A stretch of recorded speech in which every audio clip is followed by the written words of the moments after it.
Good morning and welcome to Live Now from Fox. I'm your host this morning, Zach Horner, as it is 4:59 on the East Coast and 1:59 in the morning over on the West Coast. We appreciate all of you joining us to get you caught up on the top stories of the day from all around the country and around the world as well. And we'll start with a live look outside there as we look at the New York City skyline.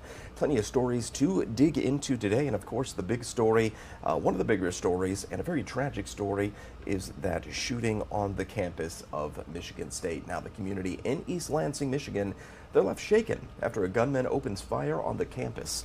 Several students are dead and more are injured. Fox News senior correspondent Mike Tobin reports from the campus with new details we're learning about that gunman. At least 3 students are dead and 5 more in critical condition after a gunman opened fire on the Michigan State University campus Monday night. Police identifying the suspect as 43-year-old Anthony McRae, who they say entered 2 different buildings on campus, firing at random before fleeing the scene. Students were left terrified and sheltering in place for hours. Our first thought is just to get as far away from the situation as possible, as fast as possible. So we were just booking it on our bikes back to our dorm to try and get to what we would consider a safe place. Thanks to a citizen tip, McRae was located several hours later by police, dying of a self-inflicted gunshot wound. Police finding a note in McRae's pocket indicating a threat to 2 schools in Ewing, New Jersey, a community to which he had ties. Out of an abundance of caution, those schools were closed on Tuesday. Another place that is supposed to be about community and togetherness, shattered by bullets and bloodshed. Sadly, for some students, this was not their first time experiencing a tragedy of this kind.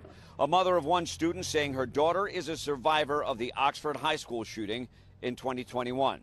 She lives right across from the Union, and she heard the screaming, and she called me right away. She's just devastated and just so scared right now. I just feel like it's a nightmare happening all over again. The family's worst nightmare. It's happening far too often. The motive behind the shooting is still a mystery. Police say they know of nothing that connects McRae to the university. In East Lansing, Mike Tobin, Fox News. Well, the pressure is growing for more transparency from the Biden administration after 3 more unidentified objects were shot down over the weekend. These shoot-downs happening just days after the military shot down a Chinese spy balloon. Fox News White House correspondent Jackie Heinrich has that story. White House officials are not explaining why President Biden has yet to address the 3 objects shot down since Friday, or even if he's just trying to avoid hyping concerns. What we're trying to do here is provide as much information as we can. The White House says later this week they'll release policy recommendations the National Security Advisor is gathering on how to identify and deal with future potential threats. I don't have a vehicle or how it's going to be shared to all of you, but clearly the president thought it was important to get this done. Is that part of what the president is waiting for and before he talks to the American people about this? No, I just don't have anything to read out. But in the meantime, the administration is considering the possibility the 3 objects may be benign, although nobody has claimed them. It could be from a nation state, they could be from commercial entities, research scientific institutions. We just don't know. The president keeping his focus on Republicans, addressing the National Association of Counties. My Republican friends in Congress have offered so far, just so far now, legislation.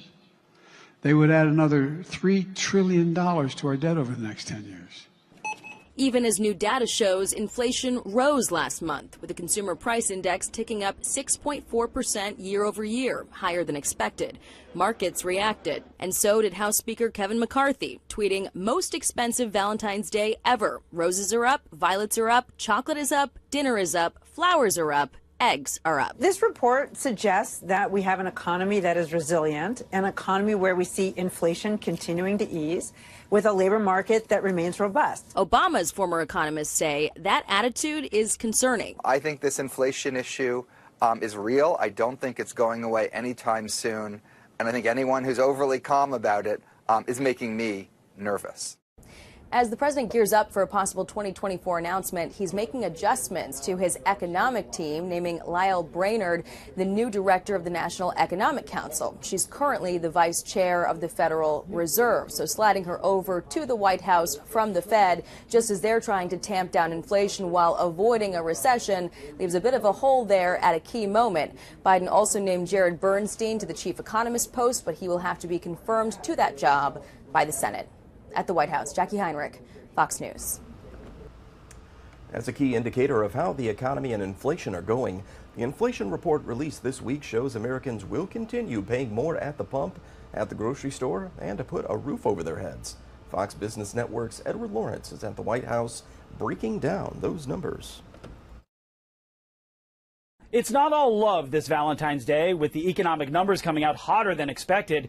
The January Consumer Price Index showing goods and services rose 6.4% year over year and 0.5% since December. We're putting our resources in not very productive places, and that is not going to be good for long-term economic growth. These rising prices eating into Americans' pockets, with energy, food, and shelter the biggest contributors. Food prices jumping 0.5% in January and more than 10% over this time last year. The hardest hit products, eggs. The price tag on a dozen of eggs increasing 70% year over year. We have to find ways to get food prices under control. The biggest overall contributor is housing, up 0.7% on the month and nearly 8% from a year ago. Congress has got to get to work on driving forward of policies towards affordable housing. If we focus on core policies here in the United States, we can really make a dent here on driving inflation down. Fed Chairman Jerome Powell recently acknowledging disinflation has begun, but adds there is still a long way to go to reach the central bank's desired 2% inflation target. He also said that it's going to be a bumpy ride. So this is definitely bumpy, but, you know, being committed to 2%, that means that they're going to be probably looking at further rate hikes. The Federal Reserve indicating they will need to see a continued decline in prices before they pull back on raising interest rates to fight inflation. At the White House, Edward Lawrence, Fox Business. And for more information on the shooting at Michigan State University that we covered here at the top of the hour, our LiveNOW team caught up with Fox 2 Detroit with a look at how things stand on campus, how the community there in East Lansing is healing, and how students and staff are coping following that deadly mass shooting. Take a listen. Joining us now to discuss this even further is Fox 2 Detroit reporter Dave Spencer. He's on the scene there in East Lansing with the latest. Dave, how's the community holding up? Yeah, Andrew, it's a very somber tone, and frankly, it's a very empty campus. Let me give you a little lay of the land of where I am. I'm standing about a half a mile from the MSU Union. That's one of the two scenes. The other one is 2 blocks farther north from that. Behind me is a landmark here on campus. I should know because I attended this university many years ago, and that's called The Rock. And written on it over the years are many different slogans and sayings and Spartan helmets and things of that nature. And today it says, how many more? And you can see what's in front of that being a number of flowers, balloons, candles. As you know, it's Valentine's Day. Those flowers probably had a different intention as they were purchased earlier, but now still an act of love as they're for the 8 people, the victims of this tragedy that all unfolded last night. And as I mentioned, the mood last night shifted from one of anxiety and tension to now the process. When the sun came up, the students began processing what had happened to them, much more somber tone as they begin the grieving process. I'm going to show you some video of another landmark here on campus, the Sparty statue. That iconic image is in the shadow of Spartan Stadium where they play the football games, a tailgating regular spot. Again, a similar scene, flowers laid out there. This is a spot, these 2 spots are where the students have really come together, almost drawn to it. There's been no kind of planning about this. They all just come together, and then once they're on the scene, once they're standing there, they just kind of put their arms around each other, complete strangers, and just be there for one another as they all go through this process together. Here's a little bit more about from those students as they kind of work this process out. Take a listen. Right now, I think it's all about just trying to care for one another and see what one person needs. It feels like you hear about this all the time, and actually experiencing it, it's hard to realize what's actually happening to you in the moment, but definitely felt very real the whole night. And it was just, I mean, it was terrifying. It's a hard day to feel anything. I'm just glad that I'm safe. All my friends and family that are up here are safe as well. But you just feel for the family and friends, for the 3 that are dead and the 5 that are in critical condition right now. Yeah, and covering this from last night into tonight, I could tell you that the campus is definitely a changed place. There was many people frantic to get a hold of their loved ones, their parents, and get them off campus. And they were told they had to wait until the scene was clear. And then once it was, they were told, okay, you can go home if you need to go home. Classes were canceled for the rest of the week. There's grief counselors here on hand for those who remain to stay, but a lot of people seemingly have taken them up on that offer just to go home and be with the ones they love, because there's not many people here on the campus of MSU. And what was a beautiful day here in East Lansing, otherwise, weather-wise, you would think that this place would just be flooded with people. Simply not the case, as the few people that are here are coming to places like the rock behind me, the Sparty statue, just to be with one another. Andrew, live in East Lansing, back to you. Yeah, Dave, of course, Metro Detroit, East Lansing, victims now to what so many communities have experienced nationwide, a mass shooting. I'm talking about the Oxford High School shooting.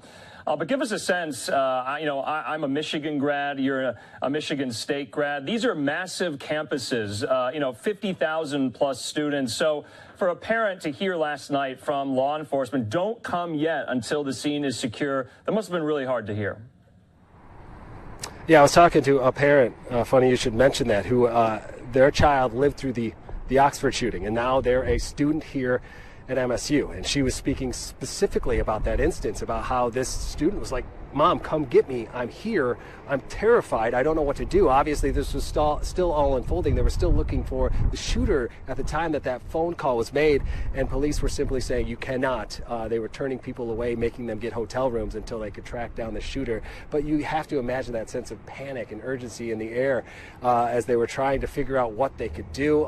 I can't even imagine going through one mass shooting, having a loved one involved, and then a second one less than a year and a half later. Just unimaginable. And a lot of those people are just coming together again to be with one another. They don't know what else to do at this point. And Dave, just briefly, if we could, I just want to talk about the suspect from yesterday, 43-year-old Anthony McCrae. Police say he had no connection to the campus. Did he have a connection to East Lansing? Did he live there? He lived in Lansing. He lived about 5 miles north of the campus.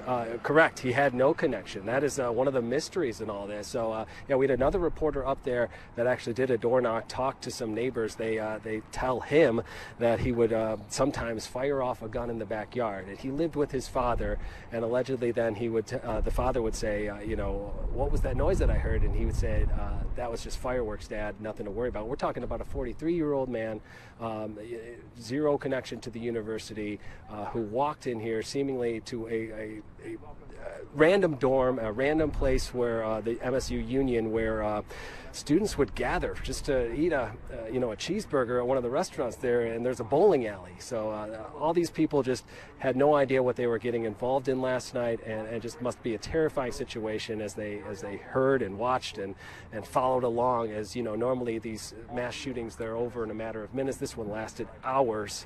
Just terrifying all around. Yeah.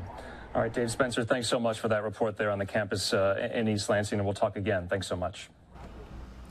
And we'll have plenty more coverage on this shooting at the university, or Michigan State University. There we know 3 students have been killed and 5 others have been injured. We'll have plenty more from our Fox Detroit team this morning for full coverage on everything that occurred there on the campus. Truly a tragic situation. But we do want to take a quick commercial break. We'll be right back in just 2 short minutes right here on Live Now from Fox.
And welcome back to Live Now from Fox. I'm your host this morning, Zach Horner.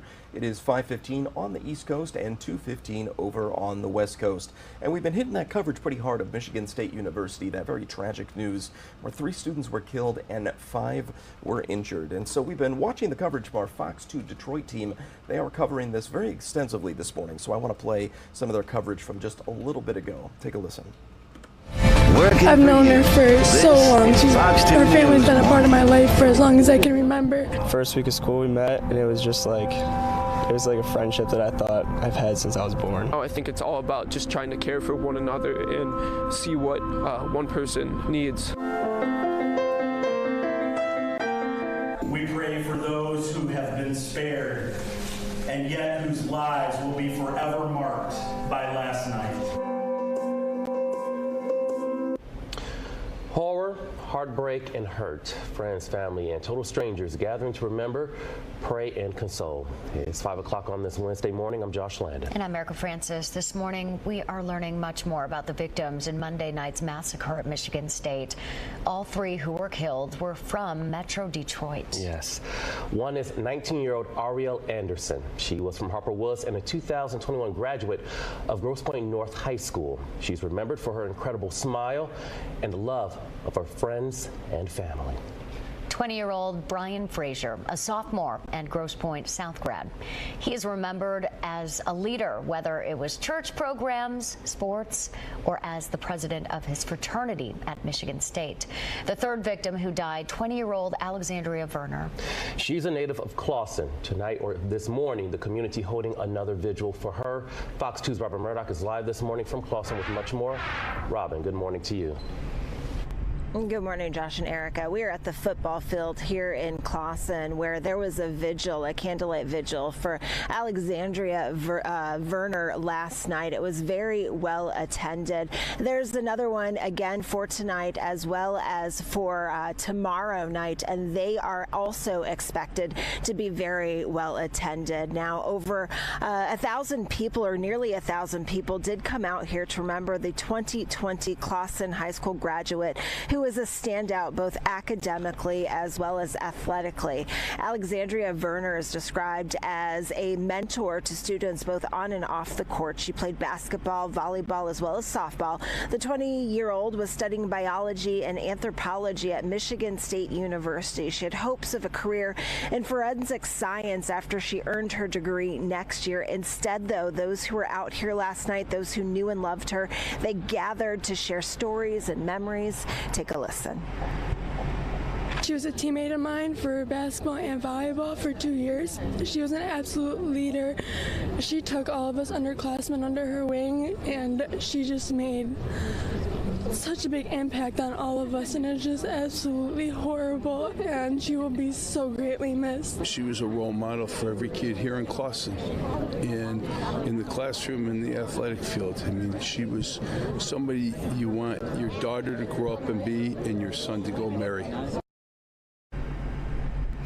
So again, there is another vigil set for tonight as well as tomorrow night here at the football field in Clawson to remember Alexandria Werner. It will begin at 7:30 tonight, actually 7:30 on both nights. And then tonight at Michigan State University at the campus, beginning at 6 o'clock, we're told there will be another vigil to honor the shooting victims. That will happen at the University Rock.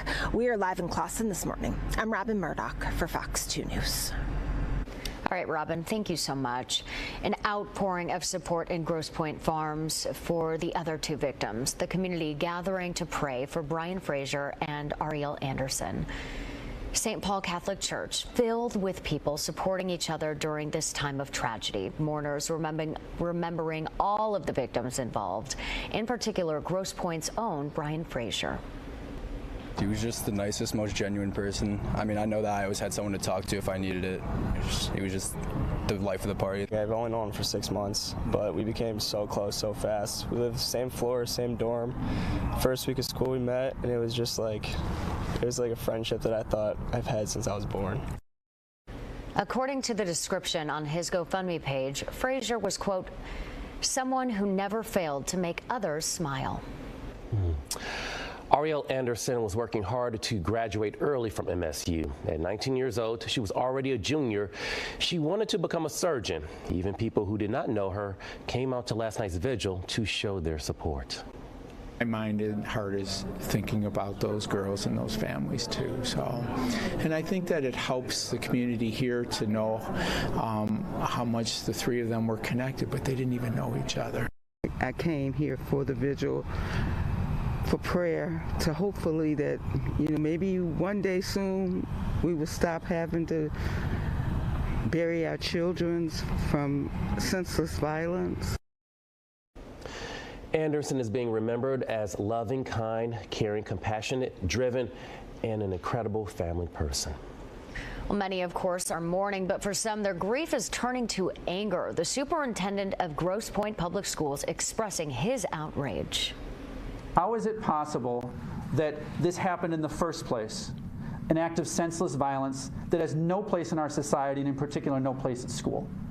But then it touched our community not once, but not twice. We have to figure out as a society, how can we support the mental health of our kids? How can we support the mental health of our adults?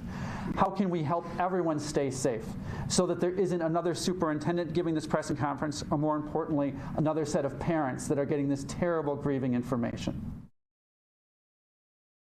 And you see the image behind us, a memorial at Michigan State. It is just continuing to grow. Yes, mourners leaving flowers at the Sparty statue. The campus shut down until Monday. Students we spoke with clearly shaken by what's happened.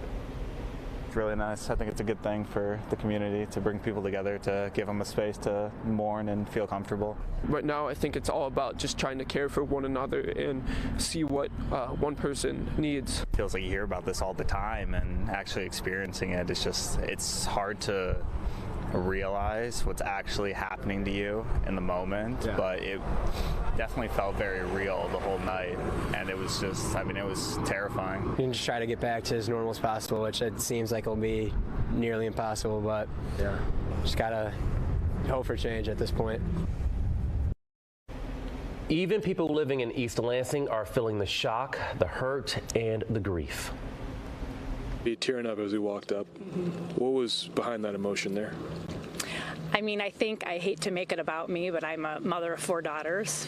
I don't have a child in college yet. I can't fathom what these parents endured, whether their child was a victim.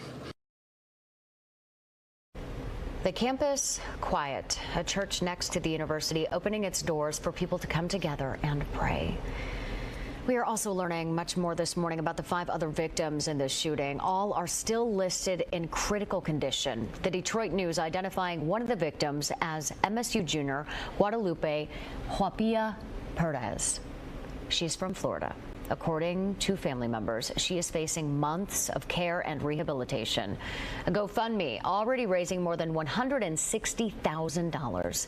The identities of the other 4 victims are not being made public at this time. However, we do know that they are all students.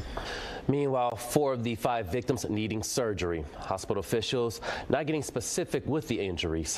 The victims all receiving treatment at Sparrow Hospital in Lansing. We're hearing it's taking the work of a number of doctors to keep these students alive. It took a team of anesthesiologists, our trauma surgery team. Patients had cardiothoracic surgery needs, so injuries to their chest. There were also neurosurgeons that were needed for various injuries. Are these life-altering injuries? I think it's early to say. I will certainly say that the report last evening of them being life-threatening was a very accurate report. The extent of the recovery for some of the individuals is it's too early to tell right now. Some of them are still sedated after surgery. The one victim who did not need surgery is the only one who is able to speak at this time. And we are learning more about the man who committed this horrific crime. Investigators trying to find out why he did it. He is 43-year-old Anthony McRae. He has no known ties to the university. In 2019, he was charged with firearm possession, took a plea, and then served a month and a half of probation. Neighbors found other behaviors of his disturbing. The neighbors called the cops on him. It was like over the summer because he was shooting firearms out of the back door of the house. I was glad that he shot himself, that he did not make it home, because who knows what would have happened if he came home. After the shooting Monday night, McRae, began a 5-mile walk toward his home, but when police confronted him, he killed himself. In his pocket, police found threats to a couple of schools in New Jersey where McRae had ties. However, the threats were not deemed to be credible. Governor Gretchen Whitmer ordering U.S. flags across the state lowered until further notice. The governor spoke with the president about the tragedy. Their place that is supposed to be about community and togetherness, shattered by bullets and bloodshed. The family's worst nightmare. It's happening far too often. The shooting is once again sure to spark conversations about gun violence and ways to stop it. One lawmaker telling us the time to finally do something is now. Renewed this call time and time again and have been told by the previous majority that it's not the time to talk about these measures that would reduce gun violence. I think a lot about Berkey Hall. I had classes in Berkey Hall as a student at MSU. Life-defining moments and classes. And it's very personally hard on me to now look at that building as a crime scene where murders took place. There is help out there for people struggling. You can call or text the National Disaster Distress Helpline. The numbers, they're on your screen. It's available 24 hours a day, 7 days a week. Also, we want to point out once again that if you see something or hear about a threat, it's okay to say something. The state has a tip line that you can reach by calling 8555, OK to say. You can also text OK to say. We have another look at your weather and traffic, as well as some of the other big news of the day when we return. We'll see you then.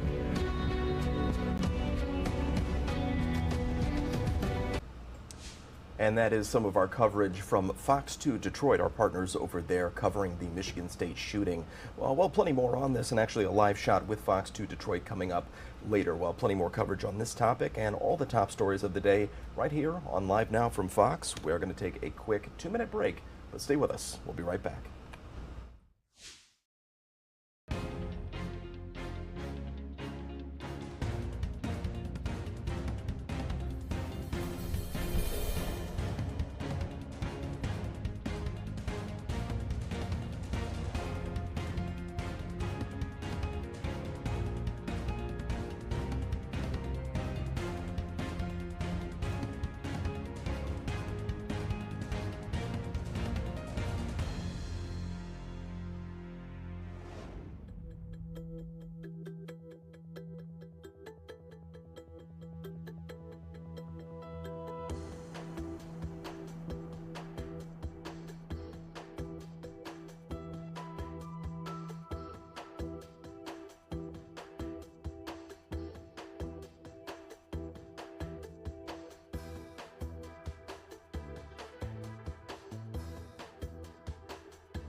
And welcome back to Live Now from Fox. Well, the U.S. is home to some of the world's top hospitals and doctors, yet Americans are paying more for health care and not reaping the benefits.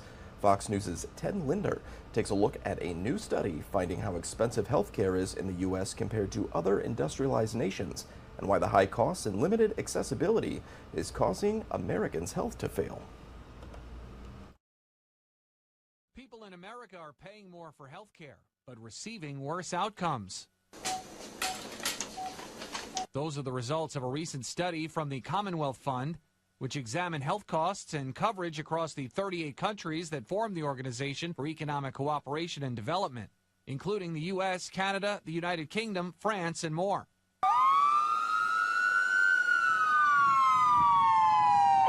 The study found the U.S. spent almost twice as much on health care in 2021 than the average member nations in the OECD. Yet researchers say the U.S. still has the lowest life expectancy at birth, the highest death rates for preventable medical conditions, the highest mortality rate for mothers and infants, and some of the highest rates of suicide. Because of the high cost of health insurance, some people, especially the minoritized communities, are choosing not to seek health care or to seek health care late in life. So there are some conditions that could be prevented that because they are not seeking care early enough, then they are not able to do that. Medical professionals also point to inequalities in accessing health care. If you have an insurance that is very strict, then getting healthcare providers who are within your network can be difficult. I am a good example. I just moved here in September. I'm in Bloomington. I have not been able to find a dentist, a healthcare provider. I have thyroid issues, so I am still using my healthcare providers out of state in North Carolina. And while telemedicine has helped bridge some of those gaps, now does anything else hurt today? Americans still see a doctor less often than people in other countries in the study. Ted Linder, Fox News. Many states are reporting a spike in child abuse and neglect over the last few years. Fox News multimedia reporter Madison Scarpino has more on this from Memphis, Tennessee. Things like loss of a loved one, unemployment, and other challenges from the pandemic are still issues people are dealing with today, and unfortunately can lead to child abuse or neglect. And a lot of these cases go unreported. When it comes to the prevalence of early childhood and early neglect, we've certainly seen an increase in referrals, as have other agencies in the area. Family Forward is a Missouri nonprofit that works with kids who have gone through a wide variety of trauma. What neglect looks like is a pretty broad definition. So neglect can look like missing school frequently, unsupervised care, but what that also ends up looking like is lack of access to affordable child care. And a lot of these are really still ramifications of the pandemic. Sadly, abuse and neglect cases and even deaths are rising and affecting families coast to coast. We don't have what we would think about as a child well-being system established in our country where if a family says, hey, I'm struggling with housing, I'm struggling to put food on the table, where they can go and receive these services early, often as they need to be able to get back up and running. To help these children, Family Forward offers a therapeutic preschool, trauma assessment, parent education, and more. We don't focus on the granular, like we need to fix these behaviors, but we really focus on why are they not able to succeed and how do we help build them up and provide interventions that can make them successful in those settings. Both Family Forward and Prevent Child Abuse America say a solution to this issue isn't simple. I think understanding how are we going to allocate resources to mitigate some of these things. This isn't an individual child problem. There are larger systemic players that contribute to that. Family Forward is launching a research and training institution, and Prevent Child Abuse America is continuing on with home visiting programs, policy work, among other things, all with the goal of prevention. In Memphis, Tennessee, Madison Scarpino, Fox News. And want to go to a little bit of breaking news here. We're learning from the Associated Press, you're looking on your screen there, a report from the BBC there. Nicola Sturgeon is expected to resign as First Minister of Scotland. Sturgeon, who has led the country's devolved government and the Scottish National Party for 8 years, is expected to give a news conference later at her official residence. We're learning that'll be at 6 o'clock this morning Eastern time, so we will have that for you live, raw, and unfiltered right here on Live Now from Fox. But her office has declined to comment on the report on her. Scotland's leader has been under fire amid a controversy over a Scottish law that makes it easier for people to change their gender on official documents. Scotland is part of the UK, but Wales and Northern Ireland has its own semi-autonomous government with broad powers over areas including healthcare. So again, breaking news here with Nicola Sturgeon is expected to resign as the first minister of Scotland there. We'll have more at 6 o'clock later today. But to get back into our other news of the day here, well, how young is too young for social media? America's youth could be putting themselves in danger every time they go online. The uptick in predators, stolen data, and an increased toll on kids' mental health, well, prompting a bipartisan group of senators to help keep kids safe on social media platforms. Fox News correspondent Jillian Turner has more from Washington. Social media safety is at the forefront of a hearing on Capitol Hill. The Senate Judiciary Committee examining the best ways to protect kids and teens from online sex predators and human traffickers. They're also looking at safeguarding kids' personal data and protecting their mental health. It's a lucrative business at the expense of our kids' privacy, safety, and health. Missouri Senator Josh Hawley on Tuesday introduced the newest pair of bills aimed at protecting youth online. One proposes 16 as the minimum age for using social media at all. The effect of these platforms on kids, especially younger kids, and frankly, especially young women, is highly detrimental to their mental health, to their personal sense of self and well-being. Currently, users have to be 13 to join Snapchat, Instagram, TikTok, or Facebook. It's an age the Surgeon General recently noted is too young. College student Emma Lemke, who started using social media in 6th grade, urged lawmakers to create safer online spaces. I think the question we really have to ask is when children who know more than most parents enter these online spaces, how are they protected? This hearing comes a day after the CDC released a troubling report. It shows 57% of teen girls in America feel persistently sad or hopeless. That was across 2021, and nearly a third indicated they have considered suicide. That CDC study also reports girls were about twice as likely as boys to be bullied via text and on social media. In Washington, Jillian Turner, Fox News. 2 houses were damaged when a driver came from across the street and slammed into the corner of one and right through the side of the garage of another. Our Fox correspondent team takes us there to learn more about this story. Home surveillance video captures the moment a driver appears to try and pull out of a parking spot, slamming into the back of a truck, and then pulls away at a rapid speed. The driver ends up clipping the corner of a home across the street and then slams into the side of the garage of a second home. All of a sudden, I heard a huge boom, so I went down and then saw this huge damage to my house. Jared Yu lives in the first house that only sustained damage to the corner of the property in the garage. It happened Sunday night just after 7 on Summershade Lane in Mira Mesa. Yu says he was working on his computer when the crash happened. I was shocked by seeing that car over there. I think she hit the pipe, so the water pipe was damaged and all the water's coming out a lot of water. According to San Diego Fire Rescue, the woman was not injured, and this was nothing more than an accident. The woman and her husband live in the neighborhood. He says she was going to move the car from the street to the garage, and that most likely she got confused and hit the gas instead of the brake. She stepped over the gas instead of the brake. Both homes have been red tagged. The first says limited entry, and as you can see, the car still here in the side of the garage, and no one is allowed in at this point until it's deemed structurally safe and sound. Home surveillance. And you're taking a live look out at the White House in Washington, D.C. We're keeping an eye on the top stories from all around the country and around the world right here on Live Now from Fox, and plenty of people hoping that there is more information coming from the White House today on those 4 objects that have been shot down out of the sky. Now, a lot of details known. We do know the first one was that Chinese spy balloon, but 3 others still a bit mysterious, so hopefully learning more about that today. But we do want to take another quick commercial break. We'll be right back in just 2 short minutes. Stay with us.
And welcome back to Live Now from Fox as we take another look outside, a live look outside at Washington, D.C., looking at the White House there. It is 5:41 on the East Coast and 2:41 over on the West Coast. And with regard to Ron DeSantis, governor of Florida, and some of his opinions on those AP courses, it's been a bit of a topic of controversy. I want to play a story for you real quick on that, so take a listen. To keep or not to keep the College Board in Florida? That's the question the governor's asking. I think that in general, the education that you get through them is it's completely necessary, and it's so important to young students. Elena Ferguson, the former valedictorian of Suncoast High School, took and passed 26 AP classes. I think it takes a lot to differentiate yourself amongst a really strong candidate population when it comes to college admissions. And so by taking those AP classes, it number one shows that you're ready for a college level education, and it teaches you a lot about balance and drive and working hard on your academic load. That feat made her competitive in the application process and helped her get accepted to and prepared for Princeton University. The resource also made the college journey more affordable for many of her underprivileged classmates. Automatically, the first thing I think of is when you do away with advanced placement classes, you're already putting Floridian students at a disadvantage. DeSantis hasn't clarified what the alternative to AP courses would be, but Ferguson worries the impact it could have on students working on their college resumes. There's a transitional period, I'm sure. What would really be good would be have the parents have input as to what they think their kids should learn and use. Mike Kusner is a father of 4. He says 3 of his children took AP courses and went off to college. I don't know that it helped them. It's what they had to do. I think it's a standardization that they had to follow, whether it was good or bad or indifferent. Kusner agrees AP courses have its pros, but he's in support of DeSantis possibly parting ways with the College Board. I don't have a problem with that because I think teaching to a standardized curriculum limits the thought processes and the education. I think they teach to the test, they teach to the standardization, and not necessarily what's best for the kids or the students. Christy Kern, Fox 35 News. And here's an interesting story. The police department in an area of Florida is welcoming tattoos a little bit more these days. Fox's Ken Suarez has more on this story. It's a sound that more and more people are hearing as they sit in their favorite tattoo artist's chair. Hunter Graves is getting his 11th tattoo, a koi fish. I like to express myself through my tattoos. Not too long ago, that's something police officers couldn't do. Tats were a big no-no. Then, little by little, agencies began to change. Under Lakeland Police Department's policy, tattoos like this one are allowed, as long as they don't cover more than half of the officer's arm. Recently, an LPD recruiter noticed something striking. One of the top 4 questions that he is asked is, what's your tattoo policy? And when a lot of other agencies allow tattoos to be visible on their arms, the applicants will immediately gravitate to those agencies. To slow that down and recruit more young talent, LPD is loosening its tat policy. Sleeves are now okay, but there are still some restrictions. Any tattoos will still be prohibited if it's on the hands, neck, face, or fingers, except a common wedding ring. The police department says sometimes an officer having a tattoo is actually an advantage. It's a conversation starter. Especially if it's a veteran. It's a great rapport builder. Drew Johnson says a lot of officers have gotten their tats at Holy Grail. We'll often just come in and say hi and, show our tattoos and, how everything healed up. The buzz is now when LPD's new policy kicks in, they expect even more. And on to this international story we've been staying on top of from the beginning. Millions of homeless in Hungary and the quake zone in Turkey and Syria are complaining about the slow pace of those aid deliveries. Now the international community is stepping up. Fox News senior foreign affairs correspondent Greg Palcott has more from Turkey. The growing humanitarian crisis in Turkey and Syria is prompting a new push from the international community. It's now been 8 days since a pair of earthquakes killed more than 37,000 people and toppled more than 40,000 buildings. Those left homeless in Hungary are complaining about the slow pace of aid deliveries. Here in the Turkish city of Iskenderun, we've seen people living in dire circumstances. There's little water or electricity, and most of the food and medicine is coming from aid distribution sites. But some say there's not enough to go around, leaving them out in the cold. We're freezing. We didn't get any aid at all. No one came to us. No one asked us what we need. Nothing at all. The situation is dire. And Mother Nature isn't helping. Those freezing temperatures are expected to continue until at least next week, making shelter a top priority at this point. Our partners are trying to scale up, working around the clock to be able to provide assistance as quickly as we possibly can. Many homes are destroyed. Many people are now displaced. On Tuesday, a second border crossing into Syria was finally opened. Aid shipments are now flowing more quickly, while the UN launches a fundraising effort for more than 5 million Syrians left homeless by the earthquakes. Aid must get through from all sides to all sides through all routes without any restrictions. Another top priority here, checking the structural integrity of damaged buildings to determine which ones can be saved. In Iskender, Turkey, Greg Valcott, Fox News. Well, another sad story here. A family in Phoenix is beyond shattered after their 8-year-old son was killed in a hit and run. Fox's Lindsay Ragus has more on this devastating story. He's fun. He's my Gemini twin. I had him one day before my birthday. He was a good kid. Great kid. Smart kid. Jarrell Glenn's mom and stepdad are only left with memories of their son, 8-year-old Jarrell Glenn, after he was killed in a hit-and-run accident Saturday evening. It was one of the neighborhood kids. He just came to the door in a panic. I couldn't do nothing. I woke up Grandpa, and I put on my shoes and took off. I got a phone call saying that he had got struck by a truck, and he was laying in the dirt, and the ambulance was taking him to Phoenix Children's Hospital. Minutes after Jessica Irvin got to the hospital, she was told the heartbreaking news. They came out and told me that my son was deceased. Irvin was told Glenn was walking from the apartment complex next to theirs when he stepped in the street near North 67th Avenue and Thomas Road. The driver who hit Glenn kept driving. You just turn yourself in. And I just want an apology. He can't bring back my son. I just want you to be careful of other kids and take precaution. Phoenix police say the suspect's vehicle was last seen driving north on 67th Avenue and is described as a 4-door lifted maroon or faded red truck with a chrome strip across the door. Why couldn't you even stop and check on my grandson? You killed my grandson, you didn't stop. That's the bad part. He didn't even stop or nothing, just kept on going. And it's killing me because he could at least stop and check and see if my grandson was okay.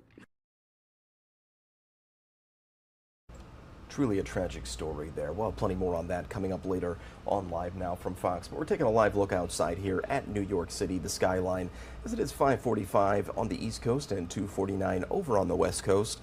We're going to take another quick commercial break here, but we will be back in just 2 short minutes right here on Live Now from Fox.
And welcome back to Live Now from Fox. I'm your host this morning, Zach Horner, and we did have some coverage on the 4 objects that have been shot down by the United States that we don't have a lot of details on. Hopefully we'll learn more about that as the day goes on today. But I do want to play a little analysis from a national security expert on that topic. So take a listen to this. Into the conversation, national security expert, CEO of Global Risk and Intelligence Planning, Hal Kempfer. Hal, good to see you. I was off yesterday, but a lot of news, of course, over the weekend. Now, first, let's start off. The U.S. House of Representatives had an unclassified phone briefing this morning on the flying objects that were shot down. We'll get into what was learned in that. But National Security Council spokesperson John Kirby today said the 3 small objects shot down could be, quote, for commercial or benign purpose and may, quote, not be tied to any foreign government or espionage effort. So I think there's a contradiction at play here, and help me understand it. Maybe some viewers have it as well. If there is a commercial or benign purpose, if this is not seen as threatening from a hostile foreign actor, what would necessitate shooting it down with an F-22? Andrew, I think what we're working out is the protocols, if you will. One thing they did was they adjusted the parameters by which they identify various things flying. Of course, there are balloons out there, and you and I had talked about this a while back when the Chinese surveillance balloon was flying, that there are a lot of balloons that fly, in fact, a lot of weather balloons that fly. And of course, there's a variety of commercial balloons that fly for advertising or other purposes. And sometimes they get loose, and sometimes they just go with the prevailing winds. So it's very, very possible that that's what it is. However, with adjusting the parameters, they're also finding them flying in areas where they could endanger commercial air traffic. And I think that was the biggest issue they had, was they'd see these things. Of course, you have to remember, if there's some sort of cylindrical object or something, which could be some sort of airship or something flying at 40 knots, and you're in an F-22, your stall speed in an F-22 is over 200 knots. So whenever you're looking at it, you're going to be moving by that thing very quickly, and you're going to have to make an assessment. And they made an assessment, and they decided to shoot them down. Part of what we're seeing is the decision process whereby they decide to shoot these things down has been dramatically shortened, and they're taking no chances. But this is all a reaction, if you will, to the Chinese surveillance balloon. Yeah. And I think some of it is actually a political reaction, all the criticism they took for being reluctant to shoot down that balloon earlier. Yeah. But Hal, you're hearing officials talk about these objects in the vaguest of terms. I've heard the word object. I've heard the word cylindrical. You and I, who were speaking about this on Friday, you were maybe possibly postulating it could be drones. I've heard balloons as well. So what is it? I mean, we just don't know. We don't know. And honestly, the commander of U.S. Northern Command, who's also over NORAD, kind of opened it up. During a press conference, he was asked, someone asked, could this be extraterrestrial? And unfortunately, he answered saying, well, I'm not ruling anything out, or words to that effect, which kind of opened up the door to a lot of speculation. And then, of course, referring to them as flying objects that are unidentified. Well, some could rearrange that and say they're identified flying objects or UFOs. And frankly, seen a number of maps where they actually show them as UFOs. And of course, that has got the speculation flying. You saw, Marco Rubio talking about these things in context of the UAP effort that's going on right now, where they're trying to identify all sorts of unidentified aerial phenomena, whatever it may be, and kind of lumping this in there. What they appear to be are some sort of, for lack of a better term, airships. They appear to have lighter than air capability.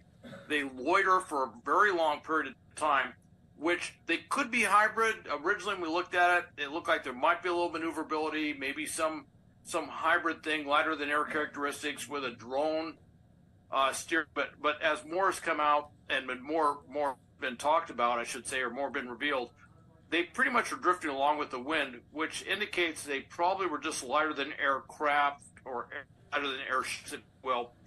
And they may have had some dirigible light characteristics. The one that's octagonal shape may have had some sort of light superstructure inside. It's not clear yet.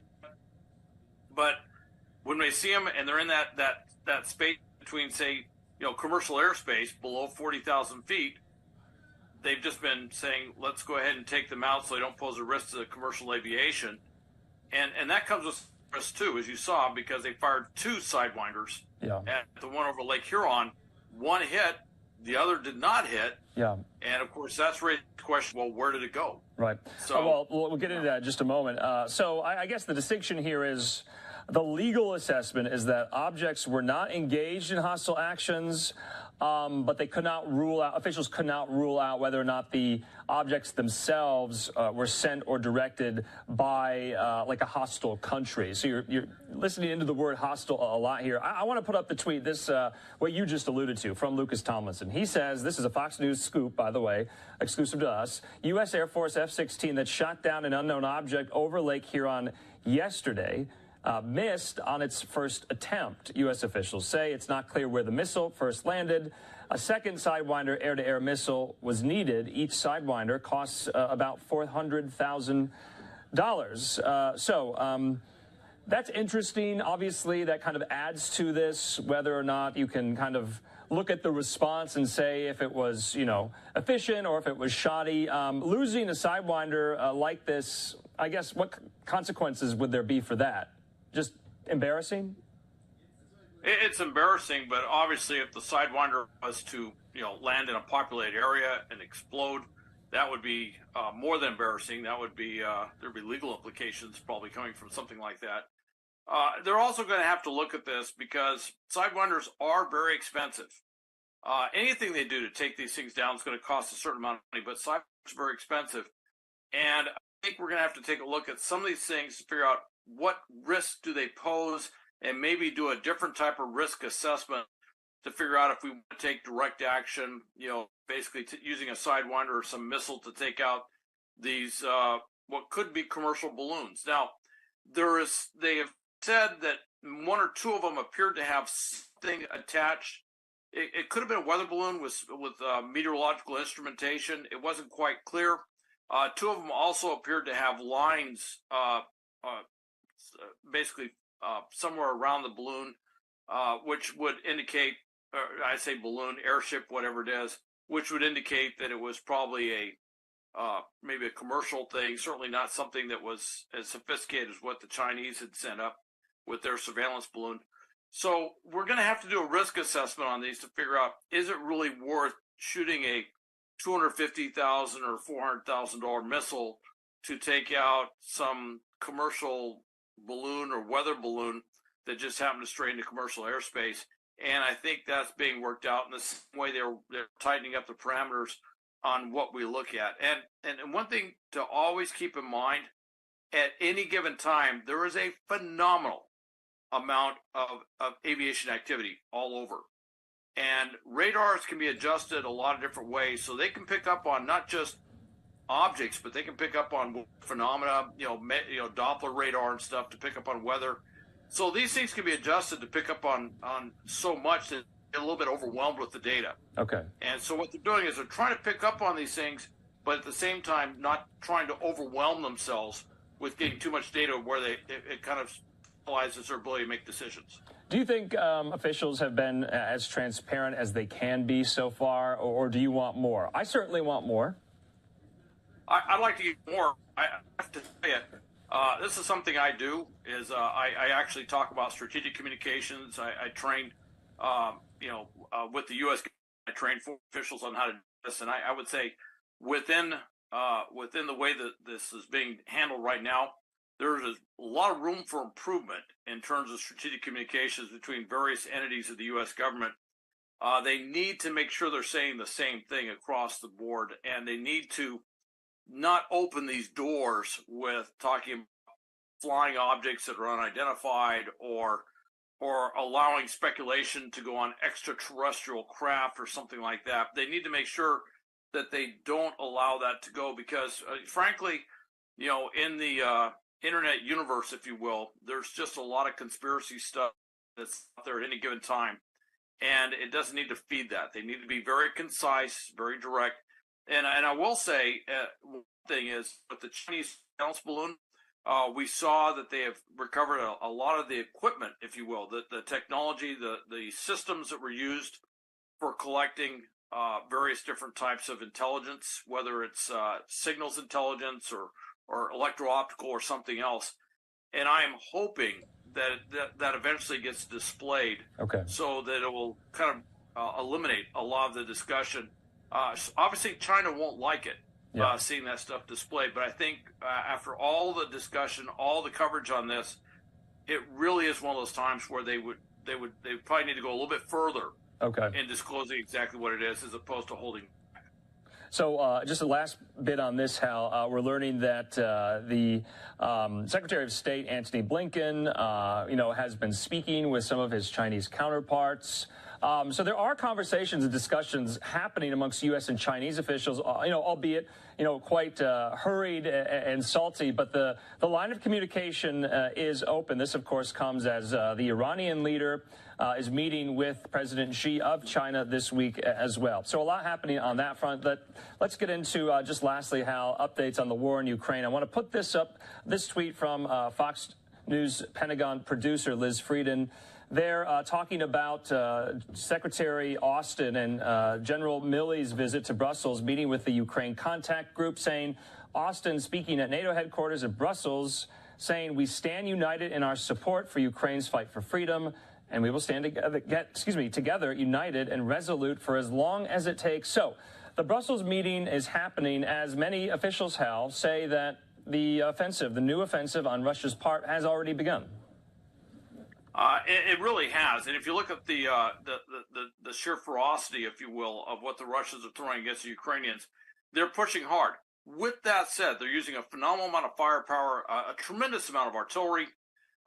They're throwing troops in essentially what look like human wave attacks, and they're throwing a lot of armor onto these battlefields, and they're doing it poorly.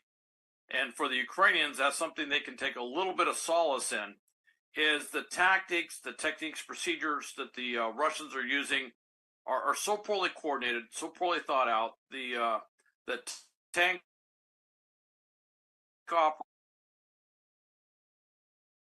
operators, the tank commanders, etc., are doing such a poor job that they're literally driving into minefields where they have to know it's a minefield and getting vehicles blown up. And then there's been some video that's come out that shows where the follow-on vehicles will then turn and try to go around them into the same minefield and get themselves blown up.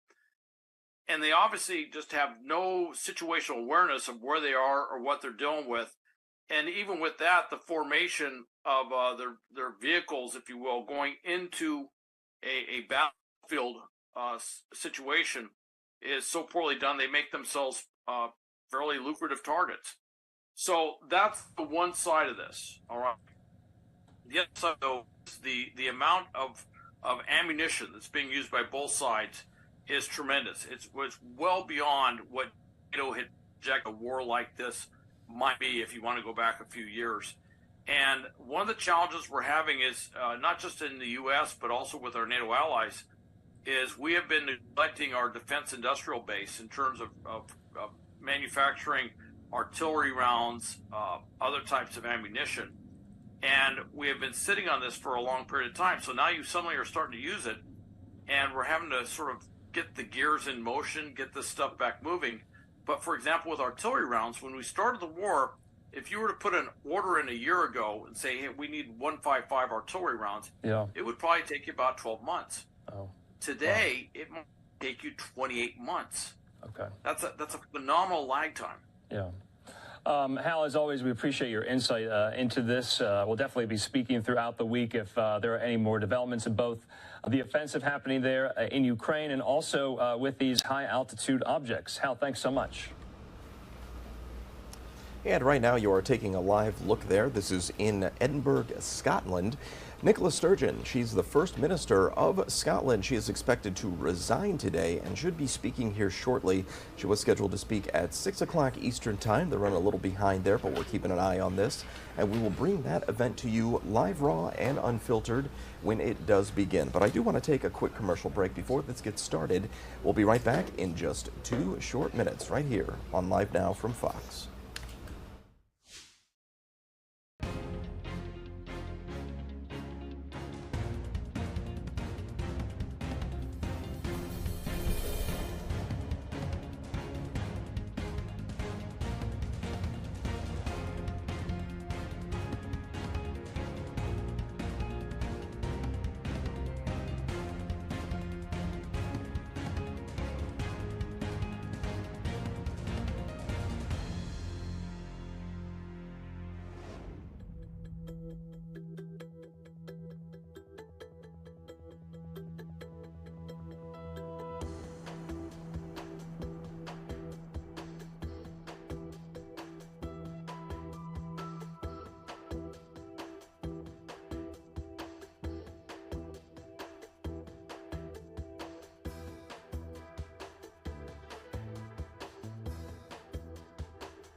And welcome back to Live Now from Fox. You're taking a live look there in Scotland. We know First Minister Nicola Sturgeon. She is expected to resign and step down as the First Minister of Scotland today. And she is scheduled to speak, or was scheduled to speak, at 6 o'clock, running a little bit behind there this morning. But when she does begin to speak, we will bring that to you live, raw, and unfiltered right here on Live Now from Fox. But we'll go to this, obviously one of the big stories of the day, and a very tragic story at that. The community in East Lansing, Michigan, they're left shaken after a gunman opens fire on the campus of Michigan State University. Several students are dead and more are injured. Here's more from our Fox reporting team. Instead of celebrating a day meant for love, we are gathered tonight because an act of unspeakable gun violence has occurred in our nation, this time in our community. Students and staff from Michigan State University spent Valentine's Day reflecting on the deadly mass shooting that rocked their community the night before. A vigil at a nearby church honored those who were killed and injured after suspected gunman 43-year-old Anthony McCrae opened fire inside two on-campus buildings Monday. Right now, I think it's all about just trying to care for one another. The famous Spartan statue at MSU is the site of a growing memorial. A nearby boulder now covered with spray paint spelling out how many more. Students reliving the ordeal describe how they took cover after the shooting while the suspect was at large. I moved my dresser in front of my door. I locked myself in my closet, and I had a pocket knife, so I was crouched in my closet for 2 hours. Officials are still trying to figure out why McCrae carried out the attack. He led officers on an hours-long manhunt after the shooting, but was later found off campus, dead from a self-inflicted gunshot wound. While police say McCrae had no affiliation with MSU, we're now learning he had a past history of mental illness. McCrae also faced a felony gun charge back in 2019 for carrying a loaded concealed weapon without a permit. Meanwhile, as the thousands of students and staff try to heal, university officials say mental health support is available to those who need help. Mary Ann Rafferty, Fox News. And I do want to go to this. This is First Minister Nicola Sturgeon. She has just begun speaking in Scotland there. She is expected to step down and resign from that position. Let's take a listen in. Being First Minister of Scotland is, in my admittedly biased opinion, the very best job in the world. It is a privilege beyond measure. One that has sustained and inspired me in good times and through the toughest hours of my toughest days. I am proud to stand here as the first female and longest serving incumbent of this office. And I'm very proud of what has been achieved in the years I've been in Bute House. However, since my very first moments in the job, I have believed that part of serving well would be to know, almost instinctively, when the time is right to make way for someone else. And when that time came, to have the courage to do so, even if to many across the country and in my party, it might feel too soon. In my head and in my heart, I know that time is now, that it is right for me, for my party, and for the country. And so today I am announcing my intention to step down as First Minister and leader of my party. I have asked the National Secretary of the SNP to begin the process of electing a new party leader, and I will remain in office until my successor is elected. I know there will be some across the country who feel upset by this decision and by the fact I am taking it now. Of course, for balance, there will be others who will, how should I put this, cope with the news just fine.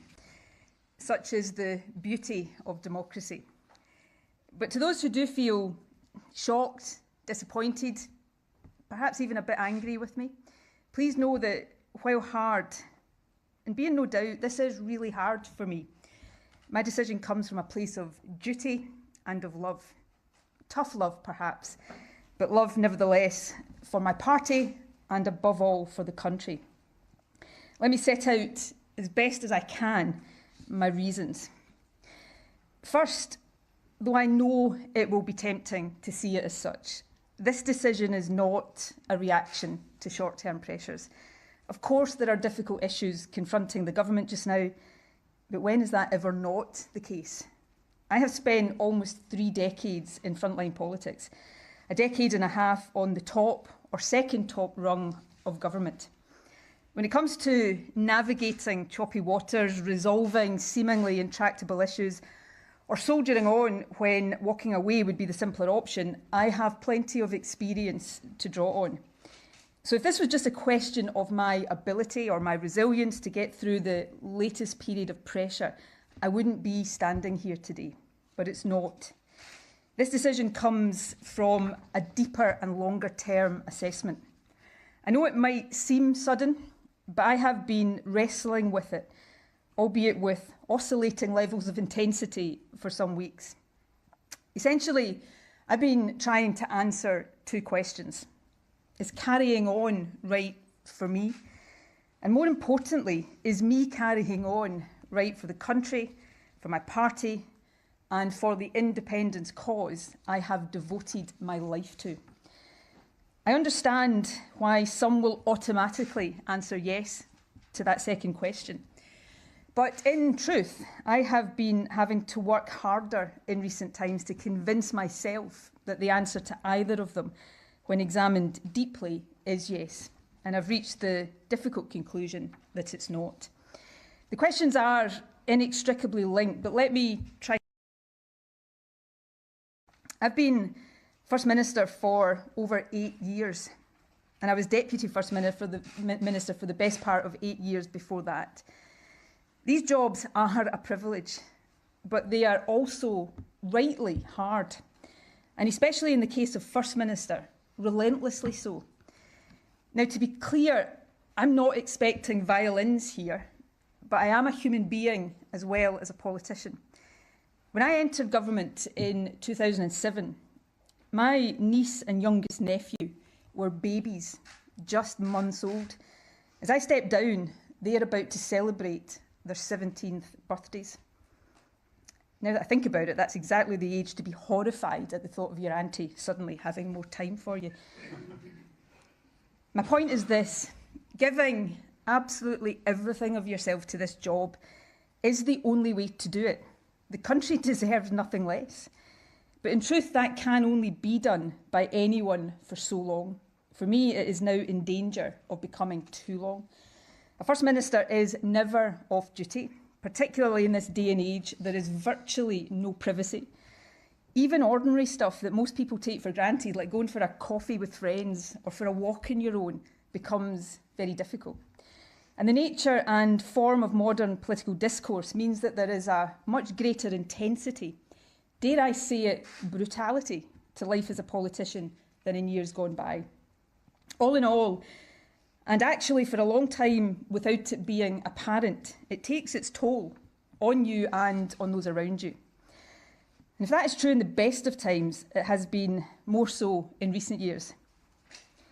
Leading this country through the COVID pandemic is by far the toughest thing I've done. It may well be the toughest thing I ever do. I certainly hope so. Now, by no stretch of the imagination was my job the hardest in the country during that time. But the weight of responsibility was immense.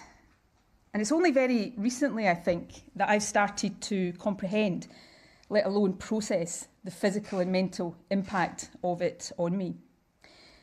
So what I'm really saying is this: if the only question was, can I battle on for another few months, then the answer is yes, of course I can.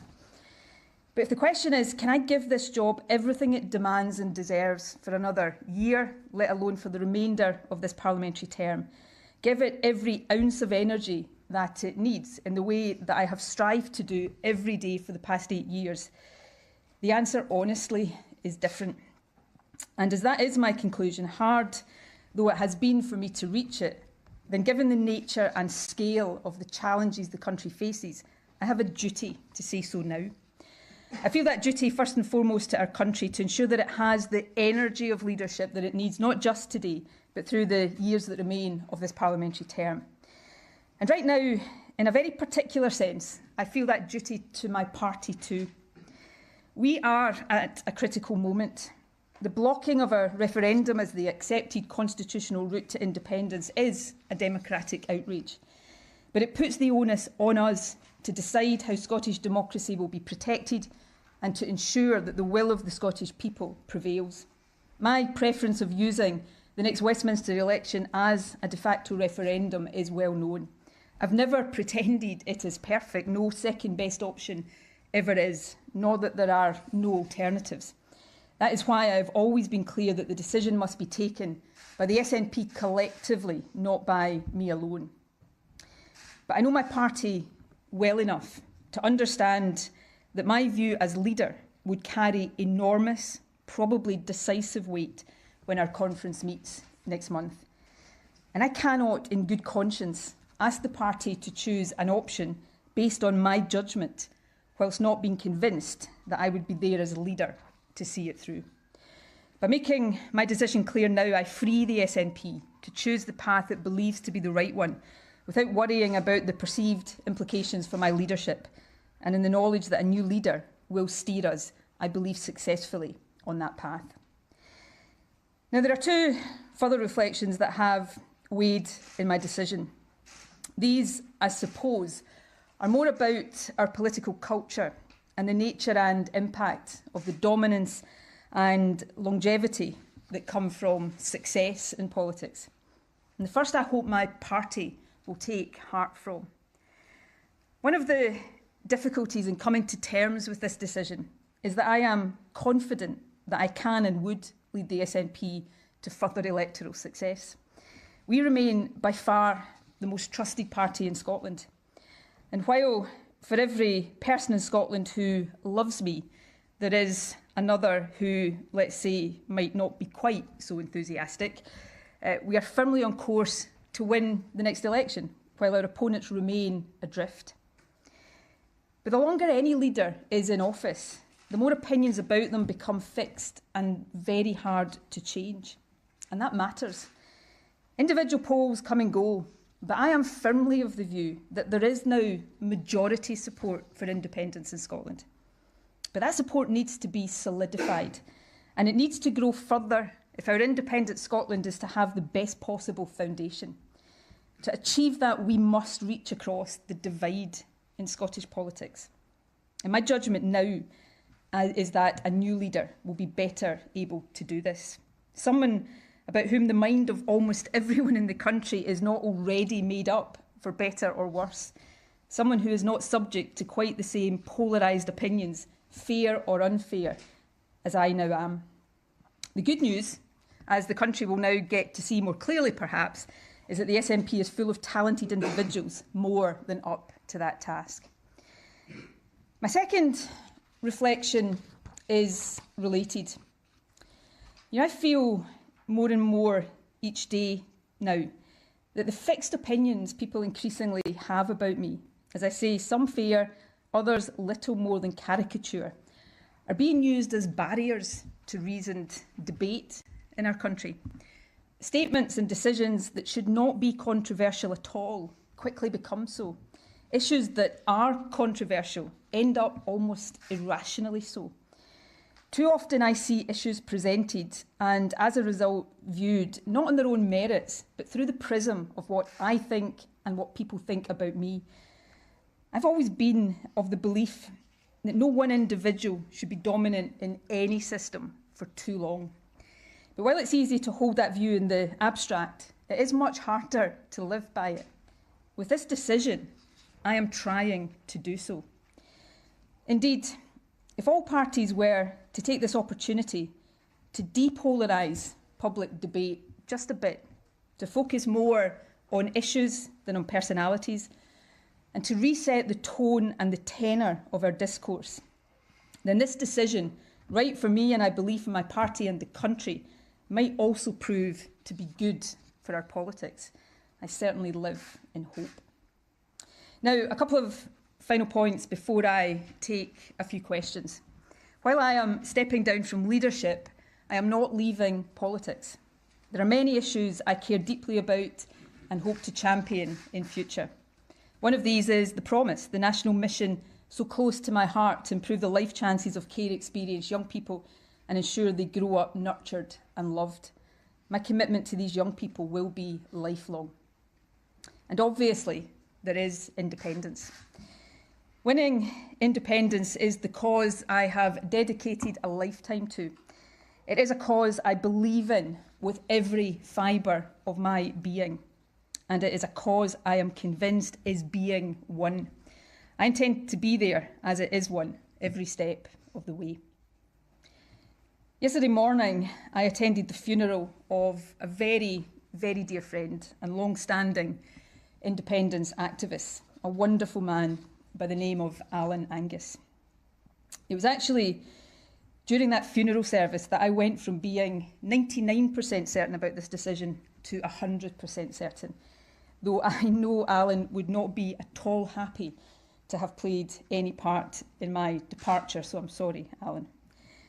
But his funeral reminded me that the cause of independence is so much bigger than any one individual, that all of us who believe in it contribute in different ways at different stages of our lives. Since I was 16, I have contributed as an activist, a campaigner, and a leader. And so now, as we look to what I firmly believe is the final stage in Scotland's journey to independence, albeit a hard one, I hope to use all the experience and perspective I've gathered over these years to help get us there. Lastly, there will be time in the days to come for me and others to reflect on what has been achieved during my time as First Minister. I'm pretty certain there will be plenty of commentary on my mistakes as well. I will have more to say before I demit office, but allow me some brief reflections now. Scotland is a changed country since 2014, and in so many ways, it is changed for the better. Young people from deprived backgrounds have never had a better chance of going to university than now. Our investment to double early learning and childcare is transforming opportunities for the youngest children.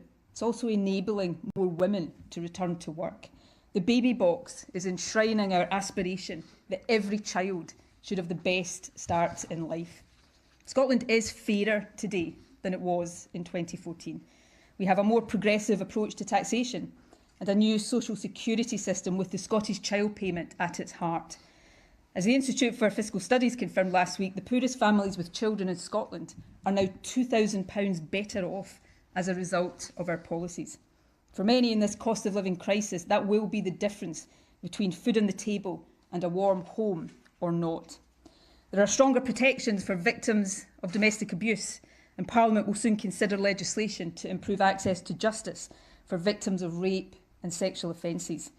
I will be the strongest possible advocate for these reforms from the backbenches. We've also shown over these past few years what can be done with the full powers of a nation, creating institutions that are part of the transition to becoming independent. New tax and social security agencies, a network of trade hubs across the world, and a state-owned investment bank ready to help the country reap the industrial benefits. And right now you are listening in to First Minister, well, she is resigning now, Nicola Sturgeon in Scotland there, announcing that she will be stepping down. And this is the latest information here from the Associated Press that I'll read for you. Nicola Sturgeon is expected to resign, as I said, that happening today. She's led the country through a devolved government and the Scottish National Party for 8 years. She's expected to give, or she is giving a news conference right now in Edinburgh, which is what you've been listening to there. Her office did decline to comment on the report initially, but Scotland's leader has been under fire amid a controversy over a Scottish law that makes it easier for people to change their gender on official documents. So again, she is stepping down. That's what we've been listening to here. But we want to take a quick commercial break. We'll be right back here on Live Now from Fox in just 2 short minutes. Stay with us.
And welcome back to Live Now from Fox. This is one of the big stories of the day here.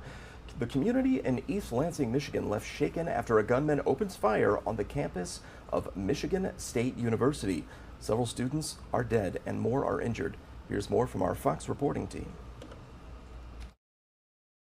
Instead of celebrating a day meant for love, we are gathered tonight because an act of unspeakable gun violence has occurred in our nation, this time in our community. Students and staff from Michigan State University spent Valentine's Day reflecting on the deadly mass shooting that rocked their community the night before.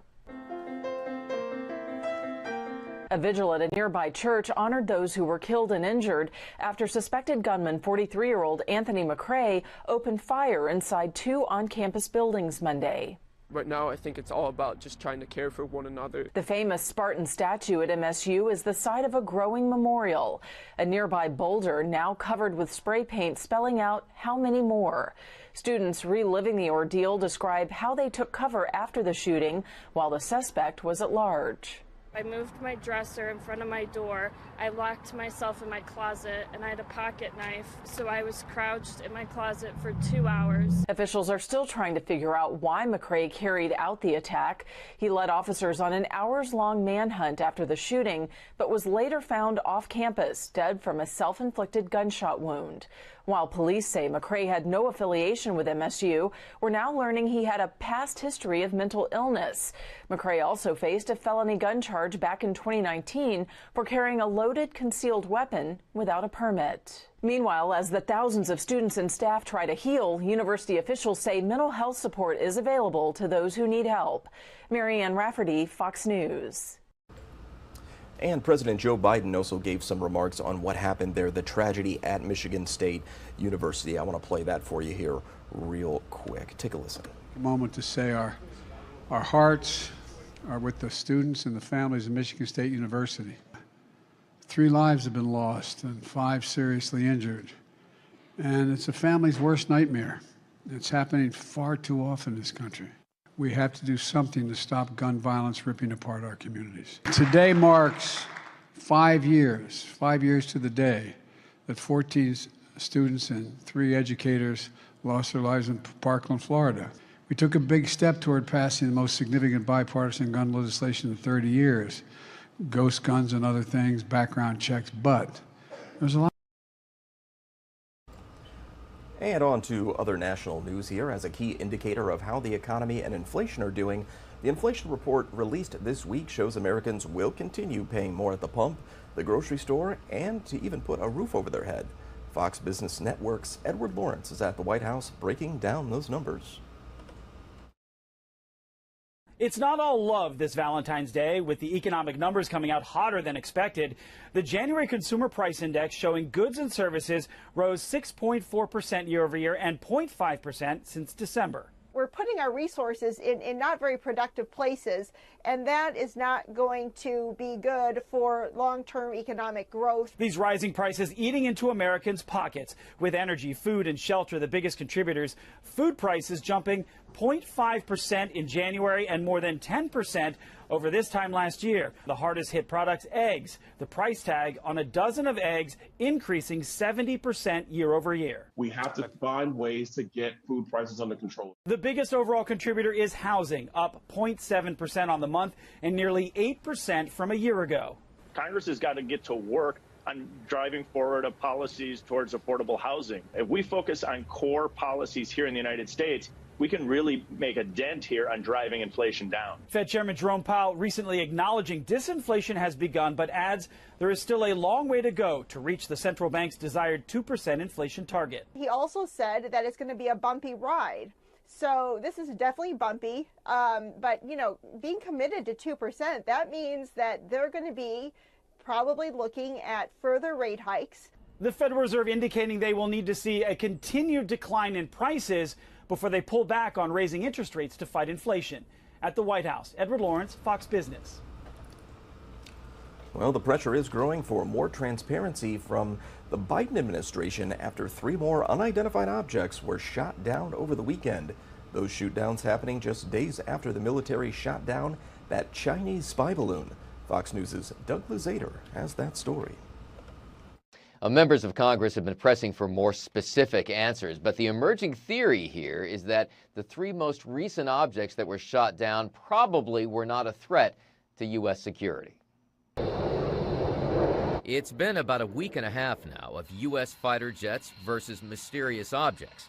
And at the White House, there are possible explanations in the works. These very well could be balloons of a completely benign nature, perhaps commercial or scientific research sort of a focus there. Again, we don't know for sure, Katie, because we haven't recovered that debris. I expect and hope that we'll have some answers on that Did they give very you shortly. a time? On Capitol Hill, military and intelligence officials briefed members of Congress yesterday, but still no firm answers. I think people are conjuring up all sorts of imaginary and horrifying scenarios that a little transparency would dispel. And the military has confirmed that in the skies over Lake Huron, one of the heat-seeking missiles fired from an F-16 actually missed its target. The missile landed harmlessly in the water of Lake Huron. We tracked it all the way down, and we made sure that the airspace was clear of any commercial or civilian or recreational traffic. And from the president himself, still not much of a public response, leading some in both parties to call for a more direct explanation. In the meantime, plenty of theories out there. And I should say, the reassurance is, don't worry, it's not the aliens. Exactly what the aliens want us to believe. You should be mindful of that. And still a great deal of focus on the first object, the Chinese spy balloon. There will be another classified briefing today for senators specifically on China. In Washington, Doug Luzader, Fox News. And for more on a story that we brought to you yesterday on that U-Haul rampage that happened in New York City, we do have more of our LiveNOW team and an interview they did to give a little more insight onto what happened there, or as to what happened there. Take a listen. Now to discuss this even further, Fox 5 New York reporter Lisa Evers from the scene. Lisa, thanks so much for being with us. What more do we know about this suspect? We learned a few more details, didn't we? Well, Andrew, we've learned a lot more today. We just had a briefing a short time ago by the police commissioner and the NYPD chief of detectives right here at police headquarters, which is just right behind me. And what they're saying is that that suspect in the deadly U-Haul truck rampage is now facing a murder and 7 attempted murder charges, and that when police finally captured him by literally blocking him with a police cruiser to stop him from doing any more damage throughout these various neighborhoods in Brooklyn, he shouted at the officers, "You should have shot me." Now let me show you some video of him and also of what he actually is alleged to have done. 62-year-old Weng Sor was taken away in handcuffs by detectives after the wild, violent rampage through 8 locations in the Bay Ridge and Sunset Park neighborhoods in Brooklyn for more than half an hour mid-morning on Monday. Police say he drove the U-Haul truck through red lights, even crisscrossing intersections and traffic lanes and jumping curbs. Witnesses told us he appeared not to slow down when he went on the sidewalk. The rampage came to an end near the Brooklyn Battery Tunnel into Manhattan when officers blocked him and were able to stop him with their vehicle. All in all, 9 people were injured, one of them a police officer. Another one of those injured did not make it. Here's what we learned from the police commissioner and the chief of detectives. Here's what they had to say. Tragically, one of the 9 victims, a 44-year-old male, was struck while operating his moped at Bay Ridge Parkway and 5th Avenue. He has succumbed to his injuries. The condolences of the entire New York City Police Department are with that family today. Arrested and being charged is Weng Sor, a male Asian, 62 years old, of 6725 Bison Creek Street in Las Vegas, Nevada. His criminal record includes 8 prior arrests dating back to 2002.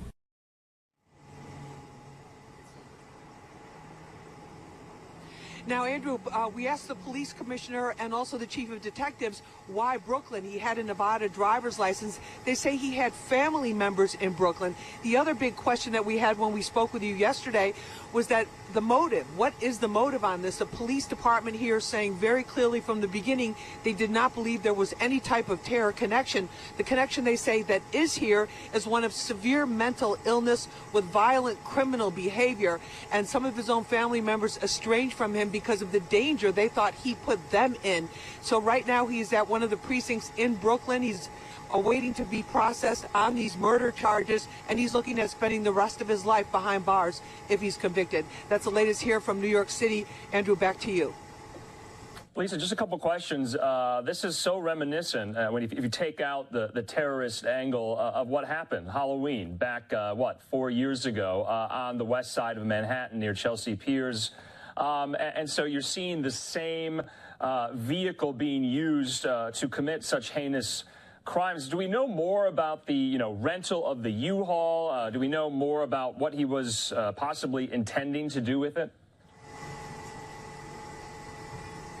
Well, Andrew, that was one of the questions that we asked the chief of detectives. He's very thorough, usually with the information that he gives us about these cases once they've actually confirmed it. He said that U-Haul truck was rented down south and that he had rented it for a period, rented in Florida exactly, that he had rented it for a period of about a month, which would have ended sometime in March, and that he was supposed to return it to the Florida location. We don't know about any possible Florida connection, but that's where he picked it up. He was basically homeless at this point and living out of the van. When they swept the van, or swept the truck, I should call it, because it's really a truck, when they swept the truck for bombs or any explosive devices, anything of that nature, yesterday it came up clean, but it also showed them signs that he had been living out of the truck, like used coffee cups, things of that nature.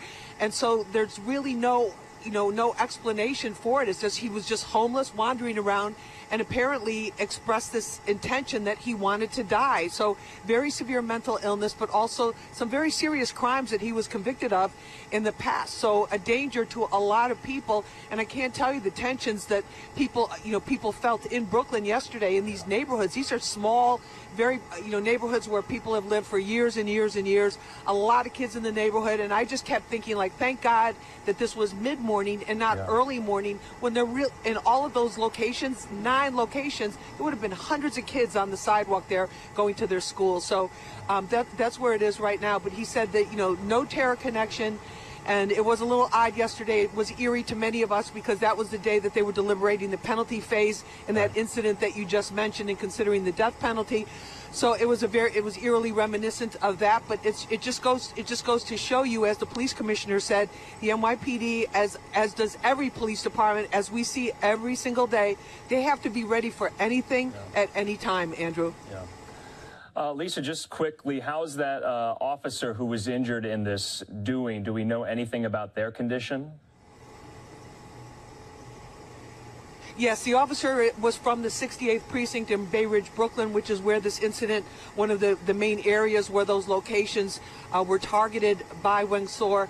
And that officer is recovering. His injuries were not serious, and so they're hopeful about that. So there's some good news on that. But police, to stop him, they really, when you saw the, which we showed you yesterday because we were at that location where it all ended, they literally, the officers put themselves on the line, their bodies on the line in their vehicle to stop him from going any further. So very brave officers there, and a lot of great work by the NYPD capturing this guy and really keeping this from going to more locations. They also cited all the tips they got from people, because this was all happening in real time, and they said in total, we thought it went on for a very, very long time.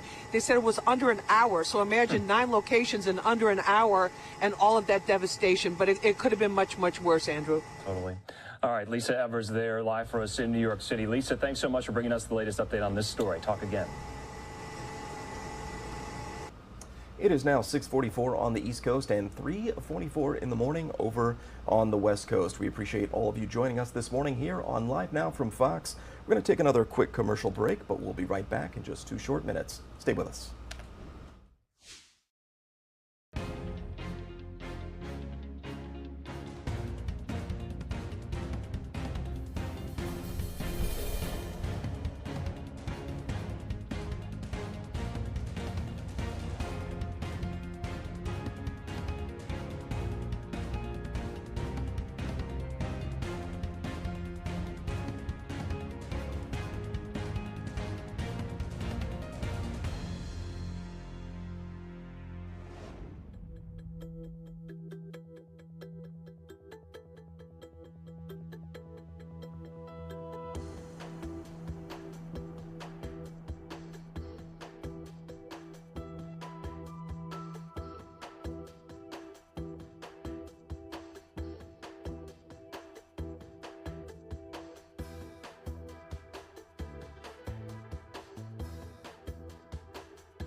And welcome back to Live Now from Fox. We're following this tragic story out of East Lansing, Michigan, where we know 3 students have been killed and 5 others are injured. We have Robin Murdoch. She is from Fox 2 Detroit, joining us live there in Michigan. And Robin, how is the university and the campus and the students there and the staff all coming to grips with this tragic shooting on campus there? As you can imagine, Zach, it's a very difficult time for the Michigan State University community. We are starting to learn a little bit more about exactly what happened on Monday night. Police have since identified the 3 students who were killed in this situation. We know that there are 5 other students who are critically injured. Police have also released the name of the suspected gunman in this shooting, a gunman who turned the gun on himself, who ended up taking his life. We still don't know exactly why this 43-year-old, though, opened fire on the students at Michigan State University on Monday night. Now, there have been a number of different vigils for the victims since the shooting. Last night, there was a vigil here in Clawson, which is a suburb of Metro Detroit, a suburb of Detroit. There was a vigil for Alexandria Verner. Nearly 1,000 people came out here last night to the football field here to remember the 2020 Clawson High School graduate who was a standout both academically as well as athletically. Alexandria Verner, she's described as a mentor to students on and off the court. She played basketball, volleyball, as well as softball. The 22-year-old, she was studying biology and anthropology at Michigan State University. She had hopes of a career in forensic science after she earned her degree next year. That is when she was set to graduate from Michigan State University. But of course, that will no longer happen. Instead, those who knew and loved her, they gathered in Clawson to remember her. Take a listen.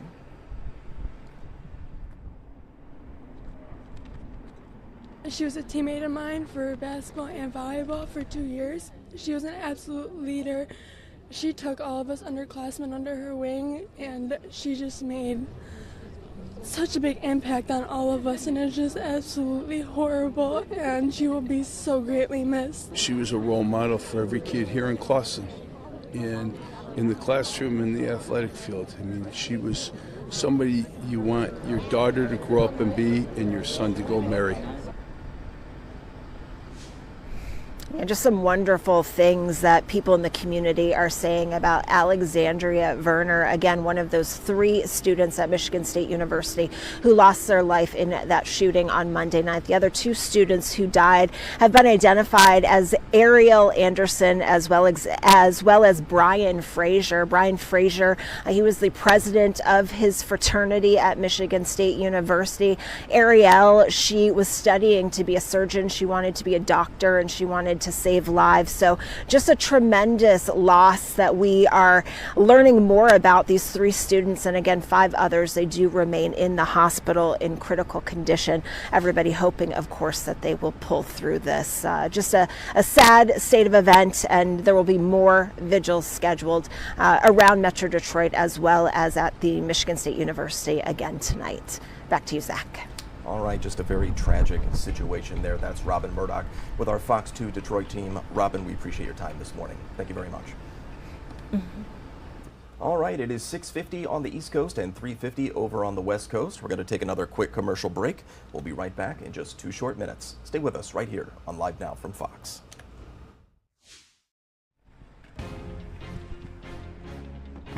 Thanks, Zach.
And welcome back to Live Now from Fox. I'm your host this morning, Zach Horner, as we get all of you caught up on the top stories of the day from all around the country and around the world as well. So let's turn to some healthcare news here. The U.S. is home to some of the world's top hospitals and doctors, yet Americans are paying more for healthcare and not reaping the benefits. Fox News' Ted Lindner takes a look at a new study finding how expensive healthcare is in the U.S. compared to other industrialized nations, and why the high costs and limited accessibility is causing Americans' health to fail. People in America are paying more for healthcare, but receiving worse outcomes. Those are the results of a recent study from the Commonwealth Fund, which examined health costs and coverage across the 38 countries that form the Organization for Economic Cooperation and Development, including the U.S., Canada, the United Kingdom, France, and more.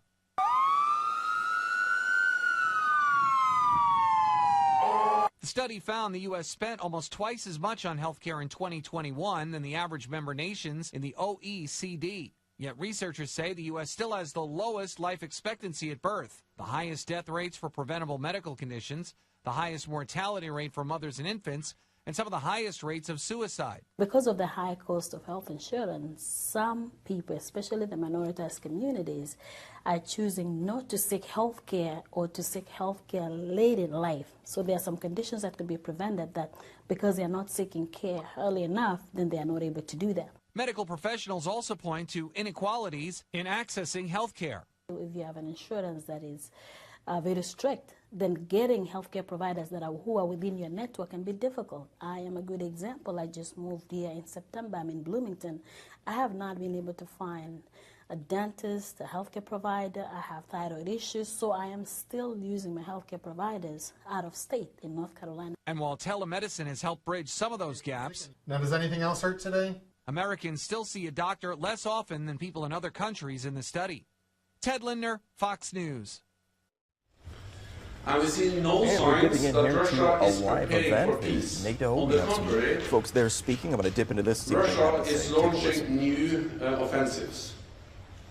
Yesterday, Defense Minister Resnikov updated NATO ministers on the situation and Ukraine's most urgent needs. I welcome the new pledges of support made by NATO allies, including more heavy weapons and military training. This is critical. Ukraine has a window of opportunity to tip the balance, and time is of the essence.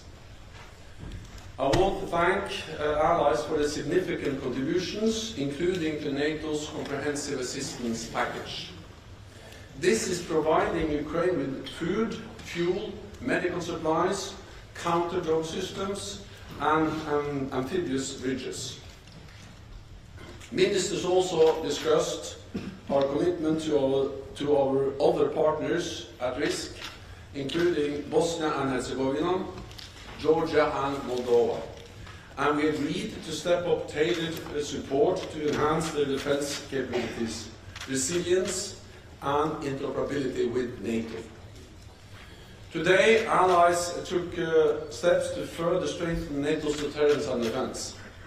Since our historic Madrid summit, we have been making good progress, boosting our forward defenses and upgrading our readiness and defense plans. Allies agreed new guidance for NATO's defense planning. This reflects the reality that we live in a more dangerous world. With Russia's aggressive behavior, the persistent threat of terrorism, and the challenges posed by China. NATO's defense planning will drive capability changes for the years to come and ensure that our deterrence and defense remain strong and credible. Ministers also addressed ways to boost industrial capacity and replenish stockpiles of armaments and munitions. NATO allies are providing unprecedented support to help Ukraine push back against Russia's aggression. At the same time, this is consuming an enormous quantity of allied ammunition and depleting our stockpiles. Allies agree on the need to work hand in hand with the defense industry to ramp up our industrial capacity. We are ready and we are reviewing NATO capability targets for ammunition stockpiles. And I welcome the important multinational projects agreed by allies today. These include a project on ammunition warehousing, which will support the pre-positioning and stockpiling of allied ammunition, as well as a project on ground-based air defense. Today, ministers also addressed the security of critical undersea infrastructure. The sabotage of the Nord Stream pipelines has reminded us all of the vulnerabilities we face. Ministers tasked the NATO military authorities to provide advice on what more we should do, including through better coordination and cooperation with the private sector. And I am standing up a critical undersea infrastructure coordination cell here at the NATO headquarters, led by Lieutenant General Hans Werner Wiemann, a highly respected former German military officer. It will facilitate engagement with industry and bring key military and civilian stakeholders together to share best practices, leverage innovative technologies, and boost the security of our undersea infrastructure. At our summit in Vilnius, leaders will take further decisions to ensure that NATO can effectively coordinate between military, civilian and private sector to secure our critical undersea infrastructure. As we continue to adapt our alliance, we need to have the right resources. So ministers also discussed the importance of investing in defense. More countries are now spending at least 2% of the GDP on defense. And 2022 was the 8th consecutive year of increased defense spending by European allies and Canada, with an additional investment of $350 billion. This trend is expected to continue this year, but more needs to be done. So today, allies discussed how to build on the defense investment pledge and future commitments beyond 2024. NATO leaders will take decisions on this at our next summit in Vilnius. With that, I'm ready to take your questions. Okay. We'll start with the BBC. Thank you very much, Secretary General. Jonathan Beale, BBC News. You started this meeting and the head of the contact group saying that, making the point that Ukraine is using, and Russia using, huge amounts of ammunition. You repeated that just now. And you warned about NATO's own stockpiles of ammunition, that production needed to be ramped up. First of all, have any countries actually now committed to ramp up their production, apart from the US and France, which you mentioned earlier, signing a new contract? And the second question is, you know, we get a message from Lord Austin, the US Defense Secretary, that Ukraine is getting what it needs. But what you're suggesting is that Ukraine might not get what it needs, that it will run out of artillery shells, tank shells, for example. So are you worried that Ukraine could run out of ammunition in the coming months? Thank you. So what we see is an enormous expenditure of ammunition, and we have seen that for several months. And that's also the reason why we actually started to address that last fall. We convened with meetings with the defense industry. We addressed this issue in different NATO capitals, and now we see that things are actually moving in the right direction. Yes, the United States, France have signed contracts, but also other allies, Germany, Norway, and there are also others who have already signed contracts with the defense industry, meaning that production is now ramping up. And that is making a huge difference. And partly it's possible to increase production from the existing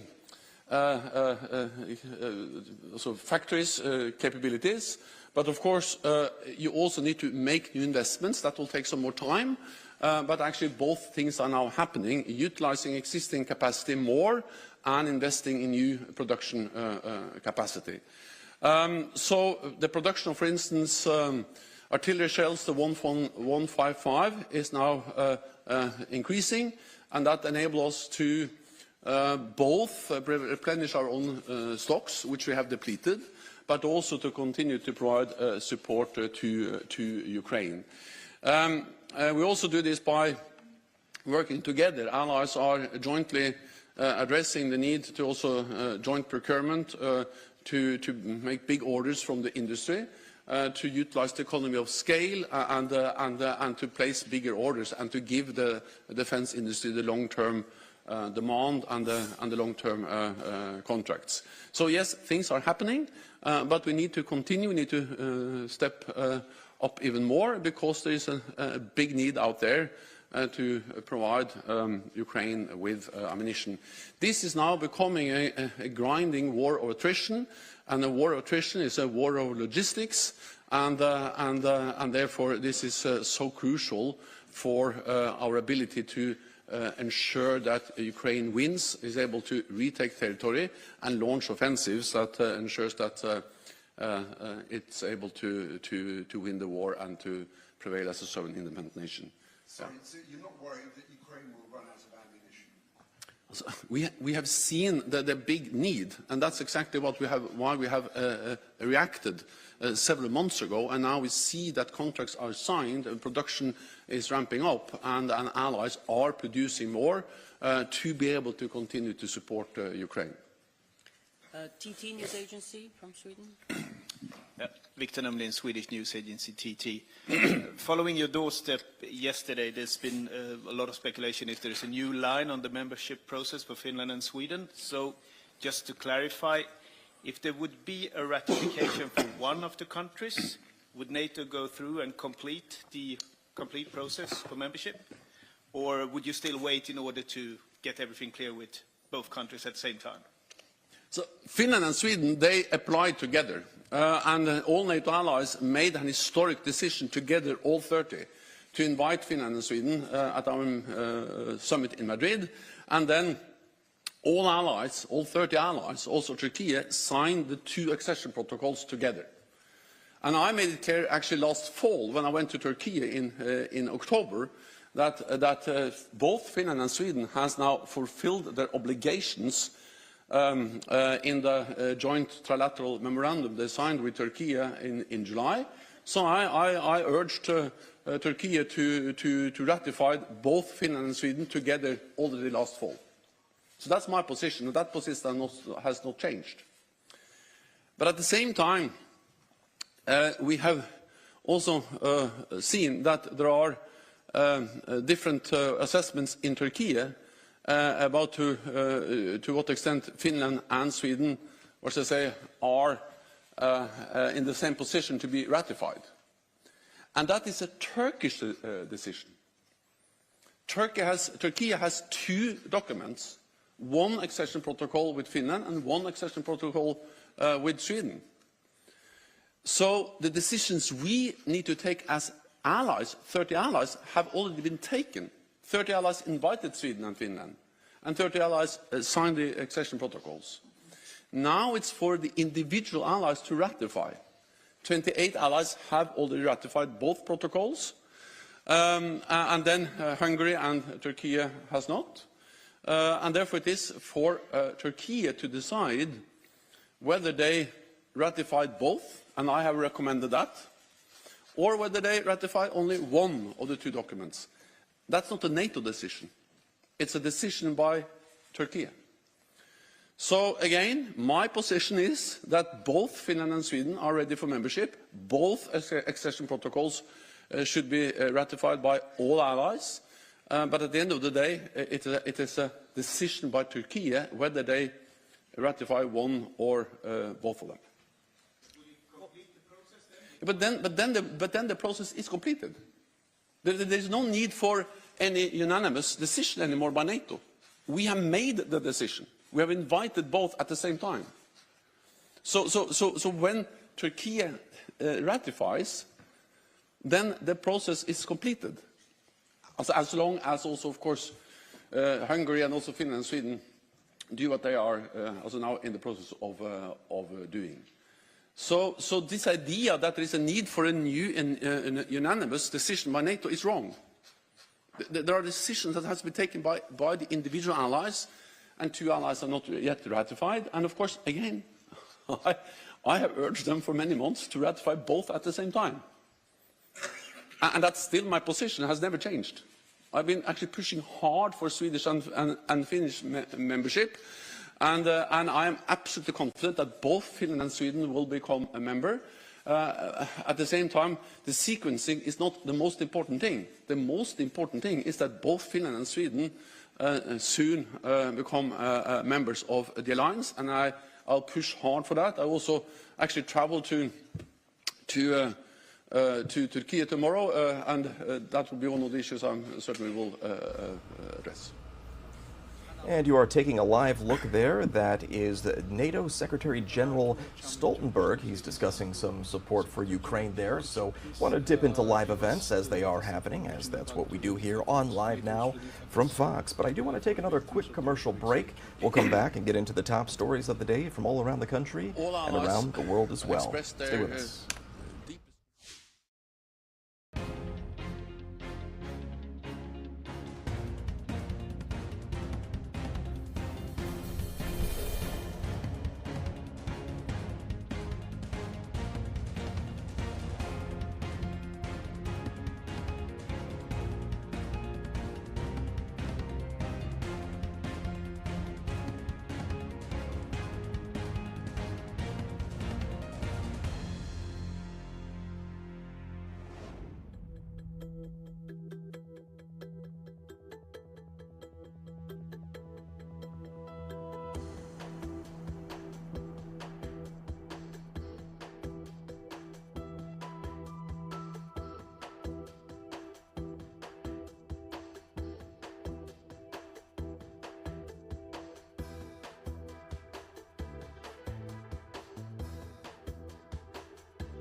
And welcome back to Live Now from Fox. I'm your host this morning, Zach Horner. 11 on the East Coast and 4:11 over on the West Coast as we get all of you caught up today on all the top stories from around the country and around the world as well. And unfortunately, we have a bit of tragic news to get into. That shooting that occurred at Michigan State University, where 5 students were injured and we know 3 students were killed. I want to dip into the Fox 2 Detroit news coverage from earlier this morning. They did kind of a very extensive coverage on this, so I want to take that and have you take a listen to this. I've known her for so long. Her family's been a part of my life for as long as I can remember. First week of school we met, and it was just like, it was like a friendship that I thought I've had since I was born. I think it's all about just trying to care for one another and see what one person needs. We pray for those who have been spared and yet whose lives will be forever marked by last night. Horror, heartbreak, and hurt. Friends, family, and total strangers gathering to remember, pray, and console. It's 5 o'clock on this Wednesday morning. I'm Josh Landon. And I'm Erica Francis. This morning, we are learning much more about the victims in Monday night's massacre at Michigan State. All 3 who were killed were from Metro Detroit. Yes. One is 19-year-old Ariel Anderson. She was from Harper Woods and a 2021 graduate of Grosse Pointe North High School. She's remembered for her incredible smile and the love of her friends and family. 20-year-old Brian Frazier, a sophomore and Grosse Pointe South grad. He is remembered as a leader, whether it was church programs, sports, or as the president of his fraternity at Michigan State. The third victim who died, 20-year-old Alexandria Werner. She's a native of Clawson. Tonight or this morning, the community holding another vigil for her. Fox 2's Robin Murdoch is live this morning from Clawson with much more. Robin, good morning to you. Good morning, Josh and Erica. We are at the football field here in Clawson where there was a vigil, a candlelight vigil for Alexandria Werner last night. It was very well attended. There's another one again for tonight as well as for tomorrow night, and they are also expected to be very well attended. Now, over 1,000 people, or nearly 1,000 people, did come out here to remember the 2020 Clawson High School graduate who is a standout both academically as well as athletically. Alexandria Werner is described as a mentor to students both on and off the court. She played basketball, volleyball, as well as softball. The 20-year-old was studying biology and anthropology at Michigan State University. She had hopes of a career in forensic science after she earned her degree next year. Instead, though, those who were out here last night, those who knew and loved her, they gathered to share stories and memories. Take a listen. She was a teammate of mine for basketball and volleyball for 2 years. She was an absolute leader. She took all of us underclassmen under her wing, and she just made such a big impact on all of us, and it's just absolutely horrible, and she will be so greatly missed. She was a role model for every kid here in Clawson, and in the classroom and the athletic field. I mean, she was somebody you want your daughter to grow up and be, and your son to go marry. So again, there is another vigil set for tonight as well as tomorrow night here at the football field in Clawson to remember Alexandria Werner. It will begin at 7:30 tonight, actually 7:30 on both nights. And then tonight at Michigan State University at the campus, beginning at 6 o'clock, we're told there will be another vigil to honor the shooting victims. That will happen at the University Rock. We are live in Clawson this morning. I'm Robin Murdoch for Fox 2 News. All right, Robin, thank you so much. An outpouring of support in Grosse Pointe Farms for the other two victims. The community gathering to pray for Brian Frazier and Ariel Anderson. St. Paul Catholic Church filled with people supporting each other during this time of tragedy. Mourners remembering all of the victims involved, in particular Grosse Pointe's own Brian Frazier. He was just the nicest, most genuine person. I mean, I know that I always had someone to talk to if I needed it. He was just the life of the party. Yeah, I've only known him for 6 months, but we became so close so fast. We lived the same floor, same dorm. First week of school we met, and it was just like, a friendship that I thought I've had since I was born. According to the description on his GoFundMe page, Frazier was, quote, someone who never failed to make others smile. Ariel Anderson was working hard to graduate early from MSU. At 19 years old, she was already a junior. She wanted to become a surgeon. Even people who did not know her came out to last night's vigil to show their support. My mind and heart is thinking about those girls and those families too. And I think that it helps the community here to know how much the three of them were connected, but they didn't even know each other. I came here for the vigil for prayer to hopefully that, maybe one day soon we will stop having to bury our children from senseless violence. Anderson is being remembered as loving, kind, caring, compassionate, driven, and an incredible family person. Well, many, of course, are mourning, but for some, their grief is turning to anger. The superintendent of Grosse Pointe Public Schools expressing his outrage. How is it possible that this happened in the first place? An act of senseless violence that has no place in our society, and in particular, no place at school. But then it touched our community not once, but not twice. We have to figure out as a society, how can we support the mental health of our kids? How can we support the mental health of our adults? How can we help everyone stay safe so that there isn't another superintendent giving this press conference, or more importantly, another set of parents that are getting this terrible grieving information? And you see the image behind us, a memorial at Michigan State. It is just continuing to grow. Yes, mourners leaving flowers at the Sparty statue. The campus shut down until Monday. Students we spoke with clearly shaken by what's happened. It's really nice. I think it's a good thing for the community to bring people together, to give them a space to mourn and feel comfortable. Right now, I think it's all about just trying to care for one another and see what one person needs. It feels like you hear about this all the time, and actually experiencing it, it's hard to realize what's actually happening to you in the moment, but it definitely felt very real the whole night, and it was just, I mean, it was terrifying. You can just try to get back to as normal as possible, which it seems like will be nearly impossible, but just gotta hope for change at this point. Even people living in East Lansing are feeling the shock, the hurt, and the grief. Be tearing up as we walked up. What was behind that emotion there? I mean, I hate to make it about me, but I'm a mother of 4 daughters. I don't have a child in college yet. I can't fathom what these parents endured, whether their child was a victim. The campus, quiet. A church next to the university opening its doors for people to come together and pray. We are also learning much more this morning about the 5 other victims in this shooting. All are still listed in critical condition. The Detroit News identifying one of the victims as MSU junior Guadalupe Huapilla Perez. She's from Florida. According to family members, she is facing months of care and rehabilitation. A GoFundMe already raising more than $160,000. The identities of the other 4 victims are not being made public at this time. However, we do know that they are all students. Meanwhile, 4 of the 5 victims needing surgery. Hospital officials not getting specific with the injuries.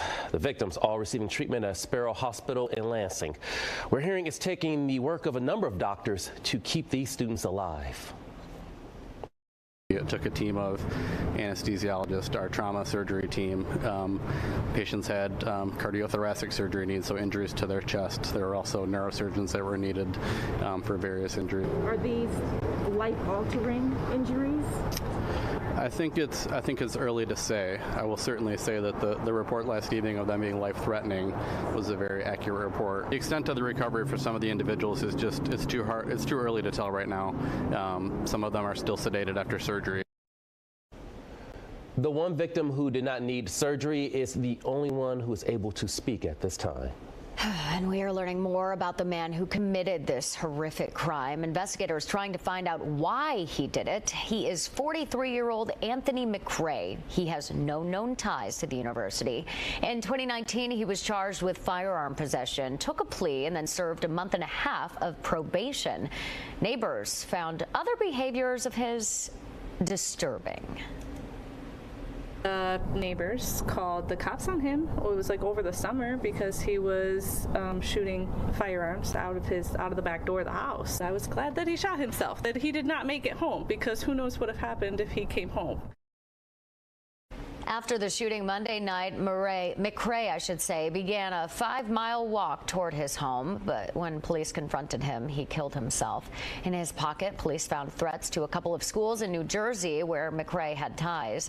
However, the threats were not deemed to be credible. Governor Gretchen Whitmer ordering U.S. flags across the state lowered until further notice. The governor spoke with the president about the tragedy.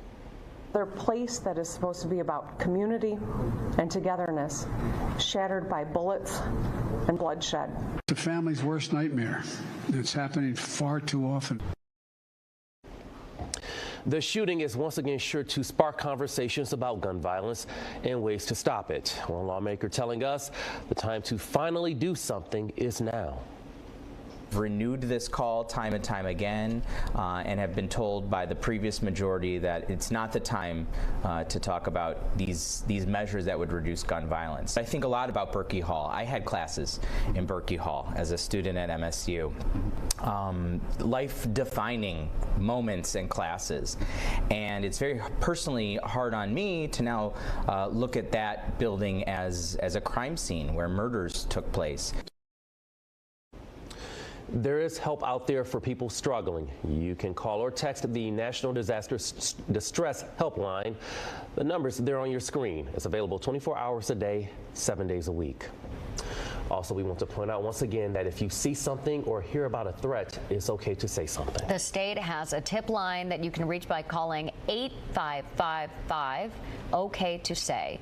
You can also text OK to say. We have another look at your weather and traffic, as well as some of the other big news of the day when we return. We'll see you then.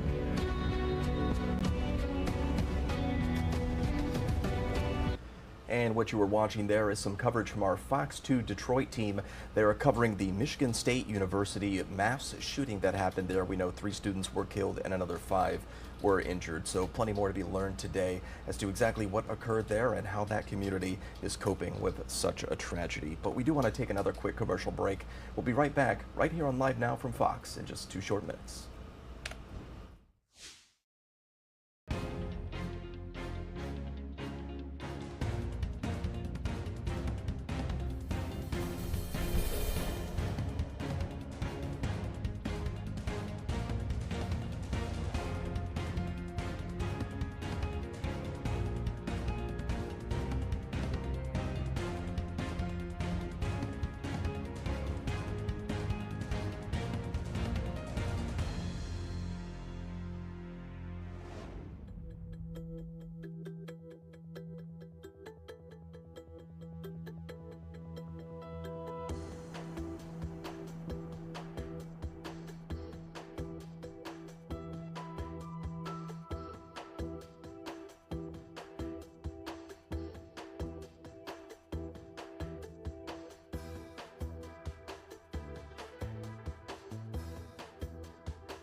And welcome back to Live Now from Fox. It is 7:25 on the East Coast and 4:25 over on the West Coast as we get you all caught up on the big stories of the day from throughout the country and all around the world as well. And keeping an eye out for live events as they do happen. We will pop into those and give a listen as well. But I do want to stick with our coverage of Michigan State University and that shooting that occurred there. We know 3 students are dead and 5 are injured. Now our live team got an interview with the Michigan State Police for more on the response there and everything occurring in East Lansing. So I want to play that for you real quick. Take a listen. What we do right now is bring in a Lieutenant Renee Gonzalez, who is with Michigan State Police. Bring him on live here on Live Now from Fox. And Lieutenant Gonzalez, thank you so much for being here. First and foremost, just thinking of you guys and your community, praying for Michigan, the Spartan community. How are you doing at this hour? I'm doing good, thank you. Along with the other officers and local agencies that assisted, everyone's doing well. We're just doing our job. And so for viewers who are just joining us, tell us a little bit about your role and what you do, because you do cover Ingham County and you were there last night at the time of this breaking news. Yes, my job in the 1st District, I'm the public information officer for the MSP, and what my duties are to cover any large-scale operation or an incident such as this shooting that went on. So what I did is I was sent to the scene. We already had numerous officers from other agencies, state, local, county, and city that had went to the scene. We had numerous officers that weren't even requested to come in, came in on their own to help out. In hearing from Michigan State University police last night, I believe he had said hundreds of law enforcement officers were there last night, and that includes yourself. So walk us through when you first got that call, where you were at when you got the news that there was a shooter on campus. I was actually at home at the time. It was about 8:18, from what I remember, is the call coming out that there was an active shooter. Without question, I had some of my guys calling as well, and they wanted to go to the scene. I gave them authorization. I said, yeah, get there. So our guys dispatched. They left from their homes and went right to MSU, along with other agencies. As I said, the state, city, counties, all arrived at the scene, a lot of them without even being requested to the scene. So how did that work with hundreds of law enforcement members being there and so many hands on deck? How did that work once you arrived there? What were you assigned to do in that moment?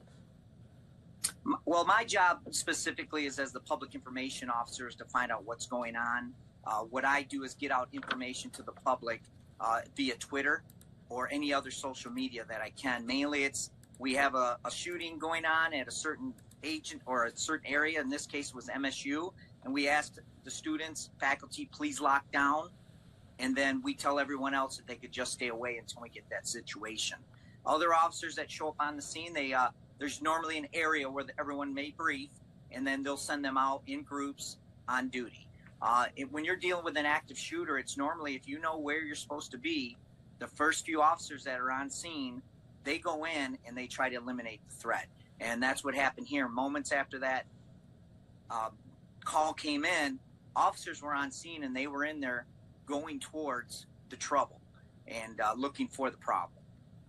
And it ultimately took a while to find that suspect. Of course, he was on foot for a while, police telling everyone to shelter in place. And Michigan State University, with it being such a large campus, can you talk a little bit about some of the challenges that law enforcement faced during that time that search was ongoing? A lot of the search that we had a lot of officers walking around the area looking for the shooter. A lot of them were in plain clothes with minimal markings on their uniforms, which makes it difficult dealing with the darkness. So we had numerous calls from 911 or 291 saying that they had seen a person with a rifle. So we had to check every call just to be safe. So that was the issue. And then we also were waiting for video of the ID or what the shooter looked like. And once we got that is when things started falling into place and we knew who we were looking for. How is the community doing tonight? I'm not sure if you're a father or not, but of course, so many families on edge during the initial news of this, hoping to hear from their loved ones who may have been on campus or close to it. How was the community last night and how are they doing today? The community is rallying. Last night, I have two daughters that are college age.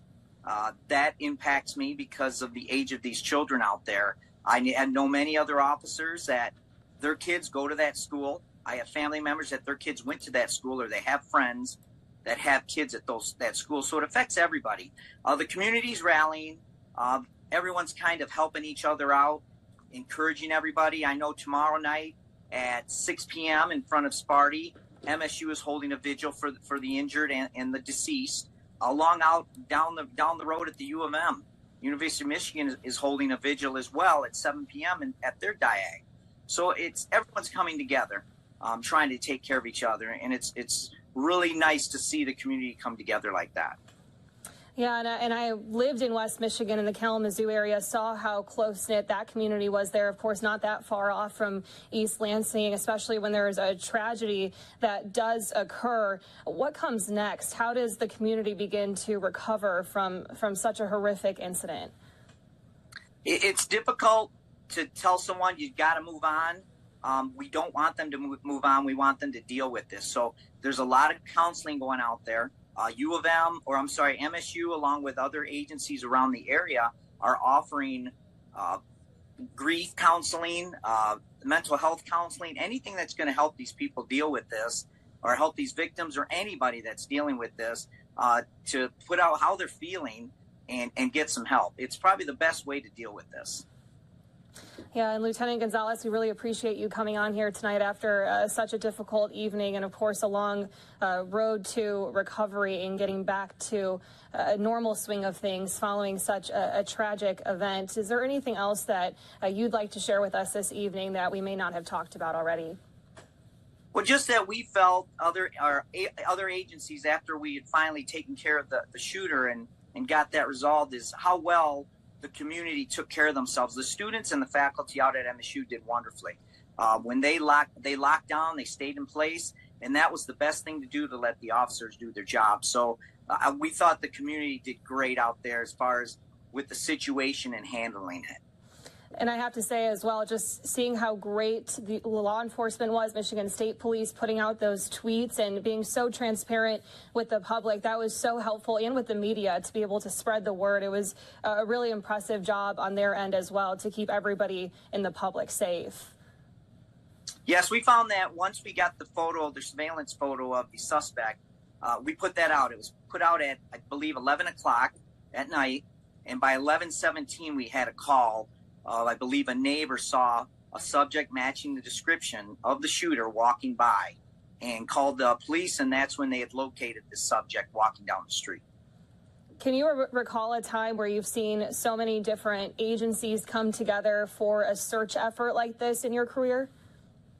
I've been through many situations. I've seen agencies come together, but not in this number. It was impressive to see the brothers and sisters that I work with, how everybody from different agencies, state, local, federal, city, just come together and get to the scene. It was impressive, and made me proud to be a state trooper or even a police officer. Yeah, thank you so much, Lieutenant Gonzalez. Thank you for the work that you do and for being on here with us tonight as we continue to follow anything that comes out of this story moving forward. Just such a sad, yet another mass shooting that we are following here on Live Now from Fox. We appreciate you being with us this evening. Thank you. And certainly a lot to tackle on this topic here. It's one of the big stories of the day. We know those 3 students are dead at the Michigan State University campus there, and 5 others are injured. I want to go to Fox's Marianne Rafferty. She's got a package here to kind of wrap it all together and tell us what we know so far. Take a listen. Instead of celebrating a day meant for love, we are gathered tonight because an act of unspeakable gun violence has occurred in our nation, this time in our community. Students and staff from Michigan State University spent Valentine's Day reflecting on the deadly mass shooting that rocked their community the night before. A vigil at a nearby church honored those who were killed and injured after suspected gunman 43-year-old Anthony McCrae opened fire inside 2 on-campus buildings Monday. Right now, I think it's all about just trying to care for one another. The famous Spartan statue at MSU is the site of a growing memorial. A nearby boulder now covered with spray paint spelling out how many more. Students reliving the ordeal describe how they took cover after the shooting while the suspect was at large. I moved my dresser in front of my door. I locked myself in my closet, and I had a pocket knife, so I was crouched in my closet for 2 hours. Officials are still trying to figure out why McCrae carried out the attack. He led officers on an hours-long manhunt after the shooting, but was later found off campus, dead from a self-inflicted gunshot wound. While police say McCrae had no affiliation with MSU, we're now learning he had a past history of mental illness. McCrae also faced a felony gun charge back in 2019 for carrying a loaded concealed weapon without a permit. Meanwhile, as the thousands of students and staff try to heal, university officials say mental health support is available to those who need help. Marianne Rafferty, Fox News. And on to other news. The pressure is growing for more transparency from the Biden administration after 3 more unidentified objects were shot down over the weekend. These shoot-downs happening just days after the military shot down a Chinese spy balloon. Fox News' Doug Lazater has that story. Members of Congress have been pressing for more specific answers, but the emerging theory here is that the 3 most recent objects that were shot down probably were not a threat to U.S. security. It's been about a week and a half now of U.S. fighter jets versus mysterious objects. And at the White House, there are possible explanations in the works. These very well could be balloons of a completely benign nature, perhaps commercial or scientific research sort of a focus there. Again, we don't know for sure, Katie, because we haven't recovered that debris. I expect and hope that we'll have some answers on that Did they give very you shortly. a time? On Capitol Hill, military and intelligence officials briefed members of Congress yesterday, but still no firm answers. I think people are conjuring up all sorts of imaginary and horrifying scenarios that a little transparency would dispel. And the military has confirmed that in the skies over Lake Huron, one of the heat-seeking missiles fired from an F-16 actually missed its target. The missile landed harmlessly in the water of Lake Huron. We tracked it all the way down, and we made sure that the airspace was clear of any commercial or civilian or recreational traffic. And from the president himself, still not much of a public response, leading some in both parties to call for a more direct explanation. In the meantime, plenty of theories out there. And I should say, the reassurance is, don't worry, it's not the aliens. Exactly what the aliens want us to believe. You should be mindful of that. And still a great deal of focus on the first object, the Chinese spy balloon. There will be another classified briefing today for senators specifically on China. In Washington, Doug Luzader, Fox News. As a key indicator of how the economy and inflation are doing, the inflation report released this week shows Americans will continue paying more at the pump, the store, and to put a roof over their heads. Fox Business Network's Edward Lawrence is at the White House breaking down the numbers. It's not all love this Valentine's Day, with the economic numbers coming out hotter than expected.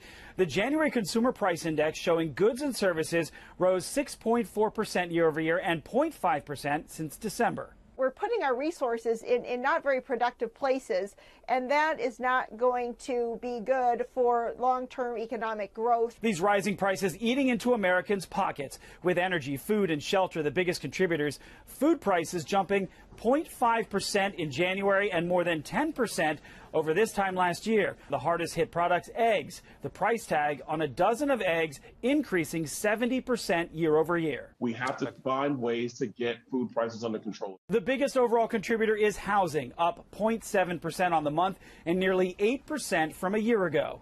Congress has got to get to work on driving forward policies towards affordable housing. If we focus on core policies here in the United States, we can really make a dent here on driving inflation down. Fed Chairman Jerome Powell recently acknowledging disinflation has begun, but adds there is still a long way to go to reach the central bank's desired 2% inflation target. He also said that it's going to be a bumpy ride.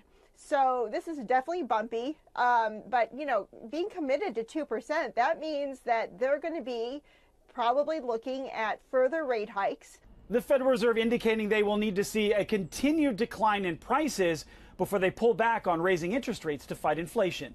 At the White House, Edward Lawrence, Fox Business.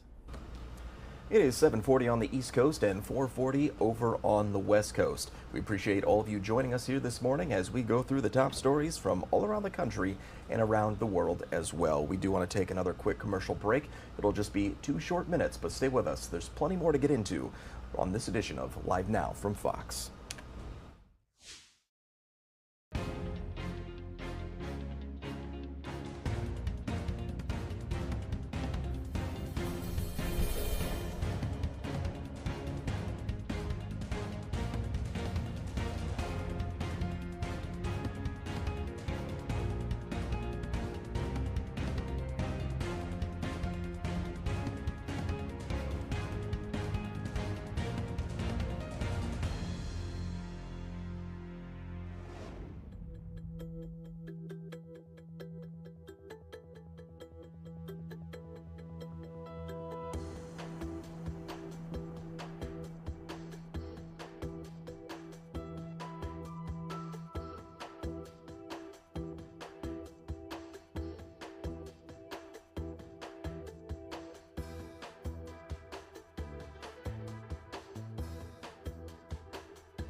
And welcome back to Live Now from Fox. The U.S. is home to some of the world's top hospitals and doctors, yet Americans are paying more for health care and not reaping the benefits. Fox News' Ted Lindner, he takes a look at a new study finding how expensive health care in the U.S., how that is compared to other industrialized nations, and why the high cost and limited accessibility is causing Americans' health to fail. People in America are paying more for health care, but receiving worse outcomes. Those are the results of a recent study from the Commonwealth Fund, which examined health costs and coverage across the 38 countries that form the Organization for Economic Cooperation and Development, including the U.S., Canada, the United Kingdom, France, and more.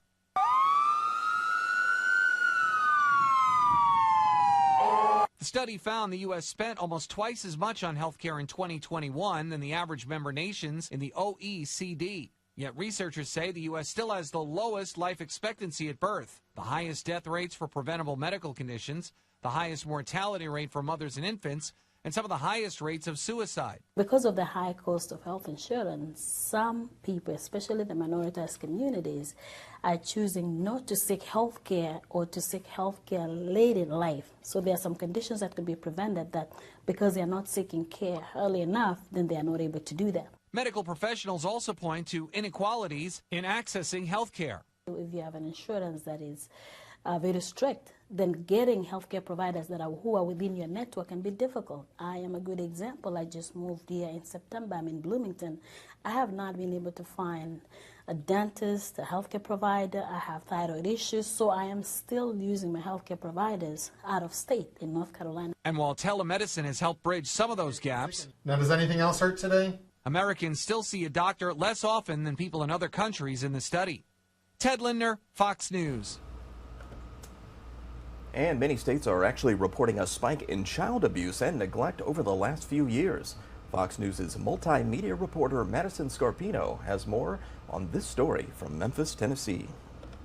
Things like loss of a loved one, unemployment, and other challenges from the pandemic are still issues people are dealing with today, and unfortunately can lead to child abuse or neglect. And a lot of these cases go unreported.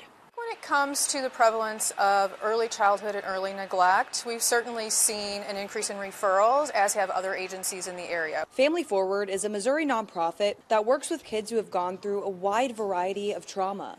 What neglect looks like is a pretty broad definition.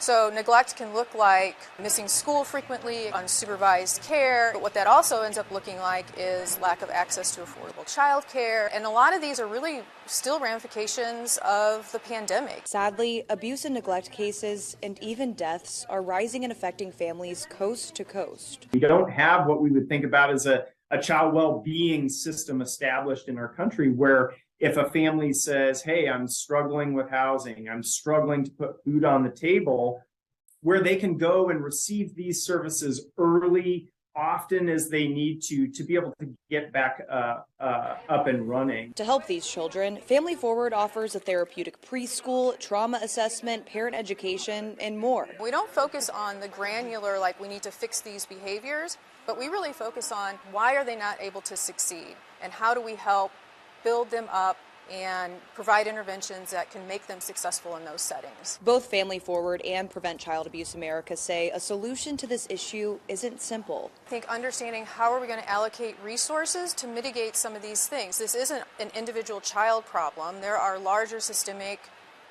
players that contribute to that. Family Forward is launching a research and training institution, and Prevent Child Abuse America is continuing on with home visiting programs, policy work, among other things, all with the goal of prevention. In Memphis, Tennessee, Madison Scarpino, Fox News. And now going to another story that we brought you yesterday. We showed you that U-Haul video that happening in Brooklyn, New York, and just terrifying rampage as a man actually drove a U-Haul onto some sidewalks there, creating chaos. And today we have more information on that, and it sounds like some new video as well. We have Lisette Nunez with our Fox 5 New York team. Lisette, what can you tell us? Hey, good morning. Wangster will be arraigned later today. When he was captured, police officer says that he told the officers there that he should have shot he should have been shot by the officers. Now, we are hearing from investigators they believe that he was going through a mental health crisis, and we got a chance to speak to the family of one of the victims who is raising questions over how police responded. Police walked 62-year-old Wang Soor outside the 68th precinct. Soor is facing charges of second-degree murder and 7 counts of attempted murder. Investigators say he was behind the wheel of a rented U-Haul that hit 8 people and left a 44-year-old man dead. The violent rampage unfolding through Bay Ridge, Sunset Park, and Red Hook, Brooklyn, with police in pursuit. Police finally stopped Soor at the mouth of the Brooklyn Battery Tunnel. Investigators believe he was suffering from a mental health crisis.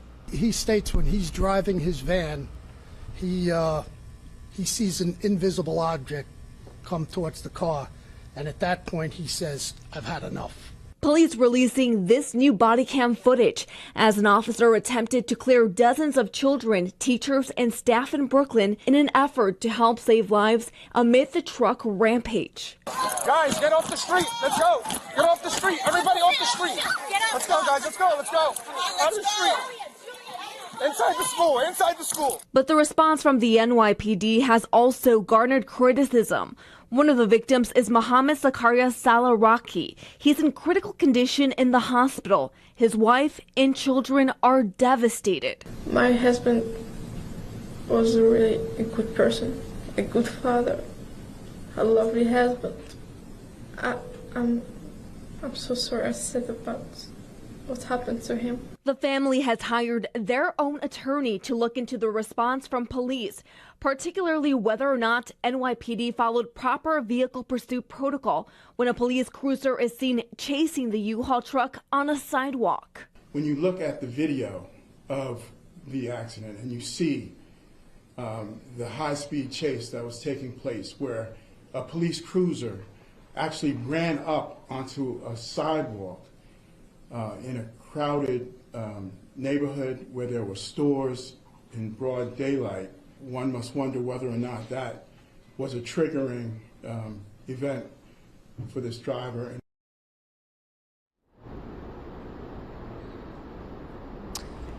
And the son of Soor told the Associated Press that his father would often skip out on his medication. That's something that we also heard from the NYPD. Now, we do know that Soor does have a lengthy criminal history. It includes some jail time for stabbing his own brother that happened back in 2015. We're live outside of Brooklyn Criminal Court. We'll send things back inside. Over to you. All right, Lisette Nunez reporting for us in Brooklyn, New York, there with our Fox 5 New York team. Lisette, we appreciate your time. Thank you very much. It is 7:51 on the East Coast and 4:51 on the West Coast. We appreciate all of you joining us this morning as we get you caught up on all the big stories from all around the country and around the world as well. We're going to take a quick commercial break. We'll be right back in just 2 short minutes.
And welcome back to Live Now from Fox. One of the stories we've been tracking and covering here on Live Now are those 4 objects that have been shot down. We know one is a Chinese spy balloon. The other 3 we don't have a lot of details on at this point. So I want to bring in an interview our Live Now team did with a national security expert to get a little more insight on this topic. Take a listen.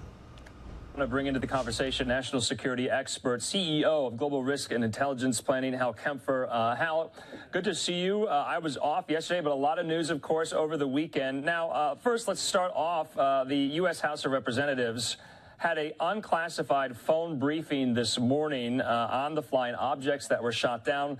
We'll get into what was learned in that, but National Security Council spokesperson John Kirby today said the 3 small objects shot down could be, quote, for commercial or benign purpose and may, quote, not be tied to any foreign government or espionage effort. So I think there's a contradiction at play here, and help me understand it. Maybe some viewers have it as well. If there is a commercial or benign purpose, if this is not seen as threatening from a hostile foreign actor, what would necessitate shooting it down with an F-22? Andrew, I think what we're working out is the protocols, if you will. One thing they did was they adjusted the parameters by which they identify various things flying. Of course, there are balloons out there, and you and I had talked about this a while back during when the Chinese surveillance balloon was flying, that there are a lot of balloons that fly. In fact, a lot of weather balloons that fly.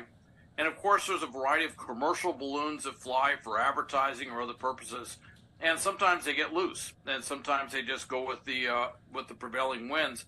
So it's very, very possible that that's what it is. However, with adjusting the parameters, they're also finding them flying in areas where they could endanger commercial air traffic. And I think that was the biggest issue they had, was they'd see these things. Of course, you have to remember, if there's some sort of cylindrical object or something, which could be some sort of airship or something flying at 40 knots, and you're in an F-22, your stall speed in an F-22 is over 200 knots. So whenever you're looking at it, you're going to be moving by that thing very quickly, and you're going to have to make an assessment. And they made an assessment, and they decided to shoot them down. Part of what we're seeing is the decision process whereby they decide to shoot these things down has been dramatically shortened, and they're taking no chances. But this is all a reaction, if you will, to the Chinese surveillance balloon. Yeah. And I think some of it is actually a lot of political reaction, all the criticism they took for being reluctant to shoot down that balloon earlier. Yeah. But Hal, you're hearing officials talk about these objects in the vaguest of terms. I've heard the word object. I've heard the word cylindrical. You and I, who were speaking about this on Friday, you were maybe possibly postulating it could be drones. I've heard balloons as well. So what is it? I mean, we just don't know. We don't know. And honestly, the commander of U.S. Northern Command, who's also over NORAD, kind of opened it up. During a press conference, he was asked, someone asked, could this be extraterrestrial? And unfortunately, he answered saying, well, I'm not ruling anything out, or words to that effect, which kind of opened up the door to a lot of speculation. And then, of course, referring to them as flying objects that are unidentified. Well, some could rearrange that and say they're identified flying objects or UFOs. And frankly, I've seen a number of maps where they actually show them as UFOs. And of course, that has got the speculation flying. You saw, Marco Rubio talking about these things in context of the UAP effort that's going on right now, where they're trying to identify all sorts of unidentified aerial phenomena, whatever it may be, and kind of lumping this in there. What they appear to be are some sort of, for lack of a better term, airships. They appear to have lighter-than-air capability. They loiter for a very long period of time, which they could be hybrid. Originally, when we looked at it, it looked like there might be a little maneuverability, maybe some hybrid thing, lighter-than-air characteristics with a drone steer. But as more has come out and more been talked about, I should say, or more been revealed, they pretty much are drifting along with the wind, which indicates they probably were just lighter than aircraft or lighter than airships, if you will. And they may have had some dirigible-like characteristics. The one that's octagonal shape may have had some sort of light superstructure inside. It's not clear yet. But when they see them and they're in that space between, say, commercial airspace below 40,000 feet, they've just been saying, let's go ahead and take them out so they don't pose a risk to commercial aviation. And that comes with risk too, as you saw, because they fired 2 Sidewinders at the one over Lake Huron. One hit, the other did not hit. Yeah. And of course, that's raised the question, well, where did it go? Right. So, well, we'll get into that in just a moment.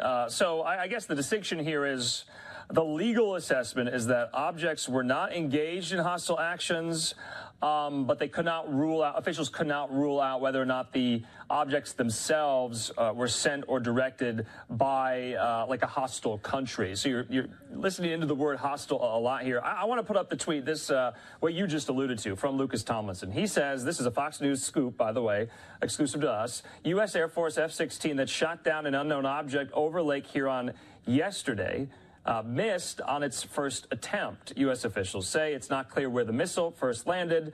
A second Sidewinder air-to-air missile was needed. Each Sidewinder costs about $400,000. That's interesting. Obviously, that kind of adds to this, whether or not.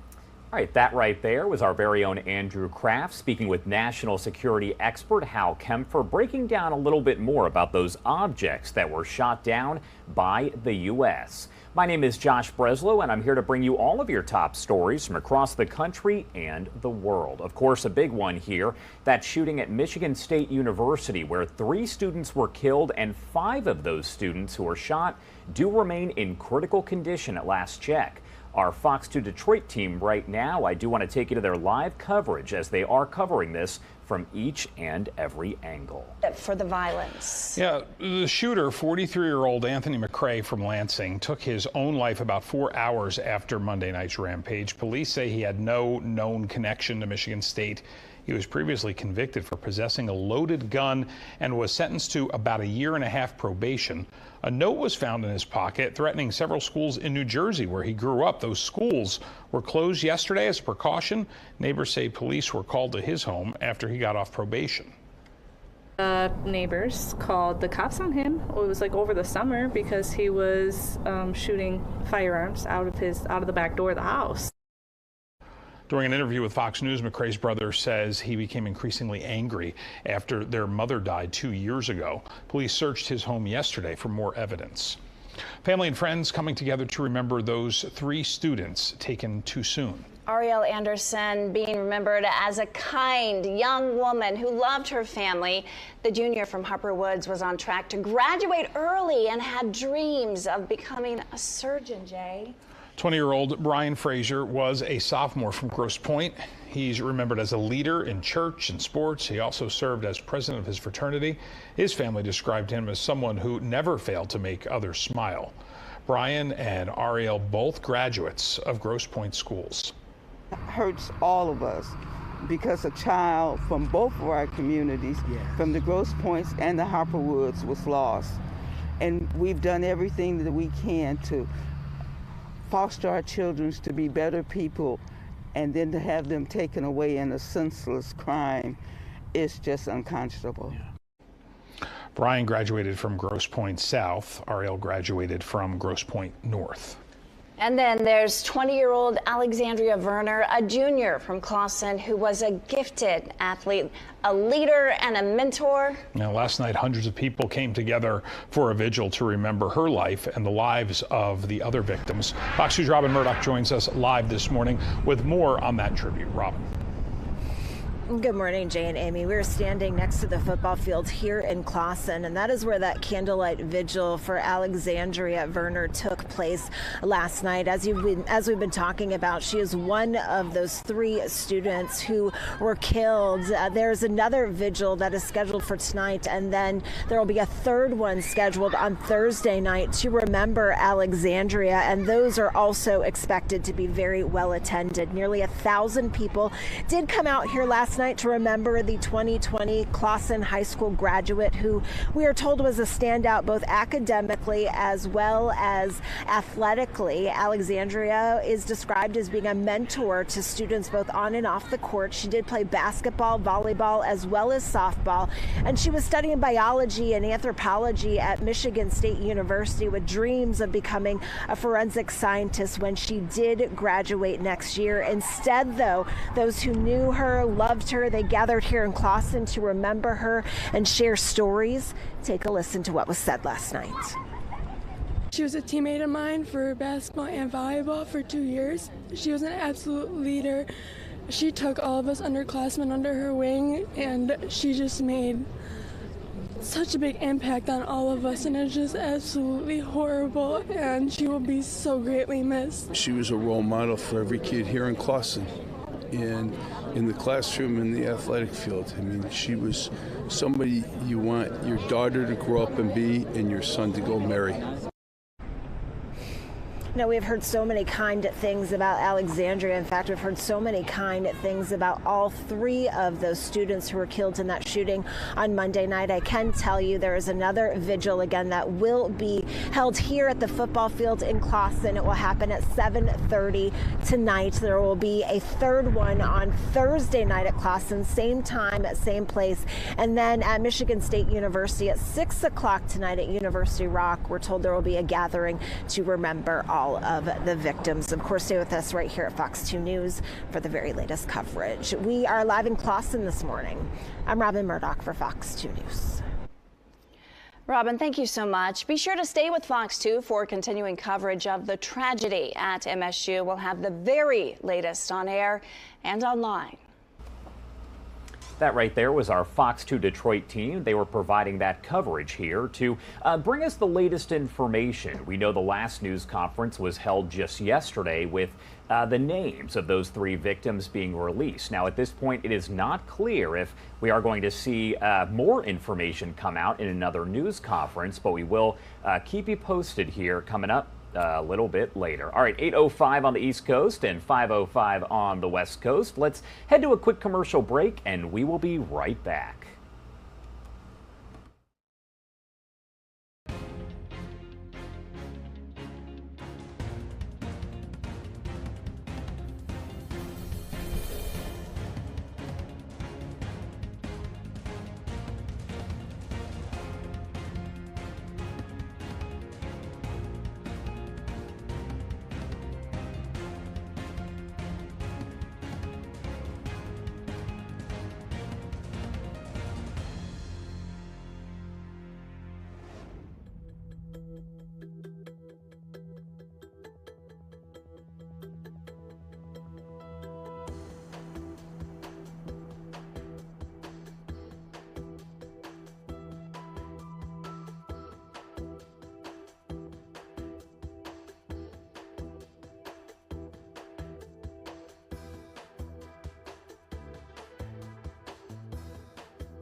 Welcome back here on Live Now from Fox. It is 8:08 over on the East Coast and 5:08 on the West Coast. My name is Josh Breslow, and I'm here to bring you all of your top stories from across the country and across the world. What you are looking at right now is a live image coming out of Brussels, Belgium. That is where we do expect a news conference to begin any minute now with U.S. Secretary of Defense Lloyd Austin. He will talk about a lot of different topics and will likely also answer questions that involve the shooting down of those multiple objects by the U.S. over a several-day span. So we are going to bring that to you when he does start speaking. I imagine most of his comments, though, will focus on the war in Ukraine. But again, we will bring you the latest on that. However, I do actually want to get to the latest on those objects that were shot down here. They may have been benign, but that is what the White House is saying about the 3 unidentified flying objects that were shot down over the U.S. But as Fox News correspondent Doug Luzader reports from Washington this morning, there are still plenty of questions about their origins and the military's evolving policies. Members of Congress have been pressing for more specific answers, but the emerging theory here is that the 3 most recent objects that were shot down probably were not a threat to U.S. security. It's been about a week and a half now of U.S. fighter jets versus mysterious objects. And at the White House, there are possible explanations in the works. These very well could be balloons of a completely benign nature, perhaps commercial or scientific research sort of a focus there. Again, we don't know for sure, Katie, because we haven't recovered that debris. I expect and hope that we'll have some answers on that very shortly. On Capitol Hill, military and intelligence officials briefed members of Congress yesterday, but still no firm answers. I think people are conjuring up all sorts of imaginary and horrifying scenarios that a little transparency would dispel. And the military has confirmed that in the skies over Lake Huron, one of the heat-seeking missiles fired from an F-16 actually missed its target. The missile landed harmlessly in the water of Lake Huron. We tracked it all the way down, and we made sure that the airspace was clear of any commercial or civilian or recreational traffic. And from the president himself, still not much of a public response, leading some in both parties to call for a more direct explanation.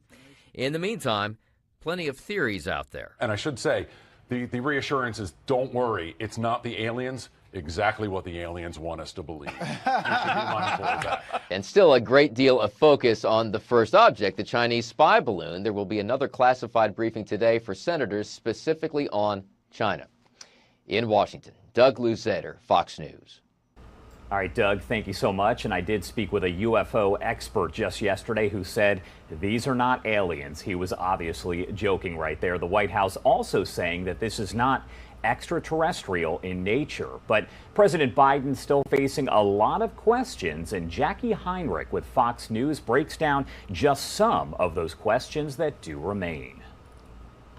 White House officials are not explaining why President Biden has yet to address the 3 objects shot down since Friday, or even if he's just trying to avoid hyping concerns. What we're trying to do here is provide as much information as we can. The White House says later this week they'll release policy recommendations the National Security Advisor is gathering on how to identify and deal with future potential threats. I don't have a vehicle or how it's going to be shared to all of you, but clearly the president thought it was important to get this done. Is that part of what the president is waiting for and before he talks to the American people about this? No, I just don't have anything to read out. But in the meantime, the administration is considering the possibility the 3 objects may be benign, although nobody has claimed them. It could be from a nation state, they could be from commercial entities, research, scientific institutions. We just don't know. The president keeping his focus on Republicans, addressing the National Association of Counties. My Republican friends in Congress have offered so far, just so far now, legislation. They would add another $3 trillion to our debt over the next 10 years. Even as new data shows, inflation rose last month, with the consumer price index ticking up 6.4% year over year, higher than expected. Markets reacted, and so did House Speaker Kevin McCarthy, tweeting, "Most expensive Valentine's Day ever. Roses are up, violets are up, chocolate is up, dinner is up, flowers are up, eggs are up. This report suggests that we have an economy that is resilient, an economy where we see inflation continuing to ease, with a labor market that remains robust. Obama's former economists say that attitude is concerning. I think this inflation issue is real. I don't think it's going away anytime soon. And I think anyone who's overly calm about it is making me nervous. As the president gears up for a possible 2024 announcement, he's making adjustments to his economic team, naming Lyle Brainerd the new director of the National Economic Council. She's currently the vice chair of the Federal Reserve, so sliding her over to the White House from the Fed, just as they're trying to tamp down inflation while avoiding a recession, leaves a bit of a hole there at a key moment. Biden also named Jared Bernstein to the chief economist post, but he will have to be confirmed to that job by the Senate. At the White House, Jackie Heinrich, Fox News. All right, Jackie, thank you so much for that report. Obviously, we will continue to follow the latest on that object that was shot down, several of them, over a several-day span. Let's get to the latest on a mass shooting out of Central Florida. More specifically, this is over in Lakeland. Nearly a dozen people wounded in that shooting. You may remember we brought this to you as breaking news when it did happen. Our Fox 13 Tampa team has been following this story very closely. Matt McClellan with Fox 13 Tampa joins us live with the latest. Matt, as always, thank you so much for being here. Hey, Josh, anytime. Right now we know that Robert Handberg is the U.S. attorney representing Florida's Middle District, and he's going to be announcing in a few hours federal charges in connection to this drive-by shooting that resulted in, as you said, 11 people getting hurt, 2 people in critical condition. This was back on January 30th, and what we know so far is that his office, Robert Handberg's office, called this news conference for 1 p.m., and he's going to give us an update on that drive-by shooting 2 weeks ago. It happened along the 900 block of North Iowa Avenue in Lakeland, north of the intersection of Plum Street. 11 people hurt, 2 of them critical. Investigators say 4 men in a dark blue Nissan Altima with paper tags rolled down its tinted windows, opening fire on both sides of the street. Witnesses tell police the car then raced north before turning east on Memorial Boulevard. Within 24 hours of the shooting, officers were able to locate and secure the car in West Lakeland. From there, Lakeland PD has been working with the FBI, the Department of Homeland Security, the FDLE, and the Polk County Sheriff's Office to process the vehicle and the evidence found inside. One of the shooting suspects, 21-year-old Alex Green from Eagle Lake, died last week after leading police officers on a car chase through Winter Haven nearby. No other information about potential suspects or arrests has been released since last week, and that is why, Josh, today will likely be a significant one with federal charges announced. We will likely learn names as well as charges. We're also hearing that there may be charges as well at the local and state levels. One thing that we're asking of investigators, and that they've already been asked, is whether they're looking into weapons and other items found inside the personal cars used to take some of these victims to the hospital. That's something we're also hoping to get more insight on. But you know, you talk about a close call. This shooting back on January 30th happened in broad daylight. It happened just before 4 p.m., so school had just been dismissed. There's video on a Ring doorbell camera of a school bus coming through just a matter of minutes before those shots started being fired. Local parents in the area say it is a blessing that nobody's kids got hurt in this. But you can see very much why authorities want to take people into custody on this and get some answers so that this does not happen again in this area, Josh. All right, Matt McClellan with Fox 13 Tampa. Thank you so much. We appreciate it. All right, everyone, 8:16 over on the East Coast and 5:16 on the West Coast. Thank you so much to our Fox 13 Tampa team. Again, that news conference will be later on today, so we'll bring that to you live, raw, and unfiltered. That is what we do here on Live Now from Fox. Taking a look at just some of the different cameras that we do have across the country and clearly the world. We're taking a look over in Brussels, Belgium. That is where we do expect U.S. Secretary of Defense Lloyd Austin to take that podium any minute now. It appears that he may be running just a few minutes late, but he will speak likely about the war in Ukraine and several other topics, and he will answer questions as well, likely about that object, several objects that were shot down over a several-day span by U.S. fighter jets. We'll bring that to you here on Live Now from Fox. At 8:17 on the East Coast, let's head to a quick commercial break, and we will be right back.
Welcome back here on Live Now from Fox. You are taking a live look at the Twitter page for the Houston Police Department.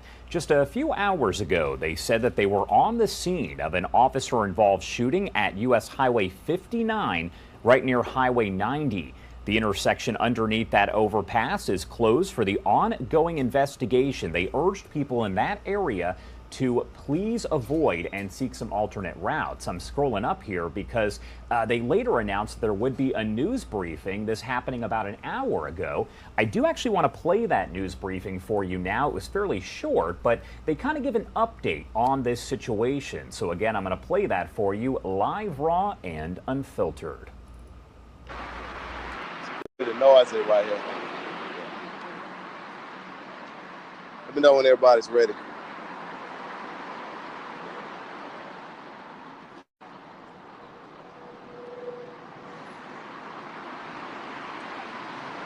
Do we need to come a little bit closer? We good. Vic, we good? Everybody's good? Because I can't hear because of the back noise.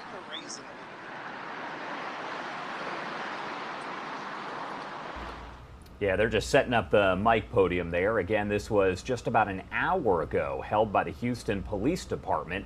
A news conference pertaining to an officer-involved shooting. Not a lot of information released here. We know people were asked to avoid that area at the time. It seems like everything's set up, so let's pop the audio back up and listen in. Hey, good morning, everybody. It's Chief Fenner, and I'm here with my leadership team, and also Chief Investigator Gordon from the Fort Bend County District Attorney's Office, Commander Simmons from Fort Bend Sheriff's Department, and again, our leadership team. So let me just start off with, very sadly, we had an officer-involved shooting with the citizen's death, and I want to start from the top, but before I start, I do, and I always speak to the human element. During the course of this incident tonight, the suspect was on the phone with his family members. They were here on the scene. And I asked that we pray for, understand the mother was probably at home, a girlfriend, and I think his sister was here actually on the scene where everything ended. So we asked for prayers for that family and also our officers. A number of officers were involved. No officers are hurt.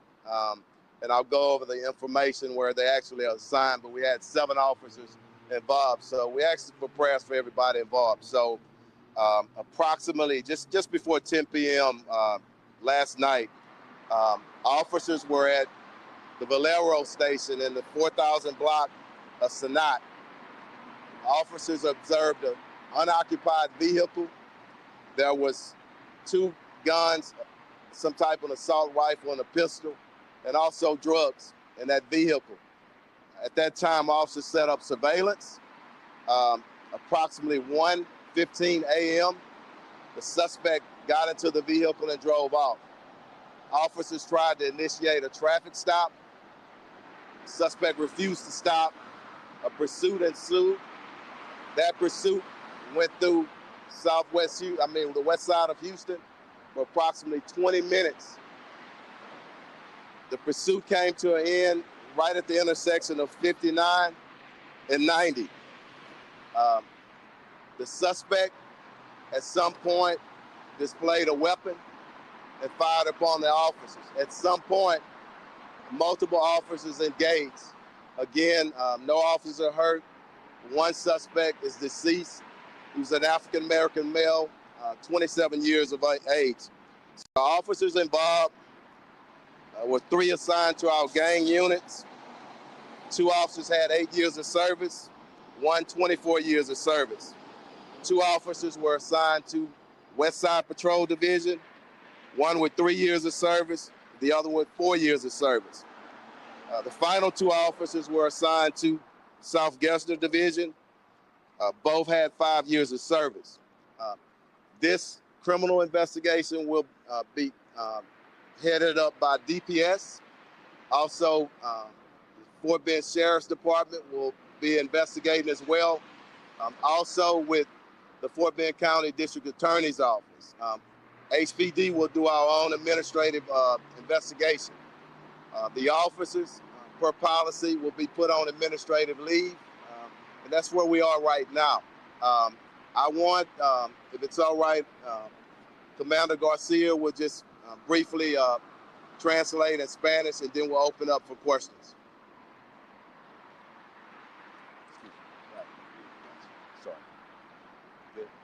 Hola, mi nombre es Adrián Rodríguez, soy comandante con la policía de Houston. Hoy hubo una persecución de coches con un sospechoso que se negó de parar. All right, so as you can hear, that is that news briefing on the officer-involved shooting in Houston. We know at least one person dead there. As a result, you're listening to them repeat that news conference in Spanish. They are translating it there.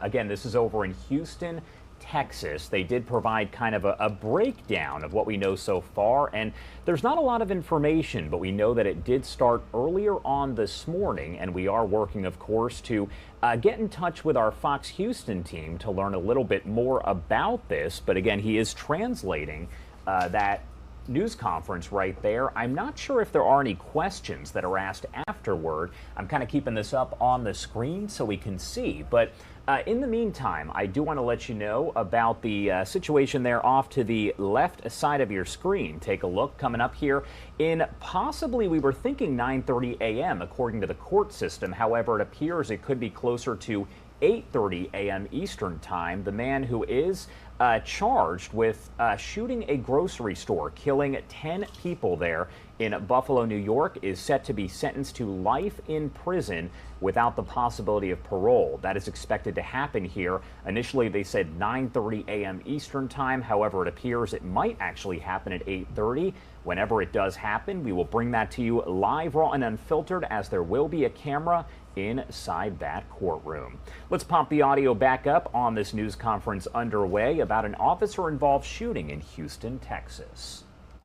So if you could take an alternative route, especially if you're coming down on the service road, on the freeway, you should be good. But let's open up for some questions.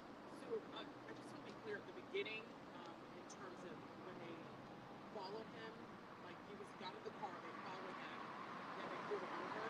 So they saw the guns and the drugs in the car, watched him walk in, and then pulled him over later. Why didn't they just talk to the gas station? Why didn't they talk to the suspect? Well, first of all, if the car is just sitting there with the guns in it, we got surveillance on it. You want to know if you got 2 guns in the car and you got drugs in it. If a suspect comes, you want to, stop that suspect and find out what's going on. Okay, it's just not normal to have 2 guns left in plain view with narcotics. So that's just part of our investigation. But that did happen. We did put up surveillance. We didn't stop him right at the gas station. We let him drive out. I imagine I wasn't over there. We tried to get him away from other citizens, okay, for the safety. And it's a preliminary investigation. Things change, but we'll get those answers to you a little bit later. But that's what I'm assuming. I was told they're in plain view. Drugs and the narcotics. Yes. Yes. Yes.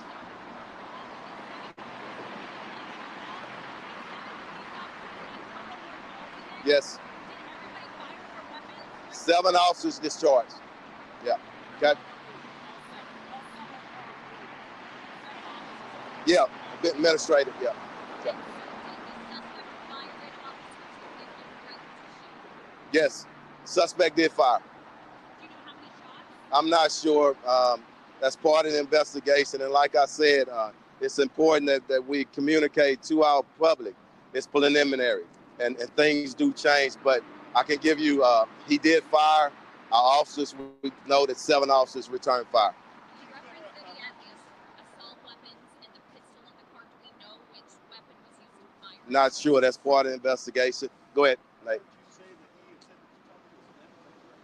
I think at some point, officers on the scene, because family members came, and he was in communication with his family members. So, going to Chase. It's 4,000 block of Sinai. Sinai.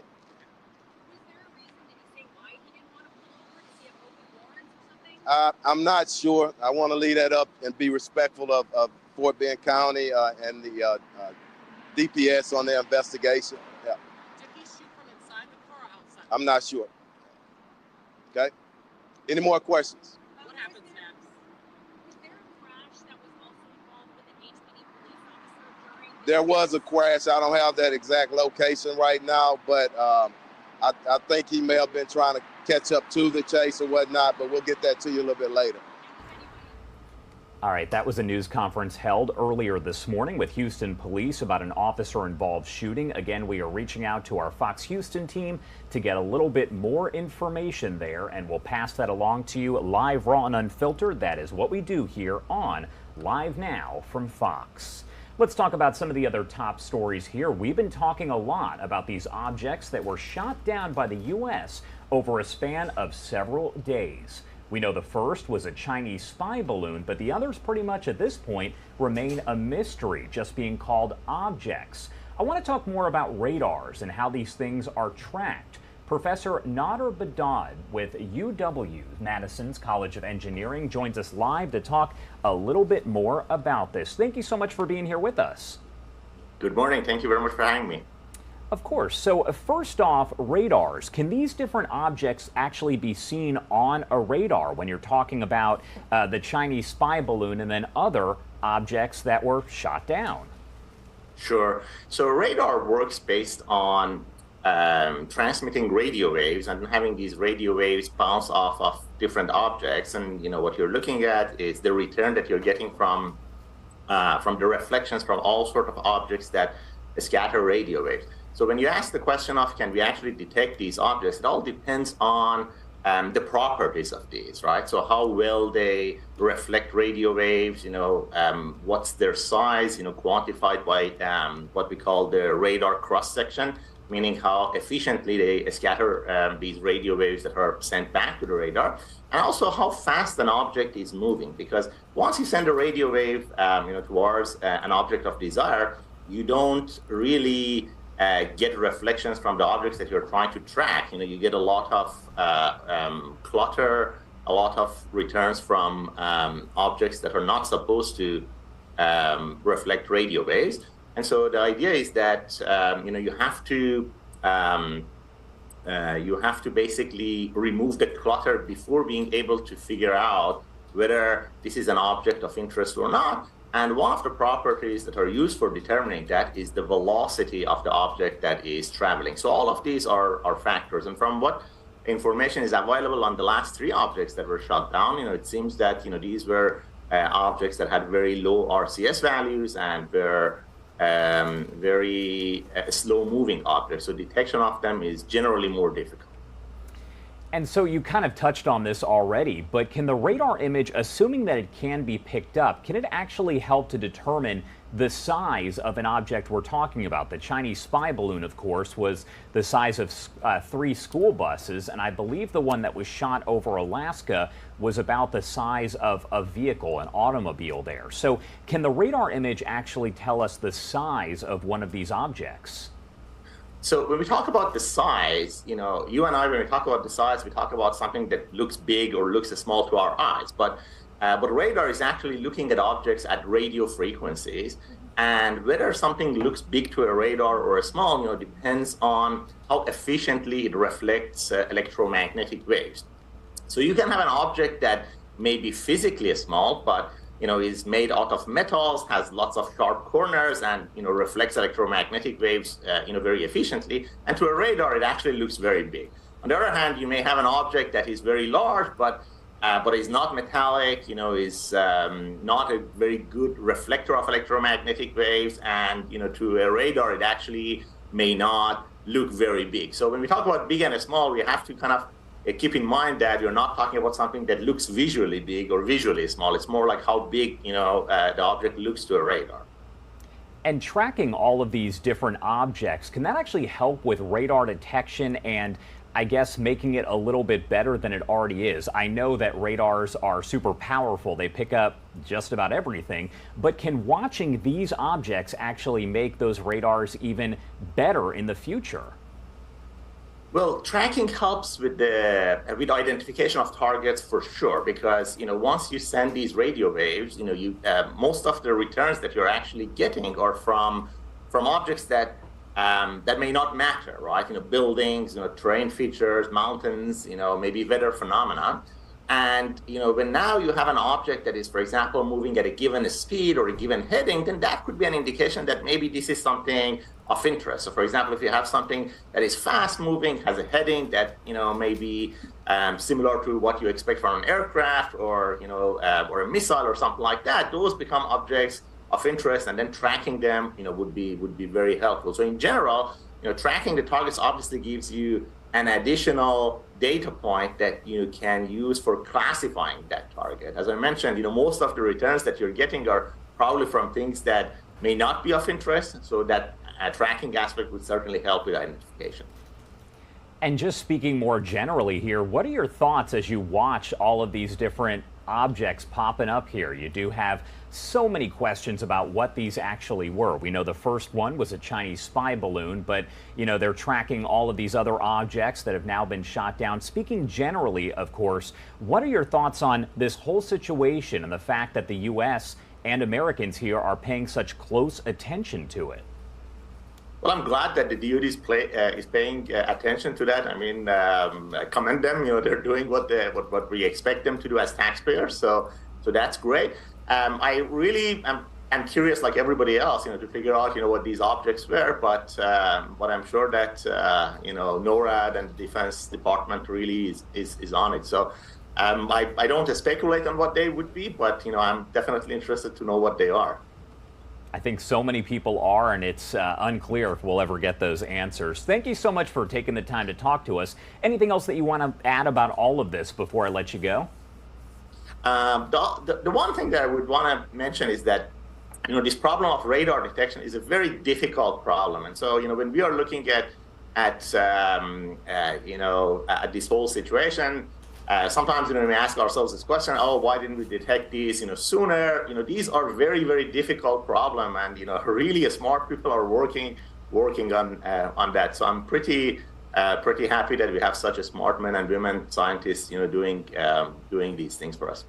All right, Nader Badad, a professor there with UW-Madison's College of Engineering. Thank you so much for providing that insight and helping to break it down. So many people have so many questions about not just these objects, but radars in general. So I appreciate you taking the time to answer some of those questions. My pleasure. Have a good rest of the day. You too. All right, everyone, it is now 8:37 on the East Coast and 5:37 on the West Coast. My name is Josh Breslow, and I'm here to bring you all of your top stories from across the country and the world. We're going to talk more about those objects that have been shot down. We'll also talk about that deadly mass shooting over at Michigan State University, a vigil expected to be held tonight for those 3 students that were killed. Let's head to a quick commercial break, and we will get right back into the headlines here. You're watching Live Now from Fox.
All right, everyone, welcome back here on Live Now from Fox, 840 over on the East Coast and 540 on the West Coast. A lot to get to here. I do actually want to dip into a news conference that is underway with the U.S. Secretary of Defense Lloyd Austin. I'm going to start that from the beginning. He is over in Brussels, Belgium, speaking as we speak here, and likely going to answer questions. I would imagine the first part of this is going to be about the war in Ukraine, and it does appear that he will answer questions about those objects that were shot down by the U.S. Let's start this from the beginning here, raw and unfiltered on Live Now from Fox. It's my pleasure to introduce Secretary of Defense Lloyd Austin III. The Secretary will deliver opening remarks, and then we'll have time for just a few questions. Please note that I will be moderating and we'll call on the journalists. We do have a very tight schedule, so I appreciate your limiting follow-ups. And with that, I'll turn it over to Secretary Austin. Thanks, Pat. Well, good afternoon, everyone. It's great to be back at NATO. And let me thank the Secretary General for gathering all of us and for his steadfast leadership of this alliance during historic and challenging times. First, on behalf of the United States, let me again express my deepest condolences to our NATO ally, Turkey, to the people of Turkey and Syria, and to all who are mourning and suffering after last week's devastating earthquake.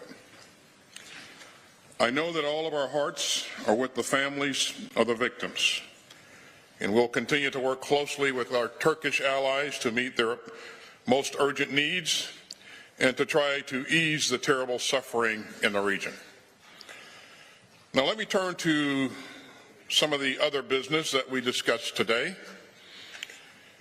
It's been nearly 1 year since Russia's cruel and unprovoked invasion of Ukraine, and nearly a year since Putin's reckless war of choice plunged Europe into its worst security crisis since the end of World War II. And the outcome of this tragic and unnecessary war is profoundly important to Ukrainian security, European security, and to global security. Putin didn't just assault a peaceful and sovereign and democratic UN member state. He also threatened the hard-won system of rules and rights that has made Europe stronger and safer for more than 7 decades. But things haven't gone the way that the Kremlin planned. Putin expected Ukraine to surrender, and he expected the world to submit. History will record something very different. History will remember the courage of the Ukrainian people, and history will remember the determination and strength of the NATO alliance. Almost a year after Russia's imperial invasion of Ukraine, NATO is more unified and more resolute than ever. We are determined to stand with Ukraine's brave defenders for as long as it takes. And we are also determined to protect every inch of NATO territory. Putin's flagrant aggression has changed the security environment for every member of this alliance and for countries around the world. You could see the scope of the global response again yesterday, when some 50 nations of goodwill gathered for the 9th meeting of the Ukraine Defense Contact Group. And these challenges were an important part of this NATO ministerial. We talked today about how to ensure that NATO remains prepared to confront the dangers ahead. At the Madrid summit in June, NATO leaders agreed on a fundamental shift in our collective defense and deterrence. We are strengthening our capabilities for the long term to deter and defend against all threats across all domains. We're upgrading our defense plans and putting more forces at higher levels of readiness. Today we discuss the progress that we've made since Madrid and our ongoing work as we move towards the Vilnius summit in July. In Vilnius, our leaders will agree on a new defense investment pledge to ensure that the alliance has the resources to carry out these new plans. We had productive conversations about that pledge, and we look forward to working with our valued allies to ensure that we all do even more to invest in our shared security. We also discussed our progress in building up ammunition stockpiles and boosting defense industrial capacity. And NATO allies have dug deep over the past year, and both presidents. All right, everyone, if you are just joining us here on Live Now from Fox, you are listening in live, raw, and unfiltered there in Brussels, Belgium. That is where the U.S. Secretary of Defense, Lloyd Austin, is speaking about the war in Ukraine. We're going to have more on that coming up in just a bit, but I also want to take you to this live image that shows Kansas City. We're actually looking at the parade route right here, and again, this is a live look. So, you may have heard of that big game that happened on Sunday. I believe it's called something like the Super Bowl. The Kansas City Chiefs reign supreme, and later today, fans are going to celebrate with a pretty large parade. Will Nunley with Fox Weather joins us live to help answer some of our questions about this, and I can see that Will does look like he is on the parade route and he is ready to go. Will, thanks for being here. Yeah, Josh, good morning. Yeah, now for something completely different than the previous segment. But we want to welcome you this morning to Union Station here, where we have quite a celebration in the making. Now, the parade actually doesn't start until about noon Central Time. And I thought when we arrived this morning, we'll see the crowd really starting to grow about 9 a.m. Boy, was I mistaken, because we had plenty of people here well before 6 a.m. Let me slide out of the way and kind of bring you here to the moment. As you can see, a fantastic stage set up behind us there. We also have the flags kind of billowing in the wind, and already we have a couple of thousand people, and that's a conservative estimate, a couple of 1,000 people here already. We might even have up to 500,000 along this entire parade route. It's going to march through Main Street here in Kansas City and then all end up here. And of course, all the players going to be there with the trophy, of course, to wave to fans and really bring them in this moment. The food is already cooking all around us. Let me show you this too. We already have some people getting some fresh cuts. You can come here and get your hair cut if you need to. That'll get you in the spirit to celebrate. And they're doing all of this, and by the way, about 33 degrees. So let's talk weather for a second, because that's what we do. A lot of people were concerned that weather was going to play a factor in the parade today, and rightly so. We have a really good window of opportunity here, sandwiched between rain that we had really across the entire state yesterday. We have some dry skies at the moment, but boys, it's cold, along with this wind that we've got right now with temperatures in the 30s. And then behind this, we actually have some snow coming in about 9-10 o'clock tonight. So it just all worked out, and sometimes that's just how it does. It just all works out for this perfect opportunity for the parade today, and we have plenty of people on hand ready to enjoy the excitement. Josh? I was just looking at the video there as you panned over to the guy getting a haircut, and I've never seen anyone look so uncomfortable on camera in their life. So are you going to go over there and get a new do while you're over there? Of course. Well, you know, my options are a little limited, but we'll see if they can maybe do a wax or something. You know, we'll see what they can fit in. But yeah, that's kind of brave to get a haircut out in 30-degree weather. But you know, put you in the moment. Why not? You got to do what you got to do. All right, Fox Weather's Will Nunley, thank you so much as always for being here. All right, 8:49 over on the East Coast, and it is 5:49 on the West Coast. Don't forget to download the Fox Weather app. Just go to the App Store, Google Play Store, type in Fox Weather, hit that download button. It has everything you need to know when it comes to weather. We're talking alerts for your local area and a pretty nifty radar that allows you to track not just storms in your area, but storms that are all over the country. 8:49 on the East Coast and 5:49 on the West Coast. Let's head to a quick commercial break, and we'll be right back.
All right, everyone, welcome in on Live Now from Fox. We do have another live event going on as Ukraine's President Volodymyr Zelensky is speaking alongside the leader in Sweden there. Both are going to be addressing the public here. I do know that Zelensky is not speaking English. However, there is a translation that you'll hear in the background, so let's pop up the audio and listen in. In how strong we are and how strong our state is. However, I think that this was the most complicated period in our lives. Therefore, right now, I think it's important not to forget those who defend our borders, our people, our houses, and all those who are our friends, who have been with us all this time. Not to forget everyone, to thank everyone. And I think there is a feeling that starting from 24th, there will be a new year in Ukraine, and it will not be the 31st of December. There is such a feeling. So we want this year to be a victorious year, and we believe in that, and we do everything we can to have it.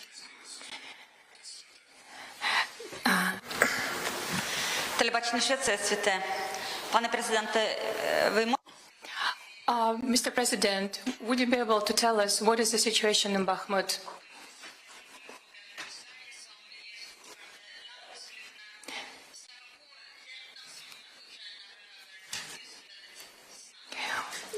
Яку допомогу потребує Швеція дуже зараз?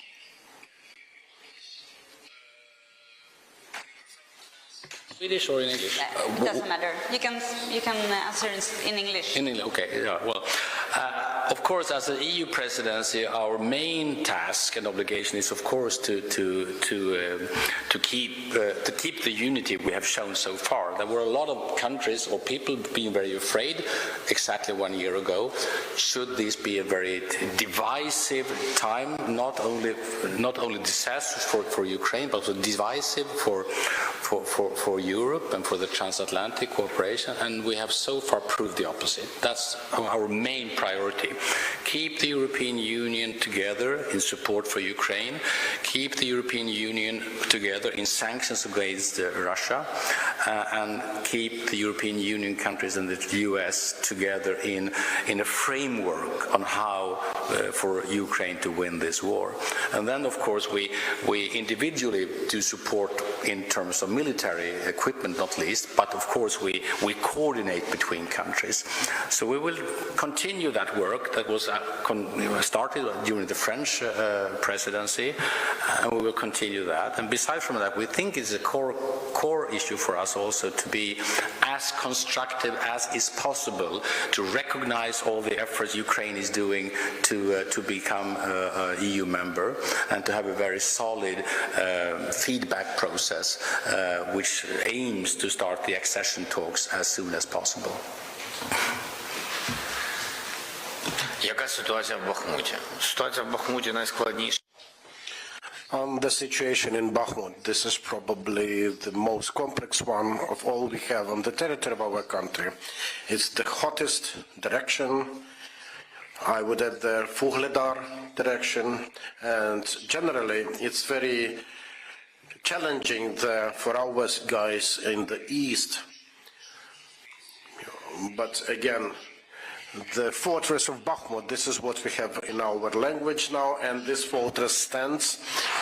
This is the fortress made by and of live people. This is the high price that we have to pay throughout our history, but people are strong, they stand strong, they don't understand. They are the fortress that allows Ukraine to prepare for the occupation of all the territories. They stand strong, they comply with their task, and what's more important, I think they do their best to destroy enemies. So we support our fortress of Bakhmut, our servicemen there. I'm in contact with all the chief commanders. I talk to Syrskyi, and they said that yes, it's a challenge, but they stand. And another question from CNN, the last question. Mr. President, you've recently had and you continue meeting European leaders. Do you have any intention of meeting US President Biden in short time? So we do have meetings with President Biden, as we know that we have invited the president, and when we have the possibility, I think that he will visit Ukraine with pleasure. It is an important signal, a signal that shows the support to our society, at least. We have different ways of communication with President of the United States of America, and we are grateful for their great support. That was the last question. Thank you so much. The press conference is over.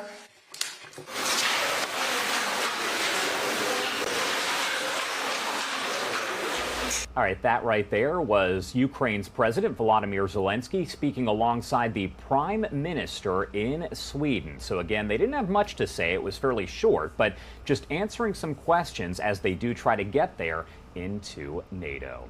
8:58 on the East Coast and 5:58 on the West Coast. I do want to talk more about the stories that are making headlines here. Take a look at your screen. This is some video out of Lakeland, Florida.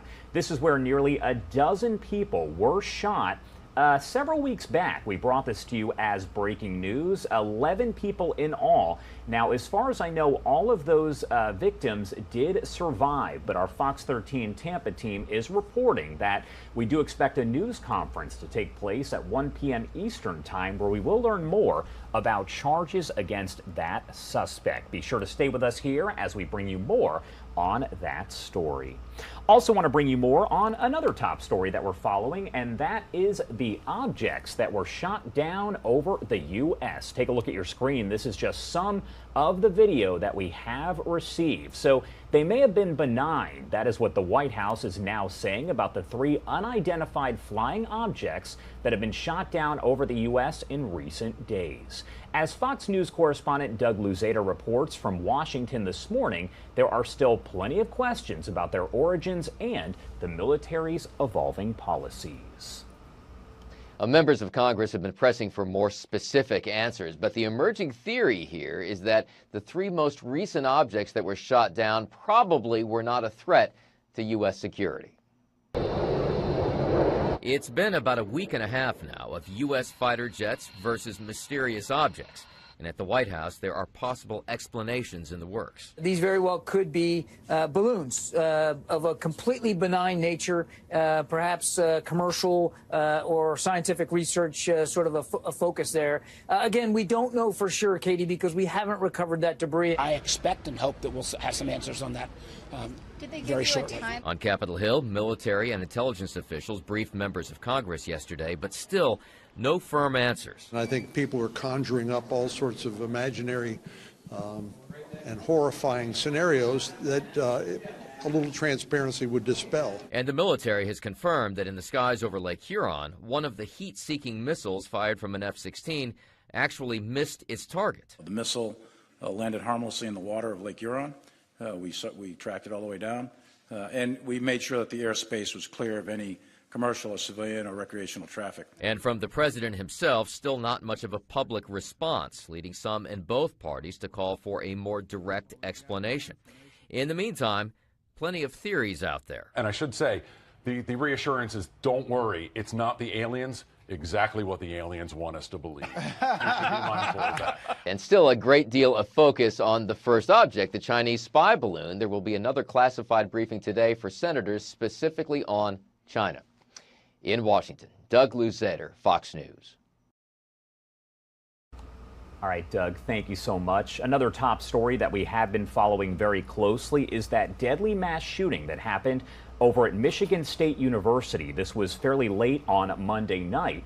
We have now learned the identities of the 3 students who died: Ariel Anderson, Brian Fraser, and Alexandria Verner. Those 3 seen right there on your screen.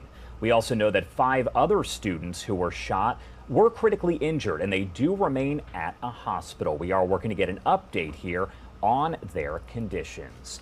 I do actually want to bring in Jason Russell. He is a former U.S. Secret Service agent, also the founder and president of Secure Education Consultants. He He's the father of an MSU student and was at MSU himself. Thank you so much for taking the time to join us here. Thank you. So my first question for you, just kind of walk me through how you found out what happened and exactly what you did at that point. You know, so actually I work with schools around the country, so I was actually just arriving in Austin, Texas to meet with legislators to work on their school safety initiatives for schools in Texas after the Uvalde tragedy. And luckily, my daughter called me right away, and I knew she was safe and informed me of what was going on. And then I started tracking the news. You know, I actually started off my career as a police officer in Lansing, so I knew not only my daughter being on campus, but also many of the police officers that I served with as an officer were over there responding to this very tragic incident. Tell me what the area of East Lansing is like. Many people know it for Michigan State University. Kind of describe that city, that town to me. Yeah, so you know, East Lansing is a typical college town. The campus, though, is really large, so it's spread out over a pretty large area. And it borders Lansing, the city, which is the capital city of Michigan, obviously. So, you know, it's a pretty quiet area for the most part, but certainly East Lansing is your typical college town and constant activity with kids moving around campus there. So at that time of night, you're going to have a significant amount of you know, people walking around and kids doing what kids do in college. And so you are a former U.S. Secret Service agent, but you now work with schools and organizations when it comes to security. Tell me about how all of that works and how you're able to work with those schools and organizations. Yeah, so I just took a lot of the skills. You know, it started because I was a parent and I had kids in schools, and I knew that the process that schools needed to follow probably needed to be a little bit more comprehensive. So we focus really on kind of deep level assessments of school safety and security. So looking at everything that touches safety and security, policies, procedures, you know, emergency plans. We look at the physical security, all the processes, and then really try to provide clients with recommendations to fill in any gaps, shore up any holes that we might identify in safety and security. Also work with law enforcement that, you know, partner with our schools to make sure that their response plans are up to date and they're ready to go. And had you worked with MSU at all? I know you said your daughter goes there and you had gone there, but had you specifically worked with MSU when it comes to security or anything of that nature? We hadn't. We worked actually with the East Lansing public schools and most of the public schools in that area of Lansing. And we did have some contact with MSU yesterday just to provide some advice to them on kind of recovery efforts. We worked with a lot of schools post-incident, trying to work through that recovery effort to make sure that you can get the kids back to school and make everybody safe. Did you think something like this could happen at your alma mater and the school where your daughter does attend? You know, that's the interesting thing about the world that I live in is I talk to people all the time about you should never say that it can never happen to you, it can never happen here. But I think you really don't believe it until you actually experience it. So, you know, I've dealt with so many of these situations on the responding side as a consultant, but dealing with it from the parent side where you have a kid who's involved in that situation and the fear and the anxiety that you experience is something that I've never experienced before, and hopefully I never have to experience again. What would you say to parents of students there at MSU or really any other school, any university who are now concerned knowing that it did hit so close to home? You know, I think that the reality is these are still very rare events. I know it seems like we see it in the news every day and that it's happening everywhere, but they are statistically very rare. What I would say is you'll certainly want to have a conversation not only with your child, but also with their educational institution about what steps they're taking to prepare for these types of events, what their security is like, and what they're doing to try to prevent these things from happening. Certainly, we're dealing with open buildings, right? We can't create a prison everywhere, so try to do the best we can to limit access and to be as safe as possible. So having that conversation both with your kids and with the educational institutions that they're attending. Where do you think MSU and East Lansing in general, you're obviously familiar with the university and the area, where do they go from here and how do they even begin to recover from this? The recovery is really an effort that's going to go on for a long time. You're going to deal with the mental health aspects of things, so making sure that kids and adults, for that matter, are getting whatever mental health resources they need. And I know Michigan State's doing a good job of making those resources available. But then you just have to think about even things like operating within those buildings again. You know, the student union is where a lot of kids gather. There's places to eat. You know, the building where a lot of the shooting happened was also a classroom building. So you have the need to reopen those buildings to make sure that you can actually operate the university. So some of those elements will come into play over the next couple of weeks to determine when it's appropriate, how it's appropriate to open those things back up. And then certainly just continuing to provide those mental health resources and examining safety and security as a constant, I think will be important for Michigan State. There have been several vigils, memorials that have been performed there that people have been able to attend to help them kind of cope with this. What does it mean to you to see MSU as a community coming together here to help one another to heal from this situation? MSU the community is, you know, the alma maters and people that have gone there, I think is so large. So you're going to see such a great outreach of support for the students or the community. So it's been really great to see that level of support and that level of outreach, and hopefully that will continue. I think you're seeing Spartans pull together from all over the country, all over the world to really support our kids and support our university and hopefully recover from this pretty tragic situation. All right, Jason Russell, thank you so much for taking the time to talk to us here. Anything else that you want to add about all of this before I let you go? No, I think that's good. I appreciate the time. Of course. Thank you so much. Thank you. It is now 9:08 over on the East Coast, and it is 6:08 on the West Coast. I do want to put that image back up here that does show those 3 victims who lost their lives after a gunman opened fire in 2 different buildings there at Michigan State University. This did happen on Monday night. Ariel Anderson, Brian Fraser, and Alexandria Verner all killed. 5 other students do remain in critical condition, suffering very severe injuries as a result of that shooting. As we get more information here, we'll bring it to you live, raw, and unfiltered on Live Now from Fox. Let's head to a quick 2-minute commercial break. On the other side, we will get back into your headlines. You're watching Live Now from Fox.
All right, everyone, welcome back here on Live Now from Fox. 9:11 over on the East Coast, and it is 6:11 on the West Coast. You're watching Live Now from Fox. Take a look at your screen here. Police are searching for the person who broke into a North Texas mosque and stole donations for earthquake victims in Turkey and Syria.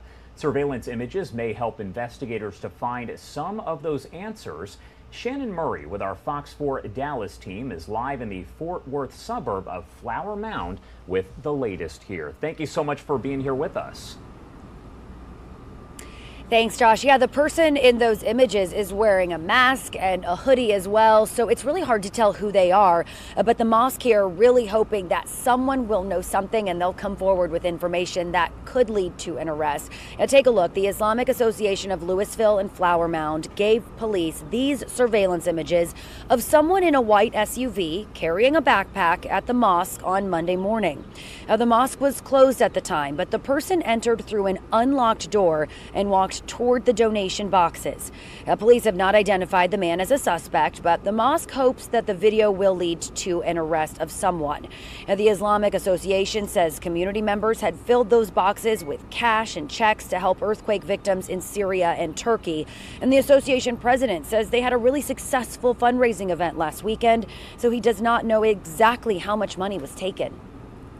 Our sadness is deepened since some of the stolen money was intended to help with the refugee relief efforts. To think that someone would actually take money that was intended for them is heartless. And I just hope that this person is arrested. Razak Qazi Syed says he does not know why the door was unlocked, and he does not believe the man in the video is a worshiper. He says some of the surveillance images appear to show a man canvassing their mosque on 2 separate occasions before Monday's theft, including on Sunday afternoon.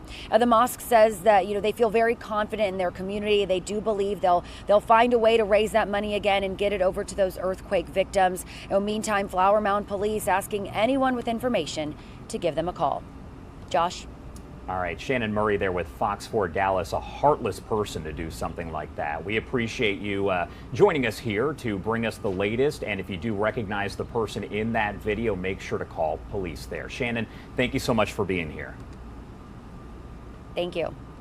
All right, everyone, it is 9:14 over on the East Coast and 6:14 on the West Coast. My name is Josh Breslow, and I'm here to bring you all of your top stories from across the country and across the world. I'm taking a look at just some of the live cameras that we do have here on our screen. I want to pop this back up as we do expect that parade to begin at 1 p.m. Eastern time for the Kansas City Chiefs, the Super Bowl champs. You can see fans are already starting to line the roadway there in Kansas City. The American flag is hanging overhead. We checked in with Will Nunley with Fox Weather a bit earlier, and he did say that it does appear that the weather will hold up here, and that is great news for people who are concerned about all different types of weather in that area. As of now, it does appear that this will go off without a hitch and all will be well.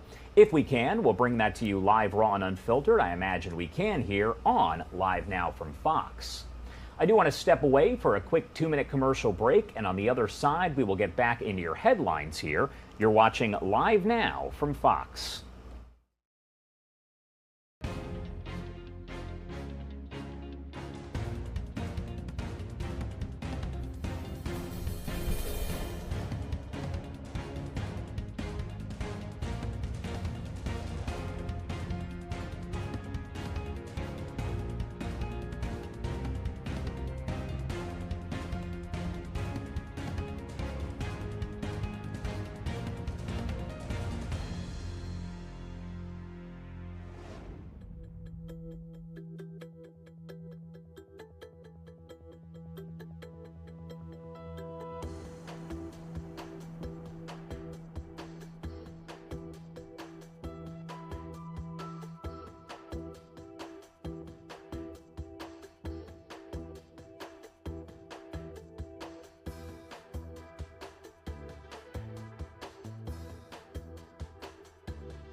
Welcome back here on Live Now from Fox. We always prioritize those live, raw, and unfiltered events, and actually want to bring you this news conference that is underway right now. So Virginia lawmakers making their final push to relocate the FBI headquarters to their state. Governor Glenn Youngkin, Senators Mark Warner and Tim Kaine, and some other Virginia leaders holding a news conference here as the FBI and General Services Administration work to finalize that location for their new main offices. I want to pop the audio back up as we are going to hear from Virginia's governor talking about why the FBI should relocate their headquarters there to Springfield, Virginia. Let's listen in live, raw, and unfiltered. Outstanding that all of you have been out here today with us today. This is an exciting morning for Fairfax County and for Virginia. And on behalf of Team Virginia, which you can see assembled on this stage behind me, we are here to welcome the FBI to Springfield. And each of our speakers today, there are a number of speakers who will follow me. Each of them will focus on some different elements of why that makes so much sense.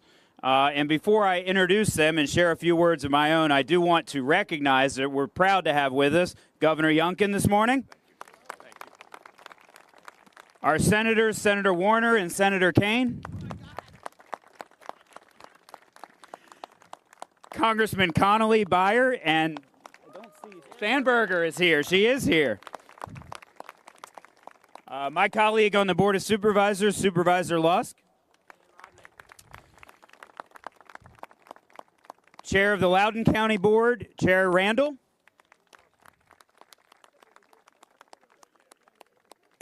Delegate Luke Torian. And Susanna Marino of the Northern Virginia Hispanic Chamber. And we're going to hear from each of them in a moment, but let me start by saying the case for Springfield is clear. This site provides proximity to the FBI's major assets, including the FBI Academy at Quantico, with a short VRE ride. This site provides the most transportation and transit options for FBI employees, with more than $15 billion invested in transportation infrastructure that is in place now around us. This is steps away from the Franconia-Springfield Metro, the VRE, which I mentioned, less than 2 miles from the Springfield Mixing Bowl, where 95, 395, and the Beltway all come together and meet. And it's at the entrance to the Franconia-Springfield Parkway, which links to Fairfax County's Main Street, the Fairfax County Parkway. It's home to numerous bus lines, including express service downtown and to Point South. Finally, the site is already federally owned, meaning that the GSA can begin work on this site now. Those are huge, huge infrastructure advantages that are unmatched anywhere else in the region. But I saved the best for last, which is this site is proudly in Fairfax County.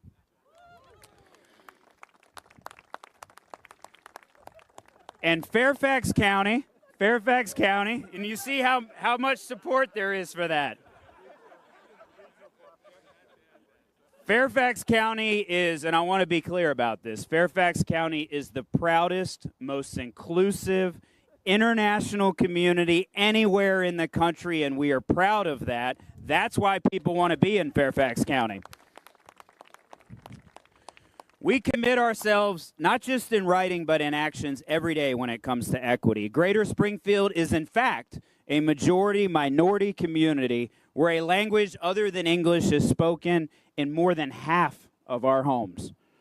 Over 188 languages are spoken by our Fairfax County Public School elementary students, showing growing diversity across this county. We have world-class public schools K through 12 that, as I said, are the most diverse in the country. We have higher education campuses across the county, including where we're standing at the Nova Medical Education Campus.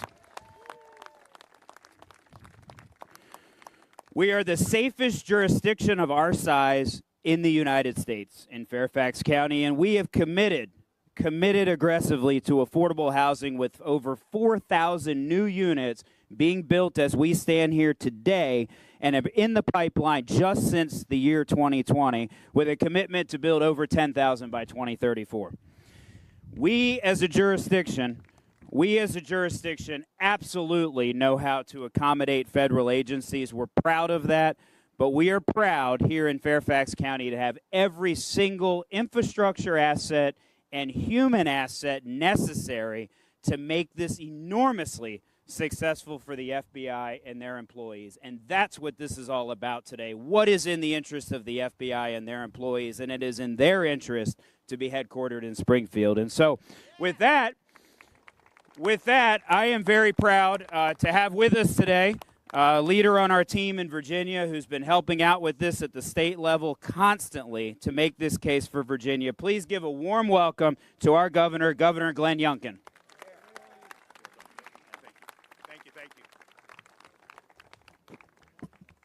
Good morning. I'm very pleased that the executive order to cease the rain went through. I want to thank Chairman McKay and for those opening words, and I want to thank this tour de force of Virginia to demonstrating why the Springfield site is the best site for the FBI's new headquarters. I want to say it very, very clearly. There are three potential sites.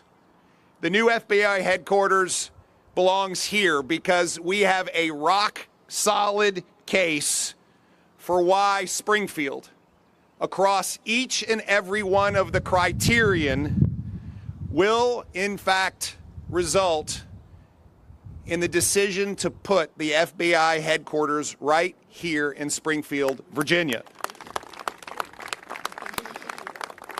Over the course of the past few years, extraordinary organizations have made the same decision. Amazon, Boeing, Raytheon Technologies, they have all undertaken this exact same selection process, and they have made the decision to move their headquarters to Virginia. We have a robust infrastructure. We have business-ready sites. We have a world-class education system. We have a vibrant and diverse workforce. Our business-friendly ecosystem creates a welcoming environment for business. But just as importantly, our best in the region ranking for quality of life is great for their employees as well. When it comes to supporting law enforcement, Virginia is increasing officer pay. We're investing in training and equipment. We are working to recruit and retain the world's best law enforcement. We are a state that is committed to uplifting the men and women who put on a uniform every day, including FBI agents, their families, and their employees.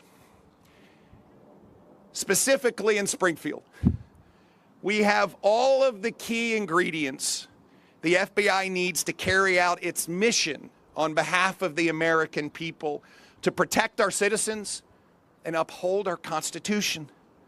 And let me just lay out a few of these key ingredients that will make this decision clear and make this decision based on common sense. When it comes to what makes strategic sense, Springfield, as you have heard, is in prime proximity to other FBI assets that will help support its mission. Springfield is half the distance to Quantico versus Greenbelt, and over 40% closer versus Landover.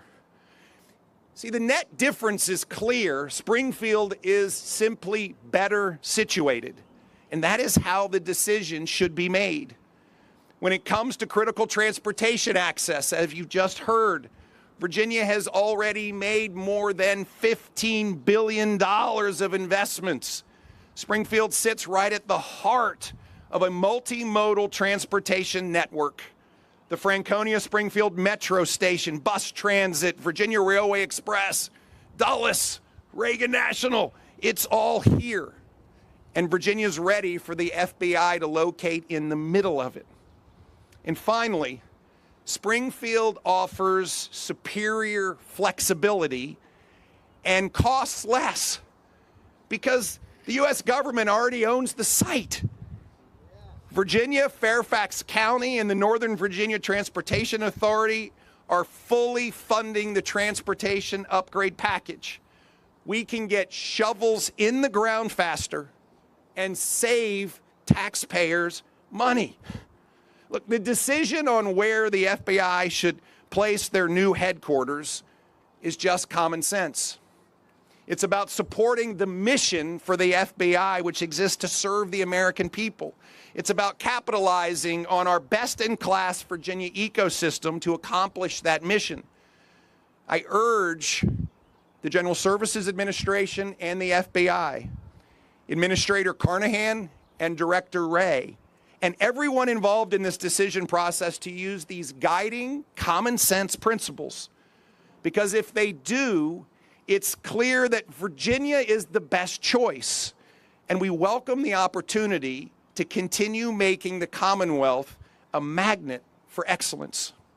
Thank you all for being here this morning, and I'd now like to welcome the senior senator from Virginia, Senator Mark Warner, to the podium. Here we go. Thank you, Your Excellency. That was my favorite part of the job. And if any of you doubt whether this is an important event, you can ask Tim Kaine how often I show up to any event before 9 o'clock in the morning.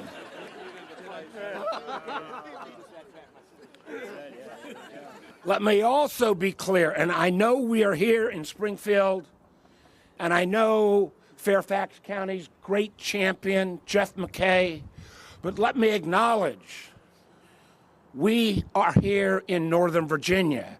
We are here from Loudoun County. We are here from Prince William County. We are here from my hometown, the city of Alexandria. We are here from Arlington County. And we are here from all the surrounding environs to make this case. Now, this process has been going on almost 15 years. And where Tim and I and our House members work, you know, things don't move really quickly. But 15 years is way too long to make this decision. And many of us here were very concerned when the prior administration came in and basically put the whole process on hold.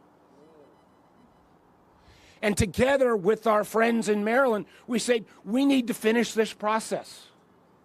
We need to make sure that there is a process that is fair, that has appropriate criteria, and that does not have further political interference.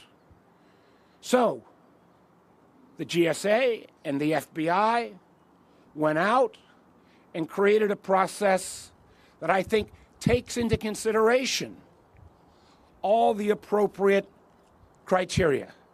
As the governor's mentioned, what is in the best interest of the men and women of the FBI? Where are the appropriate transportation hubs? What are the costs? How quickly can a building be built? And I give the president credit for adding criteria about diversity to reflect what Virginia and our country looks like. And a number of folks are going to comment on that. I just want to talk for a moment about why it's so important from the standpoint of the FBI workforce. As you all know, I'm chairman of the Intelligence Committee. And whether it's the FBI or the various components of the Intelligence community, it is important that our workforce looks like the face of America. And that's what you're seeing here, and that's what you're seeing in the crowd. We know in prior times, the FBI, you could generally spot an FBI guy right away, because it would generally be a white guy in a white shirt. But as we've seen, as the changing nature of challenges emerge, we need to make sure that we have a diverse workforce. We need to make sure that workforce is diverse racially. We need to make sure that diverse workforce is made up of different faith traditions. We need to make sure that workforce brings a professionalism that can meld all of those skills together. And if you don't believe that is the case, I would encourage my friends in the press to go over to this Northern Virginia Community College healthcare building and look at the group of students who are being trained to make sure that they provide the health care that is so necessary on a going forward basis. The governor's outlined any fair evaluation will result. Virginia is a slam dunk winner in this competition. One of those words. But because we have half of the stage about to say the same thing, I'm going to end my comments right now and present His former Excellency and my friend of 43 years, Tim Kaine. I was going to make the joke about the early event. All right, everyone, you are listening into this news conference underway as the Virginia governor and several other lawmakers are hoping that we could see the government move the FBI headquarters over there to Virginia. This is a fairly lengthy news conference, so we'll dip in and out all throughout the day as we do get, more information about this. But again, the hope is that they will move the FBI headquarters there over to Virginia. Let's get to some of the other headlines that we are following at this hour here. This takes us to New Mexico, and we are looking here at the website for the Satanic Temple. They're going to launch a reproductive health clinic in the state offering abortion services. The controversial story spreading all over the internet, of course.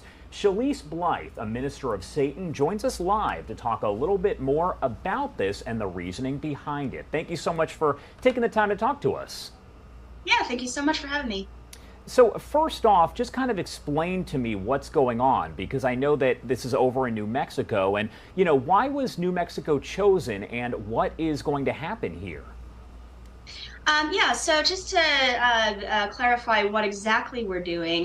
So the Satanic Temple has already launched, so we've been open since yesterday, February 14th.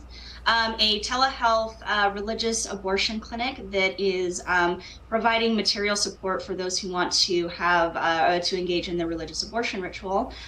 So how this will work is prospective patients will complete a brief confidential online screening form and review information on performing TST's religious abortion ritual. A telehealth video appointment with licensed healthcare practitioners will then be scheduled, and eligible patients will then be able to order medication from our partner pharmacies. So this is a telehealth clinic. This is no brick and mortar. We are providing abortifacients, so the two abortifacient pills. We are not providing any surgical services. So after the patient is approved, the medication will then be discreetly packaged and arrived in the mail 2 to 3 days after the order is placed. And then, of course, our staff will be available to patients by phone, text, or video chat every step of the way. And we also provide ordained ministers to assist in the religious abortion ritual itself. But as far as New Mexico currently has the best set of laws right now to support telehealth care, as well as, abortion laws to allow us to do this.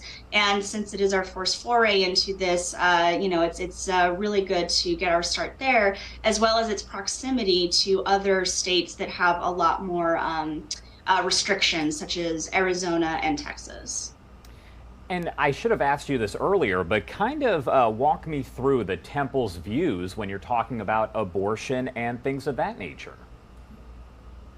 Of course. So as Satanists, we are guided by our sincere and deeply held beliefs. And so those beliefs hold that we have an inviolable right to make decisions about our own bodies, and that those decisions are ours alone to make and should be based on our best scientific understanding of the world. We also hold that when either of these things are violated or under threat by laws and institutions, it is our duty to stand firm against them. So when we talk about the topic of abortion, I know there's always a lot of rhetoric surrounding when life begins and, the morality of the topic of abortion. But since the morality of abortion, tends to stem from a religious point of view, we do not view abortion as the killing of an individual living being that is separate from the pregnant person. It's, what this solely is about is, we are guided by our tenets of bodily autonomy, basing our best understanding of the world on scientific evidence, and therefore we are treating this as a ability for us to engage in our religious practice, which but bodily autonomy is paramount to that, and the decisions people make about them. So have you faced any pushback from the local lawmakers there? Not so far. Not that we're aware of. No, we haven't gotten any responses from any New Mexico politicians at this time. So, this clinic is possible because New Mexico values religious freedom as well as accessibility to reproductive health care. Do you have any plans to expand to any other states? I know right now you're kind of sticking with New Mexico, but are there other plans in the works to go to some of the other states? So we do plan on expanding eventually, as we're only on day 2 of its operations. So we definitely want to make sure we focus on getting everything up and running and settled with what we currently have before we expand. But yes, our plan is to make our services, the material support for the religious abortion ritual, to people in other states, including ones that have prohibitions. At that time, we would definitely be utilizing our rights under RFRA to make that possible. So does a woman have to join the Satanic Temple to actually use these services, or is it open to everyone? Our services are open to anybody who, pursuant to their deeply held religious beliefs or deeply held beliefs, want to partake in the religious abortion ritual. So whether that's somebody who identifies as a TST Satanist, or who is a member, or maybe somebody who's not a member, our services are available. Why do you think the Satanic Temple is so controversial? This story here has gone viral as so many people are talking about it. Why is it controversial to folks out there? Well, I think the topic of Satan will always be controversial. Anytime you say the word, it definitely inspires a fear of what people think we are as opposed to who we are. So that will be controversial no matter what. You say Satan, all of a sudden heads will turn. But the Satanic Temple has always been working towards religious reproductive rights, asserting, affirming that, pursuant to our religious beliefs, that we have the inviolable right to our bodies and therefore to make decisions about our bodies, and that, includes reproductive justice. So when you tie Satan with the topic of abortion, which, abortion is a very controversial topic, despite the fact that it shouldn't be, for the reasons that it is controversial. It's I can understand why, and despite the fact that we wish it wasn't, we have to be real, realistic about that. So it is controversial, but sometimes the controversy can help us make sure that people who are in need of our services are aware that they are available. All right, Shalise, thank you so much for taking the time to talk to us. Yeah, thank you so much for having me on. All right, 9:40 over on the East Coast and 6:40 on the West Coast. My name is Josh Breslow, and I'm here to bring you all of your top stories from across the country and across the world. Let's go to a quick 2-minute commercial break, and on the other side, we will get back into those headlines. You're watching Live Now from Fox.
All right, everyone, welcome back here on Live Now from Fox, 9:43 on the East Coast and 6:43 on the West Coast. Back into the headlines here, investigators have now identified the 3 MSU students killed when a gunman opened fire on the Michigan State University campus Monday night. The suspect, we know, died from a self-inflicted gunshot wound, and we are learning more about that suspect. We've been checking in with our affiliates and with Fox News as they cover this from each and every angle. Mike Tobin with Fox News joins us live from the East Lansing area with the latest. Mike, thank you so much for being here. Well, Josh, sadly, we've got another spontaneous memorial forming up after a mass shooting. You see here the staff, the faculty at Michigan State, people in the town are piling up flowers just in some way to try to deal with the shock and the grief after yet another mass shooting. And we're learning more about the shooter himself. Once again, there were warning signs. Once again, there were run-ins with the law. In 2019, he was arrested for carrying a concealed weapon without a permit. It was a loaded weapon. There were some questions his lawyers raised about the manner in which he was searched with that 2019 incident, and he was able to plead out to a misdemeanor. Had he been convicted of the felony, he would have been prevented from legally owning another firearm. If you look at the Washington Post spoke with his father, and the father said that he lied about continued ownership of the firearm. He used to go in the backyard and fire off his weapon. The father found shell casings in the backyard, but McRae would say that they were not his shell casings, that someone was firing fireworks in the backyard, and he would lie about that. The father also said that McRae's mother died back in 2020 of a stroke, and they were very close. And after that, McRae really descended. He said he became reclusive, isolated in his room. He said he became mean, even used the word evil to describe his son. New Jersey officials, he lived in New Jersey for some time. New Jersey officials say he had a history of mental illness. Now, speaking of New Jersey, you mentioned that McRae died of a self-inflicted gunshot wound when he was ultimately confronted by police. They found on his body a note, and that note threatened schools in Ewing, New Jersey. Now, investigators relayed that information to Ewing, New Jersey. The schools there were closed out of an abundance of caution, but no threat materialized in Ewing, New Jersey. But clearly he had a troubled individual.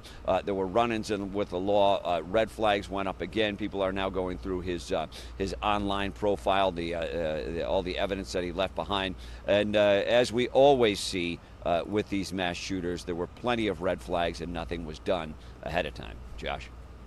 And so I know when I spoke to you yesterday, there weren't a lot of students on campus, of course, as the campus was pretty much closed at that point. Are you seeing more students, more people kind of showing up there today, leaving, I guess, items and things at that memorial that's right there behind you? It looks like someone just showed up there. Yeah, they're showing up, but really in small numbers. Campus is closed to Monday, till Monday, to give the students time to try to deal with what happened here. You do see people showing up, and really it's just an effort to try to do something, to try to feel a little bit better in the aftermath of yet another tragedy like this, Josh. And my last question for you, have we received any sort of update on the other 5 who were critically injured there in that shooting? I believe as of yesterday, they were still listed there in critical condition. The latest information out of Sparrow Hospital is that they were in critical condition. The night of the shooting, Monday night, some of them underwent surgery. I think most of them, in fact, underwent surgery, but they are all at last notification still in critical condition. Josh? All right, Mike Tobin with Fox News. Thank you so much for joining us out there. We appreciate it. You got it. All right, everyone, I do want to give you the time here, 9:47 over on the East Coast, and it is 6:47 on the West Coast. As I mentioned, we are checking in with Fox News and our different affiliates as there are so many different angles to this story here. We did actually have some reports from our Fox 2 Detroit team. They were at one of the vigils that was held for those students who did die as a result. Dave Spencer with our Fox 2 Detroit team filing this report last night. Families come in many varieties after a tragic event. We are gathered tonight because an act of unspeakable gun violence has occurred in our nation, this time in our community. Just off MSU's campus, the Eastminster Presbyterian Church opened its doors to allow grieving to begin. We pray for those who have been spared and yet whose lives will be forever marked by last night. Throughout the day on campus, though, many found their own way. I think it's really nice. I think it's a good thing for the community to bring people together, to give them a space to mourn and feel comfortable. A way which often led to the Sparty statue or the Rock, both landmarks at MSU. Right now, I think it's all about just trying to care for one another and see what one person needs. Here, strangers comfort one another, use Valentine bouquets to show their love for those touched by tragedy. When you think of Michigan State and the Sparty statue, usually on game day, it's a exciting crowd to be around, and now it's kind of the darkest place on campus right now with everyone coming here, putting flowers down, saying some prayers, and just remembering the fallen. To let others know, whatever may come, they are at least here together now. Feels like you hear about this all the time, and actually experiencing it, it's hard to realize what's actually happening to you in the moment, but it definitely felt very real the whole night, and it was just, it was terrifying. You can just try to get back to as normal as possible, which it seems like will be nearly impossible, but just gotta hope for change at this point. Dave Spencer, Fox 2 News. All right, thank you so much to our Fox 2 Detroit team. Again, we do know that those 3 students who were killed have now been identified, and the 5 other students do remain in critical condition at last check. Again, they are in critical condition, and we know the suspect is deceased from a self-inflicted gunshot wound. That is the latest from investigators. They did hold a news conference yesterday, and it's not clear if they will hold another one today. If we do hear about one, we will not only let you know, but we'll bring it to you live, raw, and unfiltered right here on Live Now from Fox. Our Fox 2 Detroit team also speaking with a psychiatrist about really the effects of school shootings like this one. I want to play their story for you right here, raw and unfiltered. No matter how you watched or felt the events unfolding in East Lansing, many of us share a similar perspective, and that is shock. The immediate impact is, for many people, is just going to be shock. Just when we're going through our day-to-day routine, we have the sense of safety and comfort, and this kind of shatters that. Just more than a year ago, Beaumont behavioral health psychiatrist Jeffrey Gunet was in Oxford to counsel students after the mass shooting at Oxford High School. He explains how so much anxiety can stem from fear of the unknown. That can give people a sense of loss of control, a fear of the unknown. What's going to happen? Is this going to happen again? Will I ever be safe again? For parents who want to reassure children, but it's hard to find the right words because you two are struggling, that's okay. I think it's okay for kids to see parents be upset and show emotion. I don't think it's necessary to try to bury that and hide that. I think we can, as parents, can model for our kids how to have emotions and deal with them healthily and talk about it and communicate it and work through it with our loved ones. Communicate, that's key. Now, what specific words you use or how much detail you give, that depends on each situation, each age. But don't avoid the topic. There is moderation. We don't want people nonstop on their phones reading about this and doing nothing else and thinking nothing else. But at the same time, we don't want people totally avoiding talking about this. And so I think it's really important for those who went through it to seek their support system, whether it's family, friends, maybe a therapist, clergy, whoever that support system is for you, to talk about this and process it. When life events do make it feel like things are just out of your control, one of the recommendations is to control what you can. That would be self-care, meaning eat healthy foods, try and get some sleep, exercise, go for a walk, and connect with people who give you comfort. The idea is that you're taking care of your physical and emotional well-being. That's HealthWorks. I'm Dina Santafanti. Thank you so much to our Fox 2 Detroit team for that story. Taking a live look here inside a courtroom in Erie County, New York. This is the white gunman who massacred 10 black shoppers and workers at a Buffalo supermarket. We know that he did plead guilty last year to murder and hate-motivated terrorism charges. The 19-year-old is now in court being sentenced to life in prison without the possibility of parole. I want to pop up the audio as this is a live look inside that Erie County courtroom. The following people. On behalf of Aaron Salter, Kimberly Salter. She had previously advised that she did not wish to be video recorded, although I have been informed by our victim advocate that she has changed her mind and she is okay with her statements being video recorded. On behalf of Celestine Cheney, Wayne Jones, on behalf of Roberta Drury, Leslie Van Giesen, on behalf of Andre McNeil, Deja Brown, and Vion Elliott, on behalf of Catherine Massey, Damone Maps, Demetrius Massey, and Adrian Massey and Barbara Maps, on behalf of Mangus Morrison and Pearl Young, Michelle Spite, on behalf of Ruth Whitfield, Simone Crowley and Sasha Crowley, on behalf of Geraldine Talley, Brian Talley, and Tamika Harper, on behalf of Jennifer Warrington, Stephanie Waters, on behalf of Zaire Goodman, Zanita Everhart, and Christopher Braden will speak on his own behalf. After the court hears from those individuals, Assistant District Attorney Justin Caldwell will address the court with comments on behalf of the District Attorney's Office. Thank you. So, Mr. Farrelletto, given your comments concerning Ms. Salter, to your knowledge, are there any of the victims that will speak today that do not wish to be videotaped? No, Your Honor. All right. Thank you. And you would ask that they come forward before Mr. Caldwell speaks? Is that what you said? Yes, Your Honor. All right. So at this time, ladies and gentlemen, any victims that wish to come forward to speak to the court, you may come forward, and I would ask that you process up to the podium along this side of the courtroom, my right, your left, and that all of the victims remain on this side of the courtroom and not approach from the other side. So at this time, I would leave it to the DA's office.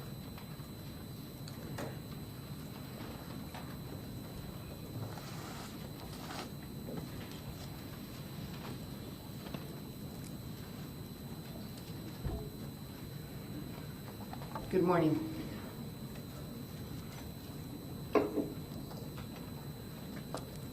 Good morning. My name is Kimberly Salter, and I stand here this morning on behalf and with my husband, Aaron Salter. My family and I are here this morning, and we wear red and black. Red for the blood that he shed for his family and for his community, and black because we are still grieving. Today I share with you, as it is written in God's Word, you will reap what you sow, more than you sow, later than you sow.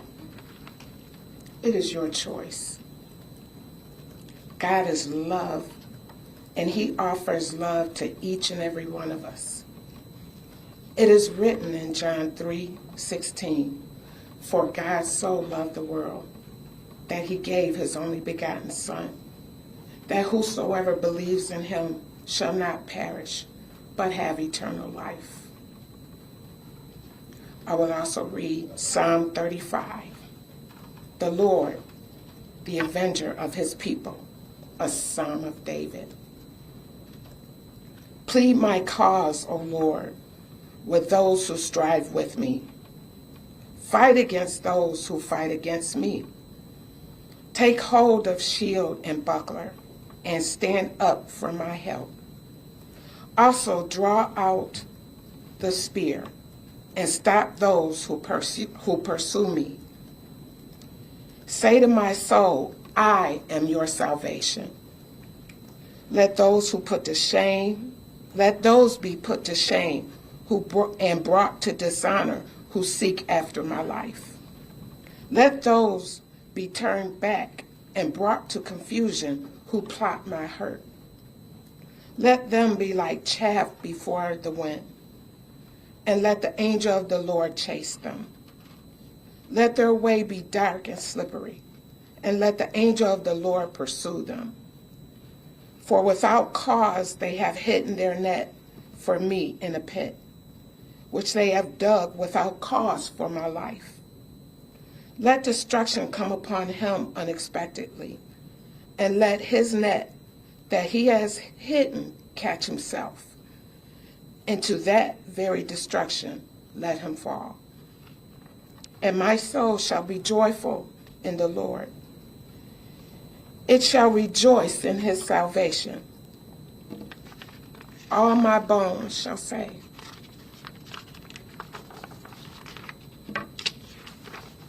Lord, who is like you? Delivering the poor from him who is too strong for him. Yes, the poor and the needy from him who plunders them. Fierce witnesses rise up. They ask me things that I do not know. They reward me evil for good, to the sorrow of my soul. But as for me, when they were sick, my clothing was sackcloth. I humbled myself with fasting, and my prayer will return to my own heart. I paced about as though he were my friend or brother. I bowed down heavily as one who mourns for his mother. But in my adversity they rejoiced and gathered together. Attackers gathered against me, and I did not know it. They tore at me and did not cease. With ungodly mockers at feasts, they gnashed at me with their teeth. Lord, how long will you look on? Rescue me from their destructions, my precious life from the lions. I will give you thanks in the great assembly. I will praise you among many people. Let them not rejoice over me, who are wrongfully my enemies, nor let them wink with the eye who hate me without a cause. For they do not speak peace, but they devise deceitful matters. Against the quiet ones in the land, they also opened their mouths wide against me and said, Aha! Our eyes have seen it. This you have seen, O Lord. Do not keep silence. O Lord, do not be far from me. Stir up yourself and awake to my vindication, to my cause, my God and my Lord.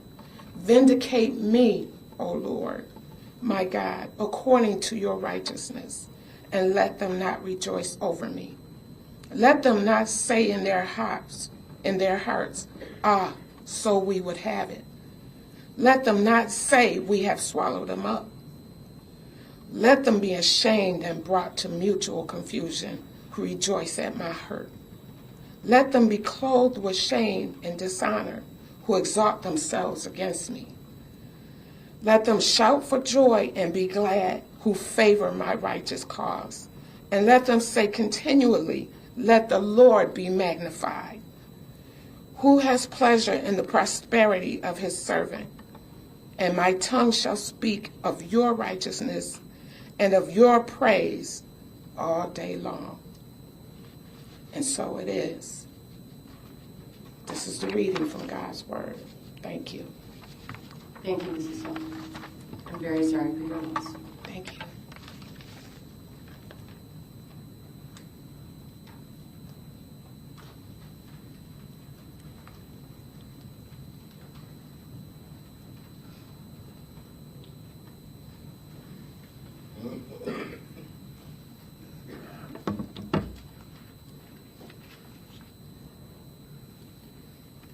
Good morning. Good morning. I'm here on the behalf of the grandchildren of Ruth Elizabeth Whitfield, Tiffany, Camila, Jasmine, Felicia, myself, Simone, Garnell III, and Sasha.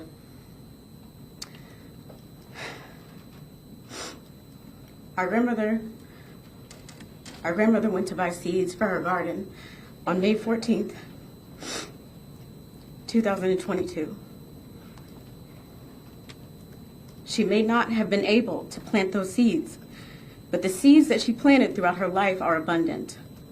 The same way she brought us together on Ridge Street is the same way she brought unity and solidarity to the masses. We fondly remember waking up from our sleepovers to the smell of Sunday dinner while getting ready for church. She was the driving force for our fishing trips and our camping adventures. Our grandmother had a strong and resilient spirit. She will not be present for our milestones, but we stand strong and determined and triumphant in ways that you could never fathom. We find strength in knowing that her legacy will outlive you. You will simply go from a name to a number. You will be herded like cattle. You will be shut away from the world. You will not enjoy family events. You will not enjoy outings with friends. You will be nameless and faceless, and we feel sorry for you. We pity you even. Your life was meaningless before May 14th, 2022, and you woke up every day feeling small. You clearly did not value your own life, which allowed you to devalue the lives of others. Even with all of the heartache that you have caused, you still have failed to break our family spirit. You thought you broke us, but you awoke us. We all know the pure hatred and motivations behind your heinous crime, and we are here to tell you that you failed. We will continue to elevate and be everything that you are not, everything that you hate, and everything that you intended to destroy. Despite our battle scars, we will not, you will not, win the war. We had a praying grandmother who taught us that the battle is not yours, it is the Lord's. The global outpouring of support and love, not only for our family, but for everyone within the Black community, has spoken volumes, and it reiterates your failure. You are a cowardly racist. Every single person that has been instrumental in molding you and supporting you and informing you, aiding and supplying weapons needs to be held accountable and not protected as they have been. You recorded the last moments of our loved ones' lives to garner support for your hateful cause, but you immortalized them instead. We are extremely aware that you are not a lone wolf, but a pawn of a larger organized network of domestic terrorists. And to that network we say, we as a people are unbreakable. Our dear grandmother,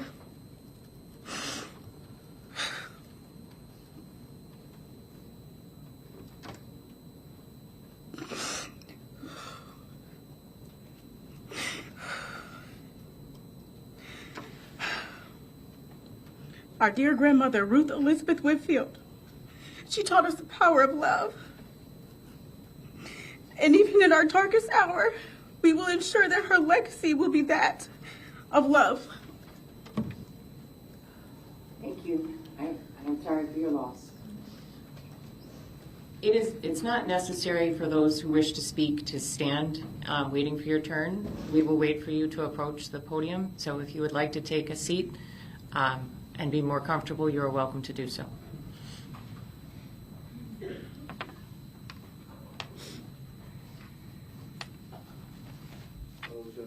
Good morning. I'm Wayne Jones, only child of Celestine Cheney. I watched you kill my mom. I watched you on the internet. I watched you shoot her once, reload, and shoot her again.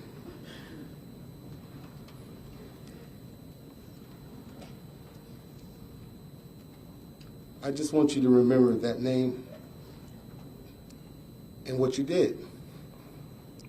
On March 14th, you killed Celestine Cheney, Roberta Dury, Andrew Mackley, Kathleen Mosley, Marcus Morrison, Haywood Patterson, Andrew Saunders, Geraldine Talley, Ruth Winfield, and Pearl Young. These are the names of the victims you decided to kill that day. Here are some of the names of the lives you've changed forever.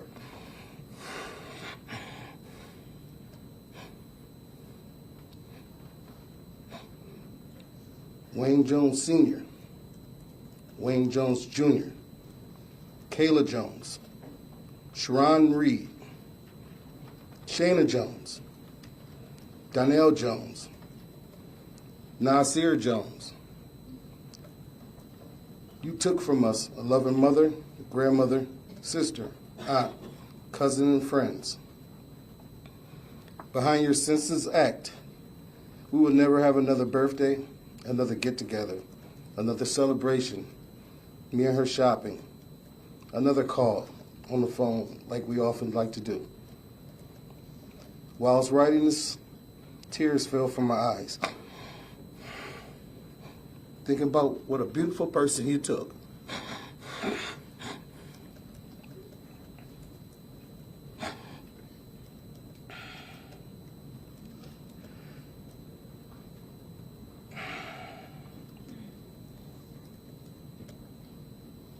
Because of your hate, which you've learned from the internet, I'm not going to drag this out long. I just want to remember some of the things that, I want you to remember some of the things that I've said to you.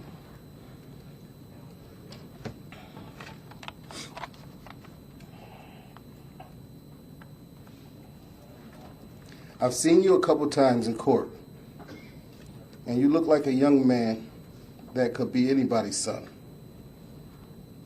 You don't come across to me as a racist killer, even though that's what you have done. Mistakes, some are big,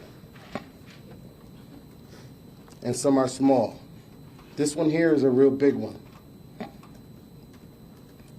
that you can't take back. You have to live with this one, bro, just as I have to live with this every day. I don't know what your relationship with your parents are, but I'm a parent, and I feel sorry for your parents. You will never get to hug them again, like I won't. You will never get to see your grandparents again. You will never see the outside world again. I don't wish the death penalty on you. I wish they keep you alive. So you have to suffer with the thought of what you did for the rest of your life.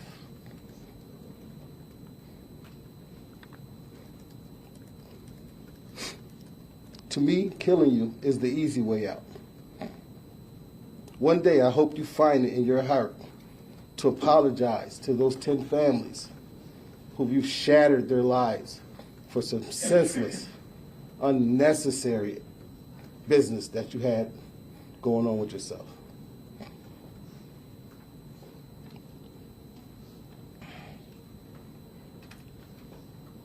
You have shattered a lot of lives here, son. I got a child your age. I know it was a mistake. It was a big one, bro. You're going to pay for this.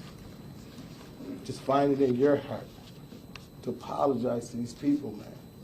I've been there, man. You've been brainwashed. The internet is the issue. You only 18. Obviously, you couldn't hate. You don't even know black people that much to hate them. You learned this on the internet, and it's a big mistake. I feel sorry for your mother. Your mother. I don't have mine. But your mother, she's dying inside for what you've done. She can't even pick her head up behind some nonsense that you've done. And I hope you find that in your heart to apologize to these people, man. You did wrong for no reason. That's all I got to say. Thank you, Mr. Jones. I'm sorry for your loss.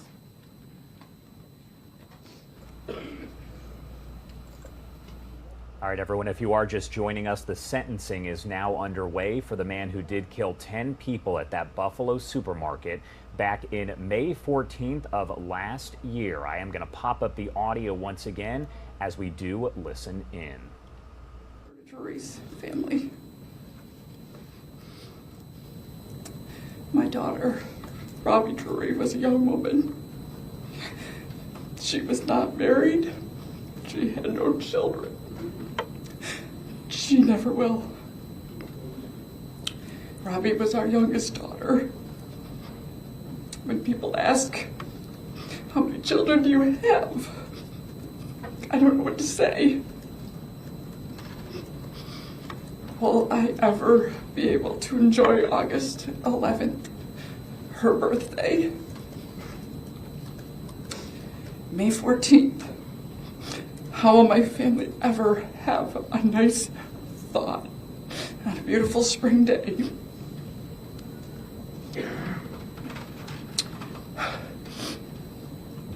How do I look at her Christmas stocking hanging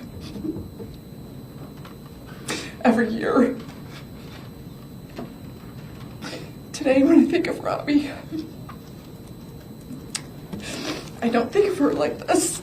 I need this picture to remind me she was a beautiful girl.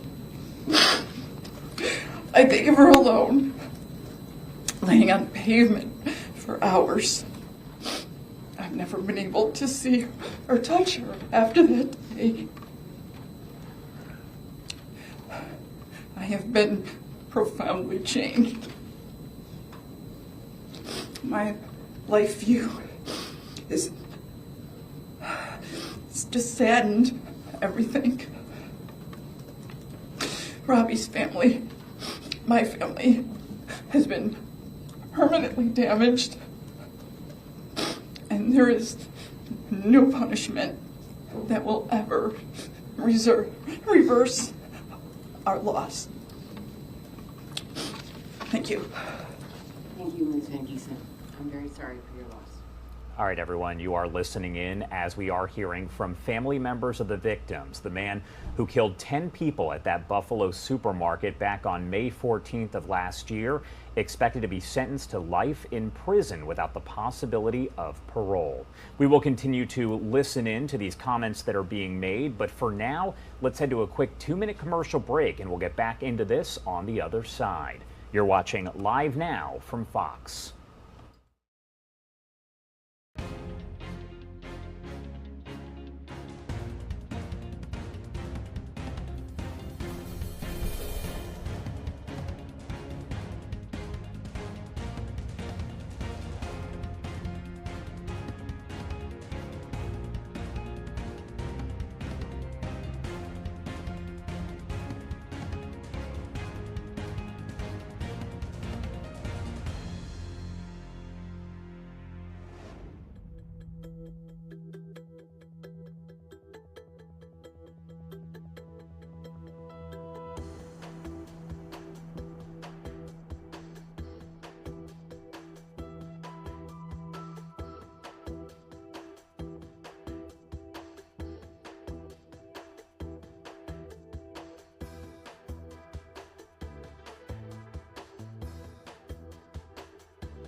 Welcome back here on Live Now from Fox. I want to dip back into this courtroom in Erie County, New York, as the sentencing hearing is underway for the man who killed 10 people at a Buffalo supermarket in May of last year. Off to the bottom right-hand side of your screen, you can see the scene of those murders. And I'm trying to fix, if you look up there, you're actually seeing the wrong image that is showing up on your screen. But we are going to pop the audio back up right here, live, raw, and unfiltered.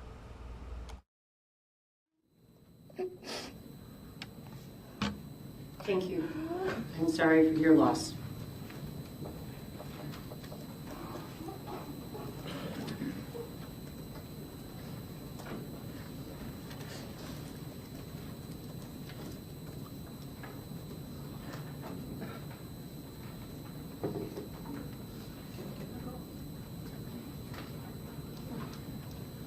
need to go. I'm not going to be nice. My name is Barbara Massey. I'm Catherine Massey's sister. You killed my sister. Kat, I'm going to tell you about my sister, Kat. Kat weighed 110 pounds, 72 years old. Kat would do anything for anybody, anytime. Kat was intelligent. She was a teacher. She was my best friend. She was anything at any given time. Kat was a protector. If Kat saw you, she probably went in her pocket and gave you some money, even though you didn't need it. Kat was an aunt. She was a great aunt. She was a cousin. She was a friend. Kat said she was a committee of one. There's nothing Kat wouldn't do for people. I want personally to choke you and leave my fingerprints on your neck because it was unnecessary. You leave 200 miles to come to Buffalo. You don't even know any black people. 95.7, that's what they said for the census in your time. You don't know an Indian, a Mexican, nobody. Your little punk ass decided to come and kill my sister. I talk to Kat every single day. You know, make Kat happy kids. Kat didn't have any children, but she said she had 34,000. That was the number of kids in school. Kat had so many children, our mind went boom with her own money. There's nothing Kat wouldn't do for anybody. You know what made Kat happy? Us cutting grass that we don't even own. That made my sister happy. That's what I was doing when you killed Kat. I was doing her lawn. I was there 8 hours with my family. Begging the couch, is my sister okay? You blew off her fucking back of her head, man.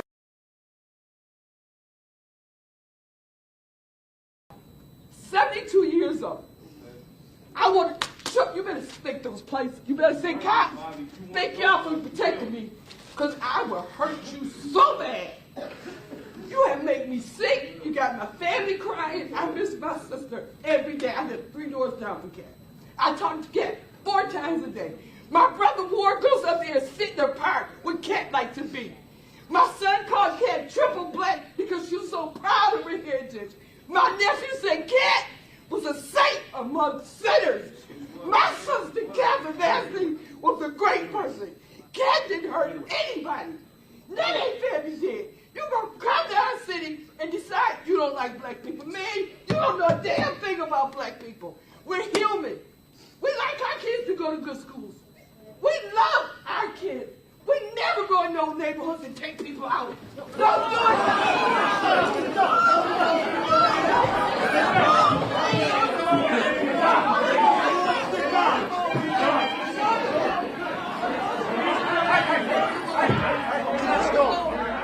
All right, you could see right there, there was what I believe is a family member of one of the victims who did charge at Peyton Gendron, 19 years old, who is going to be sentenced to life in prison without the possibility of parole. He was escorted out of the courtroom as that did happen. You could see someone run up toward him. Not sure if they are going to bring him back in at some point once that family member is removed.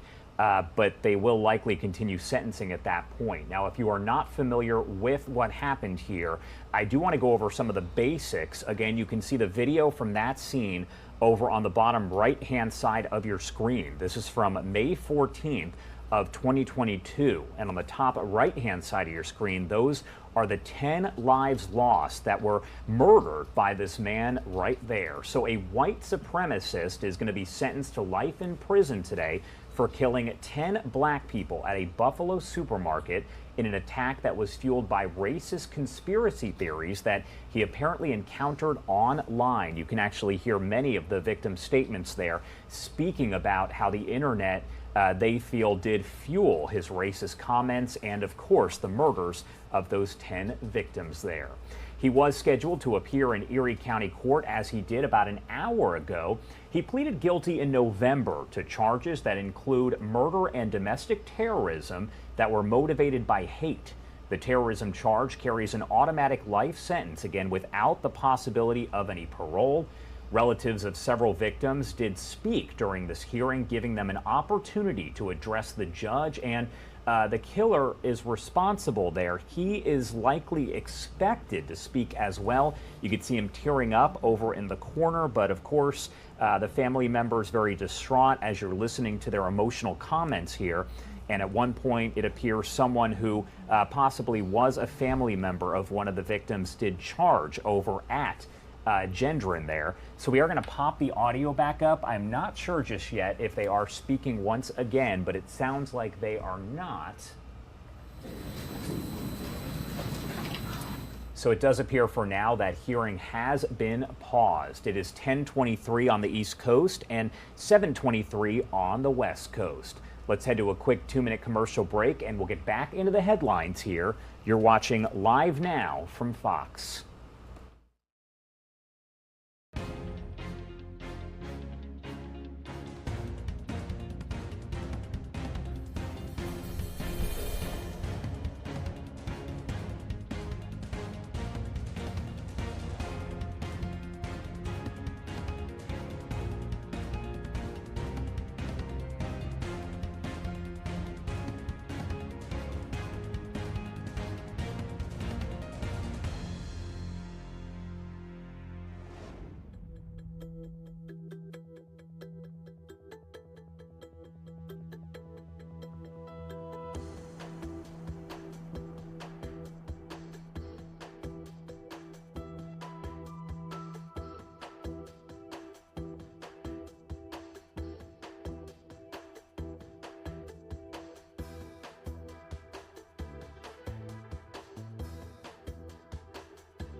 Welcome back here on Live Now from Fox. You are taking a live look inside a courtroom there in the Buffalo, New York area as we are seeing the man who killed 10 people inside of a supermarket on May 14th of 2022 sentenced to life in prison without the possibility of parole. We did see the person there, the suspect, actually get attacked by a family member, it appears, of someone who was killed there. At this point, the family members of those victims are able to speak and provide a statement prior to, I keep calling him the suspect, but he is the shooter, actually taking the stand and making some statements before he is sentenced to life in prison without the possibility of parole. Now, at this point, once again, the hearing has been paused after that person was removed from the courtroom, and so was the shooter there as well. If that starts back up, we will bring it to you live, raw, and unfiltered, or if we do get any kind of update on when that hearing will resume. For now, I do want to head over to D.C., where there is a Senate hearing back underway about the FAA system failure that we did see just a few weeks ago. It caused quite a stir. We brought it to you here as breaking news, as flights all across the country were grounded for a significant amount of time. That Senate hearing underway, so let's listen in live, raw, and unfiltered. System out. Is there redundancy being built into it, or can a single screw up ground air traffic nationwide? We have, when we think about the age of our system and the age of the systems we do have redundancy there. Could I sit here today and tell you there will never be another issue on the NOTAM system? No, sir, I cannot. What I can say is that we are making every effort to modernize and look at our procedures. In fact, part of this investigation has us working with MITRE and other entities to look at across the totality of our systems, how they interrelate, what is the level of redundancy, and is there any additional thing that we need to do? And certainly we'll have more as that investigation ensues. Well, I think you're going to see, as you have seen, bipartisan interest in assisting the FAA in ensuring redundancy so that we don't see air traffic grounded again. And in focusing more broadly, I hope, on modernization of air traffic control. I want to shift to the near crashes we've had, and understandably, I'm particularly focused on what happened in Austin. 2 weeks ago, there was a near collision on the runway at Austin Bergstrom Airport. A Southwest flight was taking off from that runway. A FedEx plane was preparing to land. They came incredibly close to crashing. Millions of Texans fly every year. I have flown on Southwest flights out of Austin literally hundreds, if not thousands of times. I actually have a video that was created that is a reproduction of what happened. It's a recreation, but it's based on the flight data. So if we could play that video, and I'd like to get your reaction to it. Flight heading 170, runway 18 left, clear for takeoff, traffic 3 mile final is a heavy 767. Okay, 170, clear for takeoff, 18 left, copy the traffic, Southwest 708. Tower confirm, FedEx 1432 heavy, clear to land on 18 left. FedEx 1432 heavy, that is affirmative, sir, 18 left, you are clear to land, traffic departure, your route to 737. Roger. Southwest 708, confirm on the road. We're on now. Southwest aboard. FedEx is on the go. Southwest 708, roger, you turn right when able. Negative.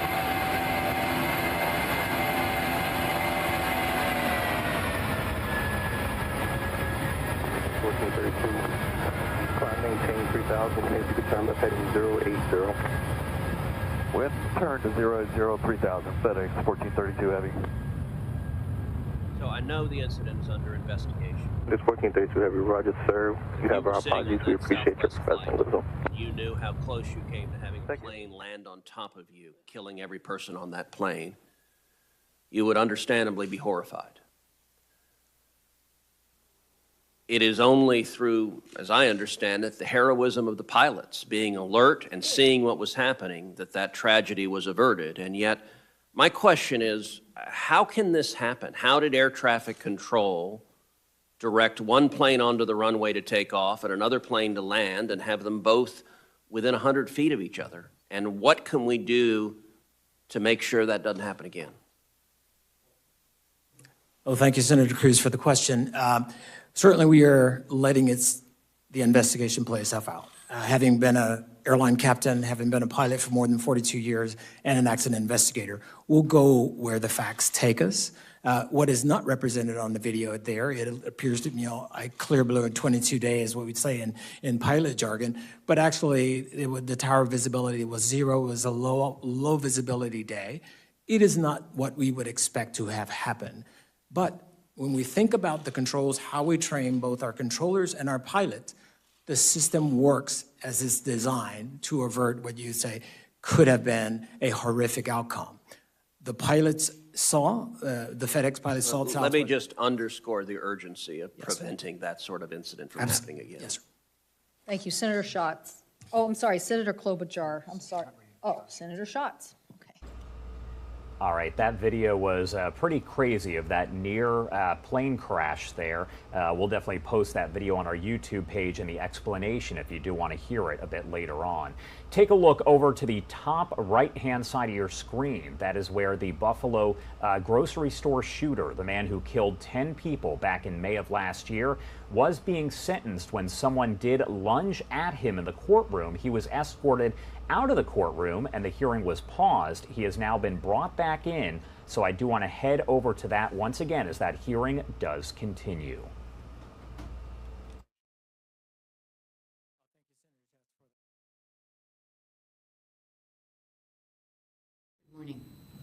Good morning. My name is Zanetta Everhart, and I am here on behalf of my son, Zaire Goodman. On May 14, 2022, my son, Zaire Goodman, was at work doing what young people do. He was working at his part-time job, and then terror struck. A terrorist shot Zaire point blank in the neck, and the bullet fragments tore through his body and exited his back. He miraculously survived, but his life is now forever changed. Over the last several months, his life has been all about going to the doctor, seeing therapists, and trying to make peace with knowing that someone came into his community and tried to kill him because of the color of his skin. And then questioning why his life was spared when 10 others did not survive. It is an understatement to say that he has survivor's guilt. He is dealing with a pain that I, as a mother, cannot heal.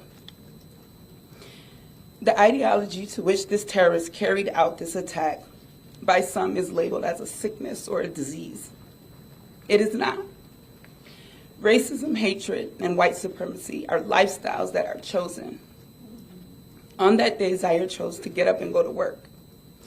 And that terrorist chose to drive a few hundred miles to shoot and kill 10 people and seriously injure 3 others. As humans, we have the ability to decipher right from wrong and make choices accordingly. No matter what choice we make, we have to deal with the consequences of that choice, good, bad, or indifferent. On that day, this terrorist made the choice that the value of a black human meant nothing to him. The disregard he has for human life and the callousness to which he carried out this attack on my son and my community not only makes him a monster, but a coward. Only a weak human takes out their pain on others. The world says you have to forgive in order to move on. But I stand before you today to say that will never happen. Forgiveness to me puts this tragedy in the laps of the victims, and I nor my son will accept the responsibility of his terroristic act. This is his and his alone. It is he who will need to ask for forgiveness. As he lay in his cell late at night when he can't sleep, I hope that he is thinking of the 10 lives that he stole from us. I want him to think about my son, who he shot, and the other survivors. I want him to think about the community he tried to destroy. And when the sun comes up, I want him to know that that is Zaire. That is my son, Zaire, my son, Goodman, showing you that what you did to him hurt, but he continues to shine. Whatever the sentence is that he receives, it will never be enough to pay for the damage that he has caused. I hope that he receives the fate that he deserves. Thank you. Thank you.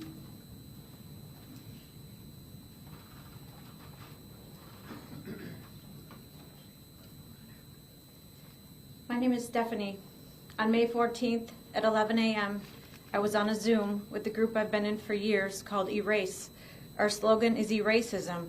We seek through person-to-person communication to eradicate the disease of racism and white supremacy.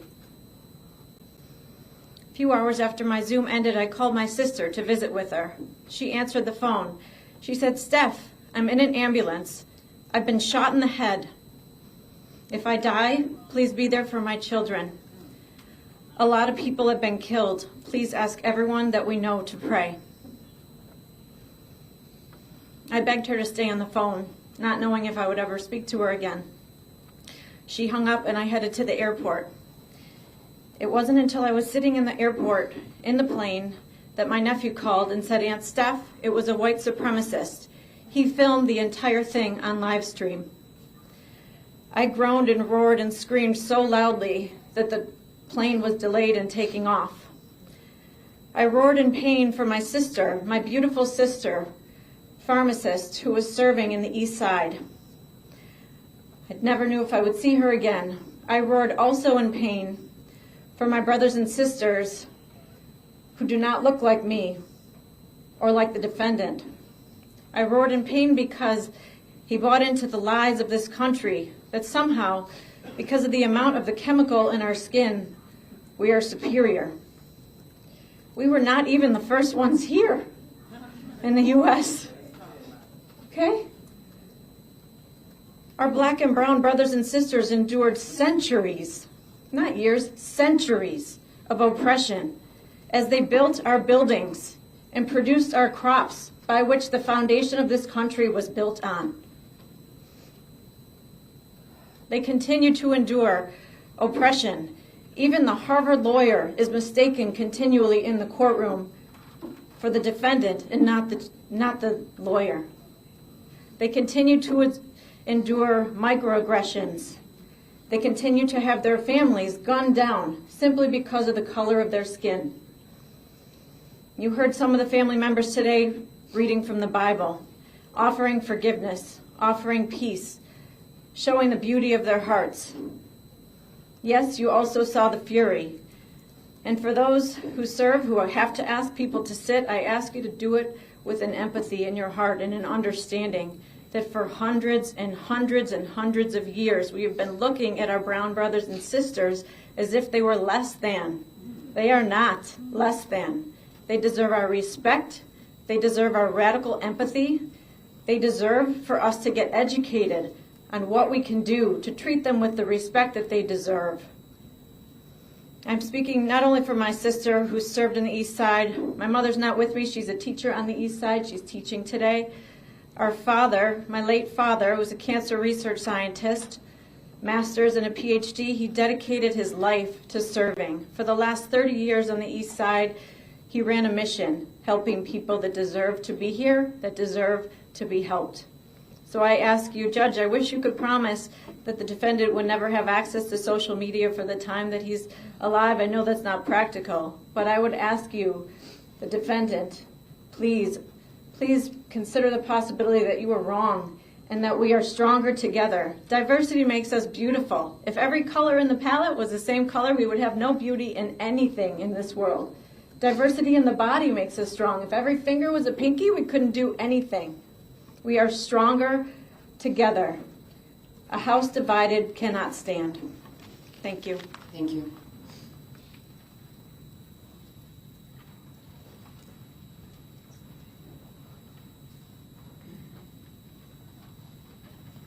Good morning. Good morning, Your Honor. Christopher Braden.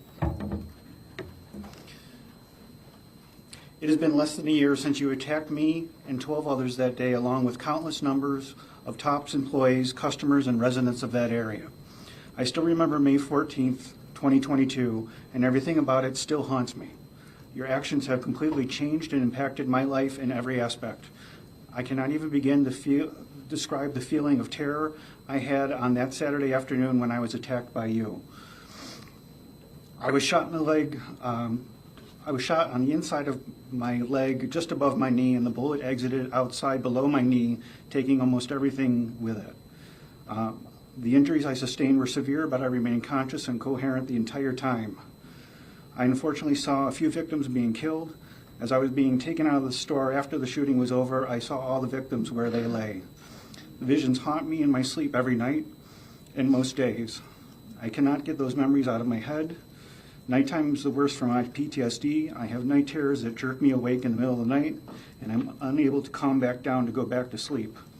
Loud noises never bothered me before, but they do now. I am always on edge and hypervigilant about my surroundings, feeling the need to be always on alert and protect myself. I spent 10 days in the hospital, endured 4 surgeries with 2 more surgeries to go. My left leg below my knee was nearly lost had it not been for the excellent work of my surgeons and the entire team at ECMC. It takes me at least 15 minutes every morning just to get out of bed because my left leg and foot don't work as they should. Without the brace on my foot, it drags and I am not able to flex it. I have no feeling from my knee down to my toe. Both of these things are permanent. I just started being able to put my own sock on and shoe, although some shoes I still have trouble with.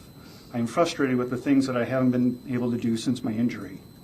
I could speak for hours about my injuries and treatment, as well as the permanency of these injuries, the stress of not being able to return to work, the pain I suffered hospitalized that continues to this day, extensive rehab I have gone through. However, I would rather talk about being a survivor. I'm still the same person that I was before you did this to me. My scars and pain remind me of how strong I've become. I am more alive and stronger than ever. You haven't taken away my will to live. You haven't broken my spirit. The scars are a constant reminder of what happened to me, but don't define my future. Thank you. Thank you.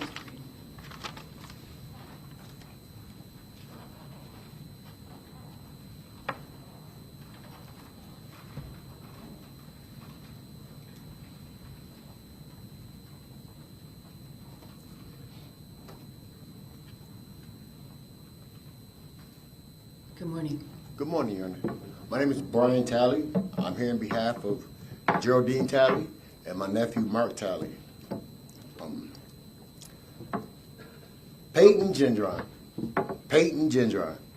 The reason I'm mentioning your name is because so many people have spoke about it, not to say anything, not to mention your name. But you need to be known. You need to be known worldwide. I've done a little history on you too, Peyton. I watched the video, you know, and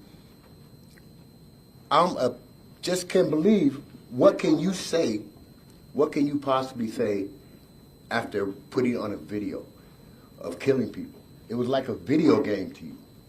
What can you possibly say to anybody? Your words don't mean anything. After this, I'm leaving because I don't want to hear what you have to say. It doesn't make a difference. I'm going to give you a little history lesson. The Willie Lynch doctrine, the making of a slave, it said you take the biggest, the toughest, and the blackest nigger. You take him.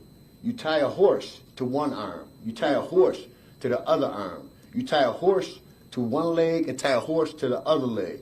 And then you rip him apart in front of every slave to let you know what it is. You did that to us. You came into the biggest part, the strongest part of the black community, and you ripped us apart. How can you possibly get any kind of, how can you possibly stand up here and say that you're sorry? That you're sorry, you're playing this whole thing. All right, you are listening in live, raw, and unfiltered there as the sentencing does resume for the Buffalo grocery store mass shooter, the man who did kill 10 people inside that grocery store in Buffalo just last year. That was in May. Now, the courtroom did get kind of quiet, and you did see the shooter escorted out after an attack where someone there did run at the shooter, and he was escorted out. He is now back in there. We are hearing more of the victim impact statements, and he will be sentenced to life in prison without the possibility of parole. I do want to get into some of the other stories that we are following right now. Take a look at your screen, as this is one we've been talking about for quite a while. Some residents of East Palestine, Ohio, concerned about returning home after the spill of toxic chemicals following that train derailment earlier this month. That's what you're looking at there. Fox's Garrett Tenney joins us live with the latest here. Garrett, thanks so much for being here. Hey, Josh, pleasure to be with you. Of course. So what is the latest from out there? Because I know residents are uneasy. They are so concerned at this point about those toxic chemicals. Yeah, there has been a lot of frustration from folks that we've spoken to here that there has been a lack of clarity and a lack of answers that they've gotten as to what they need to be doing to keep themselves safe and whether or not it is in fact safe to be here. There is a real sense of distrust for officials at every level about whether or not it is safe to be here. Officials yesterday at a press conference really reiterated that all of the data they are seeing from the air testing, the soil, the water, says that there is no harmful levels of toxins that are being found here in East Palestine. But folks here say that they are experiencing a different reality, and that over the last week that they have been having a lot of the side effects associated with those very chemicals that were spilled.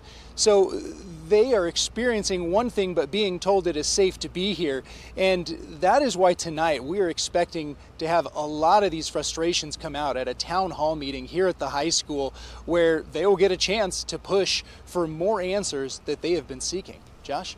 Do we know exactly who is going to be there at that town hall? We know so many residents, of course, likely to show up there, but Who else, as far as you know, will be in attendance? I imagine maybe some environmental experts and medical professionals as well. Yeah, we know the mayor and the city councilor is going to be there, as well as the U.S. congressman that represents this area is going to be there. And you have to imagine that some of these officials at the state level that have been overseeing this, both from the Department of Health, the Department of Agriculture, Department of Water Quality, that they are all going to be there as well, because they are overseeing a lot of these departments where these questions will be directed at as to how safe the ground, the air, the water is for both humans as well as for animals, because more than 3,500 fish were found dead in the river after this spill. And that number is going to be going up when we're expecting to get an update later this week. That was just a week ago, so more is expected to happen there. And another thing that we're also keeping an eye on is this toxic plume that is now working its way down the Ohio River, heading towards Huntington, West Virginia. And officials said that they are keeping a close eye on this because it is something to be concerned about, but that so far the testing and the samples that they are getting show that it should be safe, and that as it continues to work its way down the Ohio River, that it will continue to filter out. But a lot of water agencies along the route, they're not taking any chances here, and they're setting up secondary sources to get from, just in case when this plume reaches, if it is in fact unsafe for folks to be getting water from there. And Garrett, have they said what kind of symptoms that they are experiencing? I know that, folks obviously are concerned about really everything that's going on in the environment there as a result of this. Yeah, there's a whole range of symptoms, because we're talking about 5 different toxic chemicals, each of them associated with their own side effects. So it's everything from skin rashes, headaches, lightheadedness, fatigue, to dryness of the skin. Long term, the big concerns are all different types of cancer, as well as other more sudden effects that they could be having. But short term, that's what folks have been experiencing, as well as just the smell in the air. Animals is the other big question about what this is going to look like for them in the long term, whether that's a pet or livestock or fish in the rivers and the streams. All right, Garrett Tenney there with Fox News. Thank you so much for joining us there with the latest. We appreciate it. Yeah. Hey, my pleasure, Josh. All right, everyone, I do actually want to head back live into the courtroom. This is where we've been checking in as the Buffalo mass shooter is being sentenced here. We are told that he will be sentenced to life in prison without the possibility of parole. Of course, this is a story that's been going on for about a year now. Believe it or not, the shooting actually happened shy of a year ago, back in May of last year. The man here who massacred 10 black shoppers and workers at this Buffalo supermarket did plead guilty back in November, and now he is being sentenced. Now, at this point, we do know that this hearing is underway as victim impact statements are being read. Family members of those 10 victims are able to speak prior to the shooter himself speaking. So we will bring you all of this coming up here on Live Now from Fox. I do want to tell you about that courtroom attack that happened a bit earlier. As we were seeing one of the family members read a victim impact statement, you saw someone else charge at the shooter. He was whisked out of the courtroom. Everything was paused for just a second, and he was brought back in just moments ago as this hearing does continue. It is 10:51 over on the East Coast and 7:51 on the West Coast. Let's head to a quick commercial break, and we will be right back with more of your top stories here on Live Now from Fox.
They buried her son.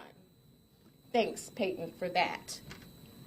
Dear sirs, the dreadful afternoon of May 14th was the day my world was turned upside down. My life has been altered in unimaginable ways.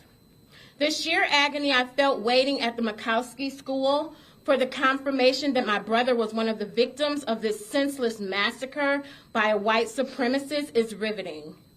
I never imagined my best friend, my only left brother, one who I shared holidays, birthdays, football game days, and most remarkably, our most precious gift we share in our mom.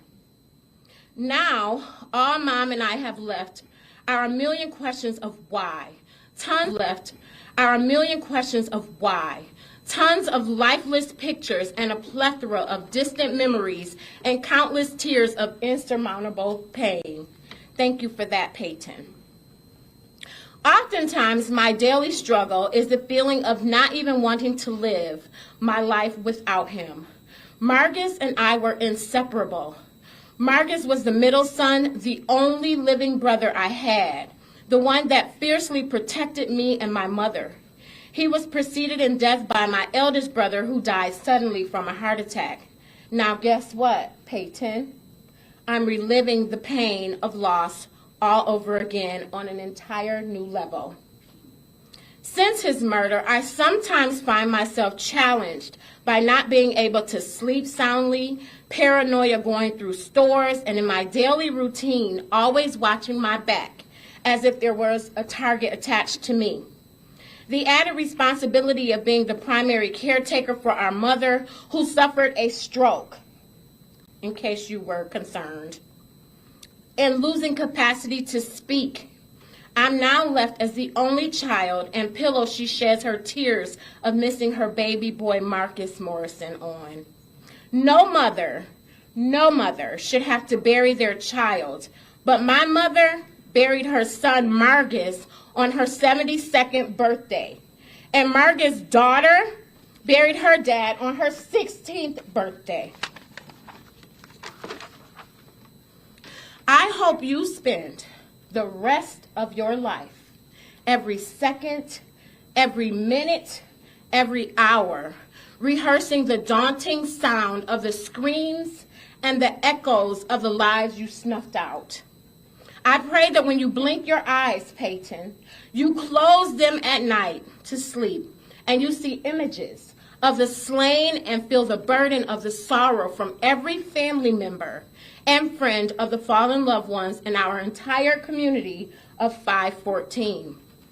I pray that every second and every minute of your 24 hours will haunt you as the absence of my brother at every birthday, holiday, game day, family gathering, and all the other times we shared that have now become nothing but gloom and grueling for me and my family. The fact that you can sit in this courtroom with no remorse, flat affect, emotionless, shows the essence of your privilege, sir. One that my brother never had and never will. The fact that you are surrounded by white officers after you casually surrendered while my brother's blood drained from his body is a testament to society that we have a long way to go. And some people's blood is just not as important as others. Thus the reason you lived. And you have the privilege of being protected. Needless to say, there is one, and I must address you. There is one Peyton that sees all, and you will not escape the fury of the Almighty. One scripture is true in the Bible, and that is, vengeance is mine, saith the Lord, and he will repay. I pray he is merciful because I too need mercy. So I pray he is merciful to let you live so that you can be reminded of the innocent blood that my brother shed behind your calculated, sinister, demonic act that caused my beloved brother to be snatched from our family. If you don't know God, Peyton, I invite you to find him because you are going to need him. With deep sorrow, Fred Morrison, brother of Marcus Morrison. Thank you, Your Honor. Thank you.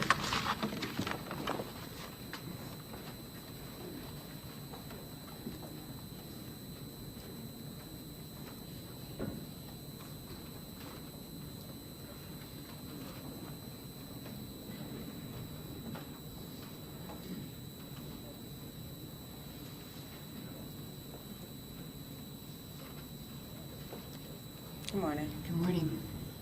So I want to start off with saying my dad was Andre McNeil. He went to that store to get a cake for my little brother because May 14th is his birthday, my little brother's birthday. And he turned 3 years old, and he didn't get to celebrate his birthday with his dad because he never came back. So I was told to write an impact statement. First, I was being selfish, and I said I wasn't going to do it, but then I remember I wasn't doing it for this selfish coward or the courts or the press, but I was doing it for my dad, my best friend who was snatched from this world because of something he couldn't change, the color of his skin.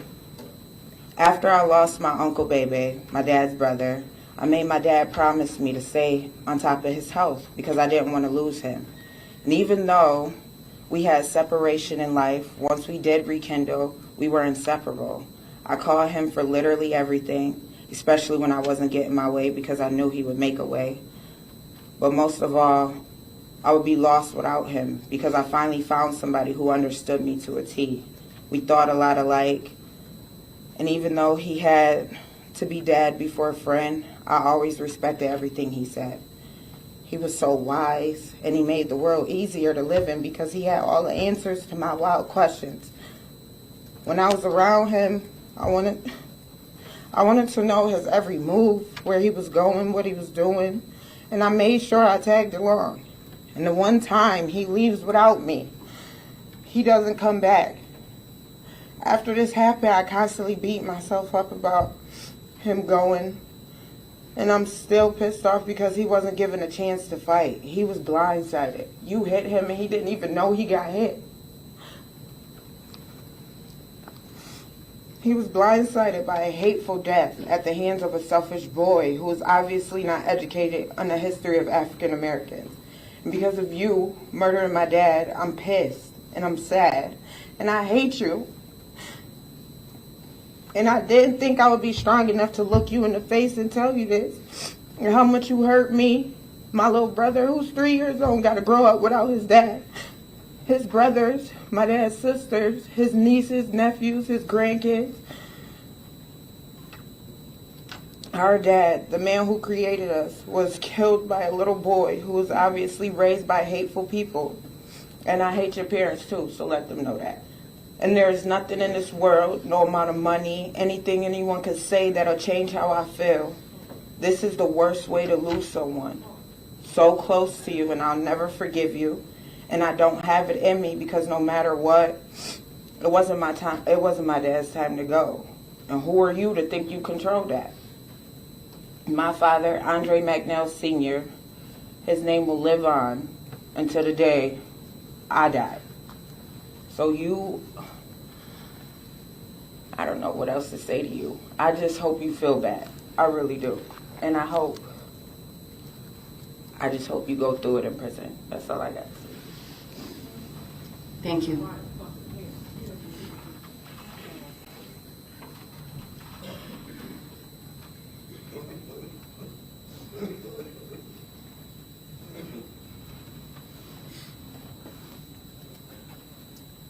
Good morning.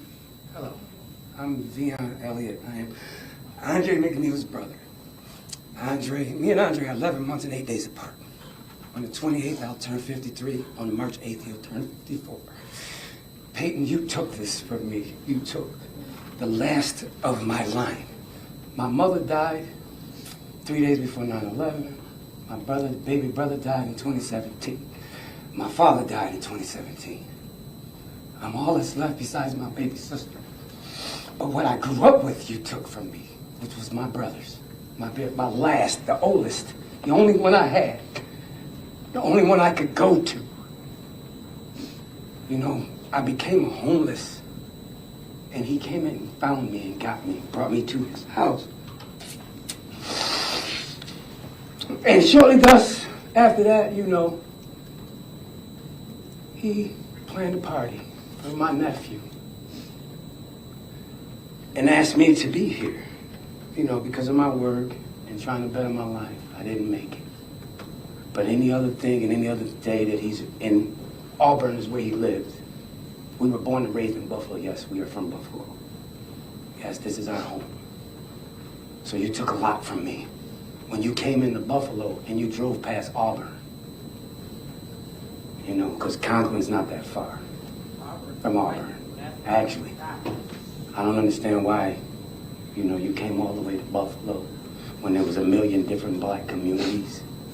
But you shouldn't have came anywhere. You should have sat in your car first and thought about your actions. As an 18-year-old, I don't know how you could even continue on. I don't know who helped you, who talked you into it. You know, because I know a lot of 18-year-olds, white boys, so you know this. I know a lot of 18-year-old Caucasian, little friends of mine, I call them little homies. None of them are racist, so I'm confused. Especially the three that I know from Conklin, where you're from. So I'm confused on how you got past everybody with your ideology and all this nonsense. You have all these protectors of you, but so that you know that they're here now, where you're going, I've been, and your own kind's gonna get you. Just so you know, I've been in that prison. Your own kind is going to get you. Everything that you think that you know about prison and whatever they told you is a lie. Trust me, I've been there. You can ask anybody here to look up my name and they'll find 3 different New York State ID numbers, which you're about to be. And your own kind's gonna get you. They're gonna befriend you. They're gonna do you real filthy. That's the sad part about it. But you took 53 years from me. You took the last of my life from me. All that I grew up with, all that I know is gone. All of it. It was all I had left. And you came in here in New Buffalo on May 14th and took that from me. I'll never understand why. I don't think anybody will. But you will get what you got coming. You will. That is a promise. As someone said, vengeance, God says vengeance is mine. He'll get you. He will get you for all of us. Do I hate you? No. Do I want to hurt you? Yes. And trust me and believe. These dudes can't stop me, really. I'm the littlest thing in here and very agile. But I don't want to hurt you. And I got 9 children, 10 children I got to go home to. Andre had 5. And they can't even see him anymore. And my nephew, my 3-year-old nephew, every day, he's calling for his father. And he can't? And he's not coming? You know how bad that hurts? You know, it's sad when I got to ignore my nephew's phone calls to tell him his daddy's not coming.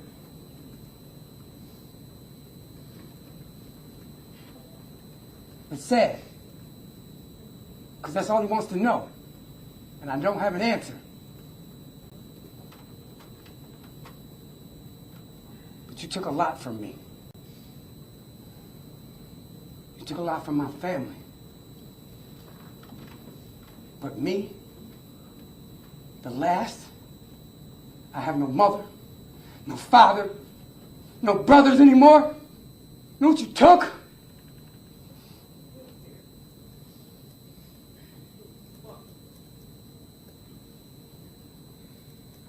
I don't understand it.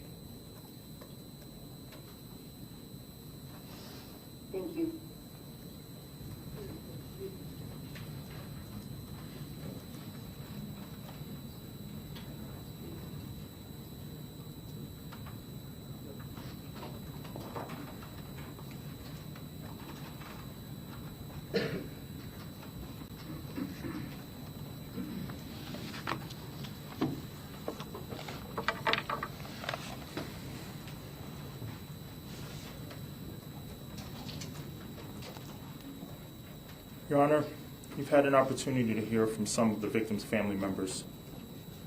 They've spoken about the effect that this heinous, racially motivated act had on them, their family members, their friends, and their community. However, there are additional family members you've not heard from today. Some wrote statements and chose not to speak. Others could not bear to write a statement and relive one of the most traumatic events of their lives. I would like to speak on behalf of all of those personally affected who chose not to submit a statement. And then I'd like to speak on behalf of the DA's office. Hayward Patterson's family members did not wish to speak today and did not submit a victim impact letter. Nonetheless, I can assure this court that their reluctance to speak or write a letter is because of how difficult this process is, which everybody has seen today. Everyone who was in TOPS on May 14th of 2022 or knew someone who was killed on that day has experienced trauma that is not easy to speak about. Their absence is not an indication that they don't care about the outcome or that they've simply moved on. In actuality, it's an indication that they're still recovering and learning to cope and cannot yet bring themselves to confront the defendant or even articulate all of their feelings in a letter. I'd like to focus on the people who were at Top Supermarket on the day of the attack for a moment. While there are many people who escaped that horrible event alive and physically unharmed, they will be scarred emotionally for the rest of their lives. I visited the Top Supermarket where this all occurred in the aftermath of the incident, that the defendant didn't find them and end their lives too. This time, Your Honor, I'll speak on behalf of the DA's office.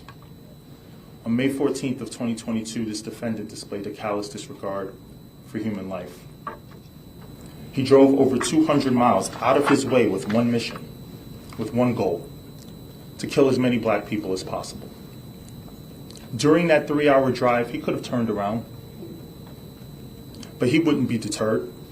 He was steadfast to accomplish his goal of killing as many black people as possible and starting a race war.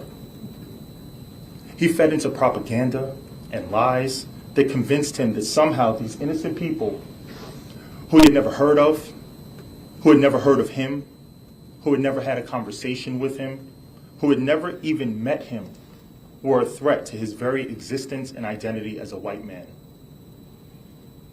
The defendant executed 10 people and wounded 3 others in slightly over 2 minutes.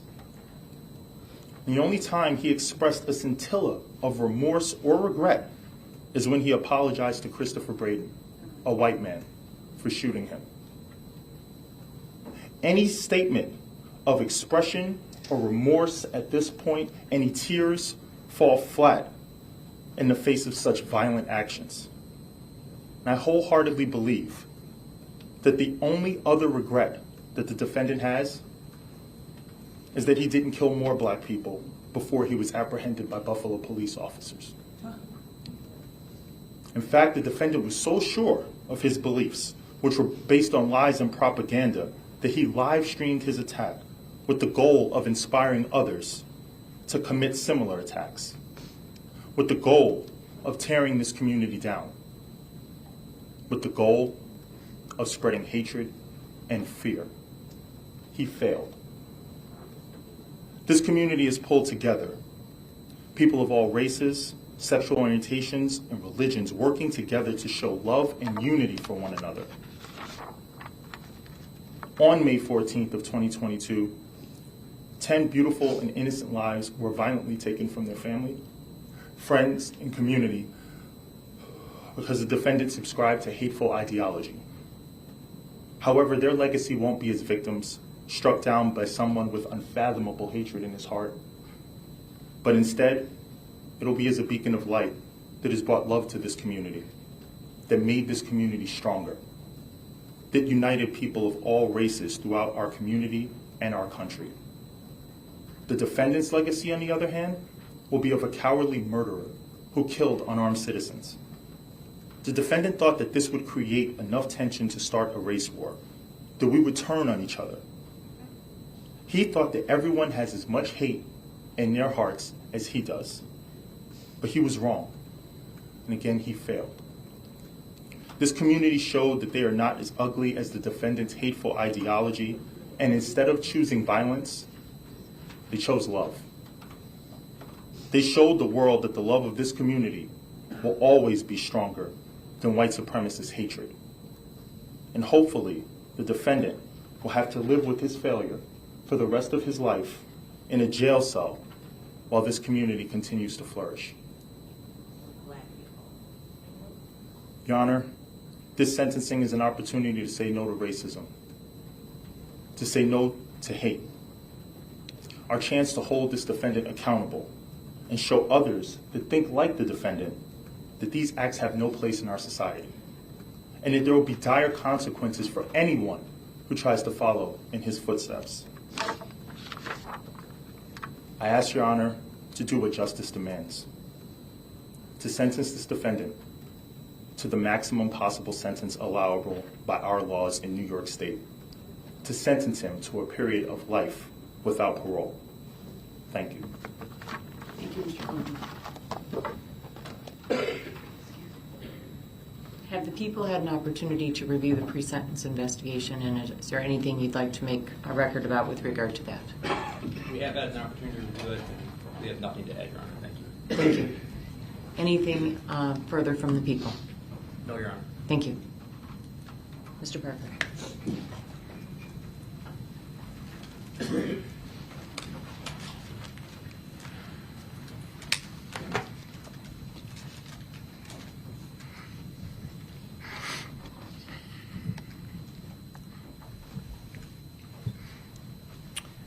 I want to acknowledge that today is what I can only imagine. One of many solemn days in the lives of the survivors and the family members of those who died. Their words are heart-wrenching. Their loss unimaginable. Only those who have lived it can truly understand their anguish. For the devastation that he caused, Peyton Gendron will be sentenced to spend the rest of his life in prison with no possibility of ever being released. Our client committed these terrible crimes. He is responsible for his actions, and he will be held accountable, and he will suffer the consequences for what he did.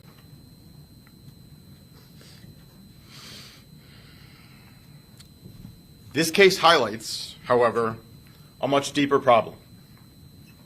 This young man's violent, hate-fueled assault was in part the product of centuries of pervasive racism and discrimination in this country. These problems need to be addressed, just as many others have publicly demanded since this terrible event took place. Unfortunately, neither this proceeding nor any criminal trial can expose or address the historical racism that set the stage for our client's horrible acts. We, as a community, need to have those conversations in our legislative bodies and in our living rooms to achieve meaningful change. We know that some of the families and their lawyers have asked for the information collected by law enforcement during their investigations of this crime. We support that request. We hope the resolution of this case brings the day for that information to be shared closer. The racist hate that motivated this crime was spread through online platforms, and the violence that was made possible was in part due to the easy access of assault weapons. Still, our client is responsible for this crime. He will spend the rest of his life locked away, and eventually he will die in state prison. We hope that knowing he will never be free again will offer some small bit of comfort to those that he hurt so much.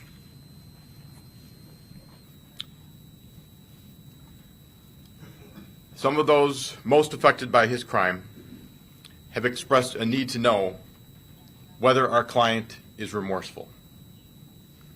Remorseful for what he did and the devastation that he caused.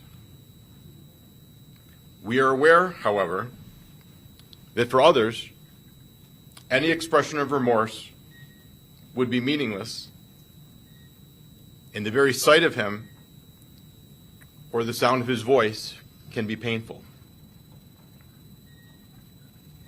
At this time, he has a brief statement to make. His words are not in any way intended to inflict any further pain on those that have already suffered, and we hope that they do not do so. Thank you. Thank you, Mr. Hurd.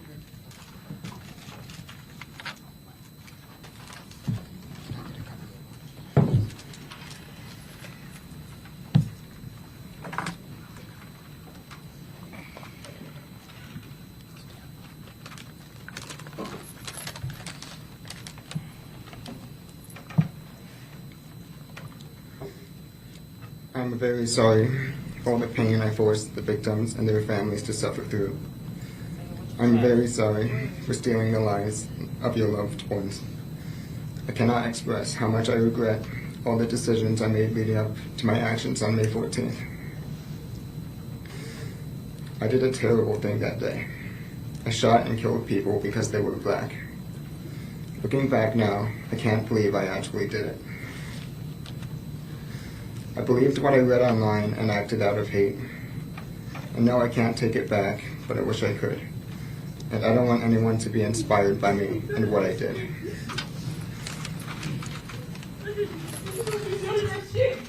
don't mean that shit! Fuck out of here! You don't mean that shit!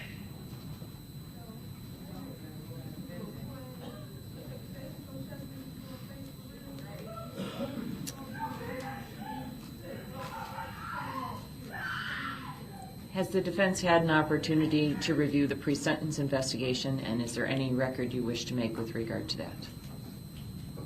Judge, we have had a chance to review the pre-sentence report, and we have no comment on it at this point. Is there any further comment the defense wishes to make? No, we are ready for sentencing.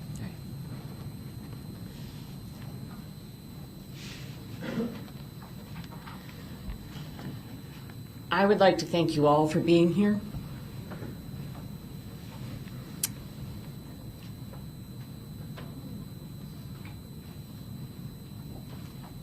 And to thank those of you who have shared your thoughts and feelings with the courts, either in writing or in open court here today.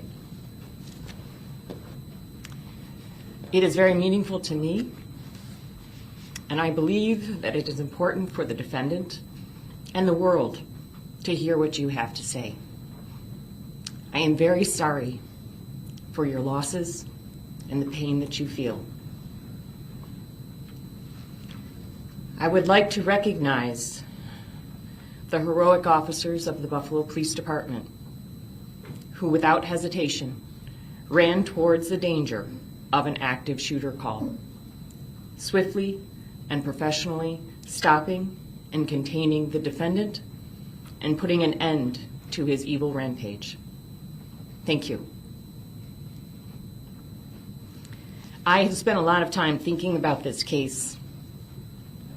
Our community, our nation, how we got here, and where we go from here. It all comes down to character and having the strength to stand up for what is right.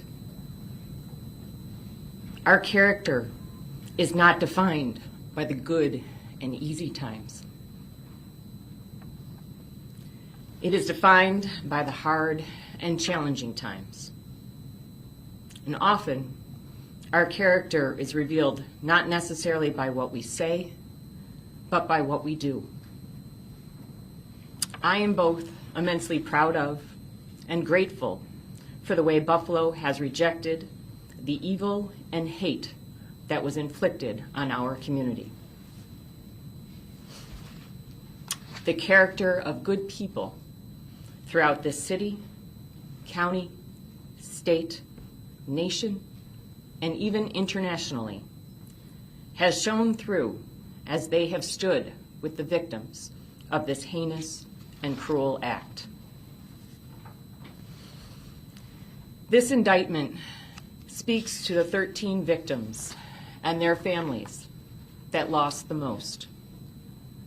But they are not the only victims. There are thousands that have been traumatized directly and vicariously by this defendant's actions. We have seen the community turn out in support and are seeing signs of much needed change in East Buffalo.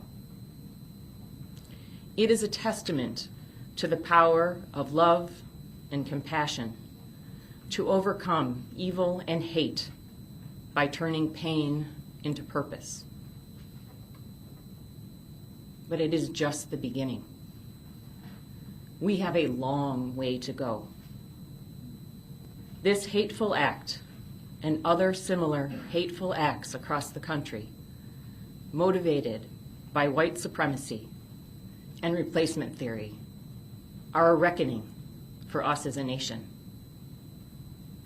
The ugly truth is that our nation was founded and built in part on white supremacy, starting with the treatment of Native Americans by the first European settlers, to the cruel, inhumane, economic engine, nation-building practice of slavery, to indentured servitude, to Jim Crow laws, to government policies creating segregated public housing with communities of color often placed in environmentally hazardous locations, to the manner in which expressways were built, dividing urban neighborhoods to create easy access to government-subsidized developments in the suburbs, with restricted covenants prohibiting the sale of suburban homes to African Americans, to redlining practices in communities of color, further devaluing those neighborhoods, to the GI Bill, a well-deserved financial boon to our servicemen, unless, of course, you were a serviceman of color, to the war on drugs and mass incarceration, disproportionately of men of color, to the school-to-prison pipeline,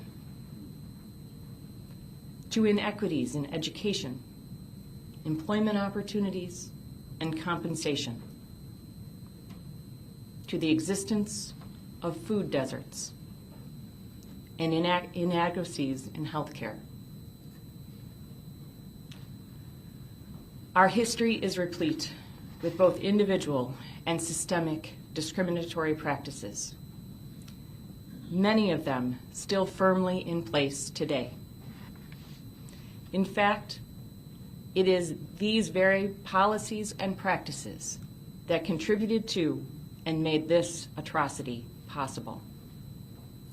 The effects of these policies, some current and others decades and centuries old, created the segregation in our city and enabled this defendant to research and identify his target to maximize the impact of his evil intent. All of these policies and systems, either sponsored or tolerated by the government and implemented by individuals, were designed to destroy the very fabric of family life, opportunities for success, the creation of generational wealth, and even the mere existence of hope in communities of color. The harsh reality is that white supremacy has been an insidious cancer on our society and nation since its inception. And it undermines the notions of a meritocracy, and the land of opportunity that we hold so dear. However, white supremacy is not inevitable or unstoppable.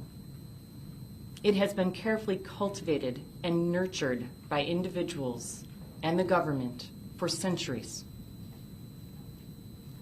This is the history that we have all inherited. It has been passed down from generation to generation. We must acknowledge that history. See that history for what it is. Recognize it. And learn from it, or we are doomed to repeat it. Let ours be the generation to put a stop to it. We can do better. We must do better. Our own humanity requires it. As an individual, we must call out injustice in our daily lives when we see it. We must reject racism in all of its forms. We must be conscious of the power of our words and actions and the impact they have on those around us, both intended and unintended. We must demand better of our public servants in their efforts to address inequity. And we must embrace government policies aimed at creating and fostering diversity, equity, and inclusion. We must make the outpouring of support, love, and compassion that followed this heinous act an everyday practice. We are stronger together. These are hard and challenging times. Our characters are being tested. The future of our nation is at stake. Are we up to the challenge? I believe that we are. In the words of Poet Laureate Amanda Gorman, there is always light, if only we are brave enough to see it. If only we are brave enough to be it. Mr. Gendron, please stand.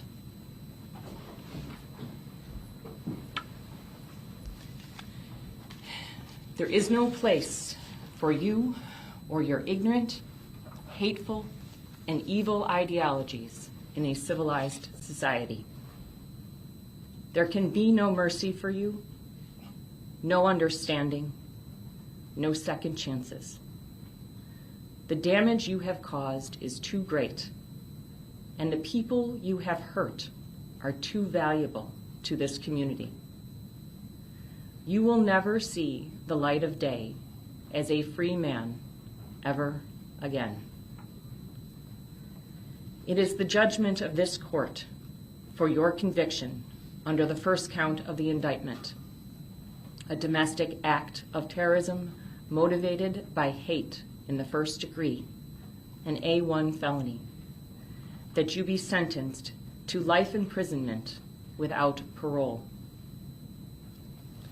Under the second count of the indictment, murder in the first degree, for the murder of Roberta Drury, a vibrant 32-year-old young woman, a daughter, a dedicated sister and friend. I am imposing a sentence of life imprisonment without parole. Under the third count of the indictment, murder in the first degree, for the murder of 67-year-old Hayward Patterson, a son, father, and friend, known as a faithful, hardworking, generous, well-dressed man. I am imposing a sentence of life imprisonment without parole. Under the fourth count of the indictment, murder in the first degree, for the murder of 77-year-old Pearl Young, a daughter, mother, grandmother, and friend, known for being a loving, dedicated substitute teacher. I am imposing a sentence of life imprisonment without parole. Under the 5th count of the indictment, murder in the 1st degree, for the murder of 86-year-old Ruth Whitfield, a daughter, sister, wife, mother, and grandmother, a dedicated caretaker, an avid fisherwoman, and a valued member of her church community. I am imposing a sentence of life imprisonment without parole. Under the 6th count of the indictment, murder in the 1st degree, for the murder of Celestine Cheney, a daughter, sister, mother, aunt, grandmother, and friend, a fighter who at 65 had beat cancer and multiple aneurysms, a person who enjoyed life and laughed easily. I am imposing a sentence of life imprisonment without parole. Under the 7th count of the indictment, murder in the 1st degree, for the murder of Aaron Salter, age 55, a son, brother, husband, and father, a car guy, and a lover of camping, a retired Buffalo police officer, heroic and selfless to the very end. I am imposing a sentence of life imprisonment without parole. Under the 8th count of the indictment, murder in the 1st degree, for the murder of 53-year-old Andre McNeil, a son, brother, uncle, father, and fiancé, devoted Miami Heat fan, survived by a 3-year-old son. I am imposing a sentence of life imprisonment without parole. Under the 9th count of the indictment, murder in the 1st degree, for the murder of Margus Morrison, age 52, a son, brother, husband, and father. He loved music and sneakers. I am imposing a sentence of life imprisonment without parole. Under the 10th count of the indictment, murder in the 1st degree, for the murder of 72-year-old Catherine Massey, Cat, a daughter, sister, aunt, and friend, an activist known for her sincerity, thoughtfulness, and honesty. I am imposing a sentence of life imprisonment without parole. Under the 11th count of the indictment, murder in the 1st degree, for the murder of Geraldine Talley, age 62, a daughter, mother, and aunt, the life of the party, and a top-notch baker. I am imposing a sentence of life imprisonment without parole. By operation of law, the sentences on counts 2 through 11 must run concurrently with the sentence imposed on the 1st count. Under the remaining counts of the indictment to which you pled, the law permits me, based on your age, to consider granting you youthful offender status. The purpose of youthful offender status under the law is to prevent the stigmatization of young offenders based on hasty and thoughtless acts, and to provide them a fresh start and a renewed opportunity to be a law-abiding, productive member of society. However, given the manner in which you methodically planned, researched, conducted reconnaissance, and executed your hateful crimes, a finding of youthful offender status is not appropriate. There was nothing hasty or thoughtless about your conduct. There are no mitigating factors to be considered. You will be sentenced as an adult on the remaining counts.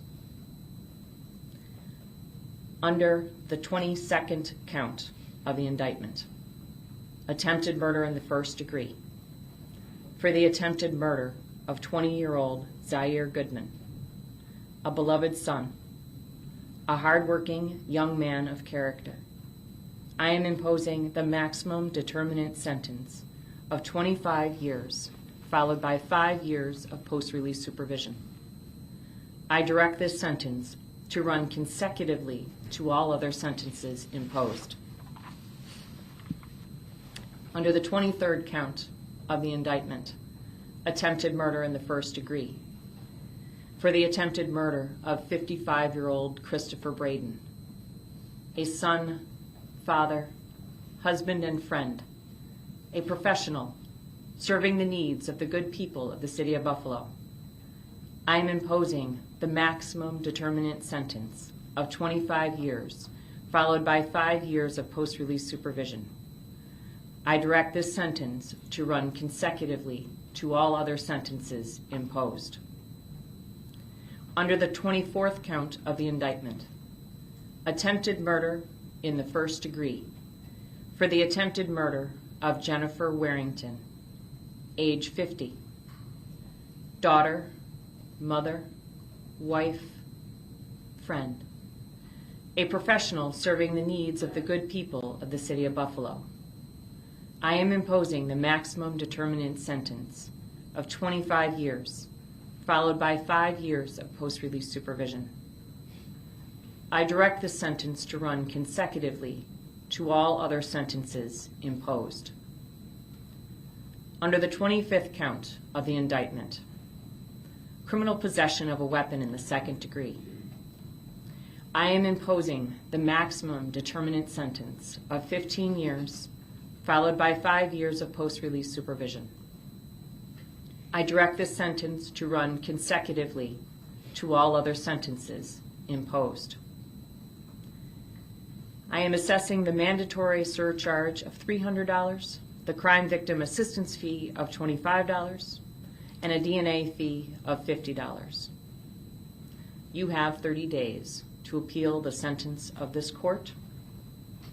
This concludes these proceedings, and the court will stand in recess.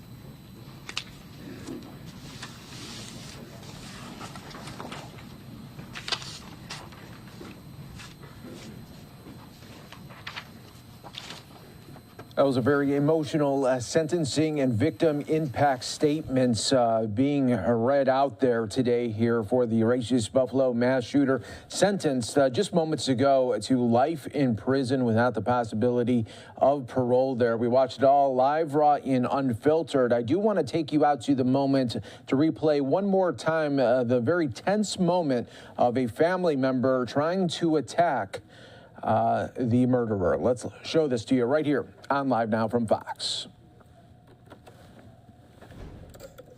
We like our kids to go to good schools. We love our kids. We never go in those neighborhoods and take people out. Don't do it.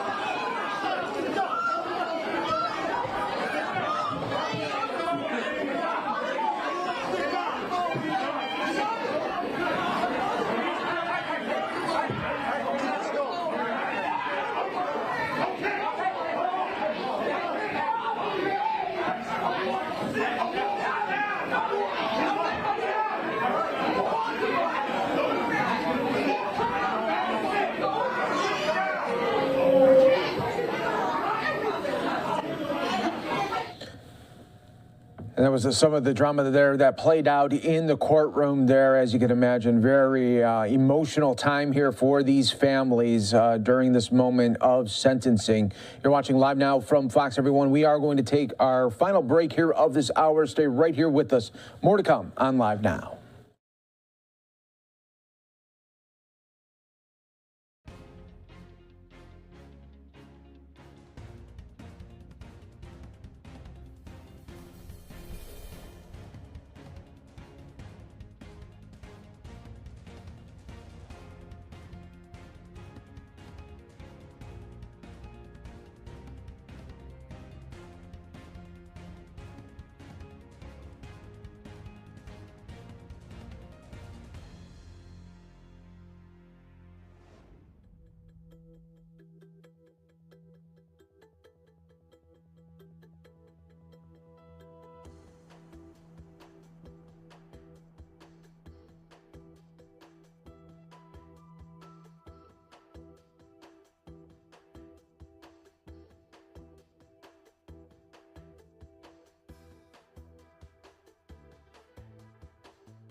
Welcome back, everyone, here to Live Now from Fox, where we bring you the top stories, headlines, and, of course, breaking news when it happens, all right here. I'm your host, Mike Page. Thanks again for joining us here today. We always appreciate it. Take a look at what is happening in Kansas City right now as Chiefs Kingdom coming out in full support there of the Super Bowl champions. Parade is about to get going there, and they are going to have a great time there as they are celebrating yet another championship. So congratulations again to the Kansas City Chiefs. So we are also keeping an eye on a in-demand hearing taking on the Senate side all about the FAA and the troubles that they recently had with a nationwide ground stop, if you remember that one. So we'll continue to monitor that and take you a little bit later here in the day. But we want to go out to another live event here. Just coming to the podium is 2024 presidential contender Nikki Haley, the former South Carolina governor, as well as the ambassador to the UN, made news yesterday by announcing her candidacy for president in 2024. This is the first time she is making a speech as a candidate. Let's listen right here on Live Now from Fox. Wow, this is fantastic. Thank you so much. It's a great day in South Carolina.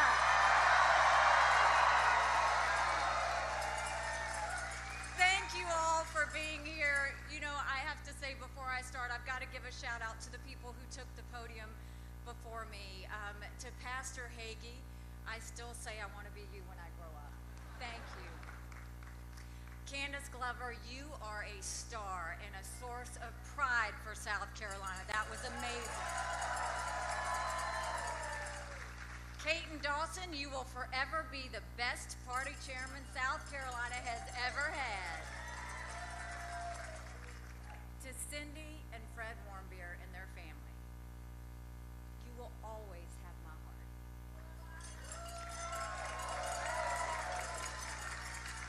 Otto is so proud of you today. I know that. And to Ralph Norman, you know I would have been right there with you in Congress holding them accountable. God bless you. I love you. Thank you so much. I'm so glad to be with the people I love, in the state I love, to talk about saving the country I love.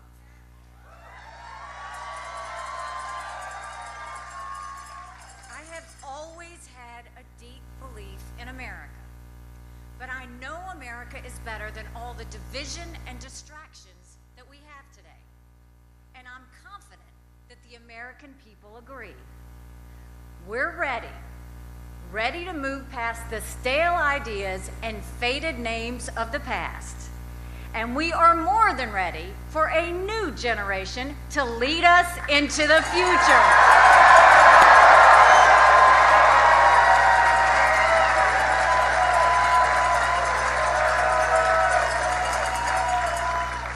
I come here today with a vision of that future. I see a strong America full of opportunity that lifts up everyone, not just a select few. I see a proud America, confident in who we are and what we stand for. And I see America leading the world in freedom and in peace. But this vision isn't just mine.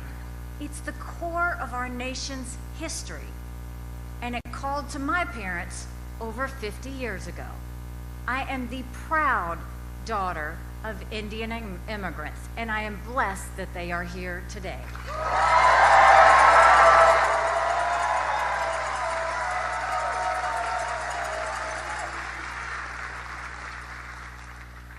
My parents left India in search of a better life. They found it in Bamberg, South Carolina.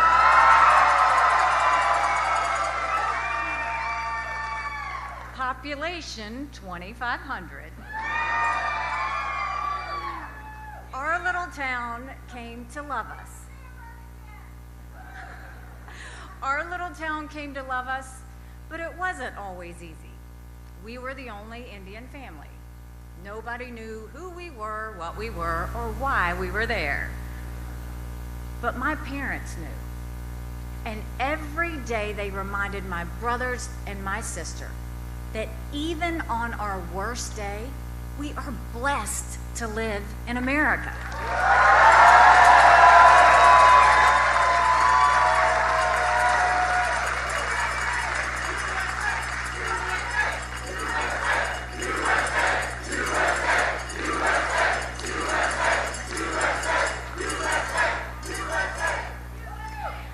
They were right then, and they're right now. My parents came to a country that was gaining strength and growing in confidence. But that was then. Now America is falling behind. Our future is slipping. Our leaders are failing us. And no one embodies that failure more than Joe Biden.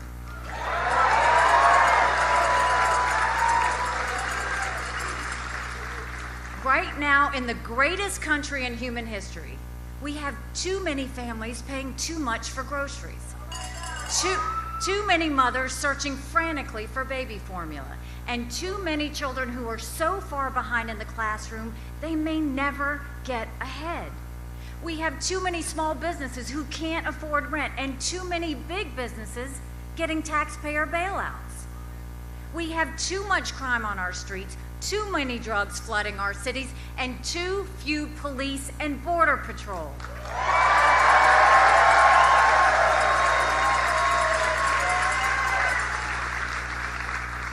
And from Joe Biden on down, our leaders put too much trust in big government and too little trust in the American people.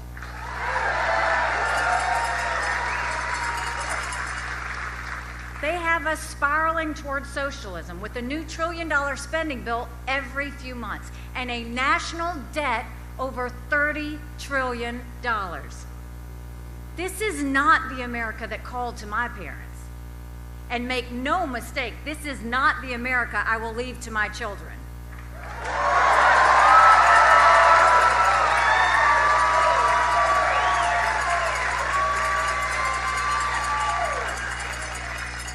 We must stop socialism before it's too late. It's weakening America from within. But there's something else that's eating away at our national core. On Biden and Harris's watch, a self-loathing has swept our country. It's in the classroom, the boardroom, and the back rooms of government. Every day we're told America is flawed, rotten, and full of hate. Joe and Kamala even say America's racist. Nothing could be further from the truth.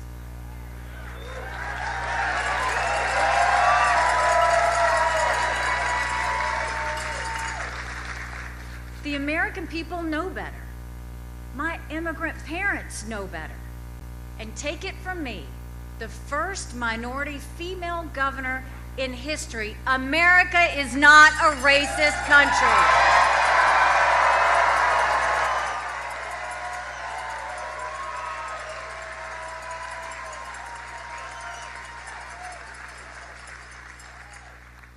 This self-loathing is a virus more dangerous than any pandemic. It's a system of a lack of pride in our country and a lack of trust in our leaders. And it ignores the values that have sustained America since our founding. I have traveled around the world and back. I've seen what else is out there. America isn't perfect, but the principles at America's core are perfect.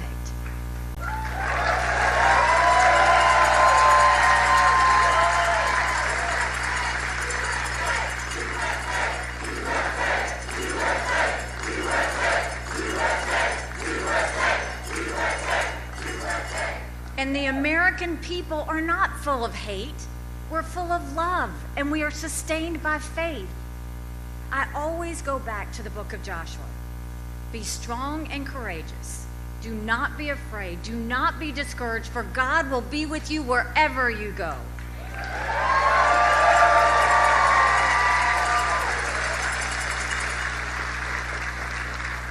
Strengthening America, believing once again in America, is the only way to defend ourselves from those who want to destroy us.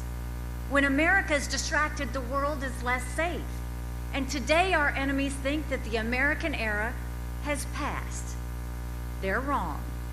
America is not past our prime. It's just that our politicians are past theirs.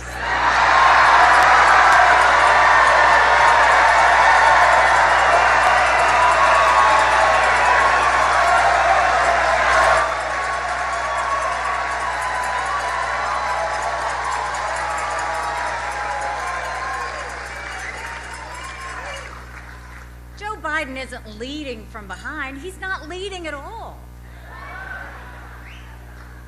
On his watch, a terrorist mob conquered Afghanistan and killed our troops. Iran is on the brink of getting the bomb. North Korea is launching more missiles than ever. Russia started the biggest war in Europe in 75 years. And in communist China, we face the strongest and most disciplined enemy in history. It is unthinkable that Americans would look at the sky and see a Chinese spy balloon looking back at us. China's dictators want to cover the world in communist tyranny, and we're the only ones who can stop them. But let me be clear, we won't win the fight for the 21st century if we keep trusting politicians from the 20th century.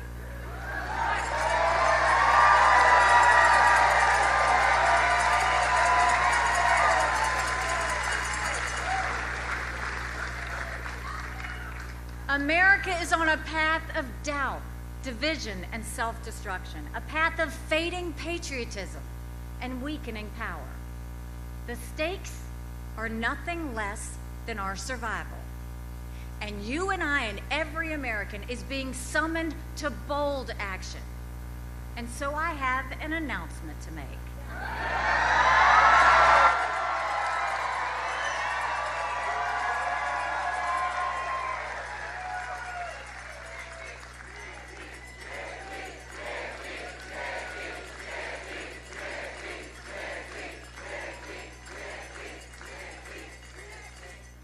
I stand before you as the daughter of immigrants, as the proud wife of a combat veteran, and as the mom of 2 amazing children. I've served as governor of the great state of South Carolina, and as America's ambassador to the United Nations. And above all else, I'm a grateful American citizen who knows our best days are yet to come if we unite and fight to save our country.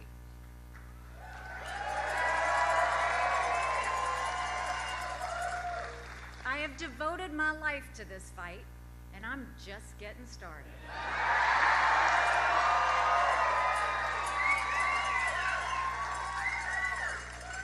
For a strong America, for a proud America, I am running for President of the United States of America.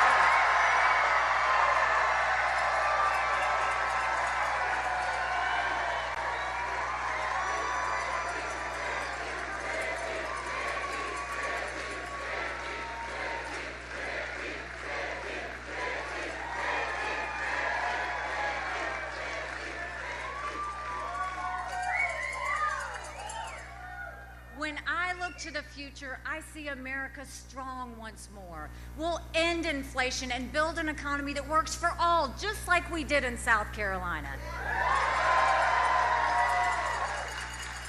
In the America I see, every child gets a world-class education because every parent gets to pick their child's school. And no politician will be able to close those schools ever again.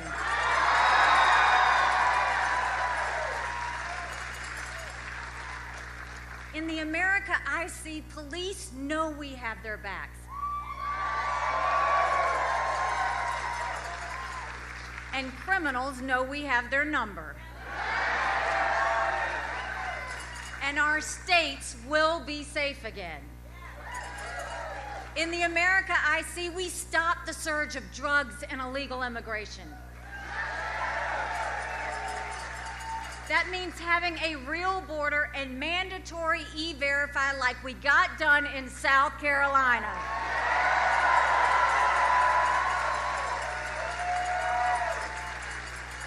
Businesses must hire Americans, not illegals.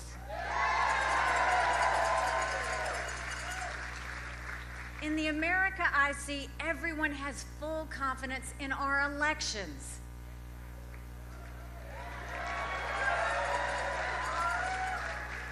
Voter ID will be the law of the land, just like we did in South Carolina.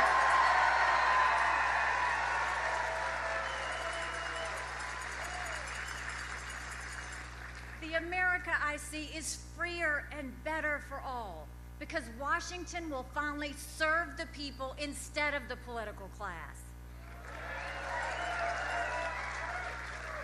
We'll end corporate welfare and bailouts for big business, and we'll end the earmarks and pork that fuel big government.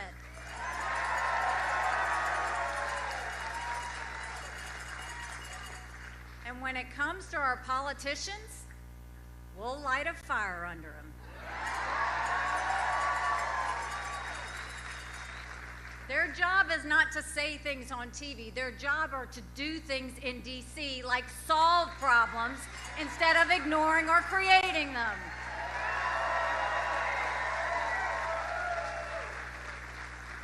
In the America I see, the permanent politician will finally retire.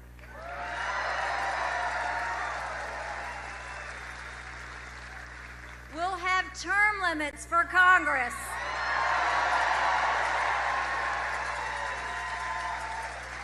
And mandatory mental competency tests for politicians over 75 years old.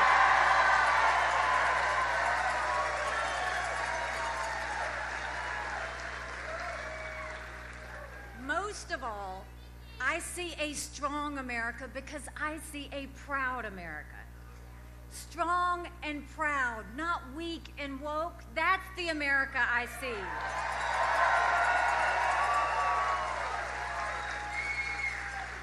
The America I see will win the fight for the 21st century. We'll have the courage and confidence to defend our values and defeat our enemies. In this America, the armed forces of the United States will be stronger and more capable than ever.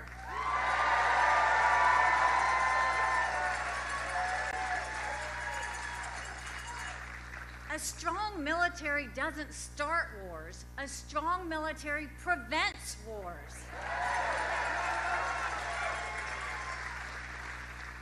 In this America, we'll start pumping more oil and gas and stop buying dirty oil from Venezuela.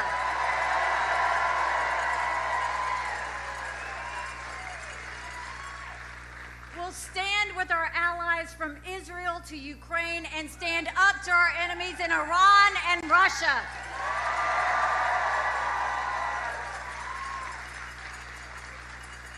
And in the America I see, Communist China won't just lose.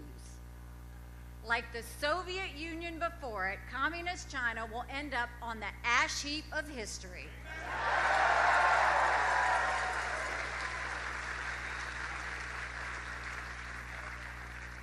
Realizing this vision won't be easy. It will take an unparalleled level of commitment from all of us. It requires faith and a willingness to move past the status quo. And it will require doing some things we've never done.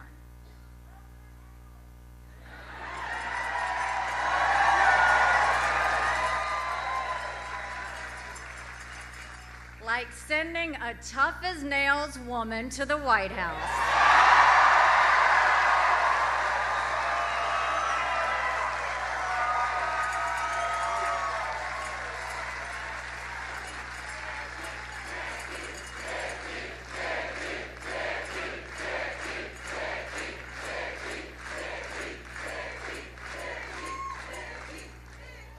We need someone who can shake up Washington and the political class.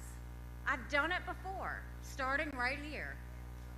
I will always be grateful to the people of South Carolina who took a chance on me. I love you too. When I ran against the longest serving legislator in the state, no one said I had a shot. But together, we won. When I ran for governor, people said, Nikki who? But together, we won. We cut taxes, created thousands of jobs, and revitalized our economy. Business journals started calling South Carolina the beast of the Southeast, which I love. And when President Trump nominated me for ambassador to the United Nations, people said I didn't have the experience. Then I went to work.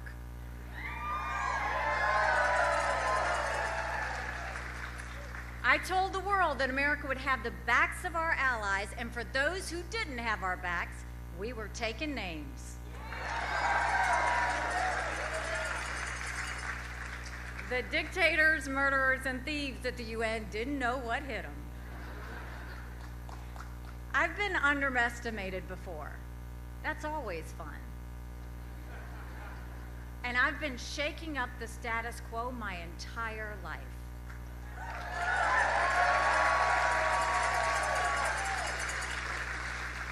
As I set out on this new journey, I will simply say this: may the best woman win.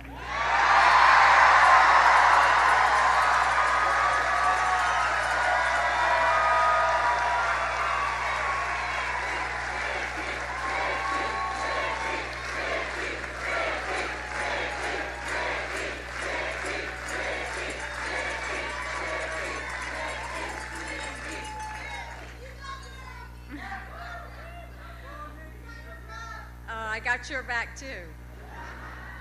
All kidding aside, this is not about identity politics. I don't believe in that. And I don't believe in glass ceilings either. I believe in creating a country where anyone can do anything and achieve their own American dream. The college student who's paying too much and getting too little from her education. The young adult in his first real job wondering how he'll ever afford a mortgage or start a family. The single mom working 2 jobs and 3 times harder than everyone else.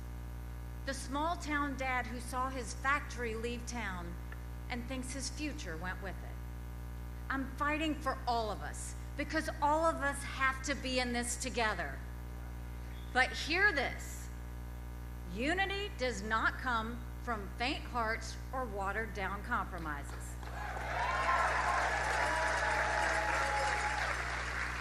That just leaves everyone wanting more.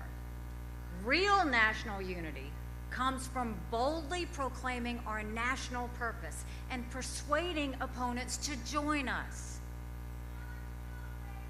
My purpose is to save our country from the downward spiral of socialism and defeatism. I aim to move America upward toward freedom and strength. I'll take this message far and wide in the days ahead, and I have a particular message for my fellow Republicans. We've lost the popular vote in 7 of the last 8 presidential elections. Our cause is right, but we have failed to win the confidence of a majority of Americans. Well, that ends today.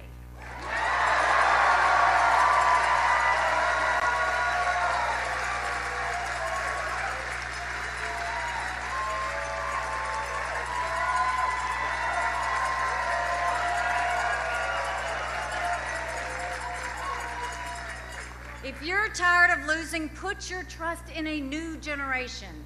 And if you want to win, not just as a party, but as a country, stand with me. As my family and I start this journey, we ask for your prayers. And yes, of course, we ask for your vote. But there's something else we need even more. Something our country needs above all else. It's your spirit and your belief in America. Look past the failed ideas of the leaders in Washington and find the courage to be part of the solution. Cast off the fear that our best days behind us and join the movement for our country's renewal. See the same America I see and stand for America together with me. I'm more confident than ever that we can make this vision real in our time, because that's what I've seen my entire life. As a brown girl growing up in a black and white world, I saw the promise of America unfold before me. As the proud wife of a combat veteran, I saw our people's deep love of freedom and the determination to defend it. As governor, I saw our state move beyond hate and violence and lift up everyone in peace. And as ambassador, I saw that America is still the standard. Where we lead, the world follows. When we speak, the world listens. Who we are, the world wants to be.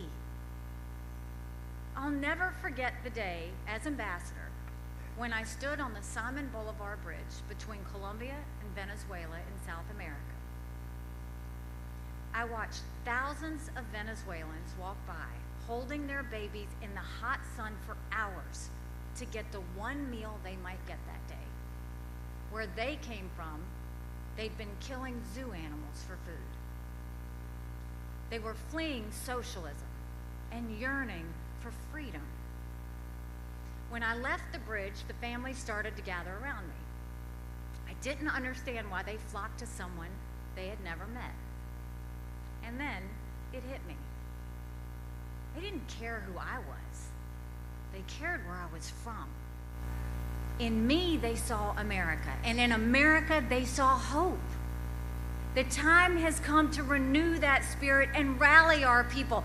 Our moment is now. Our mission is clear. Let's save our country and secure our future, and let's move forward together toward our destiny in a strong and proud America. Thank you. God bless you, and God bless America.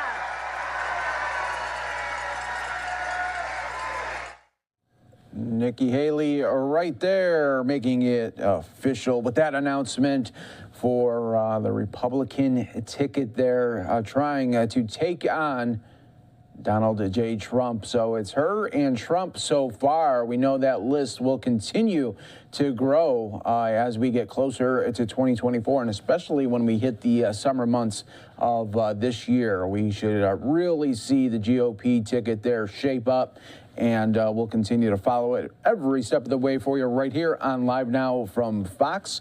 When we come back, we are moments away from the former Vice President, Mike Pence. He is going to be making remarks in Minneapolis. We'll take that as some are considering him as he's going to the podium now. We'll take that quick 2-minute break. You won't miss anything. We'll play it from the start. Some are considering that he may even run for president as well. We'll wait and see right here on Live Now from Fox.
Thank you for your incredible work with True North Legal.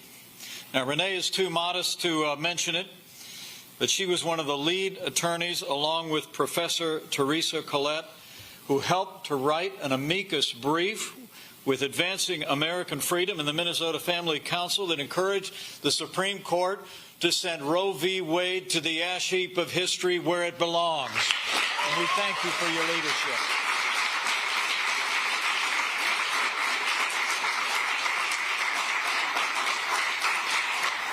So thank you, Renee. Thank you for your great leadership. Thank you for the leadership of Minnesota Family Council and True North Legal. You've truly given America a new beginning for life. It's an honor to be here with so many pro-family patriots. It's great to be back in Minnesota. I especially want to thank the lawmakers who are here, the senators and member of the House who are joining with us today, all the pro-family policy organizations, and especially these new school board members who are stepping up for parents' rights in the schools of Minnesota. Thank you.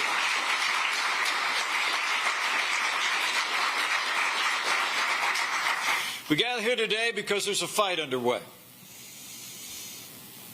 It's a fight over the destiny of our children and the survival of parental rights. The truth is, the average American today is being dragged into a left-wing culture war that's invaded our schools, our colleges, and our workplace. Every day we're told that we must not only tolerate the left's obsessions with race and sex and gender, but we must earnestly and enthusiastically participate or face severe consequences. And nowhere is the problem more severe or the need for leadership more urgent than in our public school classrooms. Around the country, as we stand here today, students are being force-fed a curriculum based on what is known as critical race theory, which literally teaches children as young as kindergarten to be ashamed of the color of their skin. Science, history, and even math are increasingly taught through the lens of racial grievance in public classrooms across America. Well, let me say clearly, critical race theory is nothing short of state-sanctioned racism, and it should be opposed in every city and every state in the land.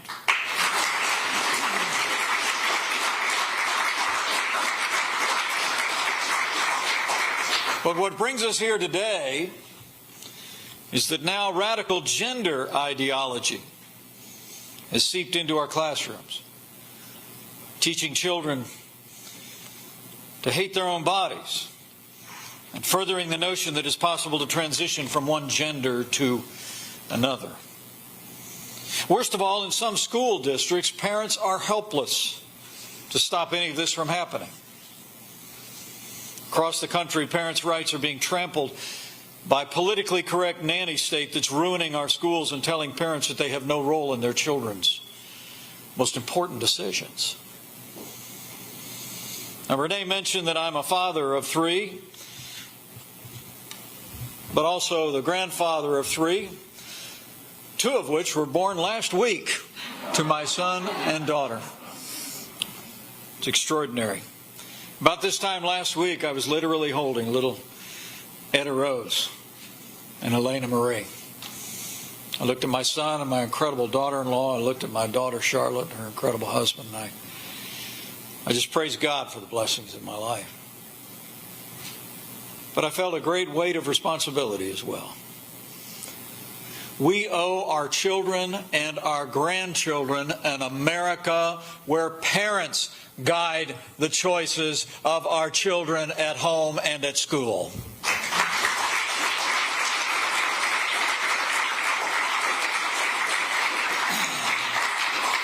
And the truth is, no one invests more or has a greater stake in the life of America's children than our parents. No one should have a greater role over what children are learning in the classroom. So we stand here today on behalf of the right of parents to guide what their children are learning and being taught, and the right of parents to be able to know what is being taught to their children and what counseling and advice is being given to them. You know, the truth is, it wasn't our choice to start the left's culture war, but now we have no choice but to win it for the sake of our children and grandchildren, and we will win this fight.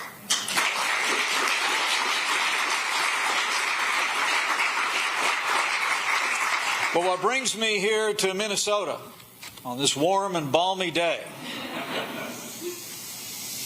is that the road to victory actually starts today, right here in Minnesota.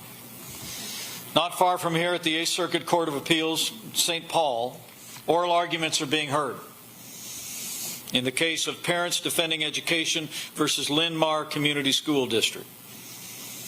It's a case out of Iowa in which parents are suing to stop the school district from implementing its radical transgender policies.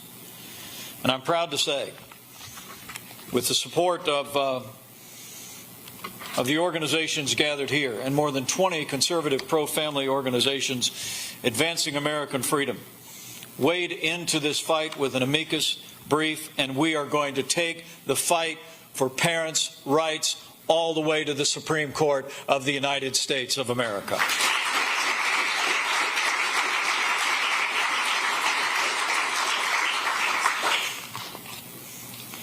The policy in the Linn-Mar community schools is extraordinary. Designed to facilitate students' gender transitions without the knowledge of their parents. Let me say that again.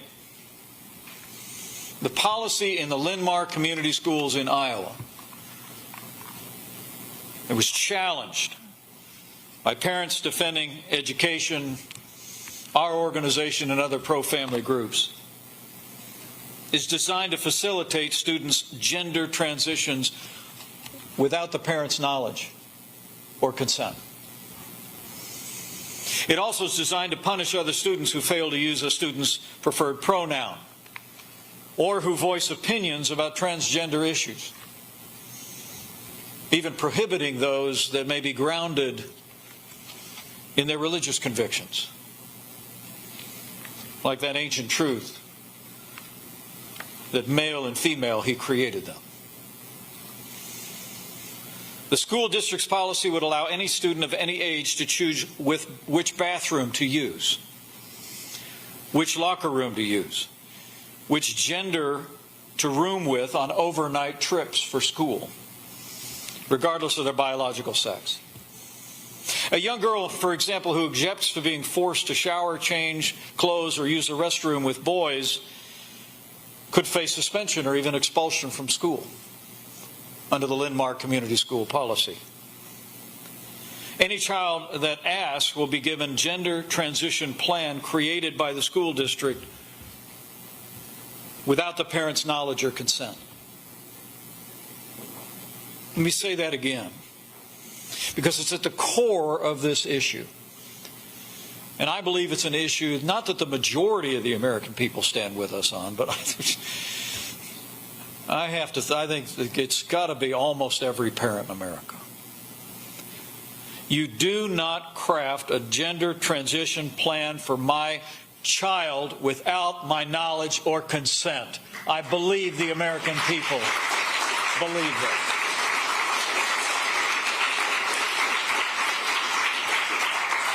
But that's the policy in the Linn-Mar school that's being challenged here in Minnesota today in the 8th Circuit. It's incredible to think all of this could occur in secret, because school officials are actually prohibited from disclosing, and I quote, information that may reveal a student's transgender status.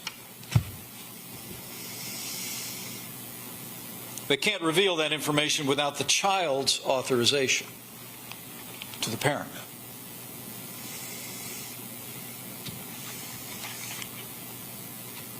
This is not just a bad idea. This is crazy.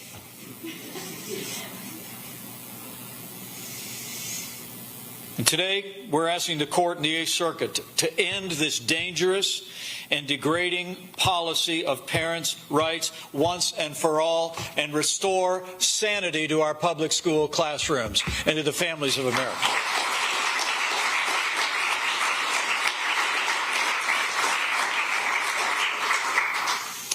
And it doesn't even make sense when you think of other school policies. In the same school district, they require a parent's written authorization before they'll give the child an aspirin. But they can literally craft a gender transition plan without the parent's knowledge or consent. It's truly extraordinary. But you know, the truth of the matter is there's a reason children are not allowed to enter into legal contracts without their parents' permission. It's about protecting our children. I mean, anybody that has ever raised kids understands that children, by definition, are not psychologically prepared to accept full responsibility for their actions. My wife spent 30 years in the classroom and speaks often about this. And I want to mention what Renee said for just a moment. It's maybe because I've been married to a public and private school teacher for 37 years. Men and women who teach in our classroom are some of the best people in America, here in Minnesota and across this country. And the truth of the matter is that they get it in ways that school administrators and left-wing activists don't. So let's hear it for America's school teachers. Let's help them focus on what they're supposed to be doing in the classroom. I mean, the truth is, that's why parents' rights have got to be restored. So parents in this country can guide, instruct, protect their children from impulsive and ill-informed decisions. Nobody cares more about my kids than me. And I think nobody cares more about my grandkids than me. We've got to protect our kids from decisions that they could regret the rest of their lives. And there's nobody better equipped to do that than parents. And one of the most ancient liberties in existence is the right of parents to direct the upbringing of education and care of their children. We're admonished in the ancient text to train up a child in the way they should go. When they're old, they'll not depart from it. For thousands of years, that principle has set into motion our very civilization. The family is a sovereign sphere that predates all forms of government. Family is more than an institution. It is the foundation of all institutions. To undermine fundamental parents' rights is to undermine a cornerstone of our civilization. And we know for a fact that medically or surgically transitioning children comes with scarce health or quality of life benefits. In fact, those who transition are often likely to suffer physical and mental consequences. For the rest of their life, studies show that even if they detransition, victims of the less transgender ideology often suffer destruction of their natural hormone functions, higher mortality, increased psychiatric hospitalization, and other lifelong problems.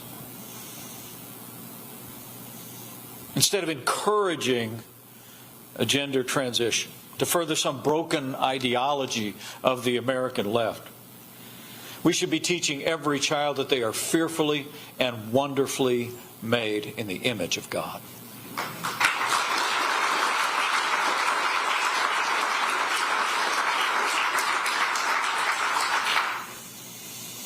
But it's hard to understand what drives the agenda of the American left, unless you realize that the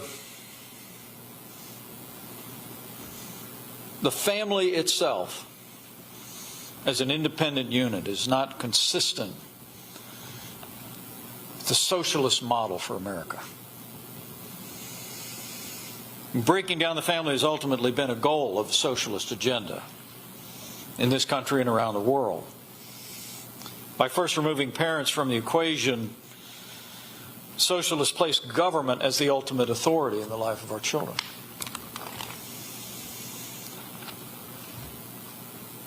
But our children are not government property. And our children should not be raised by bureaucrats.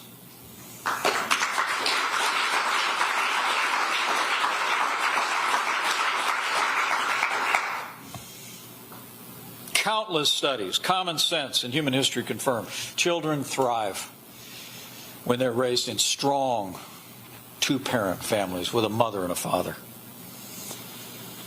Unfortunately, rather than standing up for parents' rights, the radical left, including many in the Biden administration, are waging legal battles across the country,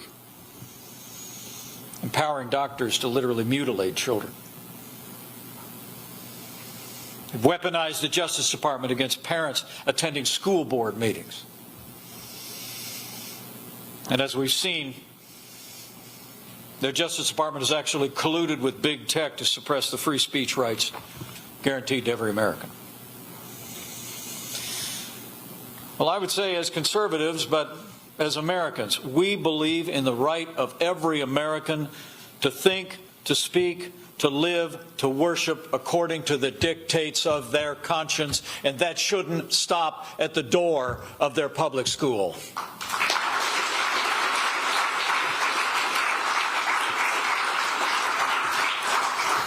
The good news is the American people are with us.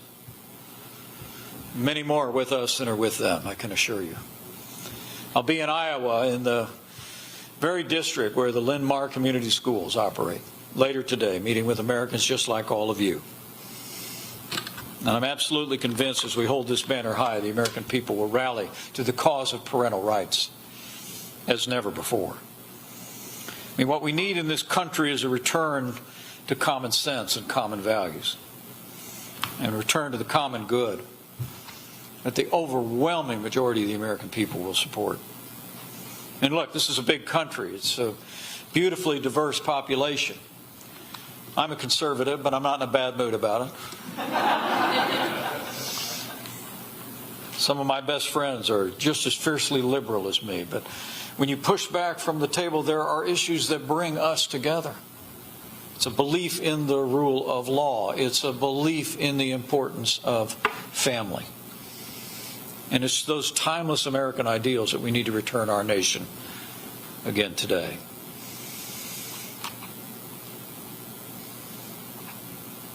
We're never going to agree on everything. But if we focus on what matters most, beginning with life and liberty and family, I believe we can heal what divides this nation. It's really what brings us here today. Now, our culture is a source of pride, and it's worth preserving. Our liberty is a gift of God. It's worth defending. And the American family is the wellspring of America's strength, and we must stand for the vitality of the American family as never before.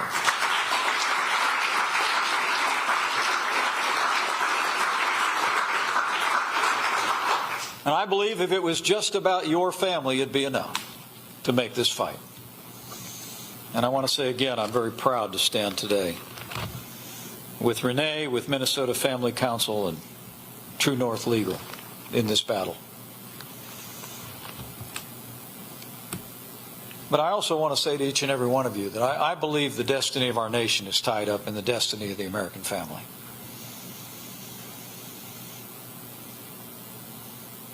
In so many ways, in so many communities, we've seen the disintegration of two-parent families. And the cost now to generations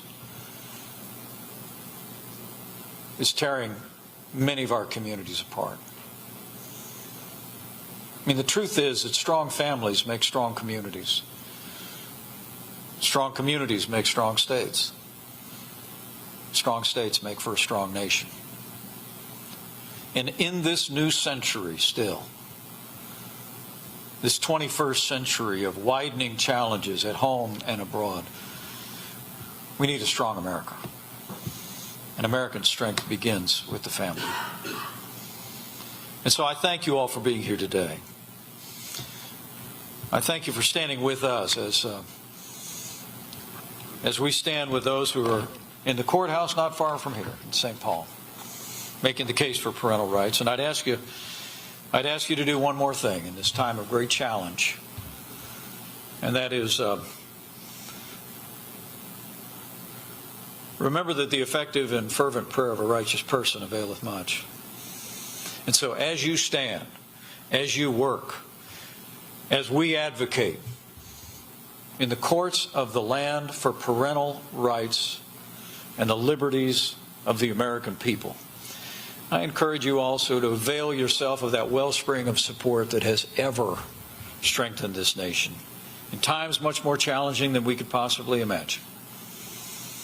And as you pray, pray with confidence, remembering that other ancient text, that if his people who are called by his name will humble themselves and pray, he'll hear from heaven and he'll heal this land. So help us, God. Thank you all very much. God bless you.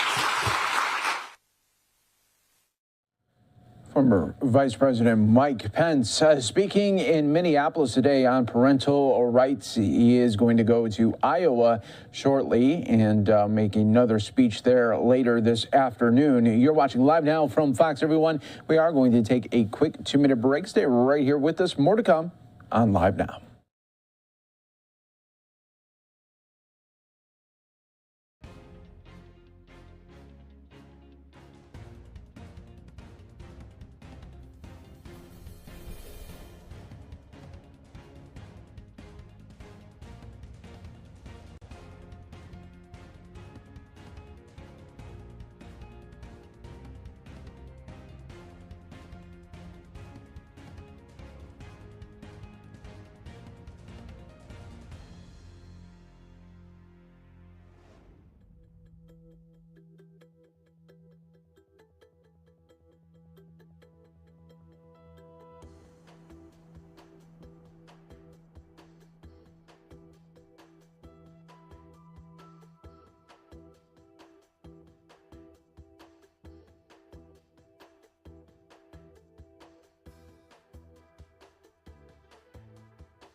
Welcome back, everyone, here to Live Now from Fox. We're showing you a look here at the Dow, down about 171 points there in the red. We'll continue to take a look at it right here for everyone on Live Now from Fox. Next up, we're going to go out to the Capitol, where we did have Senator Chuck Schumer make some floor remarks, and then on the other side of that, we will hear from his colleague on the other side of the aisle, Senator Mitch McConnell.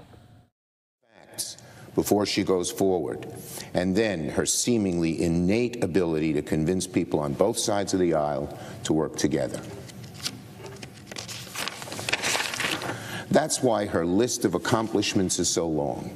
The assault weapons ban, protecting oversight authority during the investigation into U.S. torture, championing the Violence Against Women Act, and the list goes on and on and on.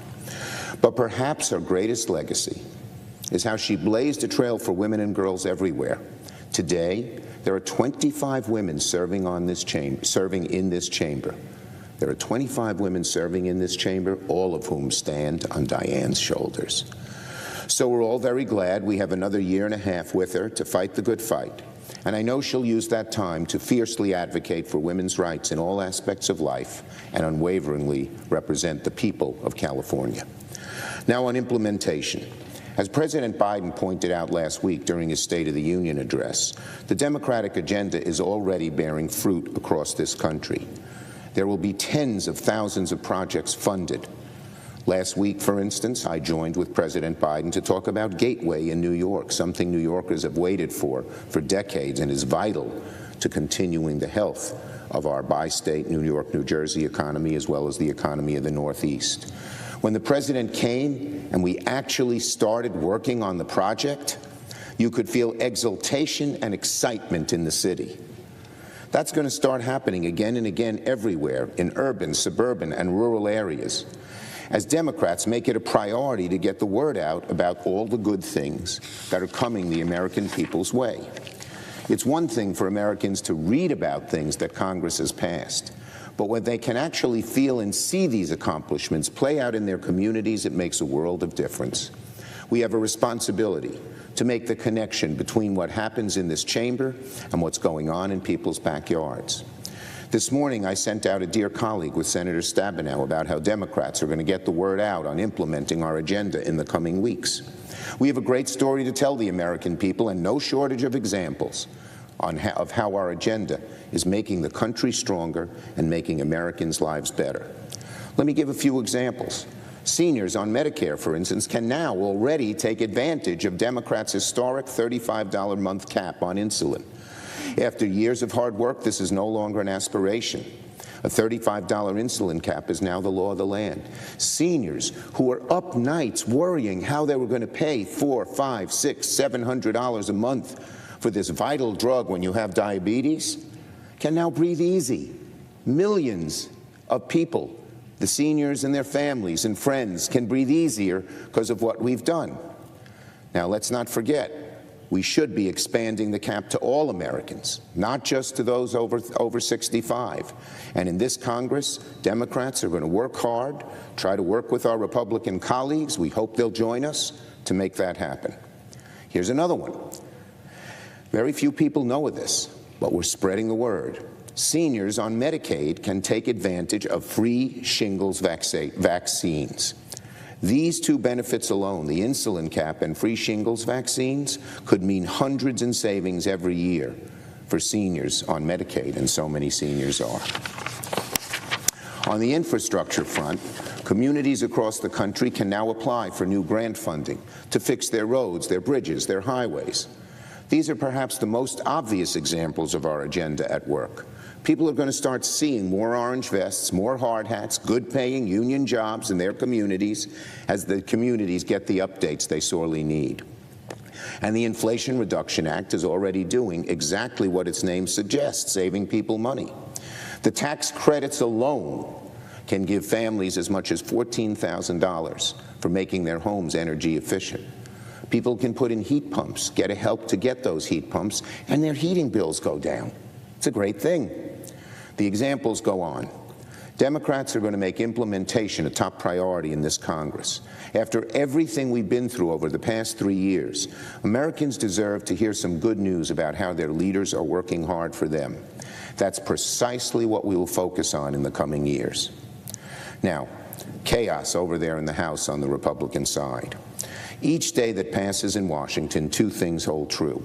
We keep getting closer to default, but no closer to a Republican plan to lift the debt ceiling. I repeat once again, House Republicans, Speaker McCarthy, show us your plan. It's been more than a month since Speaker McCarthy and House Republicans began threatening the entire U.S. economy in order to secure drastic spending cuts that in all likelihood will hurt the American people badly. But in all this time, nobody can seem to get an answer to the $64,000 question. What cuts exactly are the Republicans proposing? Show us your plan. Some of the things we're hearing from the MAGA wing is the stuff of nightmares. Later this afternoon, I'll join with a number of Senate colleagues to shine a light on how devastating the radical MAGA cuts would be for American families if the MAGA Republicans got their way. But where is the House Republican plan? How are they going to lift the debt ceiling?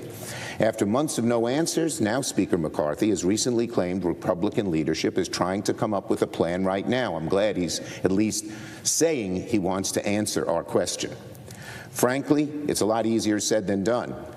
And I don't think Speaker McCarthy will be able to unify his conference.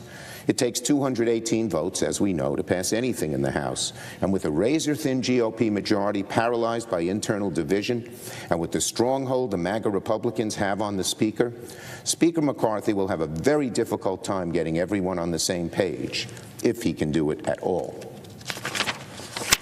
To quote from Punch Bowl this morning, House Republicans, quote, face an intractable political math challenge as they seek to reduce the $1.4 trillion deficit, unquote. For one, Speaker McCarthy has insisted Republicans will only preserve the full faith and credit of the United States if they secure drastic spending cuts first. MAGA Republican hardliners have demanded Speaker McCarthy release a proposal to balance the budget over the next 10 years, one of the conditions for having supported his leadership. At the same time, Speaker McCarthy has also claimed Republicans won't touch Social Security and Medicare. Now, I'll believe that when I see it, because so many Republicans, not just a handful, so many have spent years going on record calling for cuts and changes and privatization of these programs. All this leads to a terrible conclusion, Mr. President. If Speaker McCarthy is going to meet these goals, Republicans would need to cut 85% of all discretionary spending in order to balance the budget in 10 years.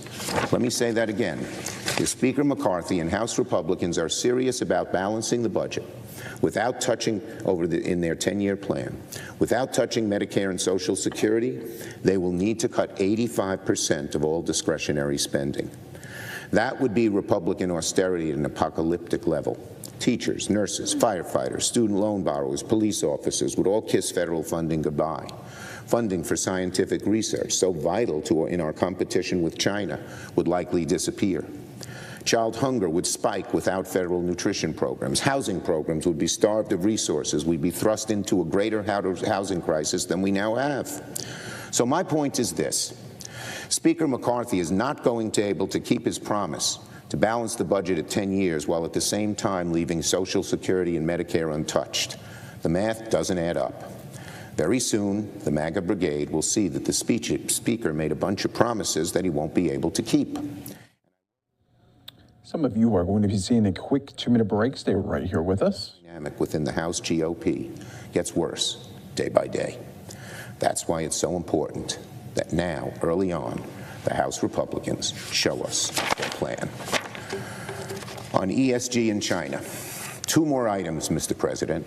First, reports are out that Republicans will reintroduce a measure targeting a new rule from the Department of Labor that allows, repeat, allows, but not requires, fiduciaries to consider the impacts of climate change and other ESG issues when making investment decisions. Across the country, hard-right state legislatures are up in arms in trying to stop state investment funds from working with money managers who dare commit the oh-so-heinous offense at looking at the big picture, looking at the future when making investments, including how climate change and other issues can present financial risks. I just want to point out the obvious. Nothing in this DOL rule imposes any requirement on anyone. It is not a requirement. In fact, it goes out of the way to make sure decision-making remains solely in the hand of the fiduciary. Republicans like to talk about small government. They like to talk about letting the private sector do its work.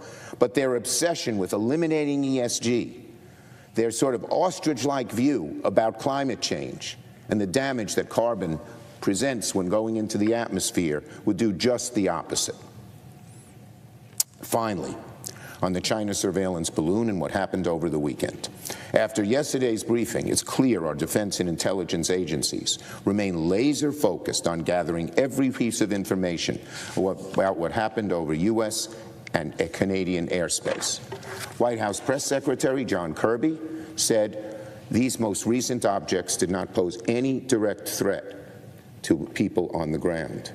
That's very important. People should not worry about that. Of course, we have much more to learn. Today, we're going to have another all-senators briefing on the state of U.S. defense readiness with respect to China. I'm sure that will include a discussion of the military, but also of our surveillance abilities. Republicans eager to score political points right at this moment are doing nothing more than engaging in premature attacks. It's precipitous. It's no time for premature partisanship. We need to work together in Congress to get to the bottom of what happened. which Senator Tester is taking the lead on here in the Senate. I thank him and all my colleagues of good faith for working together. I yield the floor. No, I do not. Little housekeeping. I understand that there's a bill at the desk that is due for a second reading. The clerk will read the title of the bill for the second time. S-424, a bill to protect the seniors of the United States and for other purposes. In order to place the bill on the calendar under the provisions of Rule 14, I'd object to further proceeding. Objection having been heard, the bill will be placed on the calendar.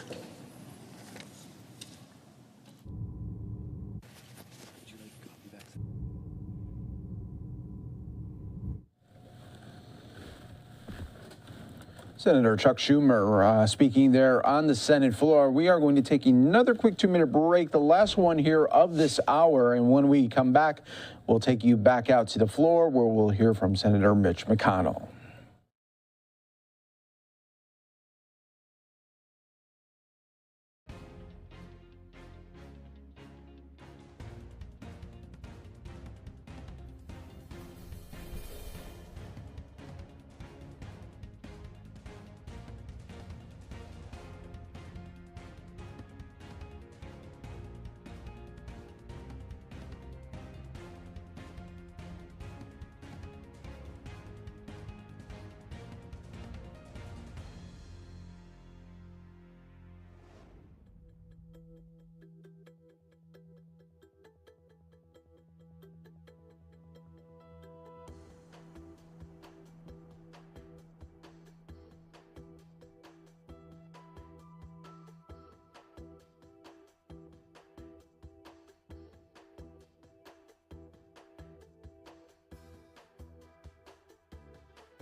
She arrived here in Washington. Diane's career in politics began, where many do, at the local level. But for Diane, that happened to mean shattering glass ceilings in a major metropolis. She was the first woman to serve as president of the San Francisco Board of Supervisors. While in office, she endured a failed attempt to bomb her home. Then her predecessor as mayor was assassinated. That's when Diane became the city's first female mayor. Then she badly beat an attempted recall.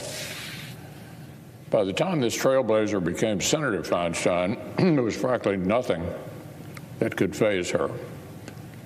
Diane has been the top Democrat on the Rules Committee, the Intelligence Committee, and the Judiciary Committee. For decades, she's been one of our country's most formidable legislators across numerous subjects. And somehow, amid it all, this battle-tested veteran stateswoman has maintained a genuine warmth and collegiality that cuts through even the tensest debates. Now, Elaine and I have been fortunate to count Diane a friend for many years. Elaine and Dick served on a board together in the private sector years ago. Frequently, when Dick was in town, the four of us would go out to dinner. We had a genuine friendship. So, as you can imagine, we hated to lose Dick recently. But the good news is Diane will be here for 2 more years as our colleague, and that's very, very good news for Elaine and for me. Now, on an entirely different matter, last week President Biden spent part of his State of the Union address celebrating what he seemed to think was a victory over inflation. Yesterday, however, another wave of official figures confirmed what working families already knew. The president was simply wrong. The Democrats' football spiking was premature. The American people are hurting badly. The CPI rose another ½ point last month, even faster than predicted, for an overall price hike of 6.4% year on year. Now, mind you, that's not 6.4% inflation since President Biden was sworn in. That's an additional 6.4% just since February of last year. It's February of last year. A baseline that's already had an entire previous year of historic and unacceptable inflation already baked into it. The overall Biden inflation rate is 14.4%. The overall Biden inflation rate, 14.4% from January of 2021 to today. Rents are up 12.7% since President Biden took office. Grocery prices up 19.6%. Energy prices up 38% after 2 years of total Democratic control here in Washington. Prices are still rising out of control, and even worse, the rate of increase is speeding back up again. This past month was the hottest for inflation since last October. We've now had 21 straight months above 5% annual inflation, a mind-boggling policy failure. And what does the White House have to say about it? Well, yesterday, the president's press secretary proclaimed, quote, "The president's economic plan is indeed working." So I guess the official White House position is that Democrats caused all this crushing inflation on purpose. This is the kind of insanity that has left just 16% of Americans saying they're in better financial position than they were 2 years ago. That has nearly 2/3 of Americans saying they're living literally paycheck to paycheck. So much preventable pain because Democrats gambled away families' financial security on their radical plans and their reckless spending. Now, on one final matter, yesterday President Biden and Senate Democratic leader took time to boast about their judicial confirmations. There was something interesting, strange, and telling about their statements. Both the president and the Democratic leader focused their comments overwhelmingly on identity politics and demographic box checking. The president's statement spent literally one part of one sentence paying lip service to the question of legal qualifications. The remaining 5 paragraphs were devoted solely to these new judges' demographic characteristics. It was really quite bizarre. President Biden informed the American people that a particular district court in Puerto Rico will now have its first judge who is not heterosexual.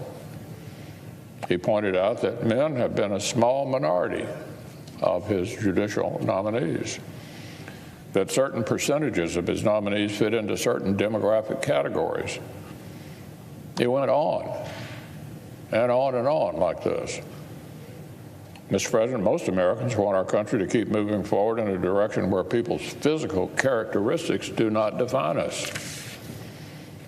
Do you know what share of Americans believe race or ethnicity should be a major factor in university admissions? 7%. Do you know what percentage believe that gender should be a major factor in university admissions? 4%. But when these Democrats talk about our sacred legal system, they sound like the HR department at some liberal university. The White House statement singled out 3 judges by name. In all 3 cases, the president belabored some aspect of the judge's identity. In zero of the 3 cases did the president have anything to say about their knowledge, intellect, or professional distinction. It's offensive to all Americans to have a president seeming to view our judiciary as some kind of crude sociological math problem.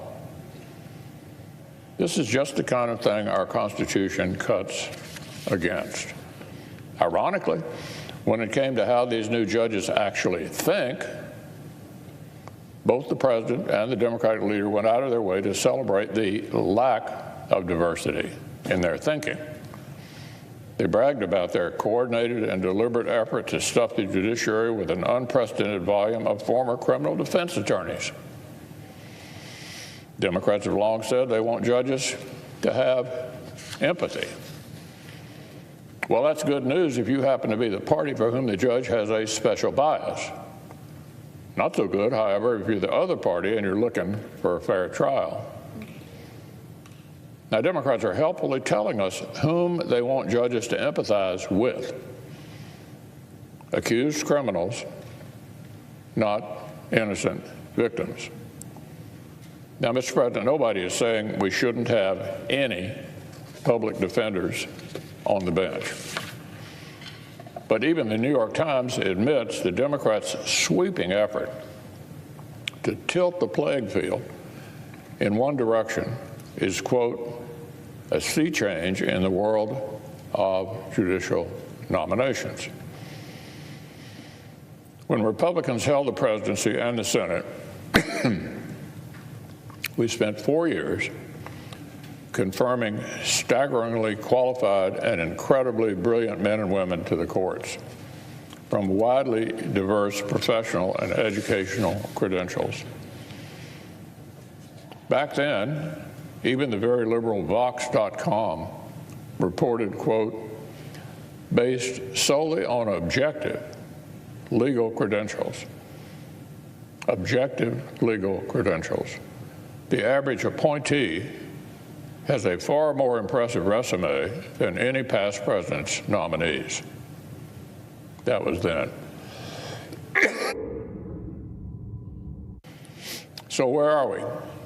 These days, things are different. To name just one example, significantly smaller shares of the president's nominees have attained prestigious clerkships at the Supreme Court or the appellate level. To name another example, one person President Biden has put up for a lifetime appointment could not even tell the Judiciary Committee what's in Article 2 or Article 5 of the Constitution. Look, our courts uphold the rule of law and protect our citizens' rights. The American people deserve a judiciary that contains the smartest, most formidable, and most qualified legal all-stars in our country. And they deserve she arrived here in Washington. Diane's career in politics began where many do, at the local level. But for Diane, that happened to mean shattering glass ceilings in a major metropolis. She was the first woman to serve as president of the San Francisco. Senator Mitch McConnell there on the floor. We're going to take a quick 2-minute break here on Live Now from Fox, everyone. When we come back, we're going to take you out to Lakeland, Florida, getting an update on a mass shooting that happened there. And that happened on the end of January. And now we know that federal charges will be issued. We'll have it for you coming up next here on Live Now from Fox.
In just moments, everyone, U.S. Attorney Robert Hanberg will announce federal charges related to Lakeland, Florida's mass shooting on North Iowa Avenue that happened back on January 30th. It was a drive-by shooting that 11 people were shot that left 2 in critical condition. Police say 4 men in a dark blue Nissan with paper tags rolled down tinted windows and opened fire on both sides of the street. Let's listen right here on Live Now from Fox.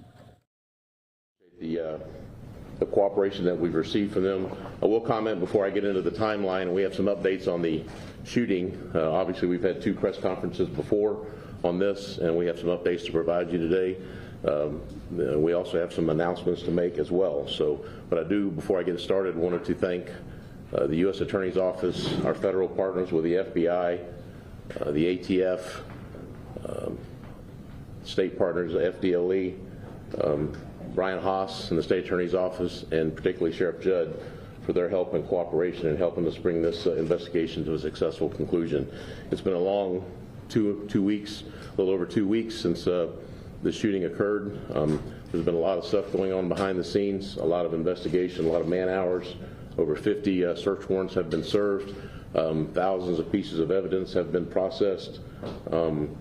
We've flown evidence all over the country to be processed. So I want to thank personally the individuals and the men and the men and women standing behind me and behind the scenes that have done a lot of work in the lab, all the crime scene technicians, all the detectives, all the people that have done that. So having said that, I want to go down a real brief timeline with you. As you know, January 30th is when the shooting occurred around 4 o'clock on North Iowa Avenue in Plum. We had a total of 11 victims, 2 that were critically hurt. Those 2 still remain in the hospital. One is in Lakeland Regional Medical and the other one is in Tampa General. The car that was used in the shooting was located the following day on January 31st. We seized that vehicle. Also on February 1st, the next day, we arrested a Booker Green, age 26. He was charged with tampering with evidence. He's an adult. We charged him with a felony, and I will tell you that his activity or his involvement in this was he was tasked with getting rid of the vehicle. On February 6th, we located Alex Green in Eagle Lake in Winter Haven, and I'll let the sheriff discuss that. That was the event that happened in Winter Haven down Havendale Boulevard. I would tell you that at the time I told you that Alex's involvement was he was connected with the investigation. I'll tell you that connection is our information is that he provided the weapons and modified the weapons that were used in the shooting. On February 7th, we located another individual and arrested him. He is the one being charged federally, and I'll let the U.S. Attorney talk about that and the charges and give you the identity of that. On February 9th, we located another individual, an adult. These are both adults. That's also the second individual that's being charged federally, and I'll let the U.S. Attorney talk about that. We've arrested one more individual who is 15 years of age on February 9th. He is a juvenile. We feel like he was also involved in the shooting. We feel like he was in the vehicle at the time. We feel fairly confident, we feel very confident that he was also one that was in the vehicle. I will tell you that we have everyone identified that was in the vehicle at the time. We feel like there was certainly a possibility of as many as 5 people were in the vehicle at the time of the shooting. The victims ranged from the ages of 22 to 39. The 22-year-old remains hospitalized, and the 29-year-old remains hospitalized. Everyone else has been released. We have 2 people that are persons of interest that I would like to show you. They are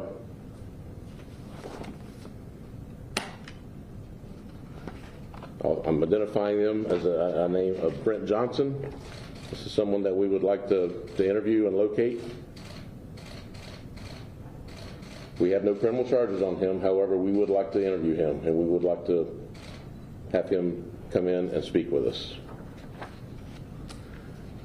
We are also interested in locating Marquez Green as a person of interest. This is someone else that we would like to interview. So we would ask for the public's help locating those two individuals. We believe one may be staying in Bartow, and the other one, we're not really sure where he's at, possibly in Lakeland. And with that, I will point out the map to the side over here. This is the course of events that we think the vehicle took after the shooting occurred. You can see that it went east on the boulevard, and then at some point made its way to Westlake Parker Drive, traveled around the lake, and we located the vehicle on Baird Avenue. And we have certainly digital and forensic evidence to back that up, and I'll leave it at that. So with that, there will be some questions. We will be glad to answer questions after everybody's had an opportunity to speak. I will turn it over to the U.S. Attorney. Thank you.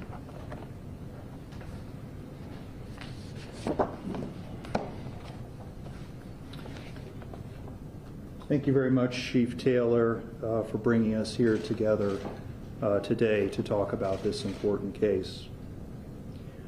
On January 30th, 11 people were victims of a drive-by shooting in the area of Iowa Avenue and Plum Street in Lakeland. The shooting was a tragic event with victims rushed to local hospitals for emergency care. Ever since I heard about the shooting, my heart has been with the victims. I've kept them in my thoughts and prayers. I'm here today to report that 2 defendants have now been charged in federal court in connection with the mass shooting. The first, Nicholas Quinton Hansen, was charged by federal criminal complaint on February 6th, which was just a week after the shooting. And 3 days after that, a federal grand jury on February 9th indicted Hansen and another defendant, Marcus DeJuan Mobley Jr. Both of these defendants are charged with being convicted felons who, in the case of Hansen, possessed ammunition, and in the case of Mobley, possessed a firearm and ammunition. Their charges are pending in federal court in Tampa. Hansen had his initial appearance in Tampa Federal Court last Friday, February 10th. He had a detention hearing and has been ordered detained pending trial. Mobley had his initial appearance in Tampa Federal Court this past Monday. He had his detention hearing and he's been ordered detained pending trial. The allegations contained in the criminal complaint and the indictment, which I've just summarized, are just that, they're allegations. And Hansen and Mobley are presumed innocent until proven guilty. The federal charges in this case are serious. Each defendant is facing up to 15 years in federal prison. The quick work in charging these 2 defendants is due to the excellent coordination and teamwork by the agencies you see here before you today. The Lakeland Police Department, the Polk County Sheriff's Office, the State Attorney's Office, the Florida Department of Law Enforcement, the Bureau of Alcohol, Tobacco, Firearms, and Explosives, and the Federal Bureau of Investigation. Each of them began working on this case immediately. This case was a top priority for each of these agencies, as well as my office. It was all hands on deck, with each agency committed to working together to do justice for the victims, to hold the perpetrators accountable for their offenses, and to prevent any further shootings from occurring.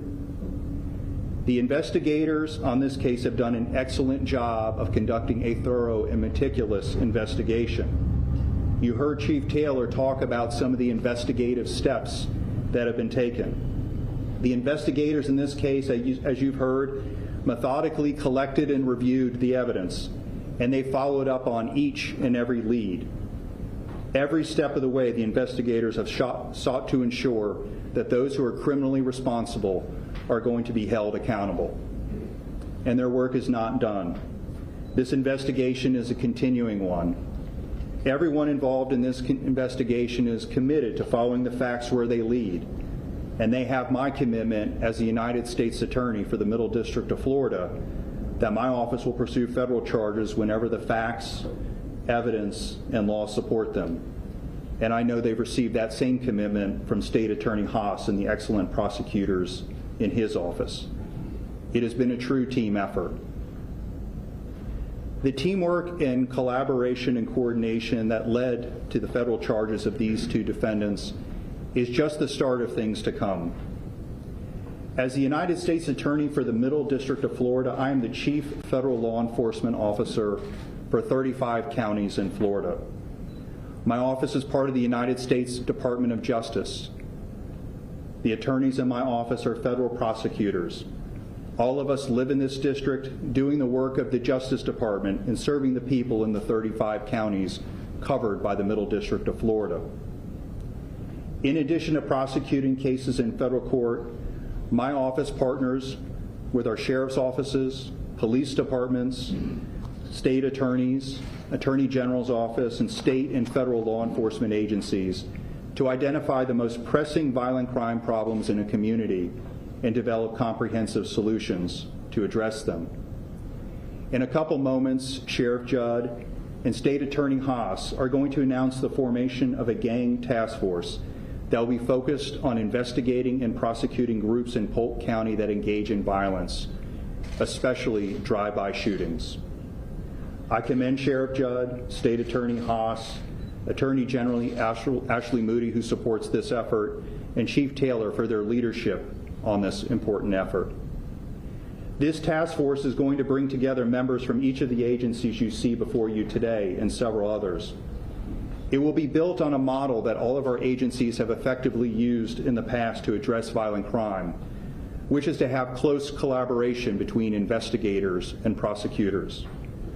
On a regular basis, federal prosecutors from my office, assistant state attorneys from the state attorney's office, and assistant statewide prosecutors from the Florida Attorney General's office, they're going to meet with investigators on the task force to review cases for potential prosecution. In identifying those cases, the task force is going to use the best available information so that we can focus our efforts narrowly on the most violent offenders. And once we've identified those violent offenders, the task force will use every available statutory tool to dismantle violent groups here in Polk County. The federal charges in the Hansen and Mobley cases are a perfect example of what you can expect to see in terms of the close coordination and teamwork and what those efforts will yield. You should expect to see methodical investigations resulting in timely charges that will serve to protect the community, promote public safety, reduce violent crime, do justice for the victims, and hold perpetrators accountable for their crimes. I want to commend the Lakeland Police Department, the Polk County Sheriff's Office, FDLE, ATF, and FBI for their excellent work on the two cases that have been charged in federal court. I also want to thank them, Attorney General Moody, and State Attorney Haas for giving my office the opportunity to participate in the task force with them. As can be seen by the agencies here at this press conference today, and by our pledge to work together on the new task force, all of us, every single one of us, local, state, and federal, we are all united together in our mission to keep this community safe. I'm now going to turn it over to State Attorney Brian Haas.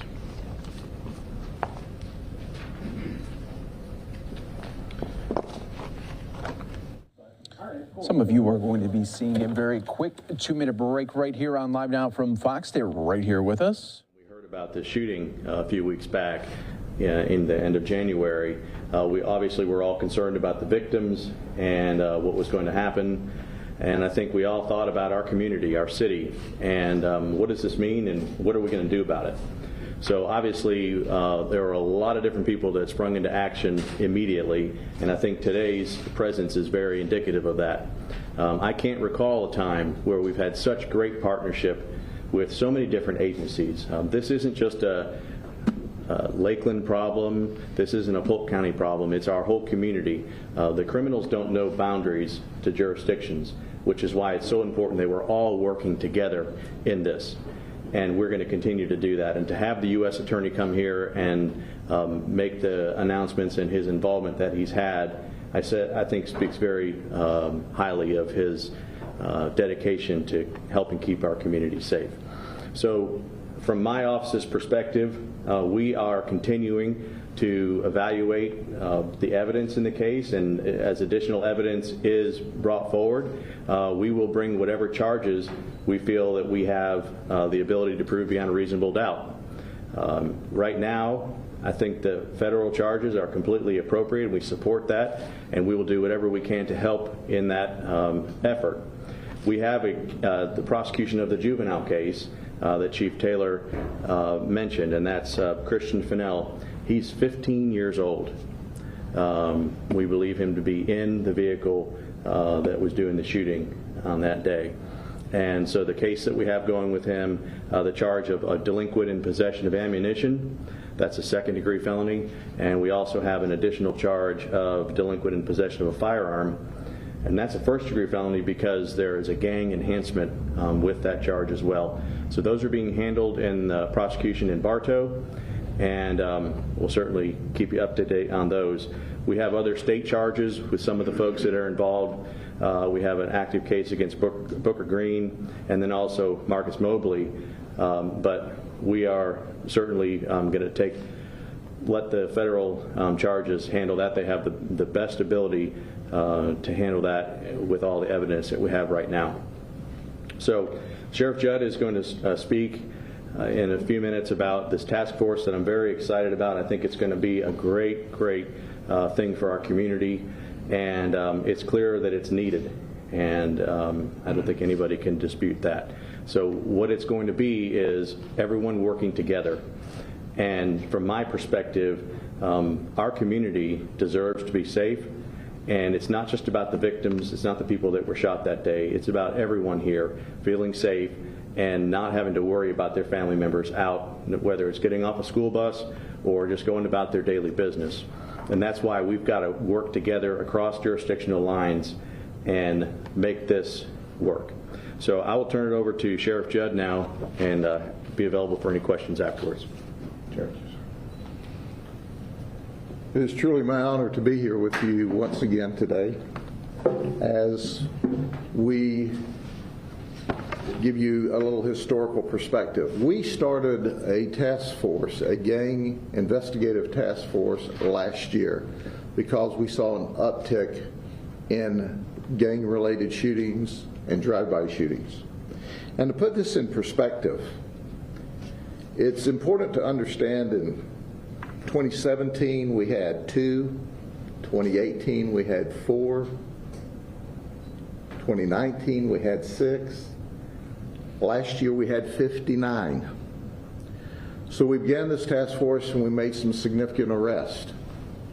In addition to that, we currently in our organized crime unit are working on historic racketeering investigations with the state attorney's office, with Mr. Haas. That's right. There are people that are going to watch your news program and think, well, I got away with this in the past.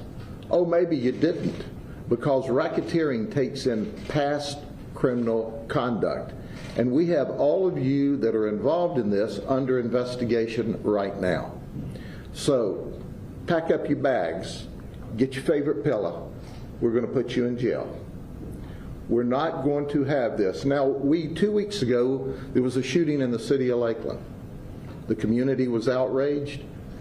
The police department, which is simply an awesome police department, immediately jumped into action and started their investigation. And they were joined, as you can see, by every level of law enforcement, from local to county to state to federal. That's what we do best. We work together to keep the community safe. Because the people that live in the city of Lakeland are not only protected by a great police department, but the people in the city of Lakeland elect the sheriff. I am as much their police agency as the police department is. And we're going to do everything we can, as we always have, in cooperation to make sure that we assist whenever the police department needs assistance to keep everyone safe. Now, prior to this shooting 2 weeks ago, Mr. Haas and I had a conversation, and I explained to him that I'm having lunch with Roger Handberg, who's our new U.S. Attorney for the Middle District. And what did he think about us working together with the U.S. Attorney's Office, so that we could try these perpetrators either in state court or federal court, whichever court was the most conducive, whichever laws were the most conducive. Our state attorney, and I can tell you, I've worked with state attorneys not only across this state as president of the Major County or the Florida Sheriff's Association president, but across this nation, and Brian Haas is simply the best. Roger immediately said, U.S. Attorney's Office is on board. It's all about keeping the community safe and protecting people. So as we stood down just before Christmas, the gang task force, we contacted our colleagues from the police departments and the state government, and here's what you're going to see.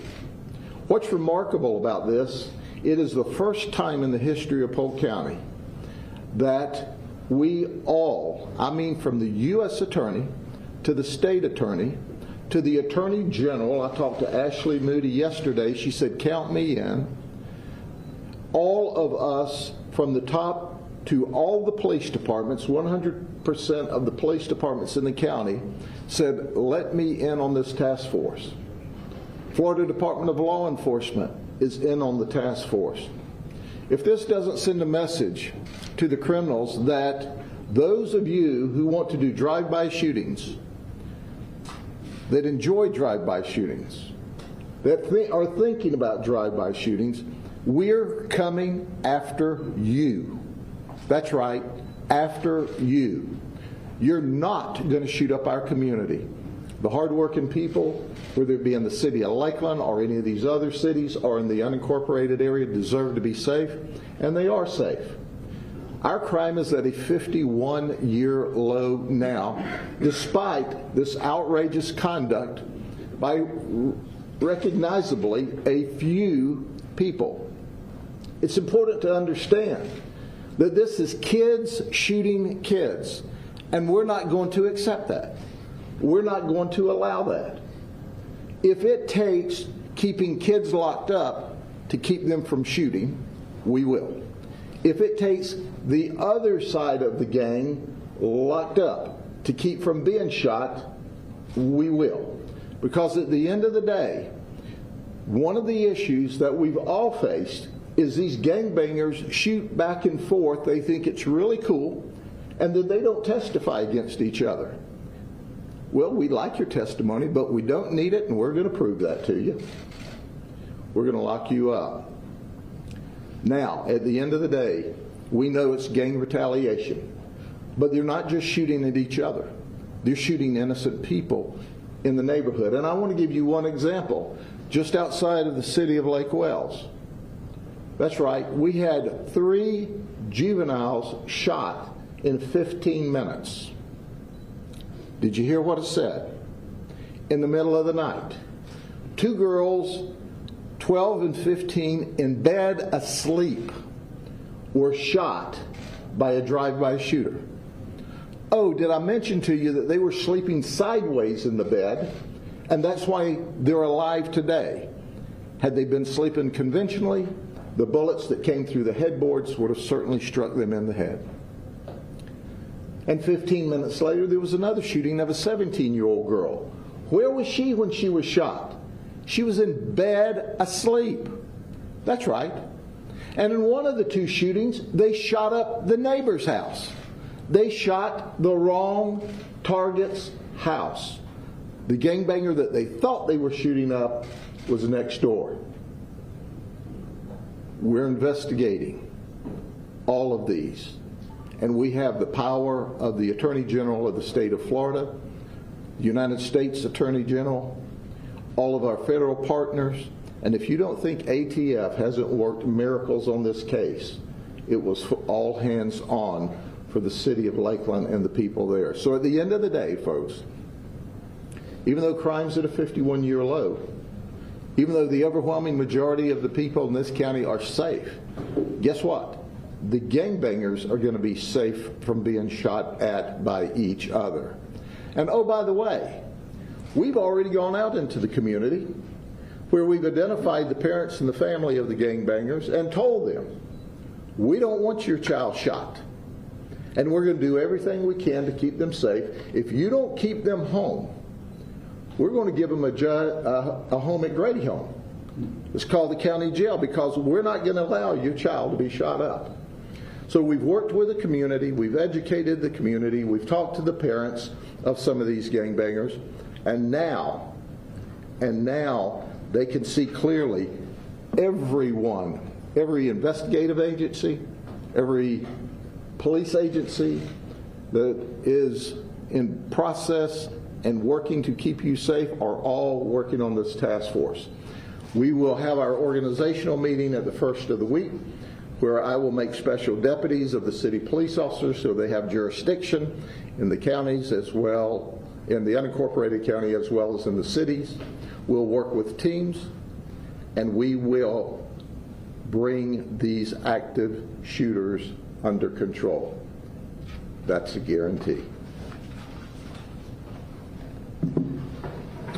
All right, we'll stand for questions. If you have questions, we'll certainly do our best to answer them. So you got to talk about the charges that these suspects are facing federally. Are they facing charges directly, locally, in connection with those shootings that happened on the 30th? yes, there are. We do have local charges as well that they will be facing. Obviously, the federal charges is what they're in prison for right now, or what they're in jail, and what they're going through their first appearances for. But yes, to answer your question, there are some local charges as well. When could we see those charges filed? We'll get that to you. We have some additional forensic work that we need to do. There is also some digital evidence that we're still getting those things in every single day. And what I'm telling you today, within 2 weeks, will have additional information. Now, I'm not going to gather all you guys back together again for this, but we will have additional information on that, and then we can release that to you. So, Chief, are you able to be specific at this point as to what the motive for these shootings were, beyond just gangbanger was gangbanger? What was going on here that they were going after each other for? We have a couple different operating theories on that. We had one last week that we felt like it was a failure to pay a drug debt, and I think that we're very confident that's exactly what it was. We think the individual that we were involved in last week in Winter Haven, that Captain Harper ended up having to take lethal action on, we think that he may have been in a situation where he was owed a drug debt and requested some of the individuals that did the shooting to conduct this drive-by shooting in retaliation for the monies that he was owed. Can you explain at all when it comes to I don't know how much you can get into, but when it comes to that vehicle that was recovered, there was evidently some damage to that vehicle. Was that from the shots being fired, or were there other reasons that car was, where there was damage found on that car? I'm not aware of any damage that was found on the car. The car was on a rollback record when the officers located the vehicle parked off of 8th Street, I believe it was. And it matched the description of the vehicle that I had held the picture up the day before and given you the photograph of, that was taken from a Ring doorbell camera. The officer saw that it matched the description and just said, hey, this looks like the vehicle, and sure enough, it turned out to be. I will tell you that we found evidence on that vehicle, DNA evidence on that vehicle that and that produced the charges that we have today. The owner of the vehicle also went to jail.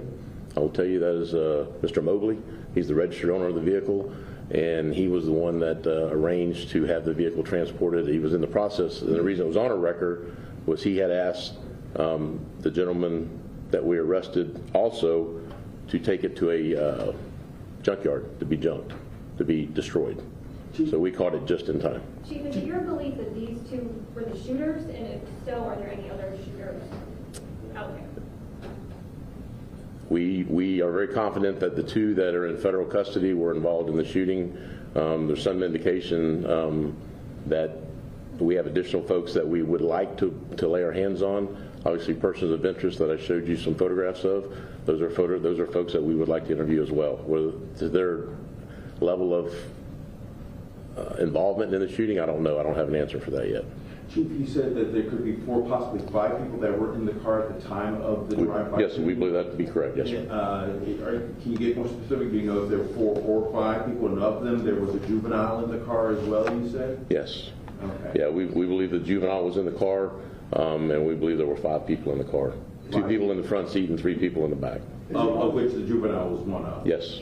And are you sure that at this point, everyone that you believe is involved, with the exception of the 2 people of interest, that you have everyone in your sights that was involved in this incident? I think that would be a correct statement, yes. Yes. Is it going to be difficult to determine who fired which guns and which bullets, and in order to place charges on them, you're going to have to pinpoint each individual shooter or each individual person? I don't know that we'll ever be a collective situation where they're all in the car possessing guns and that's enough. Sure. There were quite a few casings on the street. We've recovered probably upwards over 10 handguns. Although it seems like everyone that we've arrested has at least 1 handgun and some multiple. I think some of them had like up to 6 handguns. So that's going to be difficult, although our partners with ATF have done a tremendous job. The sheriff mentioned the job that their lab folks have done, and with ATF and FDLE, I can't say enough good things about them, and with the FBI as well. But it's going to be difficult. We may have some of the handguns. I don't think we have them all. We are still missing some of the handguns. Sheriff? I'm sorry.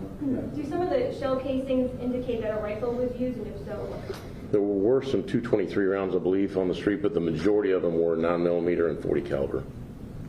So there was a rifle used?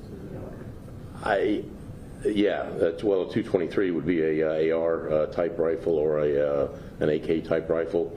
I can't tell you if that was old, had been there before, or if it was actually from this shooting. That's unknowable. So. Sure.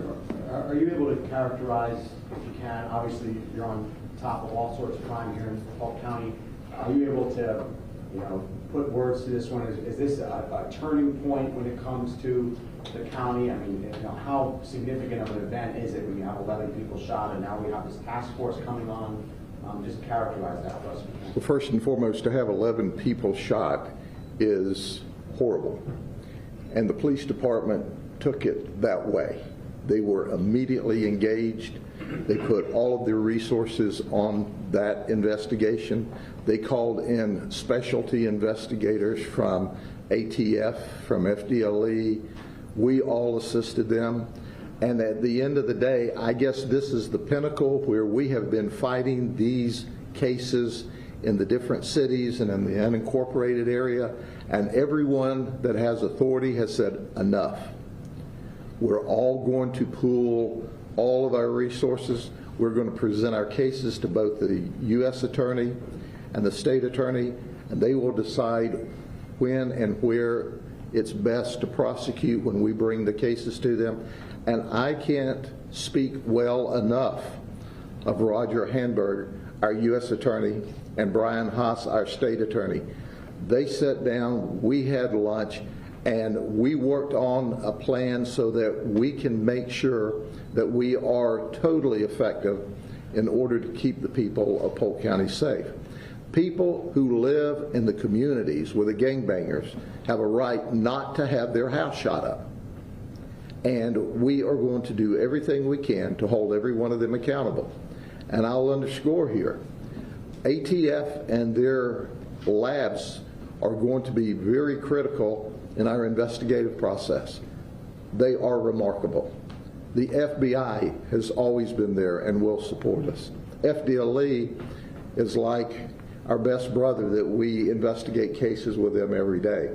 But we are all gathered together on these active shooters, and specifically these drive-by shooters where these little gangbangers are shooting at each other. And so at the end of the day, think about it, 11 people shot. It's by the grace of God that you don't have 11 people dead. And fortunately, I believe 2 are still recovering in the hospital. It appears that they're all going to recover. Sheriff, with the new task force, are we talking about more boots on? Some of you will be seeing a quick 2-minute break here on Live Now from Fox as we continue to wait for President Biden to make some remarks on the economy. Coming up in the next hour. On the ground. Instead of looking at these as individual events, we're going to look at them collectively. And we are moving resources from other investigations and to work solely on these investigations. So some nights they may be out on the street dealing with active intelligence.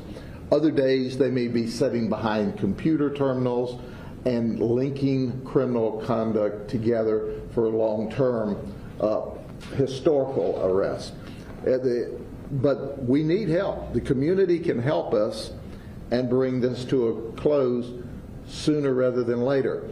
Listen, folks, it's not a great number of people doing this, but it's a persistent few that are doing it over and over and over, and we're sending them away. If you remember, just recently I met with you, that we worked, along with the FDLE and our partners, we worked at T3, a wire intercept, and we brought the entire hierarchy of sex, money, murder gang down. And in fact, we're still chasing one of those folks that are running between Miami and South Carolina. The marshals are helping us. Enjoy your breath of freedom, because we're going to find you. So we've worked on these gangs, and we annihilated the hierarchy of sex, money, murder throughout the state of Florida with our recent T3. We're just adding those resources and bringing more resources to bear. And even the smallest agencies, which I've got to tell you quite honestly, don't have a spare person, said, we'll figure it out. We want to be a part of it too. 100% of the police departments, the sheriff's office, FDLE, our federal partners, everybody, for the first time that I'm aware of in the history that I've been there, and I can talk a lot about long histories in law enforcement in this county. The first time we're all on board, unified about a specific topic, and that's where we are. Chief or Mr. Haas, I'm not aware, but it seems like there's attempted murder charges or something missing here. Are those some of the charges that are being considered? Obviously, we need facts, we need cooperating witnesses, we need evidence to support any charge that we bring. So the charges you mentioned would certainly be a possibility, and I think appropriate, but we've got to have the evidence to back it up. So that's why this is not over, it's just beginning, and we're going to continue to need the investigation to go forward, but we need the help of the community, we need the help of people who were there, were even maybe shot, to cooperate and let the criminal justice system take care of the situation rather than doing it on their own. That's not the appropriate response. So certainly we hope to be able to bring those types of charges in the future. For the sheriff, for the chief, you said that this is gang related, and you're now talking about the creation of a gang task force. Can you give some details on what evidence or what about this? Sure. We don't talk about specific evidence, but we have information, and that's why, other than the sex, money, murder gang, you've not heard me call these gangs out by name, but this is gangs, warring gangs over drug debts or girlfriends or money or failure to pay or we're angry with you. One of these violent episodes began about 4 years ago when a gang member died up in Apopka, Florida. He drowned. He simply drowned. And after his passing, of course, they had the funeral and he was buried. An opposing gang went to his grave and danced on it while they took a video and put this out on social media. Well, it doesn't take a gang member to be mad about that. But you can imagine when a gang member gets mad about that with a gun, they're going to start shooting. So we had a gang faction that started warring with another one. One young man was shot and killed in Haines City. And then there was drive-by shootings in Winter Haven. And this has spread all across the county. And it's for whatever reason, instead of settling it with an argument or a fist fight, they're settling it with guns. Well, we're going to settle it with a law and put them in jail and prison because we're not going to allow them to fuss back and forth. But I don't like to market for them, and that's what I would be doing if I use the gang names. Can you tell us if these are larger national or international gangs? Well, some of them all claim to be attached to the National Blood or the Crips. The reality of it is most of them are local gangs. Sex, Money, Murder is a national gang. That was a big-time gang, and that is no secret. But these others have affiliations, or at least they claim to have affiliations. And some of them are neighborhood groups of just really mean people that don't mind killing you and then thinking about it tomorrow. I have a couple of questions for the chief. Sure. Please. Are the two greens in this, are they related? They are not. No, one is spelled with an E on the end of his name, and the other, I actually think there's 3 Greens in this. A couple of years ago, Lakeland Police had a gang task force that We was did, disbanded. yes. Wasn't disbanded, it was just repurposed. We actually call it the Community Engagement Task Force now. So we thought that was more appropriate since the gang shootings had really died off, and we still wanted to keep the task force together. So we just repurposed it, and it's still Chief Tarver is the one that oversees that now. So you've only been the chief a couple of months. Is it kind of a new day in Lakeland Police? Well, I don't know. I think anybody that has this job obviously takes all these incidents very serious. It's just, as the sheriff mentioned, this is the first time we've had 11 people shot that I'm aware of. He's been doing it longer than me. I've been here 34 years, and he's been here longer than me. But I can't remember that many of people being shot in one incident ever. And I think whoever was sitting in that chief's job would certainly take that very seriously. And what I would tell you is that, and you can see by the number of people standing behind me and all the men and women in the back of the room, if these folks that were involved in the shooting wanted our attention, they have our attention. And I have another question that just went out of my head. I wanted to dovetail off of you about what was the former gang task force. When was it changed over to the? We did it about a year ago, I believe it was. Yeah, about a little over a year ago. We thought that was more appropriate because we weren't having the maybe 2 years ago is when we did that. Yeah, it was chaired by former Commissioner Walker, and then we have actually transitioned that. And they still meet once a month or once a quarter, I believe. Yeah. Do you see this kind of molding into this larger task force? I don't think so. I think we're happy with where it's at right now, and my recommendation, and certainly we can look into that. My recommendation is we just leave it where it's at right now. Okay. And what was that engagement task force? That was just involving local pastors, community leaders, police department, people from the city of Lakeland, just stakeholders that were in the various neighborhoods to kind of go out and do some neighborhood cleanups and just basically take care of the community. So it can augment what yes, sir, absolutely. And I think we'll still do that. That mission hasn't changed. So. Chief, I was going to ask quickly, with the gang task force kind of, I think you said being repurposed, the sheriff has indicated that there's been a rise in gang activity in Polk County. Yeah, I think they're 2 separate missions. They're 2 separate missions. Did you see a rise in Lakeland or a drop off that caused that repurposing? Yeah, I think there was a reduction in the shootings. We weren't really having that many shootings, as the sheriff talked about. 2019, 2020, then we had COVID hit. So there was a situation where it just, calling something the gang task force when we really didn't have that many gang shootings, we didn't think it was appropriate. So we kind of repurposed it. So it's gangs, but based on 4,178 ounces of marijuana or grams of marijuana in the truck of Alex Green, was this also drug dealing? It was, yes. And that's a continuing? That was certainly a big part of it, yes. And they go hand in hand.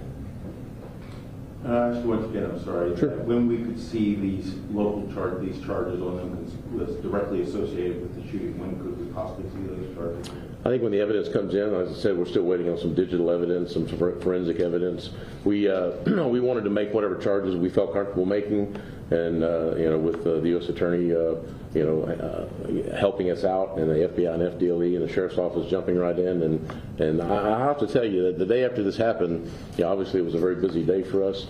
But my phone was ringing from the sheriff calling to FDLE calling to the FBI calling, everybody saying, what can we do to help? We're here to help. And the U.S. Attorney's Office, he reached out to me within a day or two, and the sheriff has said it, and I'll say it again. We live in a very unique county, and we all get along with each other. Federal charges announced today on a shooting, a drive-by shooting that injured 11, and also the launch of a task force to take on gangs there in Florida. You're watching Live Now from Fox, everyone. We're going to take our final break here of this hour. Coming up in the next hour, we are awaiting President Biden to be talking in Maryland, talking about the economy. This as the Dow coming, it looks like it's making a comeback here. It was down about session lows of more than 200 points, and now just roughly about 40 points in the red right now as we get into the final hours of trading right here on Live Now from Fox.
We are back here for you on Live Now from Fox. I'm your host, Mike Page. Thanks again for joining us here today. Earlier we showed you former Vice President Mike Pence in Minnesota making remarks. But just moments ago, he was talking to the media. Let's listen to that right here on Live Now. Well, I'm going to fight the Biden's DOJ on the subpoena that was sent to me last week because it's unconstitutional and it's unprecedented. And the DOJ knows that.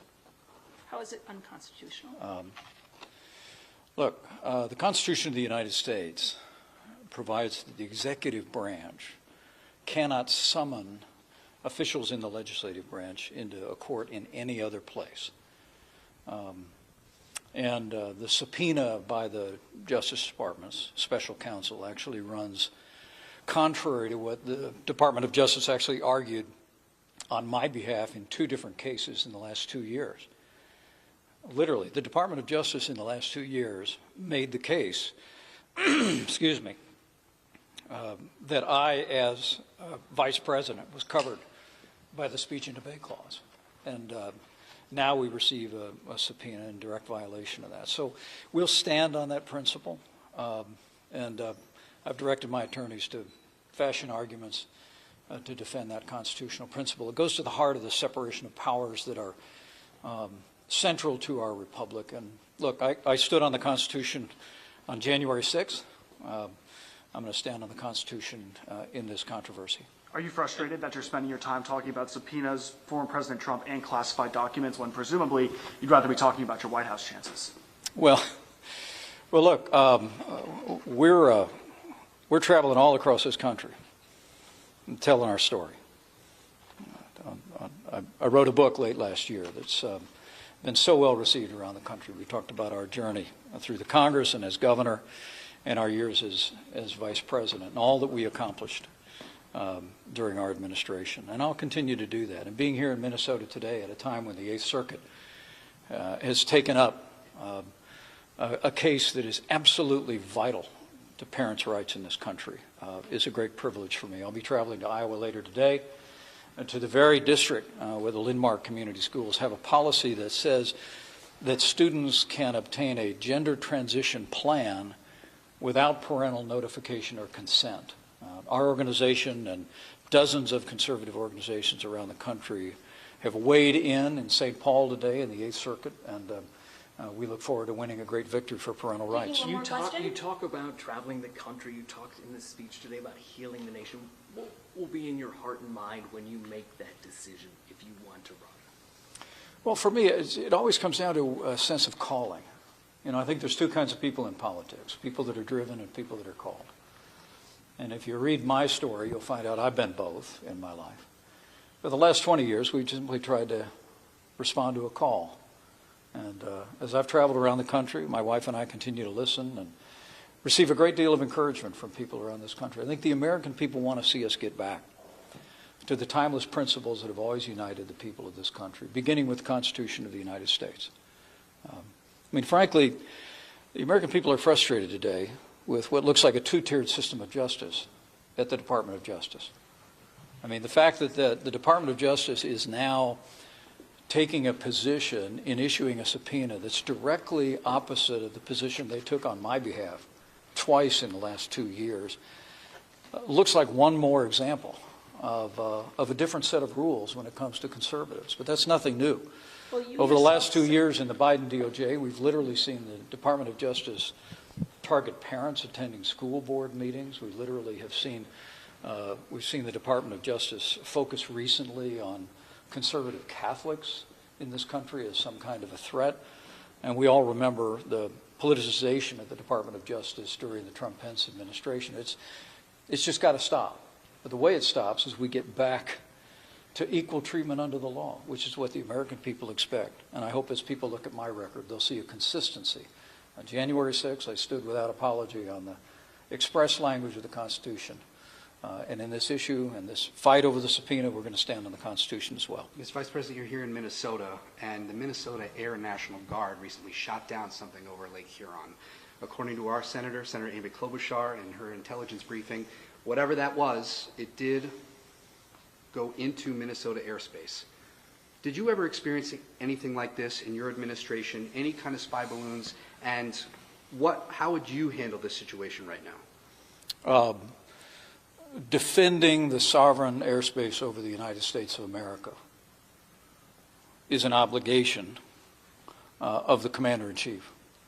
And President Biden should have ordered that first balloon shot down over Alaska or before. It should never have been allowed to traverse the United States. I appreciate the swift action against the other 3 vehicles that have been identified. But look, I have no doubt in my mind with regard to the balloon or the origin of these other vehicles that China is testing us. During our administration, I never heard a word about any compromise of America's sovereign airspace. And I'm very confident that in our day, we wouldn't have watched a Chinese balloon float across America's heartland in ways that could give it access to surveil key defense sites in this country. You frequently mention doing your patriotic duties. Is your patriotic to comply with the special counsel? And are you going to assert executive privilege? Or are you going to go on the speech and debate clause? What are you looking at? Well, look, I think... Executive privilege is not in the Constitution. Yeah, let me be clear. I'm going to fight the Biden DOJ's subpoena to appear before the grand jury because I think it's unprecedented and it's unconstitutional. Are you concerned about what happened on January 6th? The fact that I don't know why you want to talk about it. The fact that no vice president has ever been subject to a subpoena to testify about the president with whom they serve makes it unprecedented. But that goes to the issue of executive privilege. My understanding is that President Trump will assert that. That's not my fight. My fight is on the separation of powers. My fight against the DOJ's subpoena, very simply, is on defending the prerogatives that I had as president of the Senate to preside over the joint session of Congress on January 6th. Now, let me be clear about this, though. I'm proud of what we did on January 6th, as difficult as it was. Thanks to the courage of law enforcement, the riot was quelled. We reconvened the very same day, and we completed our duty under the Constitution of the United States. In the last 2 years, I have spoken and written extensively about what happened. I have nothing to hide, and I'm proud of what we accomplished. But for me, this is a moment where you have to decide where you stand. And I stand on the Constitution of the United States. And in a very real sense, look, back on January 6th, President Trump was wrong. As I've said before, his words were reckless, and they endangered my family and everyone at the Capitol. I had no right to overturn the election. But I would say in this very moment, it's also wrong to establish a precedent where a legislative official could be called into a court by an executive branch. That runs against literally hundreds of years of not only American law, but common law. We've got to stand for that principle because it's a separation of powers. And that's why we're prepared to take this fight into the court. And if needs be, take it to the Supreme Court of the United States. Are you But I want to emphasize. I want to emphasize again. I want to emphasize again that for me, this is about the Constitution. For me, this comes down to, look, if we lose the Constitution, we won't just be losing elections. We're going to lose our country. On January 6th, I took a stand on the Constitution, and in this fight, I'm going to stand on the Constitution as well. So help me God. Thank you, everyone. Are you running for president? Thank you. Are you running for president? I'll keep you posted. Thank you. That was a very important question there at the end, but certainly some interesting comments from former Vice President Mike Pence talking about that he will, quote, fight a subpoena. Of course, this relating back to the 2020 election in January 6th. I am Andy Mack. Those are some very interesting comments from Mike Pence's decision to challenge that special counsel Jack Smith's request. Has little, like you heard, to do with executive privilege, which former President Donald J. Trump might invoke for those subpoenas as well. But he also said, Pence did, that he is, as the VP, the president of the Senate. And certainly there you heard the separation of powers argument from Mike Pence. So that'll be certainly an interesting topic we will follow very closely here on Live Now from Fox, relating back to January 6th, a very troubling day there, as you heard him talk about the riot as well that took place on January the 6th as President Biden was taking over that office. So something we're following very closely here on Live Now from Fox, and those were certainly some very interesting remarks from President Biden throughout the day. I'm Andy Mack here on Live Now from Fox. We want to give you some Live Now looks around the country. We're awaiting President Biden to give some remarks on, as you can see by the signage, good jobs, lower costs, and better pay, as he'll speak in Maryland on a topic about the economy. We're also looking at a Live Now look. As you can see, the parade taking place in Kansas City. This is a live look. As you can see, the MVP, Patrick Mahomes, on this float as they traverse downtown Kansas City, certainly celebrating that Super Bowl victory over the Philadelphia Eagles. A lot of fans on hand, possibly there for the second time in as many years, claiming another Super Bowl title, another Lombardi trophy. So you can see just a lot of fans in a chilly area there in Kansas City, but that's Patrick Mahomes there in that red jacket. As he's on his phone, but also celebrating, having a good time. Has the ski goggles there to make sure the champagne doesn't get in your eyes. Certainly a good problem to have if you're a Super Bowl champion. So we're watching that here on Live Now from Fox. I know a lot of people on hand enjoying that parade. Well, we want to get to some of the top stories of the day. And earlier today in Buffalo, New York, a chaotic scene in the courtroom as the Buffalo mass shooter at that supermarket, the top supermarket that killed 10 black people, anger turned physical. And we want to show you this scene from earlier today that a lot of people will be talking about from earlier. So let's listen in to some of these remarks from victim impact statements that turned a little chaotic. Think about black people. We're human. We like our kids to go to good schools. We love our kids. We never go in those neighborhoods and take people out. Don't do it.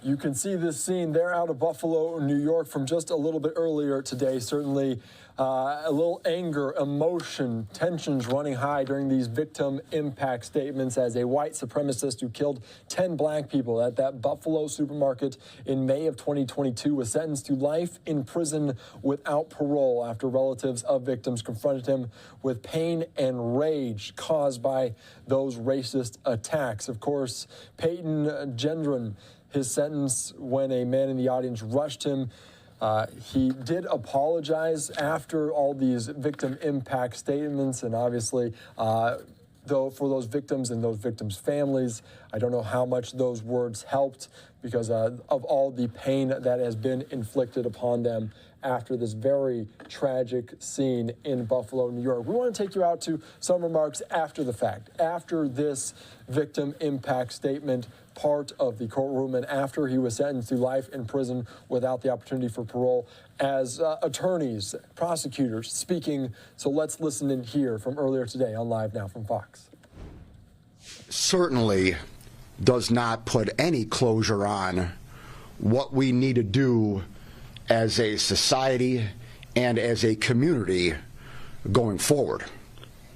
And a lot of people have articulated and stated in various fashions and on various mediums of ideas that need to be in place to go forward.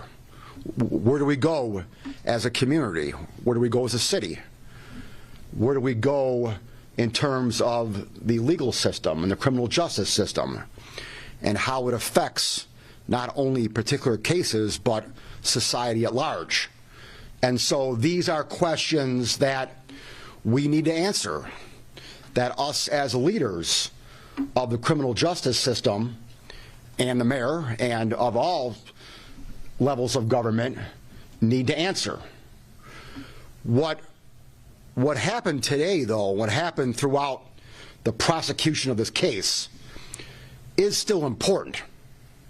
I would say that justice was done with a small j today, but we still have the big J of justice to do. But the small j for justice that occurred today was important.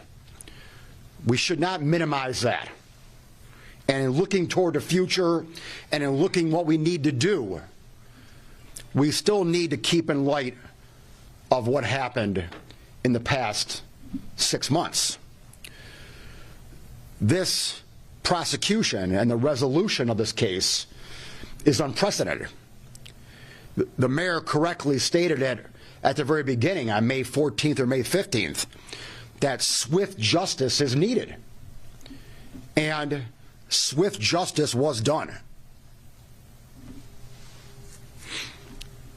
Not only was it swift, it was just. It was just in the sense that he pled guilty to every charge. He pled guilty to, for the first time in the history of New York State, the domestic terrorism charge motivated by hate. Never been done in the history of the state of New York. It was done here in Buffalo, New York. And today, he received the just sentence for the commission of that crime. And I know that one of the family members spoke about, you know, I'm going to follow you for the rest of your life and whenever you're up for parole, et cetera, et cetera. There is no parole here. He is never getting out of jail. The federal prosecution is relevant, obviously, in terms of whether or not he is going to get the death penalty. But that's the only decision that really needs to be made in this entire process. He will spend, no matter what, the rest of his life behind bars. Never eligible for parole, never eligible for probation, never eligible for anything except viewing bars behind them for the rest of his life. Period. And that, I submit, is justice. You know, as a DA... You're listening into these remarks there out of Buffalo, New York, after that mass shooter, that white supremacist, was sentenced to life in prison without parole. For some of you, you're going to hear a 2-minute break here on Live Now from Fox. Is obviously a narrow lane, but it's important. It's important in the sense that a message needed to be sent that this individual was going to be held accountable for his actions. Now, I get it that whenever these mass shootings occur and tragedies like this happen nationwide, one just happened yesterday in Michigan State, the sides, whatever side you're on, tend to get out there. We need gun control. No, it's not gun control. We need people control. No, it's not people control. We need online control. As those of you who know me, I don't like sides. I like solutions. Everything needs to be on the table. Yes, we have a gun problem. Yes, we have a social media problem. But we also have a people problem. And that cannot be discounted. People need to be held accountable for their actions. People need to be taken off the streets and put away in prison to remove them from society. This defendant needed to be removed from society, taken off the streets, and put behind bars for the rest of his life. And he was. And that gives me some satisfaction. As I said before, obviously we got a lot of work to do. We need to make sure that, from a DA's perspective, that anyone who commits a hate crime, anyone who incites active violence based upon people's race, religion, creed, color, whatever it may be held accountable for their actions. And that is what I will do in my remaining time as DA. I know that a lot of the family members spoke today. We all knew that today's sentence was a foregone conclusion, quite frankly, in the sense that when he pled guilty a few months ago, he was getting this sentence no matter what. But today gave the family members an opportunity to speak, and to speak publicly, and to speak to the system. And they did, and I thank them for that. I thank my assistant DA, Justin Caldwell, for speaking on behalf of my office and telling the judge what we exactly wanted, which is obviously what we wanted from the get-go. By him pleading guilty to the charge of domestic terrorism, he will never get out of jail. And I thank Justin for that as well. Now, again, where we go forward from here is a question we all need to answer. not just those of us in law enforcement, but all of us in society. The immediate future, obviously, is continuing to help these families. And as the DA, I always try to keep the victims of crime first and foremost in my eyes and on my mind. And even though the case is over, from my perspective, we still need to help the victims. And I want to echo what the defense attorney, Mr. Parker, stated, where he stated on the record that he was willing to help the families in their pursuits of investigative materials to help them in their civil suits. And I want to echo that as well. I am here to help the families. There right now are 2 protective orders in place. There is a state protective order in place that precludes me from giving any information away to the victims or their attorneys. Now, that protective order on the state side does not automatically go away today by operation of law. That continues on until we change it. And so I will be making, in some form or fashion, a motion to the court to get that protective order lifted, or asking it to be lifted. On the federal side, the problem is that I'm going to guess that 99.9% of all the investigative materials that I have, the feds also have. We have the same stuff. If there's 5 sheets of paper that are different, I'd be shocked. And so the problem's going to be that while that federal case is pending, it's going to be difficult for the feds to release that documentation to the families. And so, like I mentioned, there is a federal order, protective order in place that has my name on it. Now, I was never a party to that at all. I never consented to that at all. But somehow, the Erie County DA's office name got put on that protective order. So I will be also, in some fashion, making a motion to the federal court to get my name removed from that. And I am hopeful that we can work out an agreement that's somehow judicially supervised, where the materials can be turned over to the civil attorneys so they can review it and prepare their lawsuits, and then a protective order put on them where they can't disclose to the public. There's things like that that can be done. And so I am hopeful that that can occur. Obviously, this would all be a moot point if the federal case gets resolved sooner rather than later. But again, I'm not going to step on their toes at all.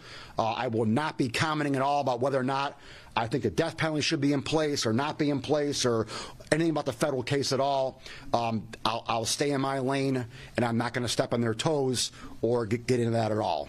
But I am going to get into continuing to help the families and doing everything I can to help them further along. So with that being said, let me just end here with my heartfelt thanks and gratitude.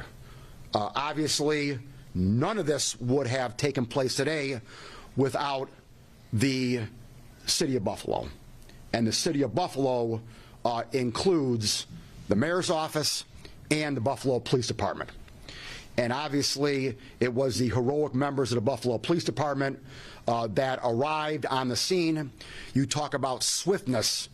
The swiftness of justice pales in comparison to the swiftness of the Buffalo Police Department in responding to that 911 call and getting the tops within minutes. You're just listening in there as the DA speaking in Buffalo, New York, some prosecutors as well. as we heard the defense earlier also talk about it after that mass shooter sentenced to life in prison without the possibility of parole for that shooting that killed 10 black people at that grocery store in Buffalo, New York, back in May of 2022. We're going to take a quick 2-minute break here on Live Now from Fox.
Welcome back into Alive Now from Fox. I am Andy Mack. This is a live look in Maryland. President Biden expected to make some remarks on the economy there. Certainly a busy week so far. This will be the first remarks since that tragic shooting on the campus on the University of Michigan State. Certainly the difficult time as they lost 3 students there. Anthony McRae, the suspected gunman, with a self-inflicted gunshot wound. So there will be a vigil tonight held at Michigan State University and the aftermath of this. Here's more from Fox.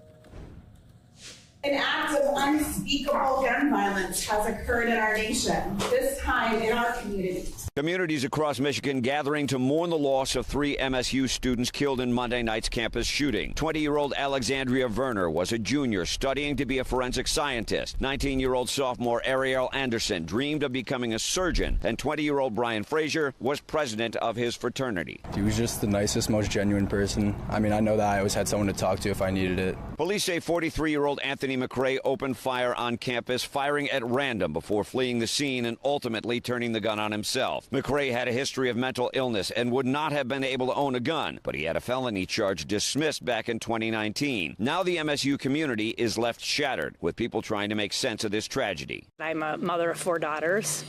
I don't have a child in college yet. I can't fathom what these parents endured, whether their child was a victim. Feels like you hear about this all the time, and actually experiencing it, it's hard to realize what's actually happening to you in the moment. One memorial on campus spray painted with the words, "How many more?" You can just try to get back to as normal as possible, which it seems like will be nearly impossible, but just gotta hope for change at this point. We will rally. I mean, we're Spartans, we're strong. 5 more students remain hospitalized in critical condition. In East Lansing, Michigan, Mike Tobin, Fox News. Thank you, Mike. Such a difficult time there on the campus of Michigan State. Well, just a little further south, Ohio is continuing to deal with the aftermath of that train derailment and certainly some chemical issues as it is prompting some environmental and health concerns. Here's more from Fox. It's been more than a week since a massive train derailment contaminated an Ohio town, and residents say they're still living in fear. The derailment released hazardous chemicals into the water, air, and soil of East Palestine, Ohio, prompting widespread evacuations. Governor Mike DeWine claimed on Tuesday that it's safe for residents to return, but some folks say their homes are making them sick. I did go in my house yesterday briefly for about 10 minutes, and last night I had my lips were turning colors. They were like polka dotted, and I was getting bright red patches on my face. The rail operator is now offering financial assistance to displaced residents while efforts by the EPA to remove contaminated dirt and water continue. I have complete confidence in the partnership that's been exhibited with the state leadership on water quality testing. The air quality monitoring data that we are providing is done with the highest technologies available. And despite reporting that more than 3,000 fish died as a result of the contamination, they say there are no toxic threats in the air or water at this time. We have first made sure that we were providing a clean atmosphere, clean air, and now we are actively working to assure that people, for the long run, have clean water. Meanwhile, lawmakers are asking hard questions about how this derailment happened. Governor DeWine says his officials were never informed that toxic materials were being transported because the train was not classified as carrying, quote, high hazardous materials. This is absurd, and we need to look at this, and Congress needs to take a look at how these things are handled. Town hall meeting scheduled for Wednesday night with residents invited to share their concerns with local officials. In New York, Chris Foster, Fox News. Thank you so much. A story we're going to continue to follow tonight, as you heard, that public forum being held there. Well, we're also learning more about the objects that were shot down. Of course, we're learning from different people, including Defense Secretary Lloyd Austin, saying that there hasn't been any sightings in the last 48 or so hours. We're also learning that China has threatened the U.S. entities over the downing of that Chinese spy balloon on February the 4th. China said Wednesday it will take measures against U.S. entities related to the downing of that suspected Chinese spy balloon off the American East Coast. Here's more from Fox. Members of Congress have been pressing for more specific answers, but the emerging theory here is that the three most recent objects that were shot down probably were not a threat to U.S. security. It's been about a week and a half now of U.S. fighter jets versus mysterious objects. And at the White House, there are possible explanations in the works. These very well could be balloons of a completely benign nature, perhaps commercial or scientific research sort of a focus there. Again, we don't know for sure, Katie, because we haven't recovered that debris. I expect and hope that we'll have some answers on that Did they give very you shortly. a time? On Capitol Hill, military and intelligence officials briefed members of Congress yesterday, but still no firm answers. I think people are conjuring up all sorts of imaginary and horrifying scenarios that a little transparency would dispel. And the military has confirmed that in the skies over Lake Huron, one of the heat-seeking missiles fired from an F-16 actually missed its target. The missile landed harmlessly in the water of Lake Huron. We tracked it all the way down, and we made sure that the airspace was clear of any commercial or civilian or recreational traffic. And from the president himself, still not much of a public response, leading some in both parties to call for a more direct explanation. In the meantime, plenty of theories out there. And I should say, the reassurance is, don't worry, it's not the aliens. Exactly what the aliens want us to believe. You should be mindful of that. And still a great deal of focus on the first object, the Chinese spy balloon. There will be another classified briefing today for senators specifically on China. In Washington, Doug Luzader, Fox News. Thank you so much. And this is what Doug was talking about as we have a stakeout cam waiting for senators to possibly hear some remarks on that briefing, what they can tell the public, what they cannot tell the public. So it's certainly something of note, of interest to a lot of people after that second, third, and fourth object shot down over the weekend, potentially not related to that first one on February the 4th. Of course, we're following all of these scenes here on Live Now from Fox. I am Andy Mack. Thank you so much for joining us, and certainly a very busy day. We have a live look in the top right portion of your screen. President Biden expected to make some remarks there in Maryland, and also we have a press conference upcoming with some representatives from Congress. That's where they usually hold their press conference, their weekly press conference. So this on Wednesday. Of course, we're following all of this here on Live Now from Fox. President Biden looks like it should be starting up rather soon. But until then, let's get you out to the State Department briefing. I see Ned Price stepping up to the podium just a little bit ago. Hopefully we can take you out to that right now here on Live Now from Fox, and we will jump into any of these live events as soon as they happen.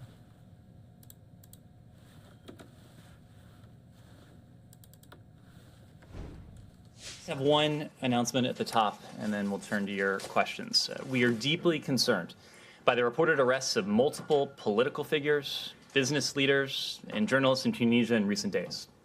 We respect the aspirations of the Tunisian people for an independent and transparent judiciary that is able to protect fundamental freedoms for all. We are engaged with the Tunisian government at all levels in support of human rights and the freedom of expression.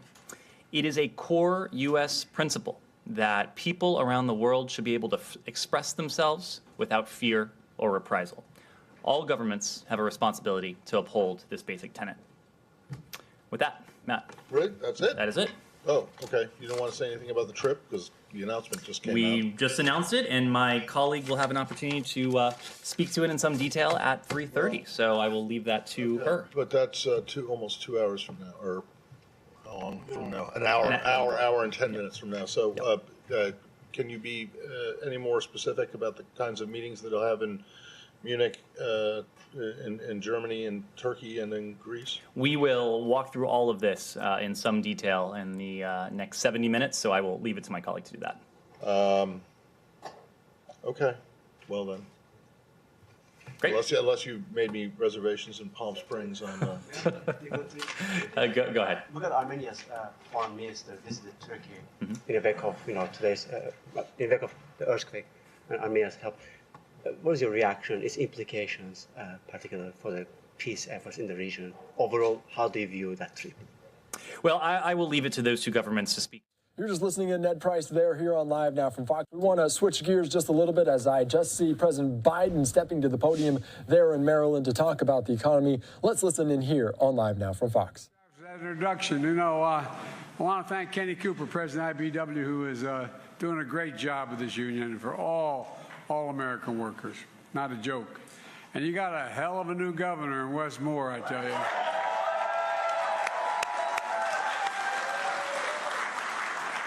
He's the real deal, and the boy looked like he can still play. He got some guns on him.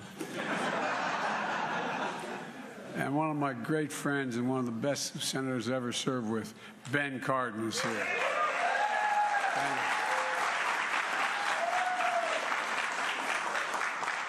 Ben was first elected to the Maryland State House a couple years ago.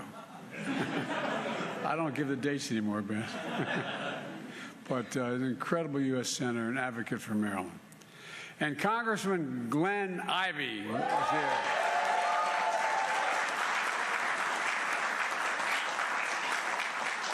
The thing is, Glenn's married to a woman who has a tougher job than he does.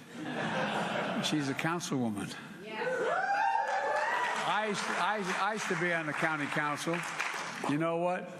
Nobody knows the difference between whether there's a pothole in front of your house. It's the county's problem, it's the state problem, it's the city's problem. And guess who they go to? They go to the county. And that's why I ran for the Senate. It's too hard.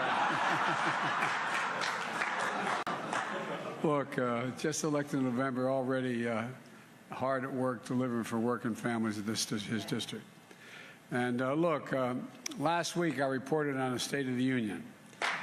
It is...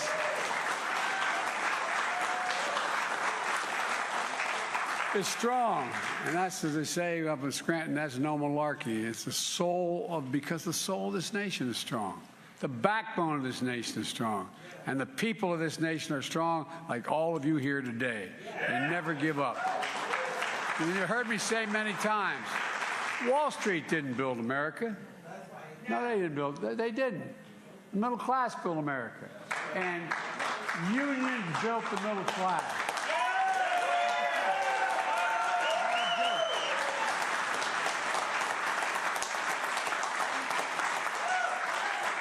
And one of the reasons I'm standing here as your president is because of the IBEW, and that's no malarkey either. Yeah. For the past 2 years, we've been carrying out my economic plan that grows the economy from the bottom up and the middle out, not the top down. Look, this trickle-down economy, I never watched much of it trickle on my dad's kitchen table.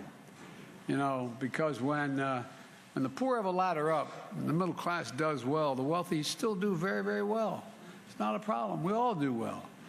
My economic plan is what I call a blue-collar blueprint, and that means all of you for how we're going to grow this country. And I mean that sincerely. You all have significant skills. You know, you get up every morning, you do your jobs, bust your necks, trying to make an honest living.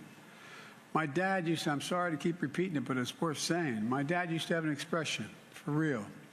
He'd say, Joey, a job is about a lot more than a paycheck. It's about your dignity. It's about respect. It's about being able to look your kid in the eye and say, honey, it's going to be okay, and mean it. And he meant it. Because of you, my economy is working. It's a stark contrast to our Republican friends who are doubling down on the same failed politics of the past. Top-down, trickle-down economics is not much trickle-down, as I said, in most kitchen tables in America. I'm looking forward to the debate because the debate, we're going to debate with the facts.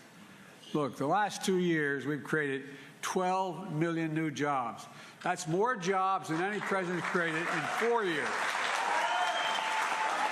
12 million new jobs. The unemployment rate is 3.4%. That's a 50-year low. In my first 2 years in office, we created 800,000 new manufacturing jobs. 800,000. You're going to continue to listen here to President Biden speak on the economy in Maryland while some of you hear a 2-minute break. $1.60 a gallon, they're going to come down further from their peak. And inflation is coming down. Take-home pay for workers has gone up over the past several months. We got more to do, but I'm telling you, the Biden economic plan is working because of y'all. I really mean the IBEW workers here in Maryland and across the country are seeing it firsthand. I signed the bipartisan infrastructure law, a once-in-a-generation investment putting Americans to work, rebuilding our nation's infrastructure. There's no possibility of us being the leading country in the world with a second-rate infrastructure. I'm not joking. It's literally true. It's literally true. And we've already funded over 20,000 projects across the country just since we passed the bill. 2 weeks ago, I was in where the Biden family hailed from back in the 1850s, Balmer, and announced an investment of $4 billion to replace a 150-year-old Baltimore Potomac tunnel. I'm one of the few guys that walked through that tunnel. And the reason I did, I've traveled over 1 million miles on Amtrak, no joke, every single day, going through that tunnel. And man, it is in bad need of repair. Bad need of repair. And it's going to lead to 20,000 good-paying construction jobs to reconstruct that tunnel. When that project's done, the new trains we're building, and we're going to rename it the Frederick Douglass Tunnel. Instead of traveling through that tunnel at 30 miles an hour, they'll go through it 110 miles an hour. We're going to continue to invest in rail and make it easier for people to use it because it has the potential to take thousands of vehicles off the highways and save millions of barrels of oil and reducing pollution. And that's a fact. Look, because I've been pushing this for now 25 years. If a person can get from point A to point B faster on rail than in their car, they take rail. Simple as that. We're also making high-speed internet available all across the country. We're already provided affordable access. Affordable high-speed internet. We've already made that available to 175,000 homes in Maryland that didn't have it before, and we're just getting started. And because of all of you in this room, you're going to install 500,000 electric charging stations across America. You, the IBEW.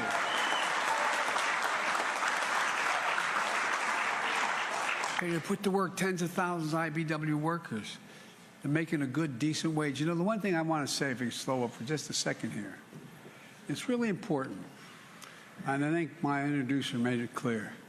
People think, the average person out there thinks you just show up and say, I want to be an IBW worker, and you go to work. You essentially got to go back to school. You go to college. You got 4 years or more of apprenticeships. And by the way, it's harder to get into the IBW here in this union right now than it is to go to Harvard University to get in terms of the number of people applying and the number of people accepted. One of the reasons why I've been so pro-union my whole life, you're the best workers in the world. That's not a joke. No, we are. That's a fact. That is a fact. And I spoke then to the Business Roundtable on the major companies in America. I said, there's a reason, that's why I was so pro-union. I said, because they save you a lot of money. No, seriously. You pay more to get the work done, but the work gets done right. Work gets done by the best people in the country. And I really mean it. With all due respect, I say to the leadership, we got to talk more about that. Because the average person out there doesn't realize how hard it is to get to the place where you become an actual full-blown union member. They don't understand. They think you show up and say, I want a job, IBW or labor, whatever it is, and all of a sudden you're there. You know, this is going to have a major impact on the environment, what we're doing. Specifically reducing carbon in the air as we begin to move these 500,000 charging stations around the world, around the country. And ultimately, it's going to take millions of barrels of oil off the road. You know, each of these charging stations is like rebuilding a gas station with food and services. Look, you know, Ben, my grandfather Biden, he went to work for a guy who was building gas stations, the American Oil Company, back in the early 1900s. And that's how we got to Scranton. He started off in Baltimore, then went to York, then went to Wilmington, because people said, wait a minute, I'm not sure we want to put those 1,000-gallon drums under the ground here, you know, in my neighborhood. But every gas station that got built, what happens? All of a sudden you have a fast food store nearby. All of a sudden you build the community. Well, what we're doing with these charging stations is the same thing my grandpa did. I'm not joking. Think about it. You're building communities, little tiny communities. It builds the region. It takes care of things. So this is incredible. It's going to be, and it's good for the growth as well. Like I said, any charging station installed in the United States of America, guess what? It's going to have to be made in America, the products.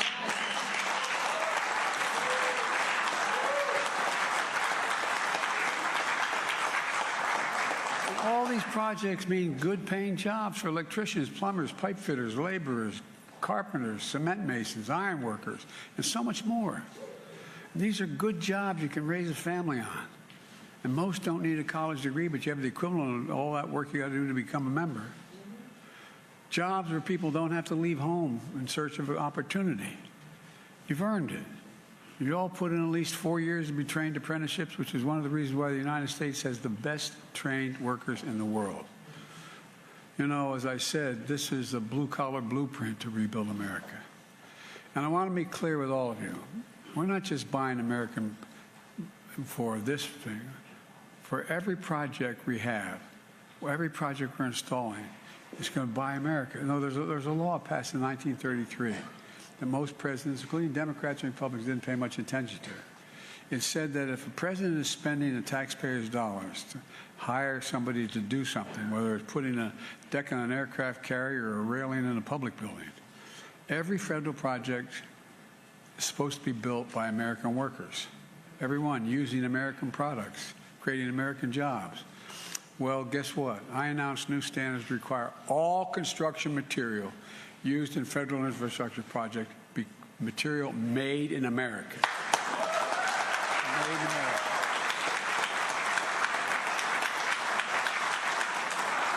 And that includes the lumber, the glass, the steel, the drywall, the fiber optic cable, American roads and bridges and highways made with American products. We also had another bipartisan success. And it was bipartisan. We passed the CHIPS and Science Act to make sure America leads the world in innovation. And guess what? It's attracted $300 billion in investment, igniting the manufacturing boom in semiconductors. And these are the small computer chips about as small as the tip of my finger. They power everything in our lives, from cell phones, automobiles, refrigerators, artificial intelligence, the list goes on. America invented these chips. People forget this. We invented them. It was American innovation that made them smaller, faster, and more powerful. You know, almost 40 years ago, over 30 years ago, close to 40% of all the chips produced in the world were produced here in America. Then something happened. American manufacturing, the backbone of our economy, got hollowed out. Why? Companies decided they're going to move their jobs overseas to get cheaper labor. And that's exactly what happened. Today, we're down to producing only 10% of the world's chips, 10%. But this law is changing that. And it's about more than chips, it's about science as well. You know, the United States used to invest 2% of all the money spent in America, 2% of the GDP in research and development. That got down to 0.7%. 0.7%. We used to rank #1 in the world. We used to rank #1 in the world in research and development in America here. Now we rank #9. China used to rank #8 a decade ago. Now they're #2. And other countries are closing the gap fast. But the CHIPS and Science Act moves us up again. You know, for much too long, in order to get cheap labor costs, American corporations were moving overseas. That caused factories to shut down here in America. They traveled to countries, for decades it's been happening. I come from the corporate capital of the world, Delaware. More corporations are incorporated in Delaware than every other state in the union combined. I've seen what happens also as you go around the country in towns when factories employing 3,000 to 3,000 workers shuts down. The very soul of the country, of that community, evaporates. For too long, we've imported products and exported jobs. Now America is exporting projects and creating jobs at home.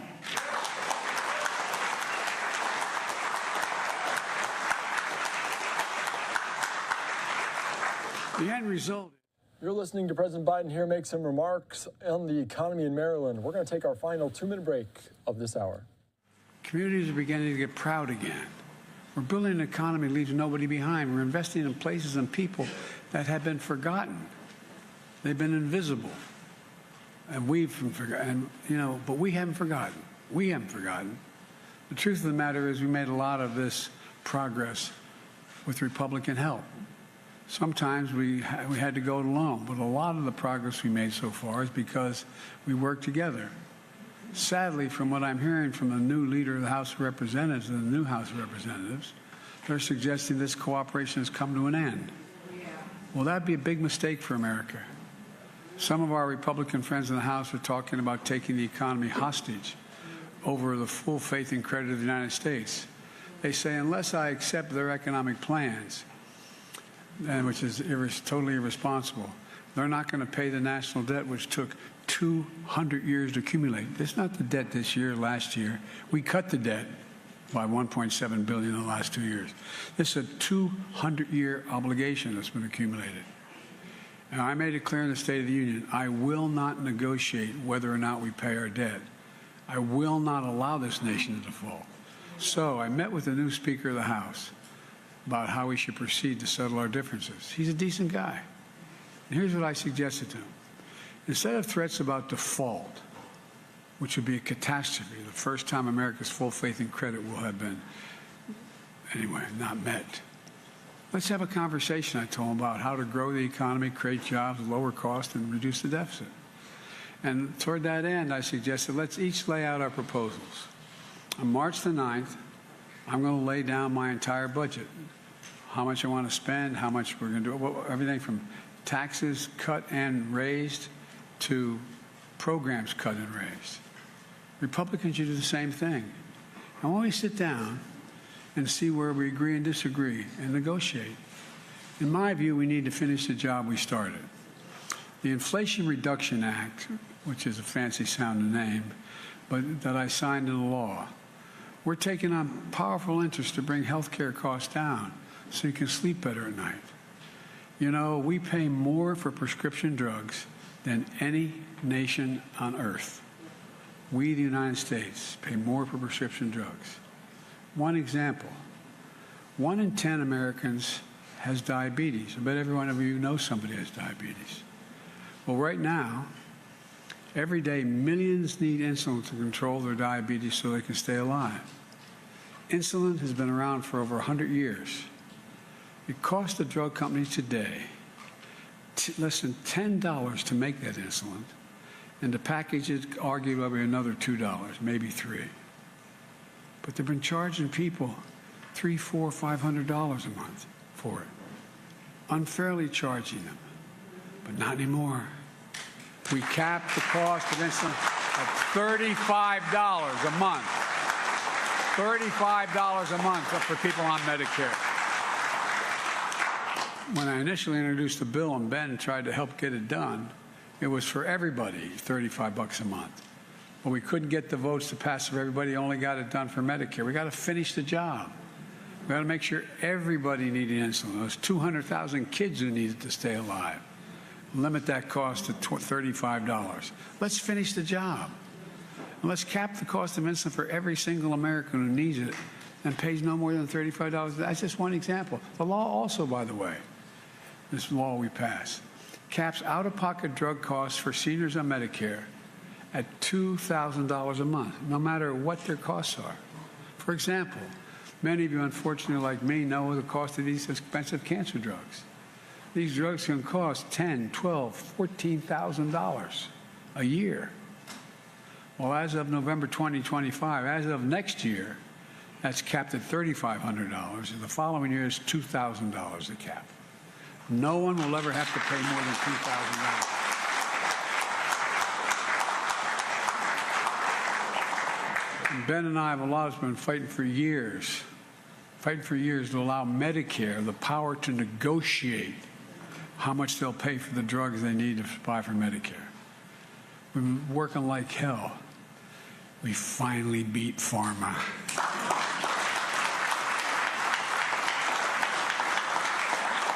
But here's the point.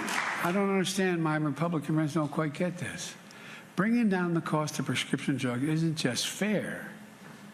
It saves seniors a lot of money. But here's what else it'll do. It'll cut the federal deficit, saving taxpayers hundreds of billions of dollars over time.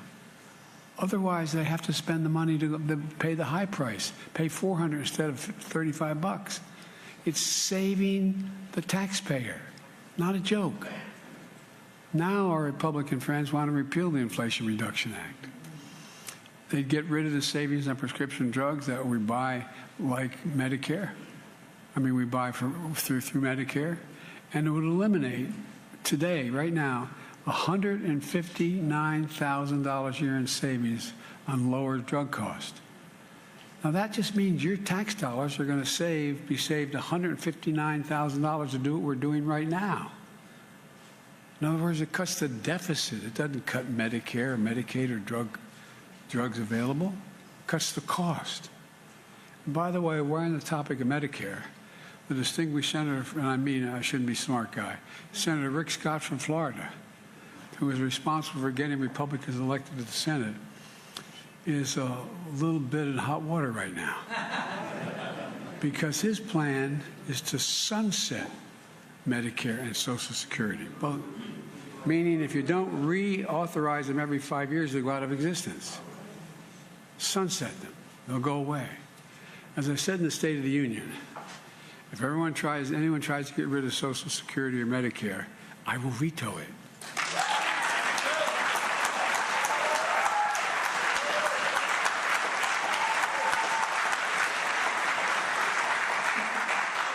If that's the Republican dream, I'm their nightmare. Look, folks, you saw when I said that on the floor, maybe if you saw it, you saw when I said that on the floor, I said, no, liar, liar. Hey, I said, that means you're not going to cut Medicare or Social Security? And they all stood up and started to clap. I said, well, we got to settle then. Remember? No, seriously. Well, it's all on film. Let's see who votes to cut it. Look, and here's Rick Scott's response to this. He says that because I'm cutting prescription drug costs, that means I'm cutting Medicare. Where's he been? I think he's a little confused. We're saving Medicare hundreds of billions of dollars over time. We're strengthening Medicare because they'll no longer have to pay exorbitant prices for big pharma. We're saving millions of dollars in out-of-pocket expenses for seniors, for drugs they need to stay healthy. Senator Scott's bottom line is, he said, we're reducing the deficit and at the same time we're getting seniors a fair price. Somehow that's costing the government. He's a little confused. In addition, this Inflation Reduction Act cracks down on super wealthy tax cheats. My Republican friends have spent years cutting the number of IRS agents, the people who audit the super wealthy. It's very, you know, when you make $200 million bucks, I only wish, like $200 million bucks, you got very expensive accountants. You got a lot of people doing a lot of things to make sure you pay little. Well, you make it impossible if you have more auditors. You make it impossible for the super wealthy tax cheats and their tax shelters to succeed. That lets the super wealthy game the system if you don't have people looking at it. Well, what has happened, I don't know how many years now, Ben, I guess for the last 4 or 5 years, they've constantly cut the number of audits the number of people working at the IRS who do the audits. So you're taking the cops out of the deal, man. It's like, you know, a lot of people going through red lights, but there's no cops to do anything, and no cameras. Well, look, we changed the law. Now we're making it possible to conduct audits needed to go after those wealthy tax cheats. Not everybody wealthy is a tax cheat, but there's a whole hell of a lot of it. And just last month, the very first bill the Republicans passed in the House of Representatives would rescind that effort and would cut all those folks out again. Instead, they let tax cheats get away with it.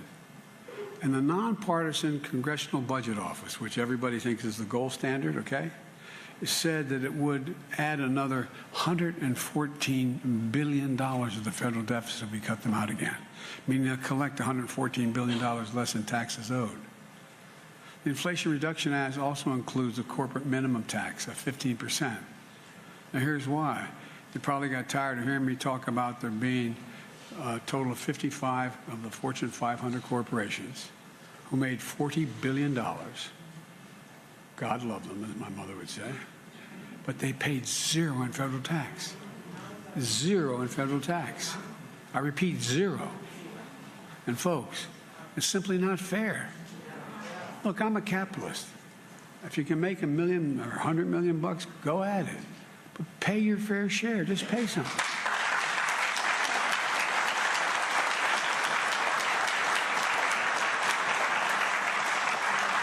And by the way, ask anybody, whether they're wealthy or middle class, do you think the present tax system is fair? Just go ask and see the response you get. Because the law that I signed last August, billion-dollar corporations now have to pay a minimum of 15% in taxes. Just 15%. That's less than a nurse, a firefighter, a police officer, a union member.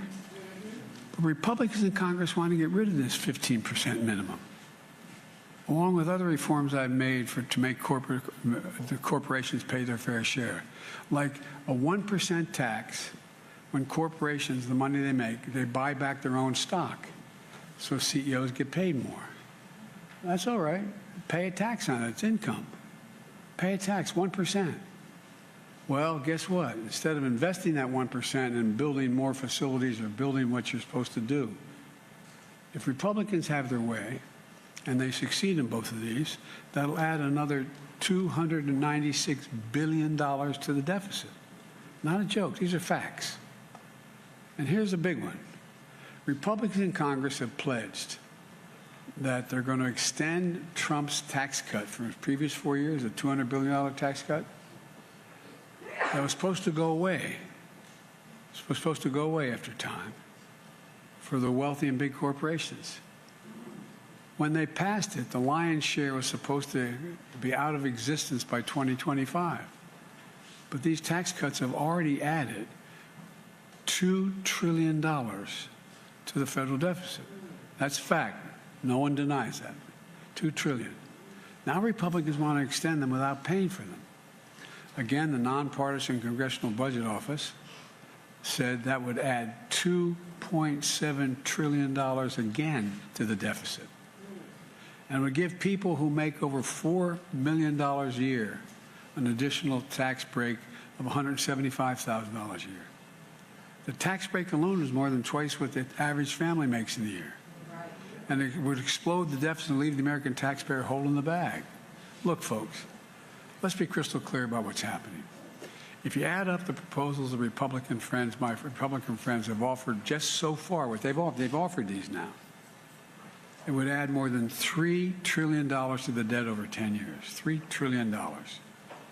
When I introduced my budget a few weeks ago, a few weeks from now, you'll see that what I've made a commitment and I've kept it so far and I'll continue to keep it. No one making less than $400,000 a year, and I don't know a lot of people I grew up with made $400,000, will not see a penny increase in their taxes. Not a penny. And you'll see that my budget will invest in America, lower costs, protect and strengthen Social Security and Medicare, cut the deficit by $2 trillion in 10 years. I want to reward work, not just wealth. Let's make sure working parents can afford to raise their family so they have sick days, paid family and medical leave, affordable child care. That enables millions of people to go to work. Let's also restore the child care tax credit, which gave tens of millions of parents some breathing room, and it cut child poverty in half, the lowest in all of American history. And by the way, when you do these things, guess what happens? We increase productivity in America. We generate economic growth. The economy gets better, not worse. I've also called on Congress to pass my proposal for a billionaire minimum tax. We had, when we started this administration, about 720 billionaires. Now we have about 1,000. You know what their average tax they pay is? About 3%. Look, no billionaire should pay a lower tax than a school teacher or firefighter.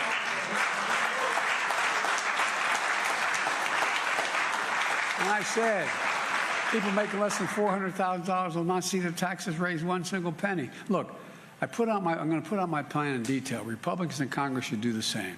Right now, we all know is that to say you want to reduce the deficit, but their plans are going to increase the deficit by $3 trillion based on what they introduced so far. So where are they going to cut? They're going to cut Medicaid, the Affordable Care Act, they're going to cut Social Security or Medicare, veterans benefits, aid to farmers. At the State of the Union, they seem to say they're not going to cut Social Security or Medicare. Okay, great. I hope that's true.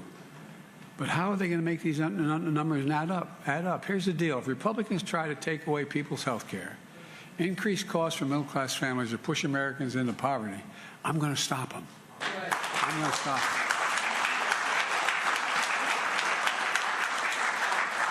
And let's remember, the previous administration, America's deficit went up every year, 4 years in a row. Because of those record deficits, no president added more to the national debt, that's a 200-year debt, never added more to the national debt than my predecessor. Nearly 25% of the entire national debt accumulated over 200 years was accumulated as a consequence of the tax cut in this last administration and other spending. And how did Congress respond to all that debt? They passed the debt ceiling 3 times without preconditions or crisis. If we paid Americans' bills then, why won't we pay them now? Let's pay the debt accumulated over 200 years. If you couldn't throw the country into a crisis then, why would you want to throw it into a crisis now? They wouldn't inflict pain on the American people then. Why would they do it now? Well, I tell you why. It's just politics. And they've got no business playing politics with people's lives and the full faith and credit of the United States. Look, folks. I'm sorry to give you so much detail, but I think it's important we get the facts laid out on the table. Here's the bottom line. My economic plan is working. It's reduced the deficit. It's fiscally responsible. We got more work to do, but we're making a lot of progress. Families across the country are starting to breathe again. We just got to keep it going. I've said for a long time, it's never been a good bet to bet against America. And I can honestly say, as I stand here today, I've never been more optimistic about America's future than I am this moment. I really mean it. We just have to remember who we are. We are the United States of America. There is nothing beyond our capacity if we work together. So God bless you all. May God protect our troops.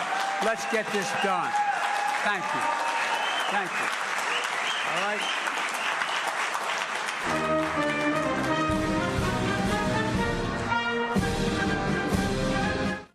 You're just listening in there to President Biden make some remarks on the economy. Certainly a very top discussion as we approach the summer months and the debt limit. We're going to continue here on Live Now from Fox and take a quick 2-minute break.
Welcome back into Live Now from Fox. I want to give you a couple Live Now looks here as we go across the country. This is a Live Now look in Maryland. President Biden just making some remarks on the economy. We want to shift over a little bit as the CBO is holding a briefing right now on the economy as well, and also the debt ceiling. So some certain important information there detailed as well.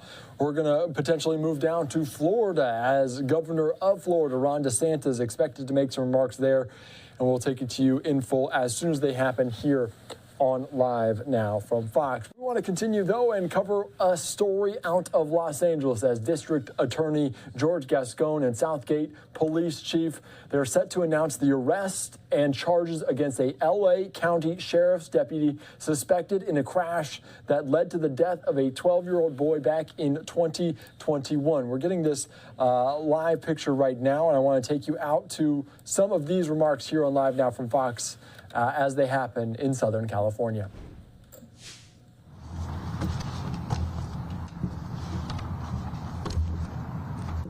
Good afternoon, everyone. Stephanie indicated here with us today we have Chief Darren Arakawa. We have also members of the City Council and the Mayor's Office. We have my Chief of Staff, Mr. Iniguez, and we have members of the family. Also, Ms. Suarez will be saying a few words at the end. But we also have his sister, Alexa, here. And I want to begin by saying that today yesterday we filed charges in connection with this case, which occurred in November 3rd of 2021, when 12-year-old Isaiah Suarez was killed and 2 other people were seriously injured. LA County Deputy Sheriff Ricardo Castro was being charged with 1 count of murder, 1 count of manslaughter, 1 count of reckless driving with a great bodily injury enhancement for the 2 victims that survived. The murder and the manslaughter and the reckless driving counts pertain to the death of Isaiah, a child of 12 years of age who was killed when Deputy Castro struck the car he was traveling at a high rate of speed. The enhancements pertain to the serious injuries sustained by Isaiah's older sister, who was driving the vehicle, and Mr. Castro's passenger. On November 3rd of 2021, at about 3:55 p.m., off-duty Deputy Castro was driving on a portion of Firestone Boulevard in Southgate with a speed limit of 25 miles an hour because it was school zone during that time. Investigation shows that Deputy Castro may have been traveling at speeds nearing 95 miles per hour when he approached the busy intersection of Firestone Boulevard and San Juan Avenue. As he approached, Deputy Castro stroked the vehicle that was already waiting at the intersection to turn, killing Isaiah and seriously injuring his sister, who was driving the car at the time. Additionally, Castro's own passenger was seriously injured. If convicted of this charge, Mr. Castro faces up to 25 years to life in prison for this case. Mr. Castro's recklessness ended the life of a boy with an entire future ahead of him and destroyed a family. The investigation provided evidence that Mr. Castro, as a deputy sheriff, has significant personal and professional knowledge above the level of an ordinary driver about the specific dangers of driving, particularly at an excessive speed. As a deputy sheriff, he received rigorous training in driving safety.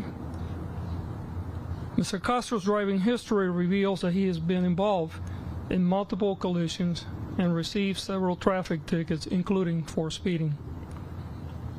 Mr. Castro was also involved as a passenger in a fatal traffic collision just 3 months prior to this fatal collision. Driving at 95 miles per hour was nearly quadruple the speed limit when school children are present, which shows a conscious disregard for those children's lives.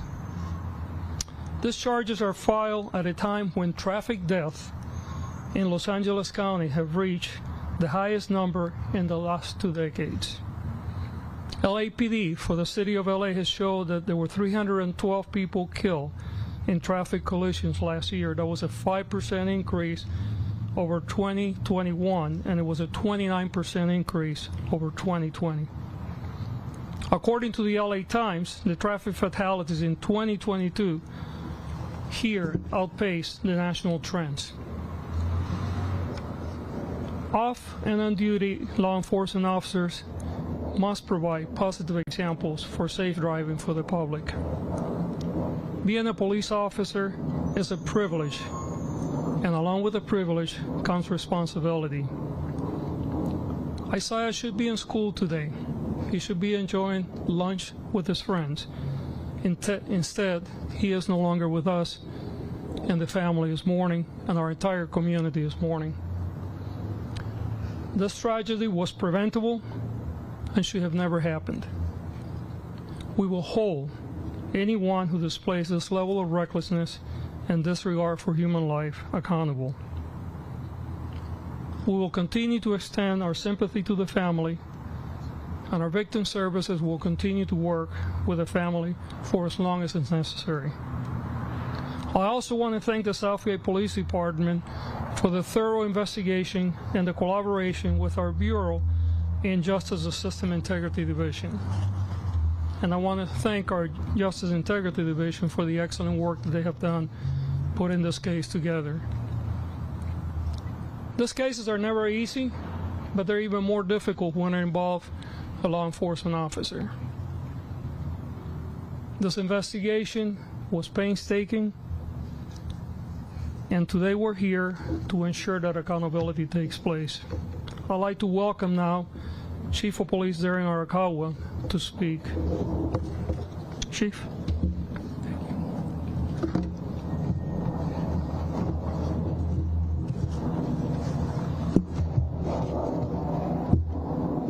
Good afternoon, everyone. I would like to thank the District Attorney George Gascon and his team of attorneys at the Justice System Integrity Division, along with his professional staff that work with my investigators from the Traffic Division.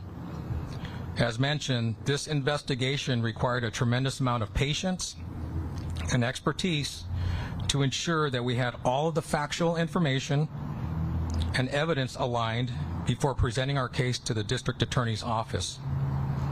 We're almost 16 months removed from this tragedy, and we feel confident that the overwhelming and strong evidence that was gathered justifies the charges and will speak for itself in the courtroom. This incident occurred on November 3rd of 2021 when Ricardo Castro was driving his Ford pickup truck eastbound on Firestone Boulevard at an unsafe speed far beyond the speed limit.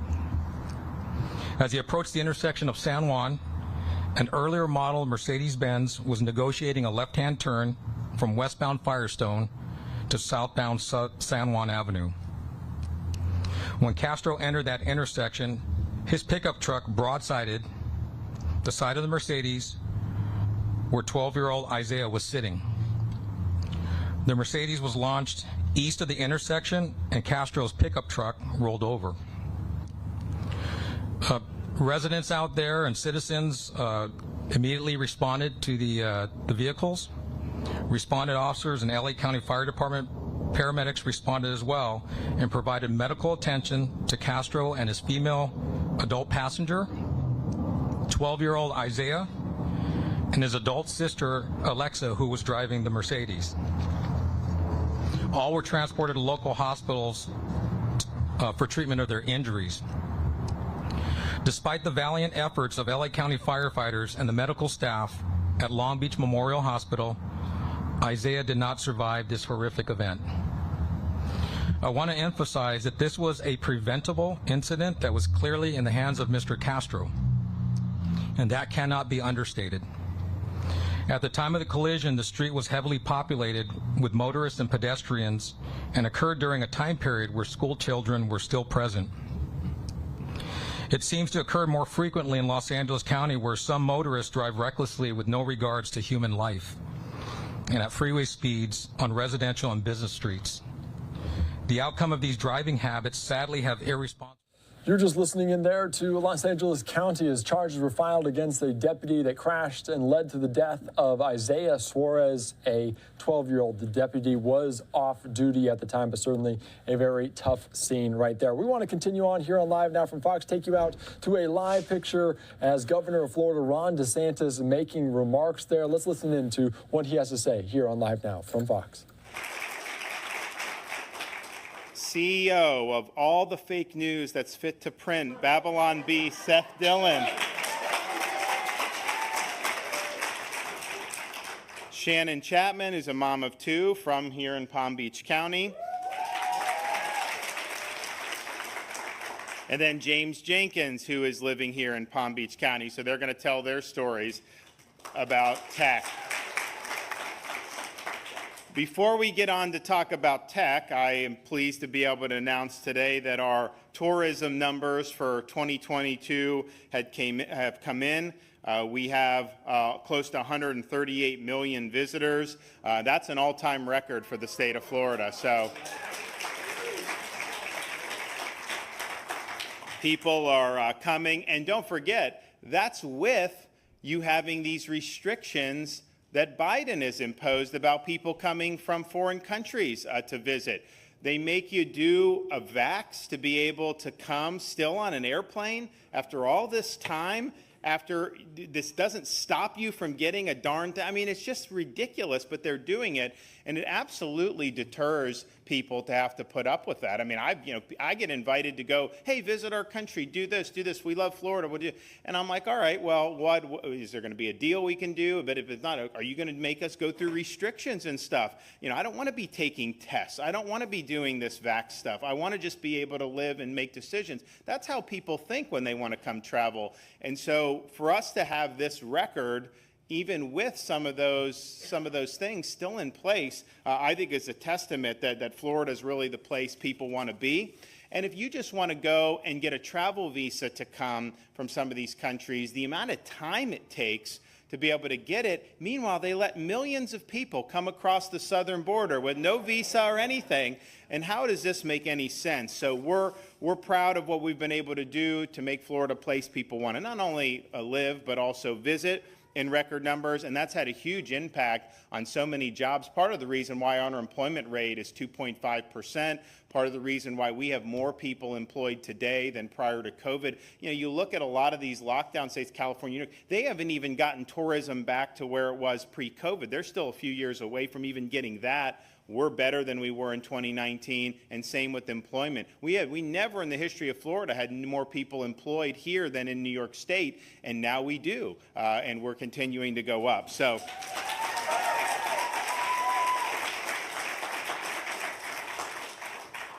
a couple years ago, we were the first state to take the lead to protect Floridians against big tech censorship. And we passed legislation which did a couple of things, and we knew going into this that this was a issue of first impression. We knew there would be litigation. We knew it would eventually end up to have to be decided by the U.S. Supreme Court, but we provided some provisions of law that said these tech platforms, the social media companies, they are not, by their own admission, publishers, which a publisher, if you started a website, you could publish whatever you want, and if I wanted to put my views, you're under no obligation to publish my perspective or anybody's perspective. You can make those decisions. But they are not publishers, because if they were publishers, they wouldn't get Section 230 liability from lawsuits. And so they hide under the Section 230 from lawsuits, saying they're not publishers, saying they're open forums, and yet, as we knew in 2021 this was the case, but now with what's come out, we know without a shadow of a doubt, they are not functioning truly as open platforms. They do have terms and conditions, they have certain rules, but those rules are applied with a thumb on the scale against the people they disagree with politically. So you've seen people who have conservative views marginalized entirely, banned, deplatformed, shadow banned, all these different things have happened. And so what we try to do is just say, look, in the state of Florida, we have consumer protection, unfair trade practice laws. If you're advertising as being an open platform, you're taking that liability that says you're not a publisher, you're monetizing by taking people's data who join your services, and then if you turn around and you deplatform someone based on viewpoint, you're committing a fraud on the consumer. And so we wanted the Floridians who've been affected to be able to bring consumer fraud actions against big tech. We also empowered the Attorney General of Florida to be able to police big tech if they were doing this. And then we also had protections for political candidates so they couldn't deplatform a candidate, because honestly, you get lead up to the election. I think that's something that's a live possibility. That's in the courts, District Court, Appeals Court. It's pending before the U.S. Supreme Court. Texas did a similar law. Theirs has fared better in the court. So there is a disagreement amongst the courts now in our country. The Supreme Court has asked the Solicitor General of the U.S. to provide views about whether they should take the case. I think they're going to take it, but it's probably not going to be decided until next year. So that's an important principle to say. You know, if you're an open platform, yeah, you can set whatever rules you want, but if you're setting rules and then not enforcing them equally based on viewpoint, you know, you are committing a fraud on the public, and there should be a way for people to hold you accountable. And so I think we'll end up getting a favorable result out of that. But we've seen throughout the course of since we did that bill, you've seen huge amounts of evidence about what they're doing to censor truthful information. We did a roundtable for COVID man, it was probably 2 years ago now, and I had some of the best experts in the world, like Jay Bhattacharya from Stanford. We had Martin Kaldor from Harvard, Sunetra Gupta from Oxford, and they were talking about at that time kind of the issues that were pertinent.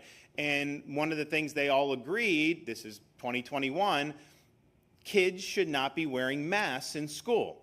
And that's obviously was right then. That was our policy in Florida, and we did an executive order to make sure that parents could liberate their kids from masks. We fought that. We won that. Now you're seeing all these studies acknowledge that there was never any solid evidence that this was something that was working even on adults, much less kids who aren't even going to wear it right. And so that's kind of what's come out. I think we knew that at the time, but there was definitely a narrative being pushed by some of the entrenched medical establishment, corporate press, all that stuff.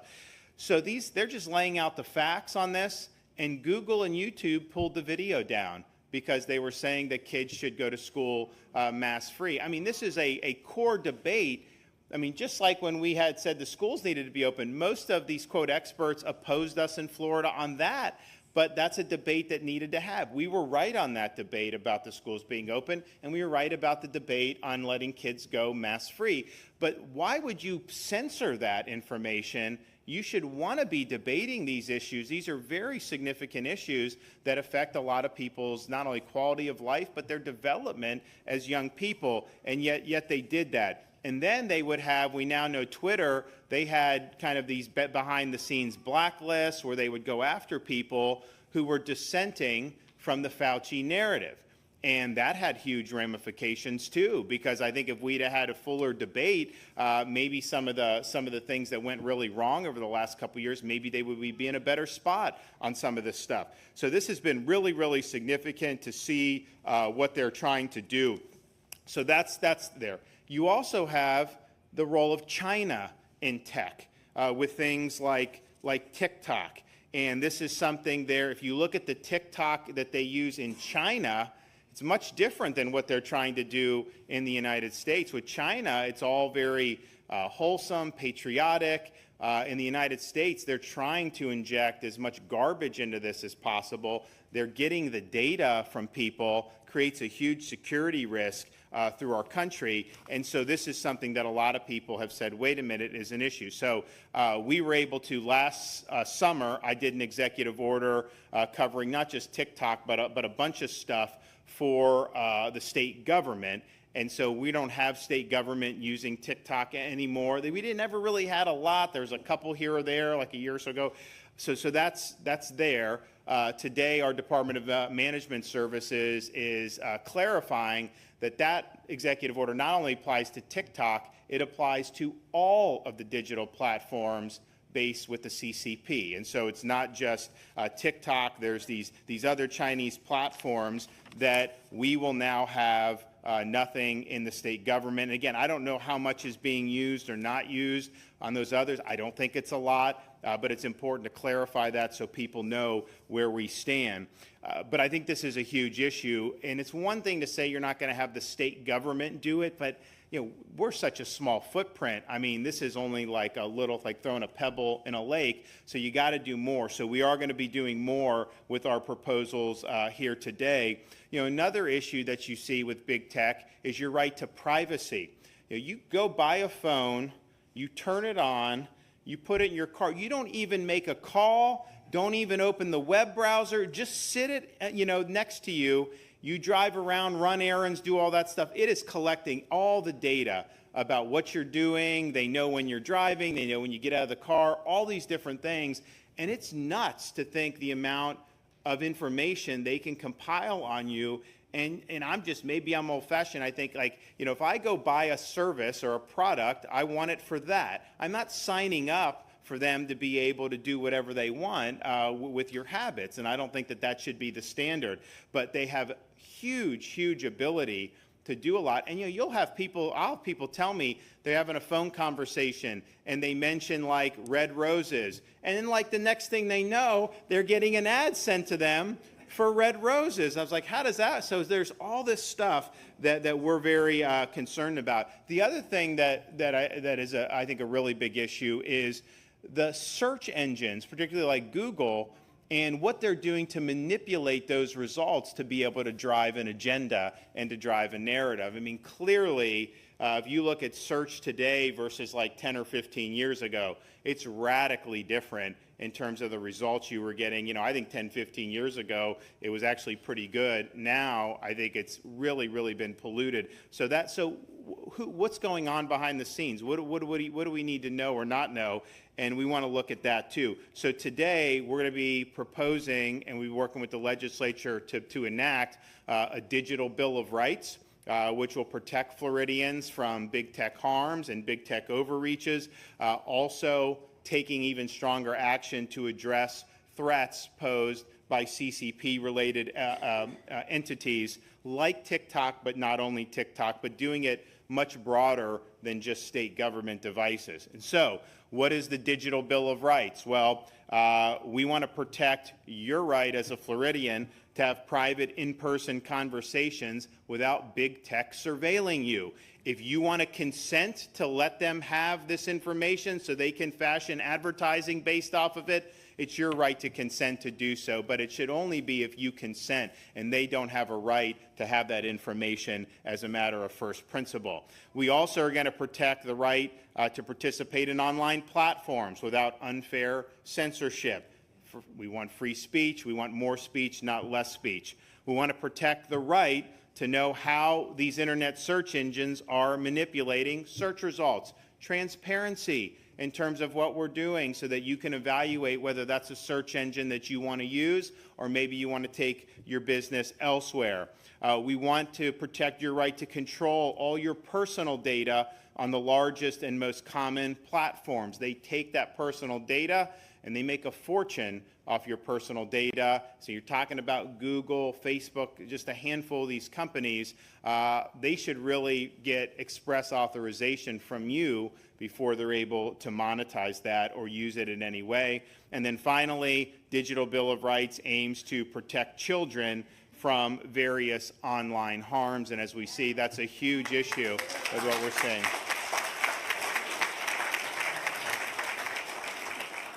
So the freedom from surveillance, what do we mean by that? Well, we will not allow unauthorized surveillance of private conversations through cell phones. And that applies, the government is not permitted to do that now in theory. I mean, what they actually do with this government. But they would need a search, they would need to get a wiretap and go to a court to be able to listen. Now, these private companies, you know, use their product. They could just potentially do it. So we're going to put a roadblock into that and say they can't do that without your express authorization. We're also going to prohibit the unauthorized data collection and retention of real-time information about a user through cell phones such as GPS location, biometric data, and other personally identified information. And then, as I mentioned, with the TikTok and other social media platforms controlled not just by the CCP, but other countries are concerned. They're not, these other countries like Communist Cuba, they're not in the league of China in terms of where they're at with this, but it would apply to all those hostile regimes. But what we want to do is no government devices, which we have through executive order at the state level. This would also apply to local government devices because we recognize that that will be a security risk. But we're also going to say you're not going to be able to access things like TikTok using networks in any government building, including schools and universities. And so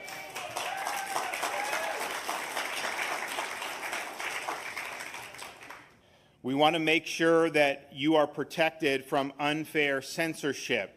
So what do we mean? Now, we have our anti-censorship bill at the Supreme Court now where we address some of that, and we're just going to have to wait for that decision. It's likely not going to come until probably sometime in 2024. But what can we do in addition to that while that's there?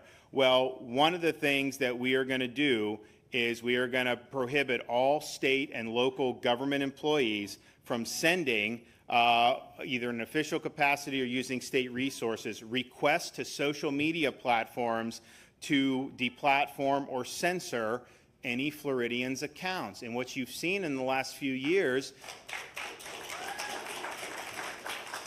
you have these busybodies in government that are going to Facebook, they're going to these tech companies, and they're trying to get people censored. or they're trying to get them deplatformed. And so that is not an appropriate use of government power to be trying to enlist these companies in your censorship. And it's a violation of the First Amendment because you would not be able to do that directly as a government agent. If you're going indirectly and utilizing a private company, you're trying to do an end run around the Constitution, and that's never been recognized as being acceptable because then otherwise government could just subcontract out all the violations of the First Amendment. So you're not going to be able to do that, and we are not going to allow either formally or informally any agreements between state or local government agencies and social media platforms for the purpose of content moderation. And we've seen results of what's been going on with Twitter